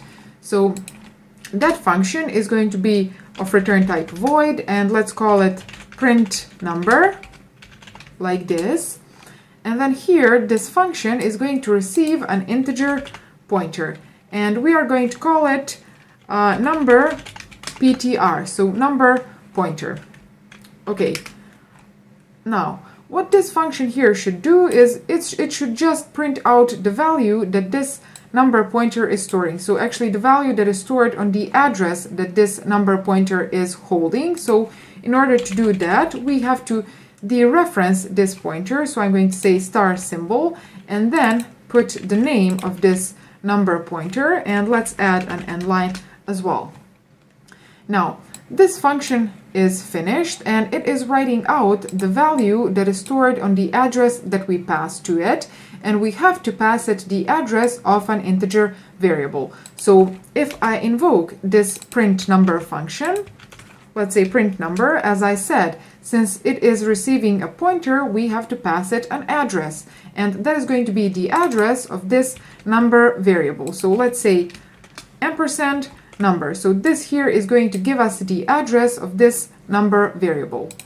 Okay, and now if I run this program, as you can see, this function here has printed out value of 5, which is the value of our number. Okay, now what happens if I want to create a character variable and then print out a character variable as well? So let's do that. I'm going to say char, let's call it letter, and let's assign it a value of a letter A. Okay, and now in order to print out this character using this same approach, I will have to create another function, because this one here receives an integer pointer, and in order to print out a character, we would have to create a function that receives a character pointer. So let's copy this function here, and I'm going to call it print letter, like this, and then this function is going to receive a character pointer. Okay, and that pointer is going to be called char ptr. And then here, I just want to write out the referenced value of that char ptr. So let's invoke this print letter function. Let's pass it the address of this letter variable that we have created here. And now if I run this program, as you can see, we have 5 for this first function and then a for this second function, which means that these two functions are doing its job. But what happens if I want to print out a floating point number and then a double and then a boolean value and a struct value? In order to do each one of those, I would have to create a function that receives that specific data type pointer. But we can solve that same problem using a void pointer, because as we already said, a void pointer can point to a variable of any data type. So let's do that. Let's create a function that is going to print out any data type. So that function is going to be of return type void, and let's give it a name print. Because it is generic, it is going to work with all data types. I'm going to give it name of print, and as we said, that function is going to receive void pointer, and let's call that pointer ptr. Okay, now because this void pointer can point to a variable of any data type, we will have to keep track of which data type we have passed inside this void pointer. And in order to do that, I'm going to use another parameter here, and that parameter is going to be of type char, and I'm going to call it type. So how this type parameter is going to be used? Well, in a situation where we pass an integer pointer to this print function, here this type parameter is going to have a value of I.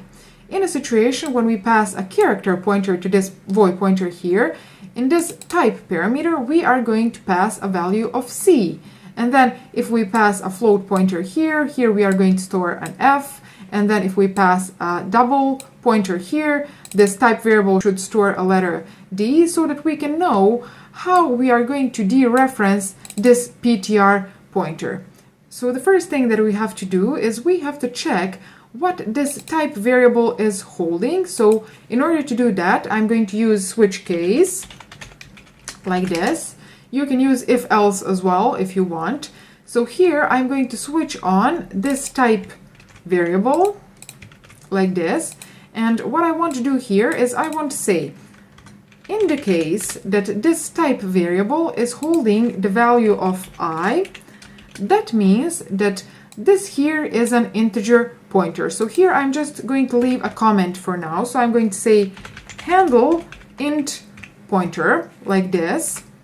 And then the other situation is going to be, in the case that this type variable is holding the value of C, that means that here we have passed a character pointer. So I'm going to leave another comment as well. So here I'm going to say handle char pointer. Okay, now let's explain how we are going to handle this integer pointer and then this character pointer as well. Well, as we already said, since a void pointer cannot be dereferenced directly, but we first have to cast it into a specific data type, so into an integer pointer or into a character pointer in this particular situation, I'm going to do that. So here I'm going to say, in the case that our user has passed an integer pointer here, I will have to cast this void pointer into an integer pointer first. So how do you do that? Well, you say, please, this pointer here, so this PTR, cast that into an integer pointer. So this expression here is going to cast this void pointer into an integer pointer. So in these parentheses here, we are going to have an integer pointer. And in order to access to the address that an integer pointer is storing and write out the value that is stored on that address, we dereference that pointer. And for that, we use this star symbol. So now here we have the value that is stored on this integer pointer. And I'm going to write out that value like this. And let's add end line as well. So this here writes out the value of an integer pointer. So let's copy that and then paste it here. And here what I want to do in this C situation is I want to cast this void pointer into a character pointer, so char pointer, and then after I have character pointer here, I dereference that, and then this line is going to write out the value of our character. Okay, so now if I invoke this print function, I should get the value of this number and then of this letter as well, using only this print function. So let's comment these two for now, and let's invoke our print function. So I'm going to say print, and then the first thing that it receives is going to be the address. And in this particular situation, considering that this is a void pointer, we can pass it the address of any data type. So we can pass it the address of a integer variable or of a character variable or of a floating point variable. And in this situation, we have integer variable and then character variable. So let's use these two. So let's pass here the address of our number. That is going to be the first parameter. And then the second parameter is going to be the type. And considering that we have passed the address of an integer, let's pass the value of I as our second parameter here. Okay. And then I'm going to copy this function one more time. And this time I want to pass it the address of our letter variable. And considering that that is a character, here as a second parameter, I'm going to pass C. Now I've just noticed that something is missing from our switch case, and before I say what it is, please write your idea, write your answer in the comments down below. So what we are missing in these two cases is break at the end. So here I'm missing a break like this, and then here as well. Okay, so now we have completed our switch case, and if I run my program now, as you can see, for this first line, we get the value of 5, which is our integer. So this print function has printed the value of our integer. And then in this second line, we have printed out the value of a character. And we have done that using this print function, which receives a void pointer, and then it receives a char variable which is called type, and we use that char variable in order to differentiate which data type we are storing inside this void pointer. Because, as I already said, a void pointer can point to a variable of any data type, but it cannot be dereferenced directly. So for that, we are using this type parameter to check which data type is stored inside this pointer here.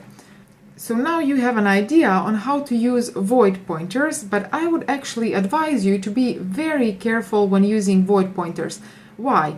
Because your compiler in this particular situation does not have a way to tell you, hey, you are trying to cast a void pointer, which is actually an int pointer, into a character, or vice versa. If you're doing that, your compiler in this situation here does not have a way to know if you are making an error or not, because inside a void pointer you can store the address of any variable, so of a variable of any data type, and then you can try to cast that void pointer into a pointer of any other data type, which means, for example, in this particular situation, here we are passing an integer. So this number here is an integer, which means that here for this line of code, we are receiving an integer pointer. Okay, and then in this case here, we are trying to cast that into an integer pointer, and that is okay. But if we accidentally make a mistake here and we try to cast that into a character pointer, for example, like this, our compiler now does not have a way to know that we are making a mistake here. And if we run our program, look at this. We get this undefined symbol here, which is, what is this? You know, this is not the expected behavior of our program, and we did not get a compile time error, which means that this here is completely valid, so your compiler is not going to tell you that this here is an error, but it actually is a logical error. And those type of errors, so logical errors, are much harder to find inside programs. And this here is a small program, and it is kind of easy to find an error in a program that has 20 lines of code. But if you had a logical error in a program that has 20,000 lines of code, for example, you would have a very, very big problem. So again, I strongly advise you to be very careful when you are using void pointers, because as you see, compiler is not reporting an error for this situation here, but this actually is an error. So I'm going to return this to an integer pointer. Okay, so I hope that you enjoyed this video and that you learned something new. And if you did, give it a thumbs up, subscribe to my channel, and thank you for watching. I'm going to see you in my next video. Bye! Hi everyone, welcome to my channel. In this video, I want to talk about pointers and arrays, and if you watched the first video of this playlist, you remember that I said that one of the common uses of pointers is using them with arrays. So in this video, I want to demonstrate how that works. So let's jump straight to our Visual Studio, and let's create an array of type int, and I'm going to call that array lucky numbers. Like this, and let's say that I have 5 lucky numbers, for example, and those are 2, 3, 5, 7, 9. Oh, that's 5 numbers already. Okay, so these here are my lucky numbers, and now I want to show you one thing. So what is going to happen if I say, for example, cout lucky numbers, and let's add end line. So what is going to be written out if I write out just the name of my array? Let's check that. If I run this program, as you can see, we get an address. But what is this address? This address here, so the name of our array is actually the address of the first element of that array. And in order to prove that, let's write out the address of the first element of this array to check if these two are going to be the same. So here I want to write out the address of the first element, which is the element with index 0. So now if I'm telling the truth, these two should be the same. So if I run my program, as you can see, indeed, we get the same address, which means, again, the name of the array is the address of the first element of that array. Now, that means that this lucky numbers name behaves as a pointer, and these square brackets here are behaving as a operator for dereferencing. So if I say, for example, cout lucky numbers of 2, I'm going to get the element that has index 2. So this here is going to be the first address, and then it is going to add 2 more addresses to that element, and we are going to get the value that is stored there. So lucky numbers name is the address of the first element. It is going to add 2 more addresses to that, so 1, 2. So this line of code here is going to give us the value of 5. Let's add end line and run our program in order to demonstrate that. And as you can see, indeed, we get the value of 5. Now there is another way to do this same thing here, and that is going to be the following way. So I can say cout, please write out this lucky numbers, which, as we already demonstrated, is the address of this first element. So I'm going to put that here. And then I can use arithmetic operators on this. So I can say, please add to this lucky numbers 2 more address spaces, and then dereference this. So we use star symbol for that. And then I'm going to add end line and these 2 lines of code. So this one here and this one here should behave the same. So if I run my program now, as you can see, we get the same value. So these 2 lines of code are doing the same thing. which means that this line of code here is using these square brackets in order to dereferentiate the element with that index, which is index 2. And we know that the indexing starts with 0, so 0, 1, 2, and we get the value of 5. And then this second line of code here uses this star symbol in order to dereferentiate this expression here. And what this expression here says, it says lucky numbers, which is the address of the first element, as we demonstrated here. So please use the address of the first element and then add 2 more address spaces to that. So the address of the first element, if I add 2 more to that, it's going to be the address of 1, 2, so the address of this one here, and then if I dereferentiate that, I get this value which is stored on that address. So these 2 lines of code are writing out the same thing.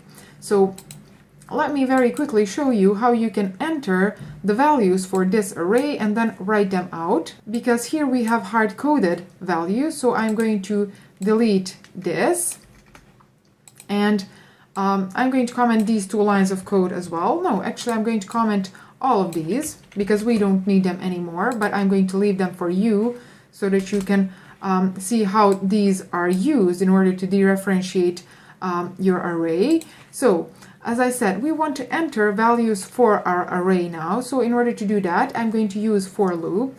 So I will say for, and then our for loop starts with I equal to 0, because that is the index of our first element.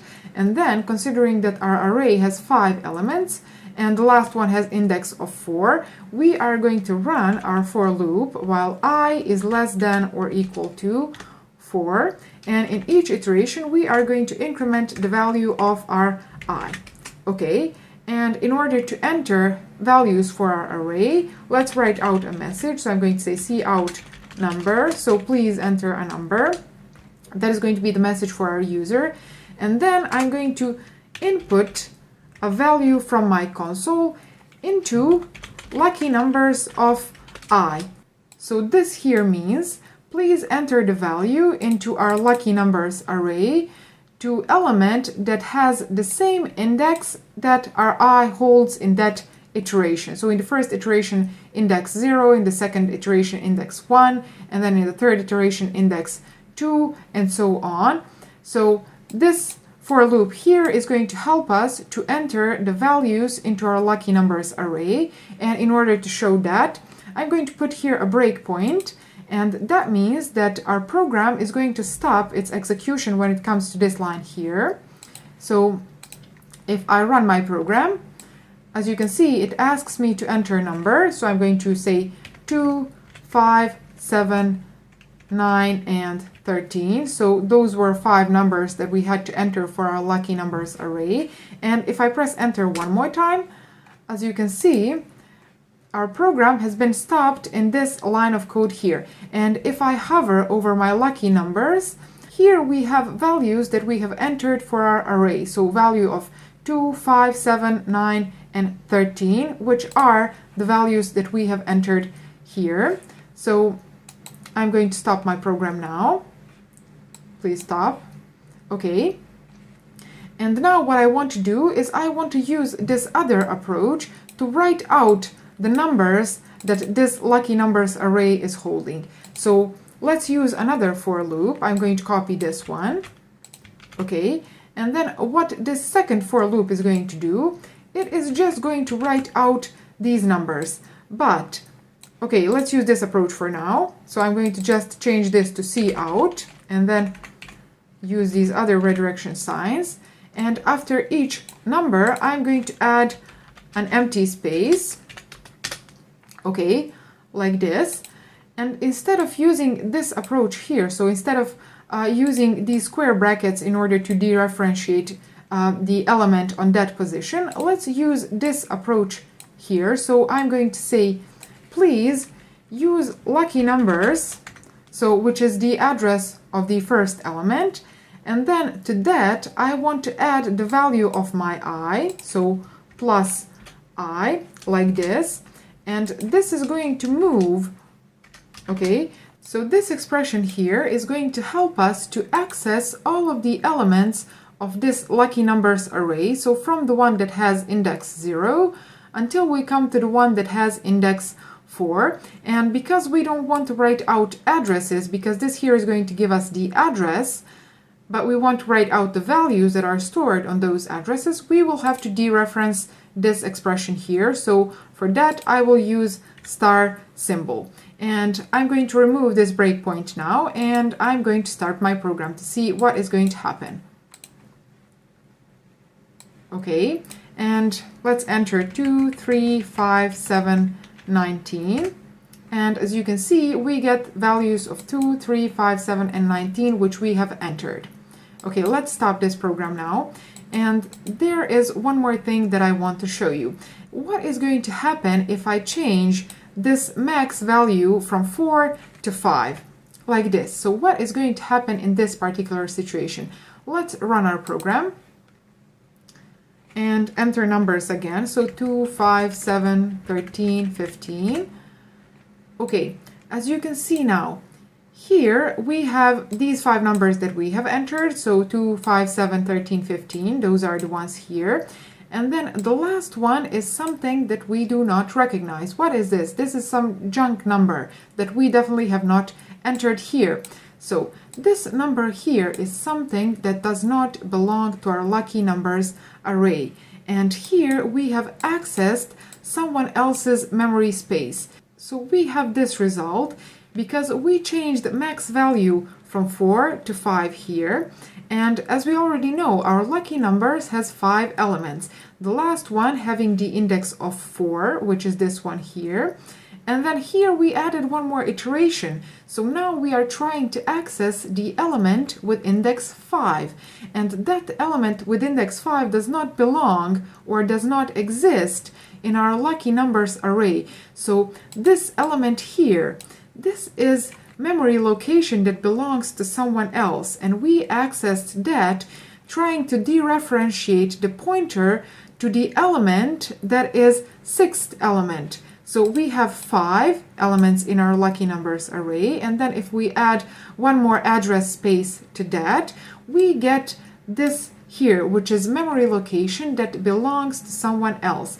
And if we just randomly change and access memory locations that do not belong to us, we can cause very, very big problems. So I advise you to be very careful when iterating through your arrays and to access only memory locations that belong to that array that you are iterating. So in the case that your array has 5 elements, those are going to be from 0 to 4, so indexes from 0 to 4. In the case that your array has 10 elements, for example, those are going to be indexes 0 to 9, and so on. So again, be very, very careful to not access memory locations that do not belong to you. So I hope that now you have an idea on how pointers and arrays go together, and as well we have seen some of the potential problems that can happen if you are not careful enough when working with pointers and arrays. So again, I advise you to be very careful when working with pointers and arrays and not access memory locations, memory addresses that do not belong to you. So thank you for watching this video. If you enjoyed it, if you learned something new, give it a thumbs up and subscribe to my channel, hit that bell icon as well. You can follow me on my other social media if you want. Links for those are going to be in the description of this video. Thank you for watching, and I'm going to see you in my next video. Bye! Hi everyone, welcome to my channel. In this video, I want to explain how you can use pointers in order to return multiple values from a function. So I said in the first video of this playlist that using pointers to return multiple values from a function is a very common use for pointers. So in this video, I want to demonstrate how that works. So here we are going to create an array of numbers, and then first I want to create 2 functions, and one of those 2 is going to return me the smallest number in that array, and then the other one is going to return me the largest number in that array. And then in the second part of this video, I want to show you how you can use pointers in order to get both smallest and largest number using one function only. So you can return both of these numbers, so min number and max number, using only one function, and that is going to be with the help of pointers. So let's start with this example. As I already said, I'm going to create an array of numbers. So those are going to be numbers of type int, and let's call this array numbers like this, and it is going to be array of 5 numbers, and let's assign them values of, for example, 5, 4, -2, 29, and 6, for example. So those are going to be my numbers. Okay, and now let's create a function that is going to return the smallest number of this array. So I'm going to create that function here, and let's give it the return type of int, and I'm going to call it get min, like this. And what I will need to pass to this function is going to be array, so this array here. So I'm going to say int numbers array. So this is going to be the first argument, and then the second one is going to be the size of this array. So I'm going to say int size, and we will use this second parameter here so that we know how many iterations we have to make in order to go through all of the elements of this array. So let's define this function. The first thing that I want to do is I want to create a variable of type int, and that variable is going to be called min. So this is going to be the variable that is going to hold the minimal value, so the smallest number in this array. And initially I want to assign to this variable the first element of this array. So I'm going to say that the smallest element initially is going to be the first one. So I'm going to say numbers of 0. And then we are going to iterate through all of the other elements, and each time that we find an element that is smaller than the current value of our min, we are going to store that value in our min. So let's do that. So I'm going to say for, and since we have already stored the value of our first element in our min, we do not need to iterate through that. So I'm going to say that my int initially has the value of 1. Okay. Oh, int I is equal to 1, like this. And then our for loop is going to iterate while our I is less than the size of this array. So in this particular situation, while our I is less than 5. And in each iteration, we want to increment our I, like this. So as I already said, if we find a number on a specific position, which is in this current situation the position with the index of I, if we determine that that number is smaller than our min number, like this, we are going to store that number in our min variable. So I'm going to say min is equal to numbers of I, so that at the end of this for loop, in our min variable is going to be the smallest number of this array. So at the end of this for loop here, we can return our min, like this. Okay, so now in order to test this function here, I'm going to invoke it. Let's say get, actually I'm going to write it out. I'm going to say cout min is, like this. And then let's invoke it. Let's say get min, like this. And this get min function receives array, so let's pass it numbers array, and then it receives the size of this array, and this array has 1, 2, 3, 4, 5 elements, and you can check that here as well. So we are going to pass 5 here. Okay, and if I run this program, as you can see, it says min is -2, which really is the smallest number in our array. So that is going to be the first function. And then the second function that I want to create is going to be the one that is going to return the largest number in our array. So let's copy this function. I'm going to copy it and then just modify it a little bit. So the name of that other function is going to be get max, like this. And then that function as well will receive numbers array and the size. But here we are going to have a variable which is called max instead of min. And again, we will assign it the value of our first element. So then we iterate through all of these elements. So starting with the second element, because first, the value of the first one we already have inside this variable, so we do not need to check that.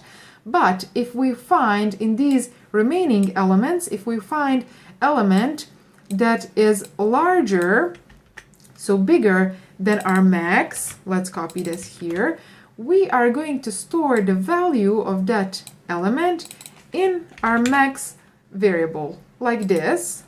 And then at the end, we will return our max variable. Okay, so now in order to test this function, I will invoke it as we did with this previous one. I will just say max is, and then invoke get max, like this. And I'm going to add 2 end lines here so that we have output which is formatted nicely. And if I run my program now, as you can see, it says min is -2 and then max is 29, which is correct. So let's explain one more time the algorithm that we are using here in order to determine the biggest number of our array. So here in this first line, I say that the biggest number is the one with the index 0, so the first one. And then here we iterate through all of the remaining elements, and that is from the one with index 1 until the last one. And if we find that any of those remaining numbers is greater than our max number, then we say that our max number is equal to that number. So at the end of this for loop, we will have in our max variable the largest number of this array here. Okay, and we have accomplished to get our min number and then our max number using these 2 functions. Oh, I'm sorry. So using this get min and then get max function as well. So now what I want to show you is how you can use one function only to get both min and max number. So let's do that. Let's create a function which we will name void get min and max, like this. And this function is going to receive, like these 2 previous functions, our numbers array and the size of the array. And then, considering that we want to return 2 values from our function, we will have to pass those 2 values by a reference, which means we will have to pass the addresses of the 2 values, and then this function here is going to change the value that is stored on those 2 addresses. And this function here, our main function, is going to have the access to those 2 addresses as well. So once this function here assigns the value of min and max numbers to those 2 addresses, our main function is going to be able to access those values. So as I said, let's pass to this function as well int min, like this, and then int max. So we are receiving here pointer to a min number and then pointer to a max number. Okay, so the job of this function will be very similar to the jobs of the 2 functions that we just created. So I will just copy this and then paste it here. And once more, we are iterating through all of the numbers of our numbers array. And then here we say if you find any number which is greater than our max number, and here we have an error which says operand types are incompatible, so int and int pointer, which means that here we have to dereference this pointer using the star symbol. So if you find any number which is greater than our current max, please store that number inside our max, like this. And then I'm going to copy this code one more time for our min number. So I will say if you find any number which is smaller than our min number, like this, please assign that number to my min number, like this. So this is going to be the work that this function will do. And considering that this function is receiving these two, so min and max, as pointers, this means that this function is directly going to modify the values that are stored on these addresses.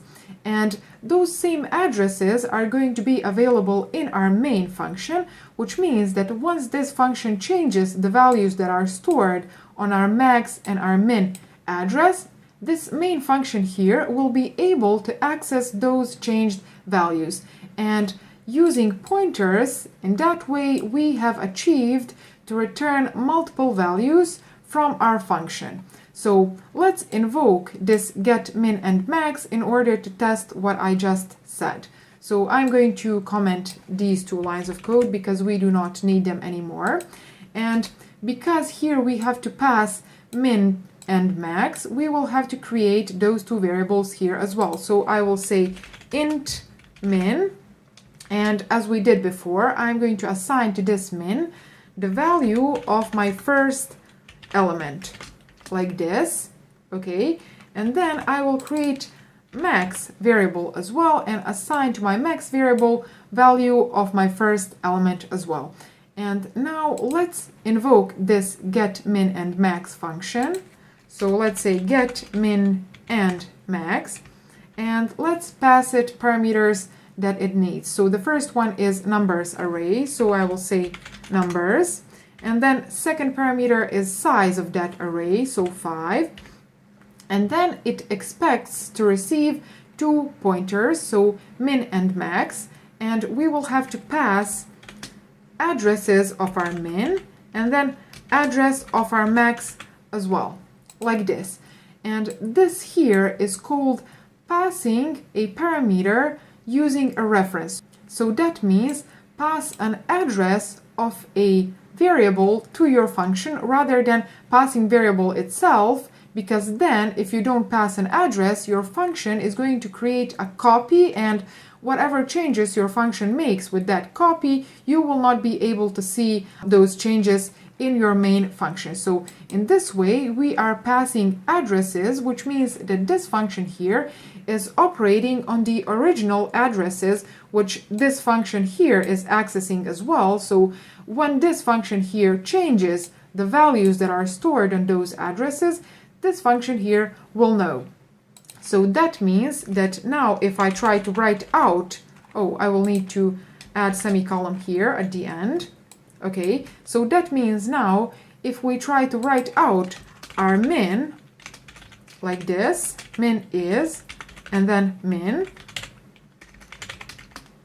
and then if we try to write out our max as well, max, we will get values of -2 and 29. At least we expect to get those two values if this function is working correctly. So if I run my program, as you can see, we really have values of -2.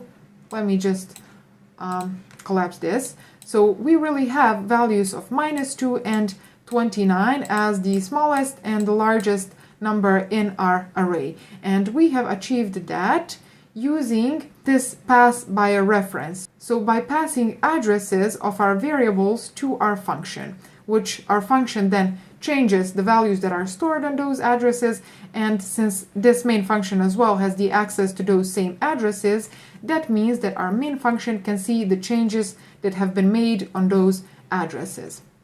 So I hope that now you have an idea how to return multiple values from a function using pointers. So if you enjoyed this video, if you learned something new, give it a thumbs up and also subscribe to my channel. And I will be publishing more videos related to pointers in the future, so if you don't want to miss out on those, press the bell icon as well. Thank you for watching, and I'm going to see you in my next video. Bye!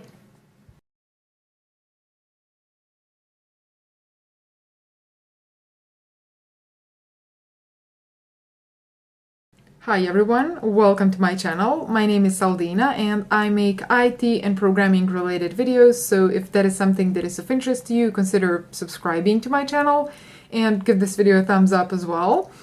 And in this video I want to talk about dynamic arrays. So you should already be familiar with the idea of arrays and the concept of fixed arrays from my previous videos. But for those of you that really want to understand the need for dynamic arrays, I will go through some of the advantages and disadvantages of fixed arrays so that you can really understand where the need for dynamic arrays arised. So we said that an array is type of collection which stores elements in continuous memory. Now that means that it stores elements one after the other. So if I do this, for example, if I say let's create an integer array of 5 elements and let's call that array my array, like this, your computer in the background will do the following. It will give to this array here 5 containers of type int, and those containers will be one after the other in memory. So that means because the array stores data in a continuous memory, so one after the other, accessing that data will be very, very fast. So because the name of the array is the address of the first element of that array, when you specify the name of the array and then you give it the index of the element that you want to access, it is going to be very fast to move from that first element until that position that you specified, so until the element that has that index. Whereas if you use some other collection type like linked list, for example, which stores data in non-continuous memory, which means in a random places in memory, and then each element contains a pointer to the previous one and to the next one, accessing elements in those type of collections would be much slower. So if you wanted to access 5th element of linked list, you would have to traverse the first 4 elements and then get to the 5th one, because they are stored in non-continuous memory, meaning they are randomly in your memory.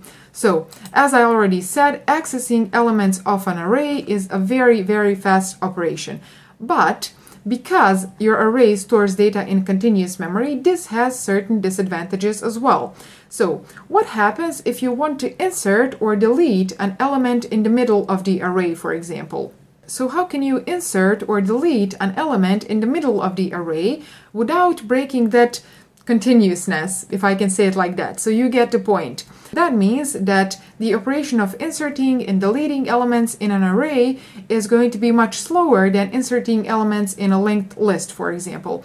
And if you want me to do a video which is related to differences between linked lists and arrays, for example, write it in the comments down below and I will make it in the future when I find time. So again, if you are not familiar with the basics of arrays, I recommend you to watch my first video, which is related to arrays and pointers, which I will link here, and then you come back to this one. So those were some advantages and disadvantages of arrays, and it will be up to you to decide which collection you want to use. However, here I want to give you the biggest disadvantage or the biggest obstacle that we encountered so far when working with arrays, and that is the following. So the size of the array had to be constant, which means that the size of the array had to be known before we even started our program. So we always kind of wanted to do this. So we wanted to say int size, and then we wanted to ask our user to enter the size. So please enter the size for the array. And then after our user enters the size for the array, we wanted to create the array that is of that size that our user specified. However, we get the error. As you can see here, it says expression must have a constant value, which confirms what I just said, which is that the size of the array had to be known at compile time. So the size of the array could not be changed once we declare it, and we had to declare it before we even started our program. So this problem was without solution so far, but surprise, surprise, if you know how to work with dynamic arrays and dynamic memory, you can very easily create an array in runtime. So in C++, there are 2 keywords or 2 commands which allow you to allocate and deallocate dynamic memory, which means to get yourself dynamic memory when you need it and then free that memory once you don't so that it can be reused. That is what allocate and deallocate means. And those 2 commands are new and delete. So new allocates memory, as you may guess, and then delete deallocates that memory or freeze it once you don't need it. So let's see how we can use this information that I just gave you on our example. So instead of doing this here, I will comment it because we do not need it. Instead of doing this, what I will do is I will create a pointer like this, and let's call that pointer my array.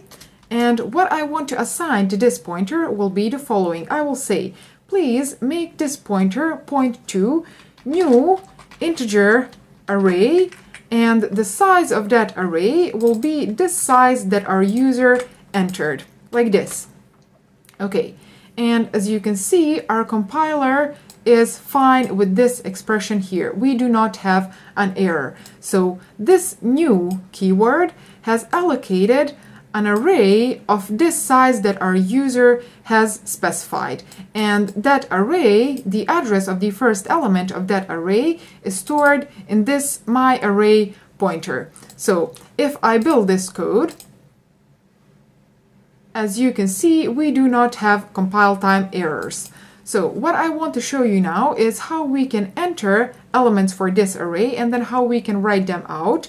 And this is array, again, this is array which is created at runtime. So our user will specify the size of this array, which is something that we were not able to do before we learned how to use dynamic arrays. So in order to enter elements for this array here, as we already know, we will be using for loop. So I will say for, please iterate from the element which has index 0 until you come to the element that has the index of this size. Okay, and then in each iteration, increase our counter by 1. And what I want to do is I want to write out a message for my user. So I will say array, and then let's add index of the current element, index that our user is entering. So I, like this. Okay, and then what I want to do is I just want to enter an element on that position that we are currently iterating. So I will say my array of I, like this. So using this code here, we should be able to enter elements in this array here. And then in order to write these elements out, what I will do is I will use another for loop. So I will just copy this one and then paste it here. And in this particular situation, I just want to write out.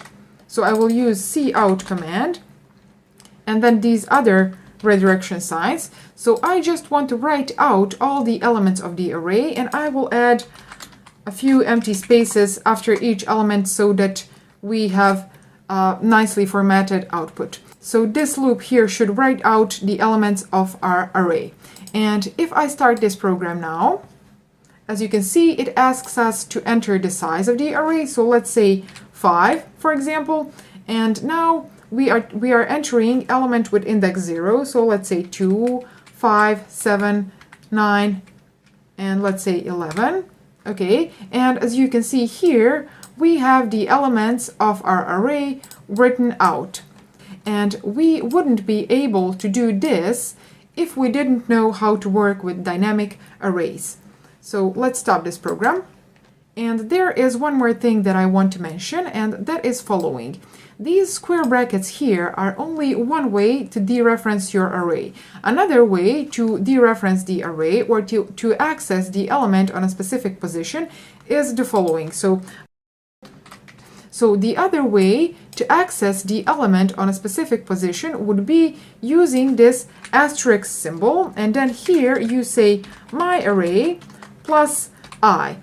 Now, because the name of the array is the address of the first element, here you have the address of the first element, and then when you add a certain number to that, it will move that many spaces in memory and then access the element on that position. And when you dereference that, you will get the value of that element instead of its address. So here is one way to dereference your array, and then here is another way to dereference your array, and you can use whichever one you prefer. And if I run this program again, just to demonstrate that it works the same, let's say 3 and then 1, 5, 10. Okay, we get 1, 5, 10 as the elements of our array.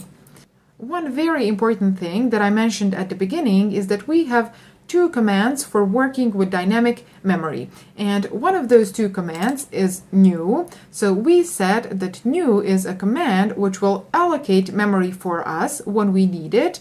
And then another one is going to be delete. And delete is a command which will deallocate that memory when we do not need it so that it can be reused.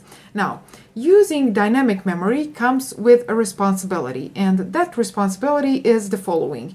Each time that you allocate memory when you need it, you will have to deallocate that memory once you don't, so that that memory can be reused. So that means that each time that you write new command, you will have to write delete command once you don't need that memory anymore. So I will demonstrate how can you deallocate the memory that we have allocated for this my array. So let's say that here in this line of code, we do not need our array anymore. So how can I deallocate the memory that I allocated for this array? Well, using delete keyword. And I will say, please delete the memory that I allocated for my array, which is called my array, like this. And you have to specify these square brackets because that is the way that you allocated memory. So here you said, I want new array. And then here you have to say, please delete that array. And a good practice is to do the following as well. So you can say my array is equal to null, like this. And let me collapse this. So this here is going to assign the value of null to your array. So your array will not point to anything, to any address at this line of code. So why do we do this? Because in the previous line of code, we have deallocated this array here. And now in this line of code here, your array will point to a location in memory which does not belong to you, so it does not belong to your program. And because of that, because we do not want to cause some accidental crashes or problems in our program by having this array pointing to memory locations which are not ours anymore, it is a good practice to say that our array is now equal to null, which means that it is not pointing to anything. So, as I already said, and I repeat again, when you use dynamic memory, each time that you write new, you will have to write delete that corresponds to that new. So here I have allocated an array, and here I am deallocating that array. So I hope that this video was helpful and that this video helped you understand what are dynamic arrays and how they work. And now that I have explained this, it opened the whole world of new possibilities and new things that you can do with dynamic arrays. And I will leave to you to play and discover those new things until my next video, of course. So thank you for watching this video. Give it a thumbs up if you liked it. Subscribe to my channel, click the bell icon as well. And I'm going to see you in my next video. Bye! Hi everyone, welcome to my channel. My name is Saldina and I make IT and programming related videos, so if you're interested in those, please subscribe to my channel and give this video a thumbs up. And in this video, I want to talk about a topic that confuses many students, and that is the topic of multidimensional dynamic arrays. And the topics like this one are the reason why many people step away from learning C++, and they believe that learning C++ is hard. But what I think is that many of those people never actually had the opportunity to have this explained in a very simple way. So that is what I will try to do in this video. So with the help of Excel, I will try to draw what are multidimensional dynamic arrays and how they work. And I hope that at the end of this video, you will have it pretty clear and you will be able to create and work with your own multidimensional dynamic arrays. So what a multidimensional array is, in simple words, it is an array of arrays. And in this video, you will learn how to create two-dimensional dynamic arrays And in order to be able to understand this topic, you should be familiar with the topic of dynamic arrays, which is a video that I already did on my channel, and I will link it here. So make sure to watch that video before watching this one. So I will very quickly remind us all of how dynamic arrays work, and then we will see how we can use that knowledge to understand multidimensional dynamic arrays. So let's create a visual representation of a dynamic array in our Excel sheet. So let's say that it will be an array of 4 elements, like this. This is our array, and the indexes of these elements start with 0 and then 1, 2, 3. So these are the indexes, and then the address of this first element will be, for example, 0000AA, like this.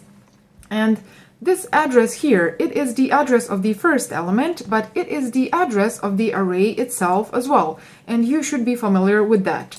So this here is our dynamic memory, and then on our stack, which will be here, let's create our stack. So this here will be our static memory. Here we will have to create a pointer variable which will hold the address to this element here, or actually the address to the array itself. So I will create a variable, let's call it ptr1. So this is going to be our pointer 1, and as we already said, that pointer will hold the address of the first element of this array. Let's copy that address like this, and then we will store that address in our ptr1. Now, if we wanted to create more arrays, by the knowledge that we have so far, we would have to copy this, and then let's paste it here, and let's create one more array like this. So now we have 3 dynamic arrays, and the first element of the first array has the address of 0000AA, and then this one here, let's say that it has the address of BB, for example, and then this one here has the address of 0000CC. And to be able to access these arrays, we would have to create on our stack 2 more pointers. So let's do that. Okay, so our pointer 2 will hold the address of the second array, which is 0000BB, and then our pointer 3 would hold the address of our third array, which is 0000CC, like this. Now, with this, we have created 3 dynamic arrays, and in order to create those 3 dynamic arrays, we had to create 3 pointers. So those are these 3 here, and this is something that you should already be familiar with. So you should already know from my previous video how to create a dynamic array. Now, one thing that I see here, and that is a problem, is that if we wanted to create 4 or 5 or 100 of these dynamic arrays, we would have to create that number of pointers on our stack, which means that this part here is not dynamic. Only this part here is dynamic, because here our user determines how many elements this dynamic array will have, but for each of these dynamic arrays, we have to manually create a pointer on our stack which will hold the address of that array. Okay, now what happens if I want to move this part here to our dynamic memory as well? So let's do that. Let me cut it from here, and then I will paste it here, for example. So now I have moved this part to dynamic memory as well, and as you can see here, this kind of looks like an array as well. So that means that this first element, if we look at this as an array, the first element will have index of 0, and then second will have index of 1, and then third will have, oh, this won't move. Third will have index of 2. Okay, so this is an array that has 3 elements, and the first element, for example, has the address of 00EEEE, like this. So now this part here is dynamic, and then this part here is dynamic. And in order to be able to access this array here, what we have to do is on our stack, which is this part here, we will have to create a pointer which will hold the address of this first element. So let's do that. Let me just, okay. Now, as I already said, on our stack, we will have to create a pointer which will hold the address of this first element. So let's call that pointer table, for example, and this table will hold the address of this element here, which is 00EEEE. And this table, because it holds the address, it should be a pointer. But one thing to keep in mind is that this variable here is not a simple variable, but this here is a pointer as well, which means that this table will not be a simple pointer, but it will be a pointer to a pointer. And you indicate that using two asterisk symbols, because one is just a pointer, and then two mean a pointer to a pointer. Why? Because this table holds the address of the element, which is this one here, and that element is pointer as well. Okay, now if we look at this here, as you can see, we have one array that represents the number of rows that our table will have. Okay, so 1, 2, 3, and then for each one of the elements of this array here, we create a separate dynamic array like this. So this here will be our table that has the number of rows that our user defines, and then however many columns our user defines as well. And in this particular situation, it is a table that has 3 rows. So these are 3 rows, and then 4 columns. So let's now translate this to our C++ code. And because we said that now our user defines how many rows this table will have and then how many columns as well, that is the first thing that I will do. So I will create 2 variables. Let's call them int rows and columns. And then I will ask my user to enter how many rows and how many columns he wants this table to have. So let's do that. Cin rows, and then columns, like this. Okay, now after our user has entered how many rows and columns he wants, what I want to do now is this part here. So this part here, this is our first step, and then this here is going to be our second step, and this part here will be the third step. So this part here will be the following when translated to C++ code. So here, as I already said, I create a pointer to a pointer, which I will call table. So I will say, please create an integer pointer to a pointer, because here we will store integer values. You can create a character or a double or float, whichever one you want. I want to create integer pointer to a pointer and call that table like this. Okay, so we are done with this first part here. And then what this table pointer to a pointer will point to is going to be this array here. So I will say, please create a new integer array that has this many elements. So the number that our user has entered for this rows variable, because this rows variable holds how many elements this array here will have.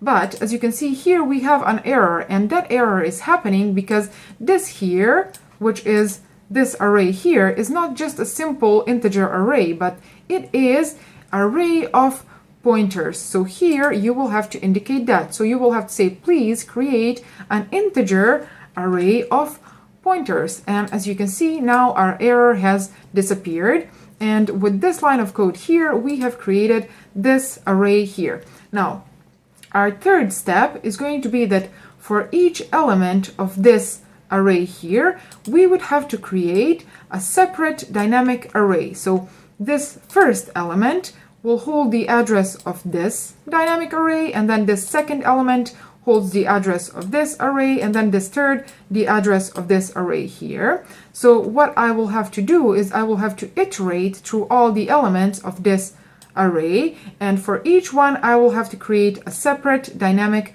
array. So let's do that. So I will say for int I is equal to 0, and then I is less than the number of rows that our user entered, and in each iteration increment I.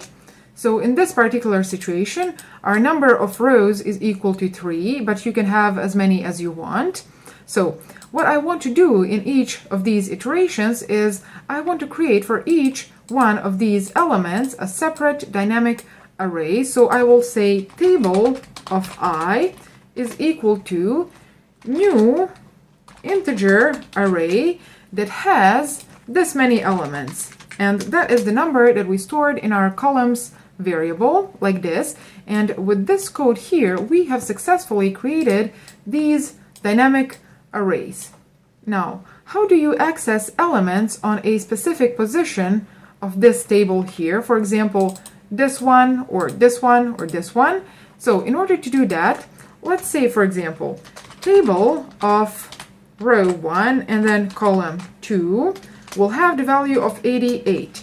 Now, what this code here, what this line here will do is the following. So this part here, it says, please give me the table variable, which is this one here, and it is a pointer to a pointer, which holds this address here, so 00EEEE, and that address is the address of this element here, so the address of this array. And here we say, please give me the element of that array that has index 1, which is this element here. So it is the element that stores the address of 0000BB, which is the address of this array here. And this second part says, please give me the element of that array that has the index of 2, which is this element here. So here we will store the value of 88. So that is what this line of code here will do. It will store number 88 to this position here. So this line of code here will store this number at the element that has row index 1 and column index 2 of this table. So this here is a row with index 0, this here is a row with index 1 and then 2. So we are storing at this row. And then column index 2 is this one here. So here we store number 88.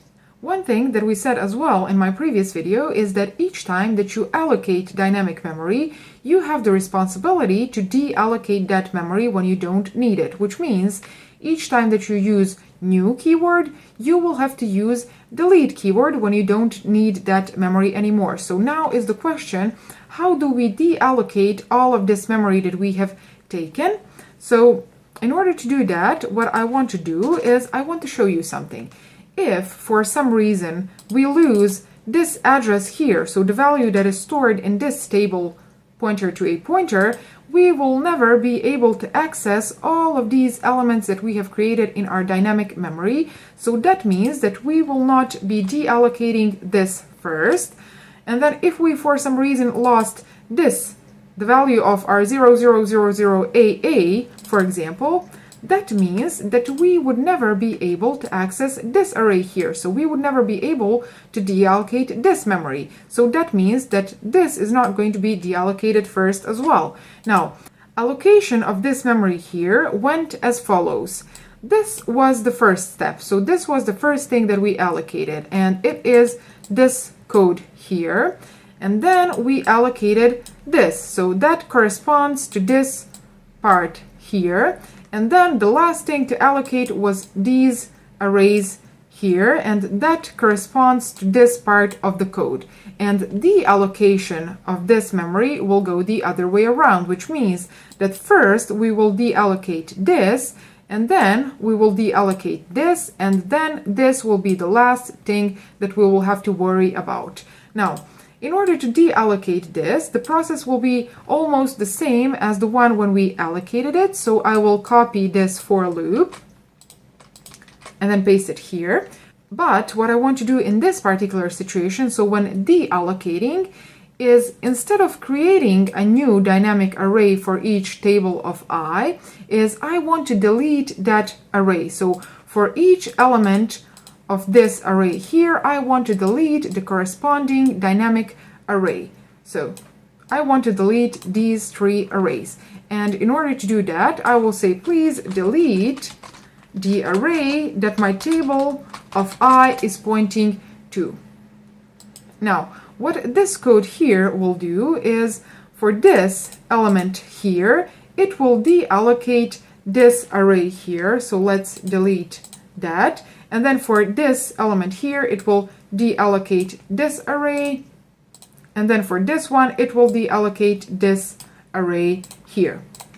So now we have successfully freed this memory that we have taken here. Now, after we have done this, after we have successfully deallocated our first step, which was here, this part here will be our second thing to deallocate. So here I will say, please delete the array that my table variable is pointing to. So this line of code here will deallocate this part here. So I will say, please delete that. We do not need it anymore. Okay. And then our third step, which is the last one, will be to null this value here. Why? Because we have just freed the memory that was here, so we have deallocated that. Now someone else might be using this memory here, and we really shouldn't keep the address of someone else's memory. So we should make this a null value like this. And in order to do this in our code, I will just say, now my table will hold the value of null, like this. And this will prevent some potential crashes and problems in your application. So I hope that this video helped you understand multidimensional dynamic arrays a bit better. And if it did, please give it a thumbs up and subscribe to my channel, because that helps me to reach more people and hopefully make programming a little bit easier for them as well. Thank you very much for watching, and I'm going to see you in my next video. Bye! Hi everyone, welcome to my channel. My name is Saldina. I'm a software engineer and I make IT and programming related videos here on YouTube.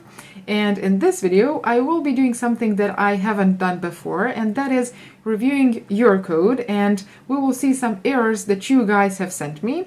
So I get a lot of messages, a lot of questions on my Instagram, on Twitter, and then here on YouTube as well in the comments, where you ask me for an opinion or for advice on certain errors that happen to you in programming.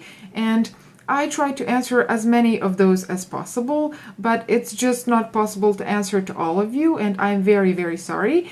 But I thought that it would be a good idea to make a video related to that so that all of you can see it. So here I am, I'm making that video right now. So in this video, I will be reviewing some code, and we will see some errors that can happen and that do happen very often.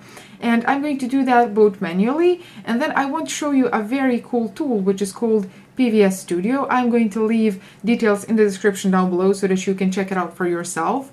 But what PVS Studio is, it is static code analyzer. So it is basically a tool that reviews your code and helps you detect bugs and errors and security weaknesses in your code. So in the case that you need another pair of eyes to look at your code and give you a few tips and recommendations, it is a great tool to use. And you can get it as a team license for teams up to 9 people, or you can get an enterprise license for bigger companies, bigger departments, or you can even request a free license if you are a student, if you are working on some private projects or on some open source projects. And then one very cool thing is that it is not only used to analyze C++ code, but you can use it for C and then C# and Java as well. And I am wondering, guys, which team are you in? Are you team C++ or are you team C# or Java or C? I'm very curious to read your answers, so please write me in the comments down below. And if you ask me, I'm definitely team C++ and then team C#. Those are just two of my favorite languages ever, but I am very curious to read what you will answer to this question. So I'm going to leave all the details about PVS Studio in the description of this video so that you can check it out for yourself.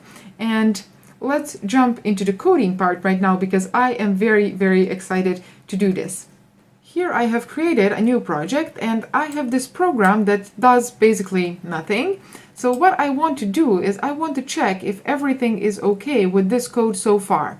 So if we have made any errors so far. So I'm going to click on extensions and then PVS Studio, and here you have multiple options. You can check your current file, you can check open files, or you can check your project, selected items, solution. I'm going to select this first option, so I'm going to check this current file, and you get this window here. And as you can see, we have one error, and that error is that my license will expire in 5 days. Okay, so that is not error which is related to our code, so we are just going to ignore it, so we don't have code errors so far. And let me show you how you can install this tool very quickly. So you click on extensions and then manage extensions. Okay. And then here you can search for PVS Studio like this. Okay, great. It is this one here. So PVS Studio is a tool for detecting bugs and security weaknesses and so on. Okay, so you will click download here and your download should begin. I'm not going to do that right now because I already have it. But once it is downloaded, the installation is pretty simple. So it's basically next, finish installation. So that should be simple. Okay, now let's close this window here. And as you could see, we don't have any errors with this code so far. So let's write some code and let's create some errors now. So let's create an array of type int, and I will call it saved money, and that will be an array of 5 elements, and I want to initialize those elements here. So the purpose of this array is following. Let's say that I want to save some money each month, and I want to store that data in this array here. So I'm going to save money for 5 months, and I will store how much money I have saved each month inside this array here. So for example, the first month I have saved $100 or euros or whatever, and then second month I have saved 200, and then 300 and 400 and 500 fifth month. Okay, so this is our array. Now what I want to do with this data here is I want to sum it. After 5 months I want to know how much money I have saved in total. So I'm going to create a variable of type int, and I will call it total like this, and I will initially give it a value of 0, and then I will iterate through this array here. So I will say for int I is equal to 0, and then I is less than or equal to 5, and then I plus plus. And what I will do inside this for loop is I will say that my total will hold whatever my total was previously holding plus current value of how much money I have saved in that month. So saved money of I. Okay, now after I have done this, I will just write out how much money I have in total. So I will say total, and then this value that is stored inside this variable here. Okay, now if I run this program, let's see what will happen.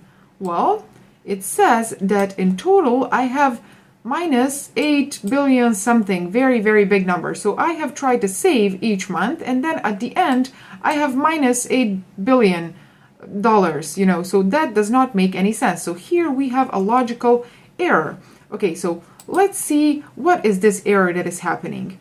So let's click on extensions and PVS Studio, check current file to see what kind of error PVS Studio sees. And it says array overrun is possible. The value of I index could reach 5. And if I double click on that, it will take me here. And this part of code here is underlined, and this is actually our compiler. Our compiler is underlying this, and it says that, okay, it says index 5 is out of valid index range of 0 to 4.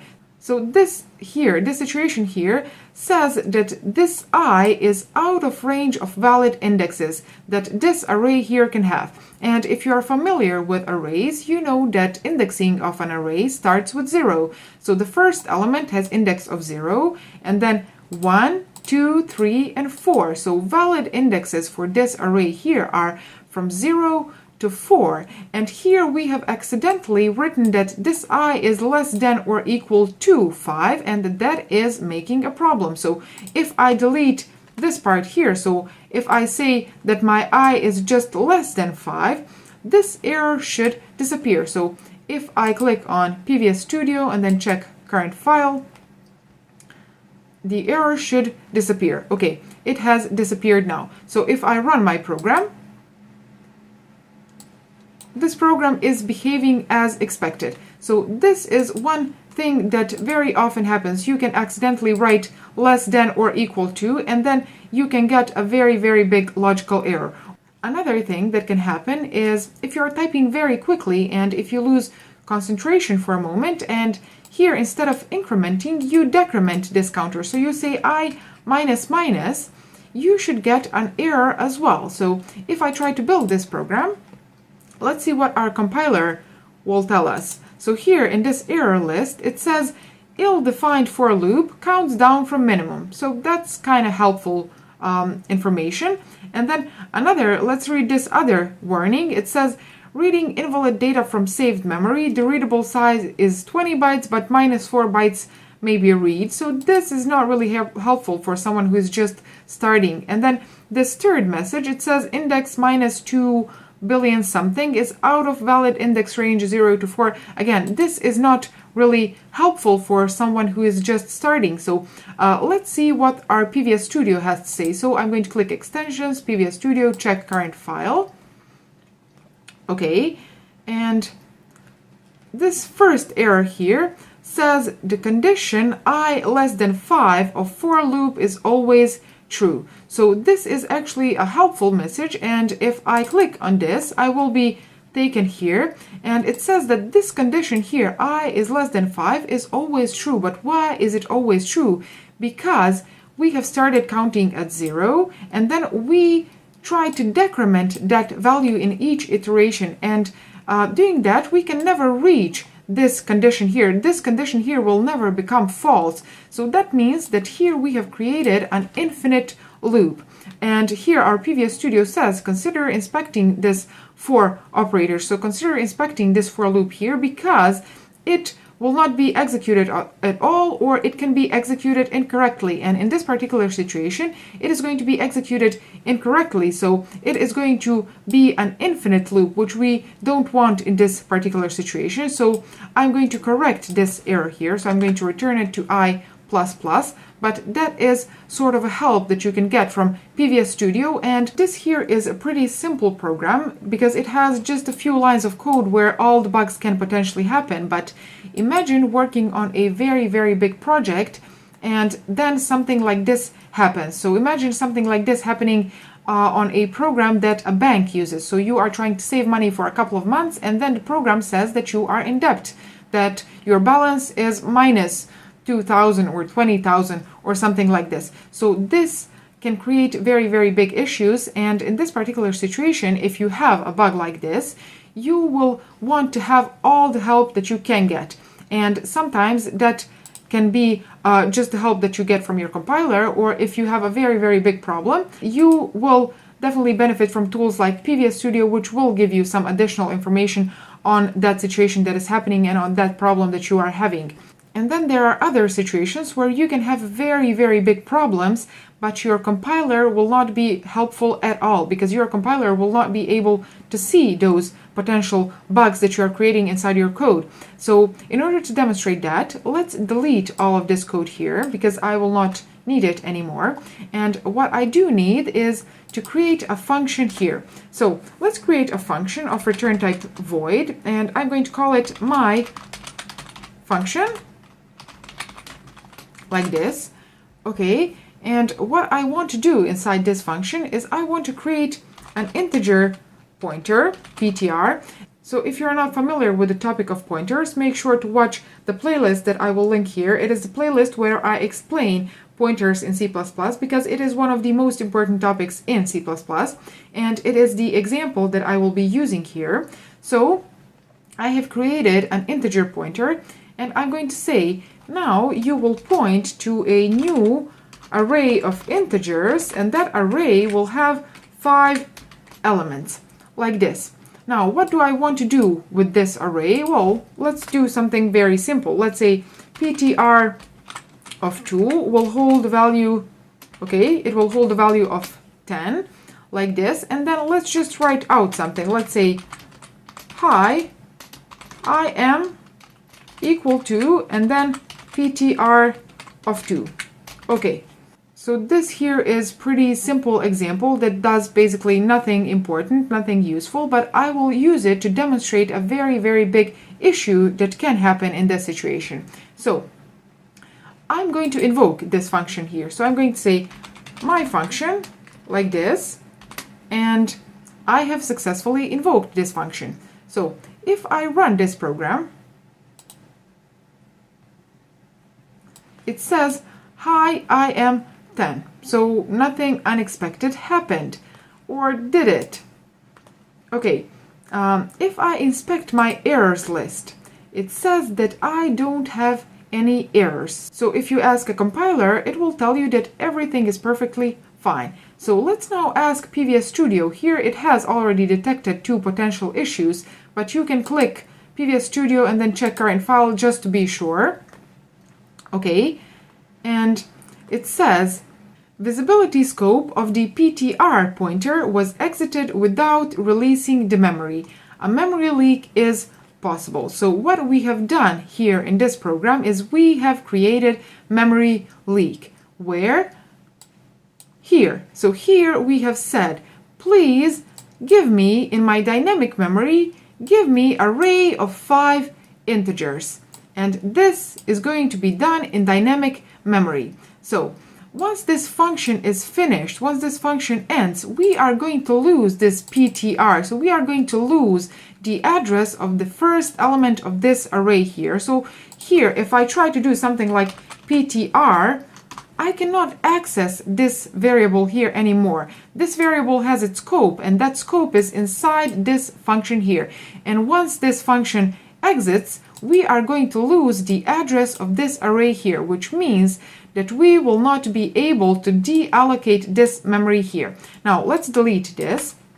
Okay, here, as you can see, this memory leak is not a big memory leak. Here we are leaking 5 integers. So we are leaking an array of 5 integers, and that is not very big problem. But usually what happens in real life is that you are not creating an array of 5 integers. Usually you are creating things that require much more memory than just an integer array of 5 elements. So here, as I said, we are leaking 5 integers, but imagine a situation where you are creating an array of 5,000 or 50,000 and not integers, but objects of type user, like this. And this user has some pretty heavy data in it. For example, it has some images and things like that. So here you are creating 50,000 users. And to make things worse, imagine not invoking this function only once, but imagine invoking this function in a for loop, for example. So invoking it 100 times or 1,000 times or 100,000 times. That is going to be a huge memory leak. So what this line of code here does is it asks your operating system for dynamic memory. So it says, please, can you give me new memory? So can you give me dynamic memory that I need to store this data here? And your operating system gives that memory to your program. So it allocates that memory for your program. And then once this function here finishes, you will lose all the variables that you have created inside that function.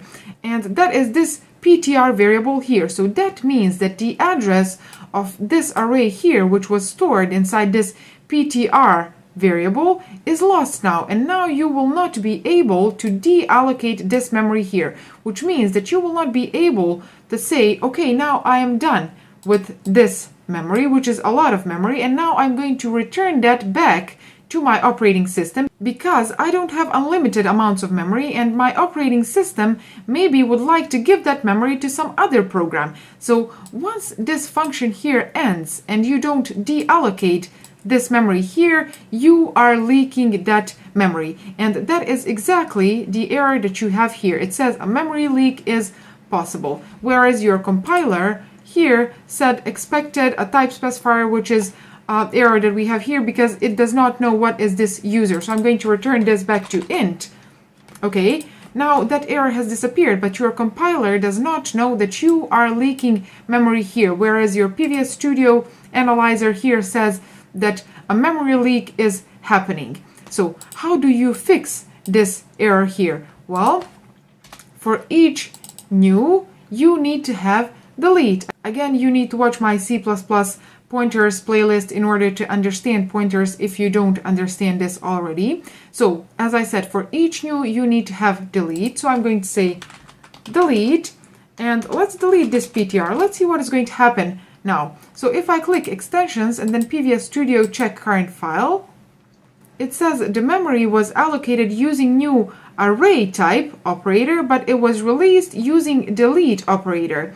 And then it gives you a recommendation here. It says use delete array pointer instead. So here we are trying to allocate memory for an array, but we are not deleting that entire array. So here we are leaking memory again. So here I'm going to use these square brackets in order to indicate that I want to delete this entire array that I have allocated in this line of code here. So now we shouldn't be leaking memory anymore. So let's check that out. I'm going to say Previous Studio, check current file, and let's see. We have that error that we previously had, which is your license will expire in 5 days, but we do not have memory leaks anymore, which is great. So errors like this, memory leaks, are very common when you work with pointers in C++, and these memory leaks can create huge problems if you have them in your code. And as you could already see, in most cases you cannot really count on your compiler to tell you that you are leaking memory, because in most cases it will not even be able to see that. So tools like PVS Studio can be very helpful in those situations. You could see all those little tips and recommendations that we had from PVS Studio that helped us to fix issues that we had related to leaking memory. So those were some topics that I wanted to address in this video, because many people, when working with pointers, will come across problems that they will not be able to fix, or they will not even be aware that they have those problems, that they have memory leaks, until it gets to the point where it is unmanageable and they have very big problem, they have huge problem. So if you have any more questions that you would like me to make video on, please leave those in the comments down below. And if you like this type of video, please give this video a thumbs up so that I can know, and I will make more videos like this in the future if you want me to. So thank you very much for watching this video, and I am going to see you in my next video. Bye! Hi everyone, well okay, so hi everyone, welcome to my channel, welcome to another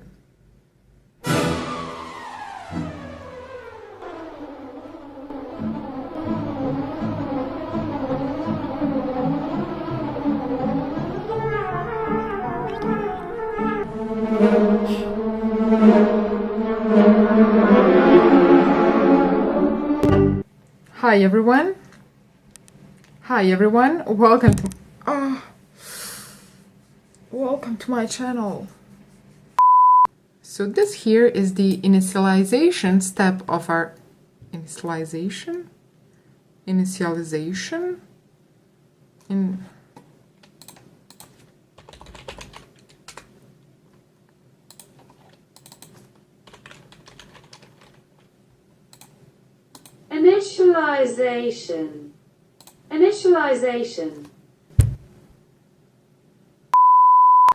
So it is the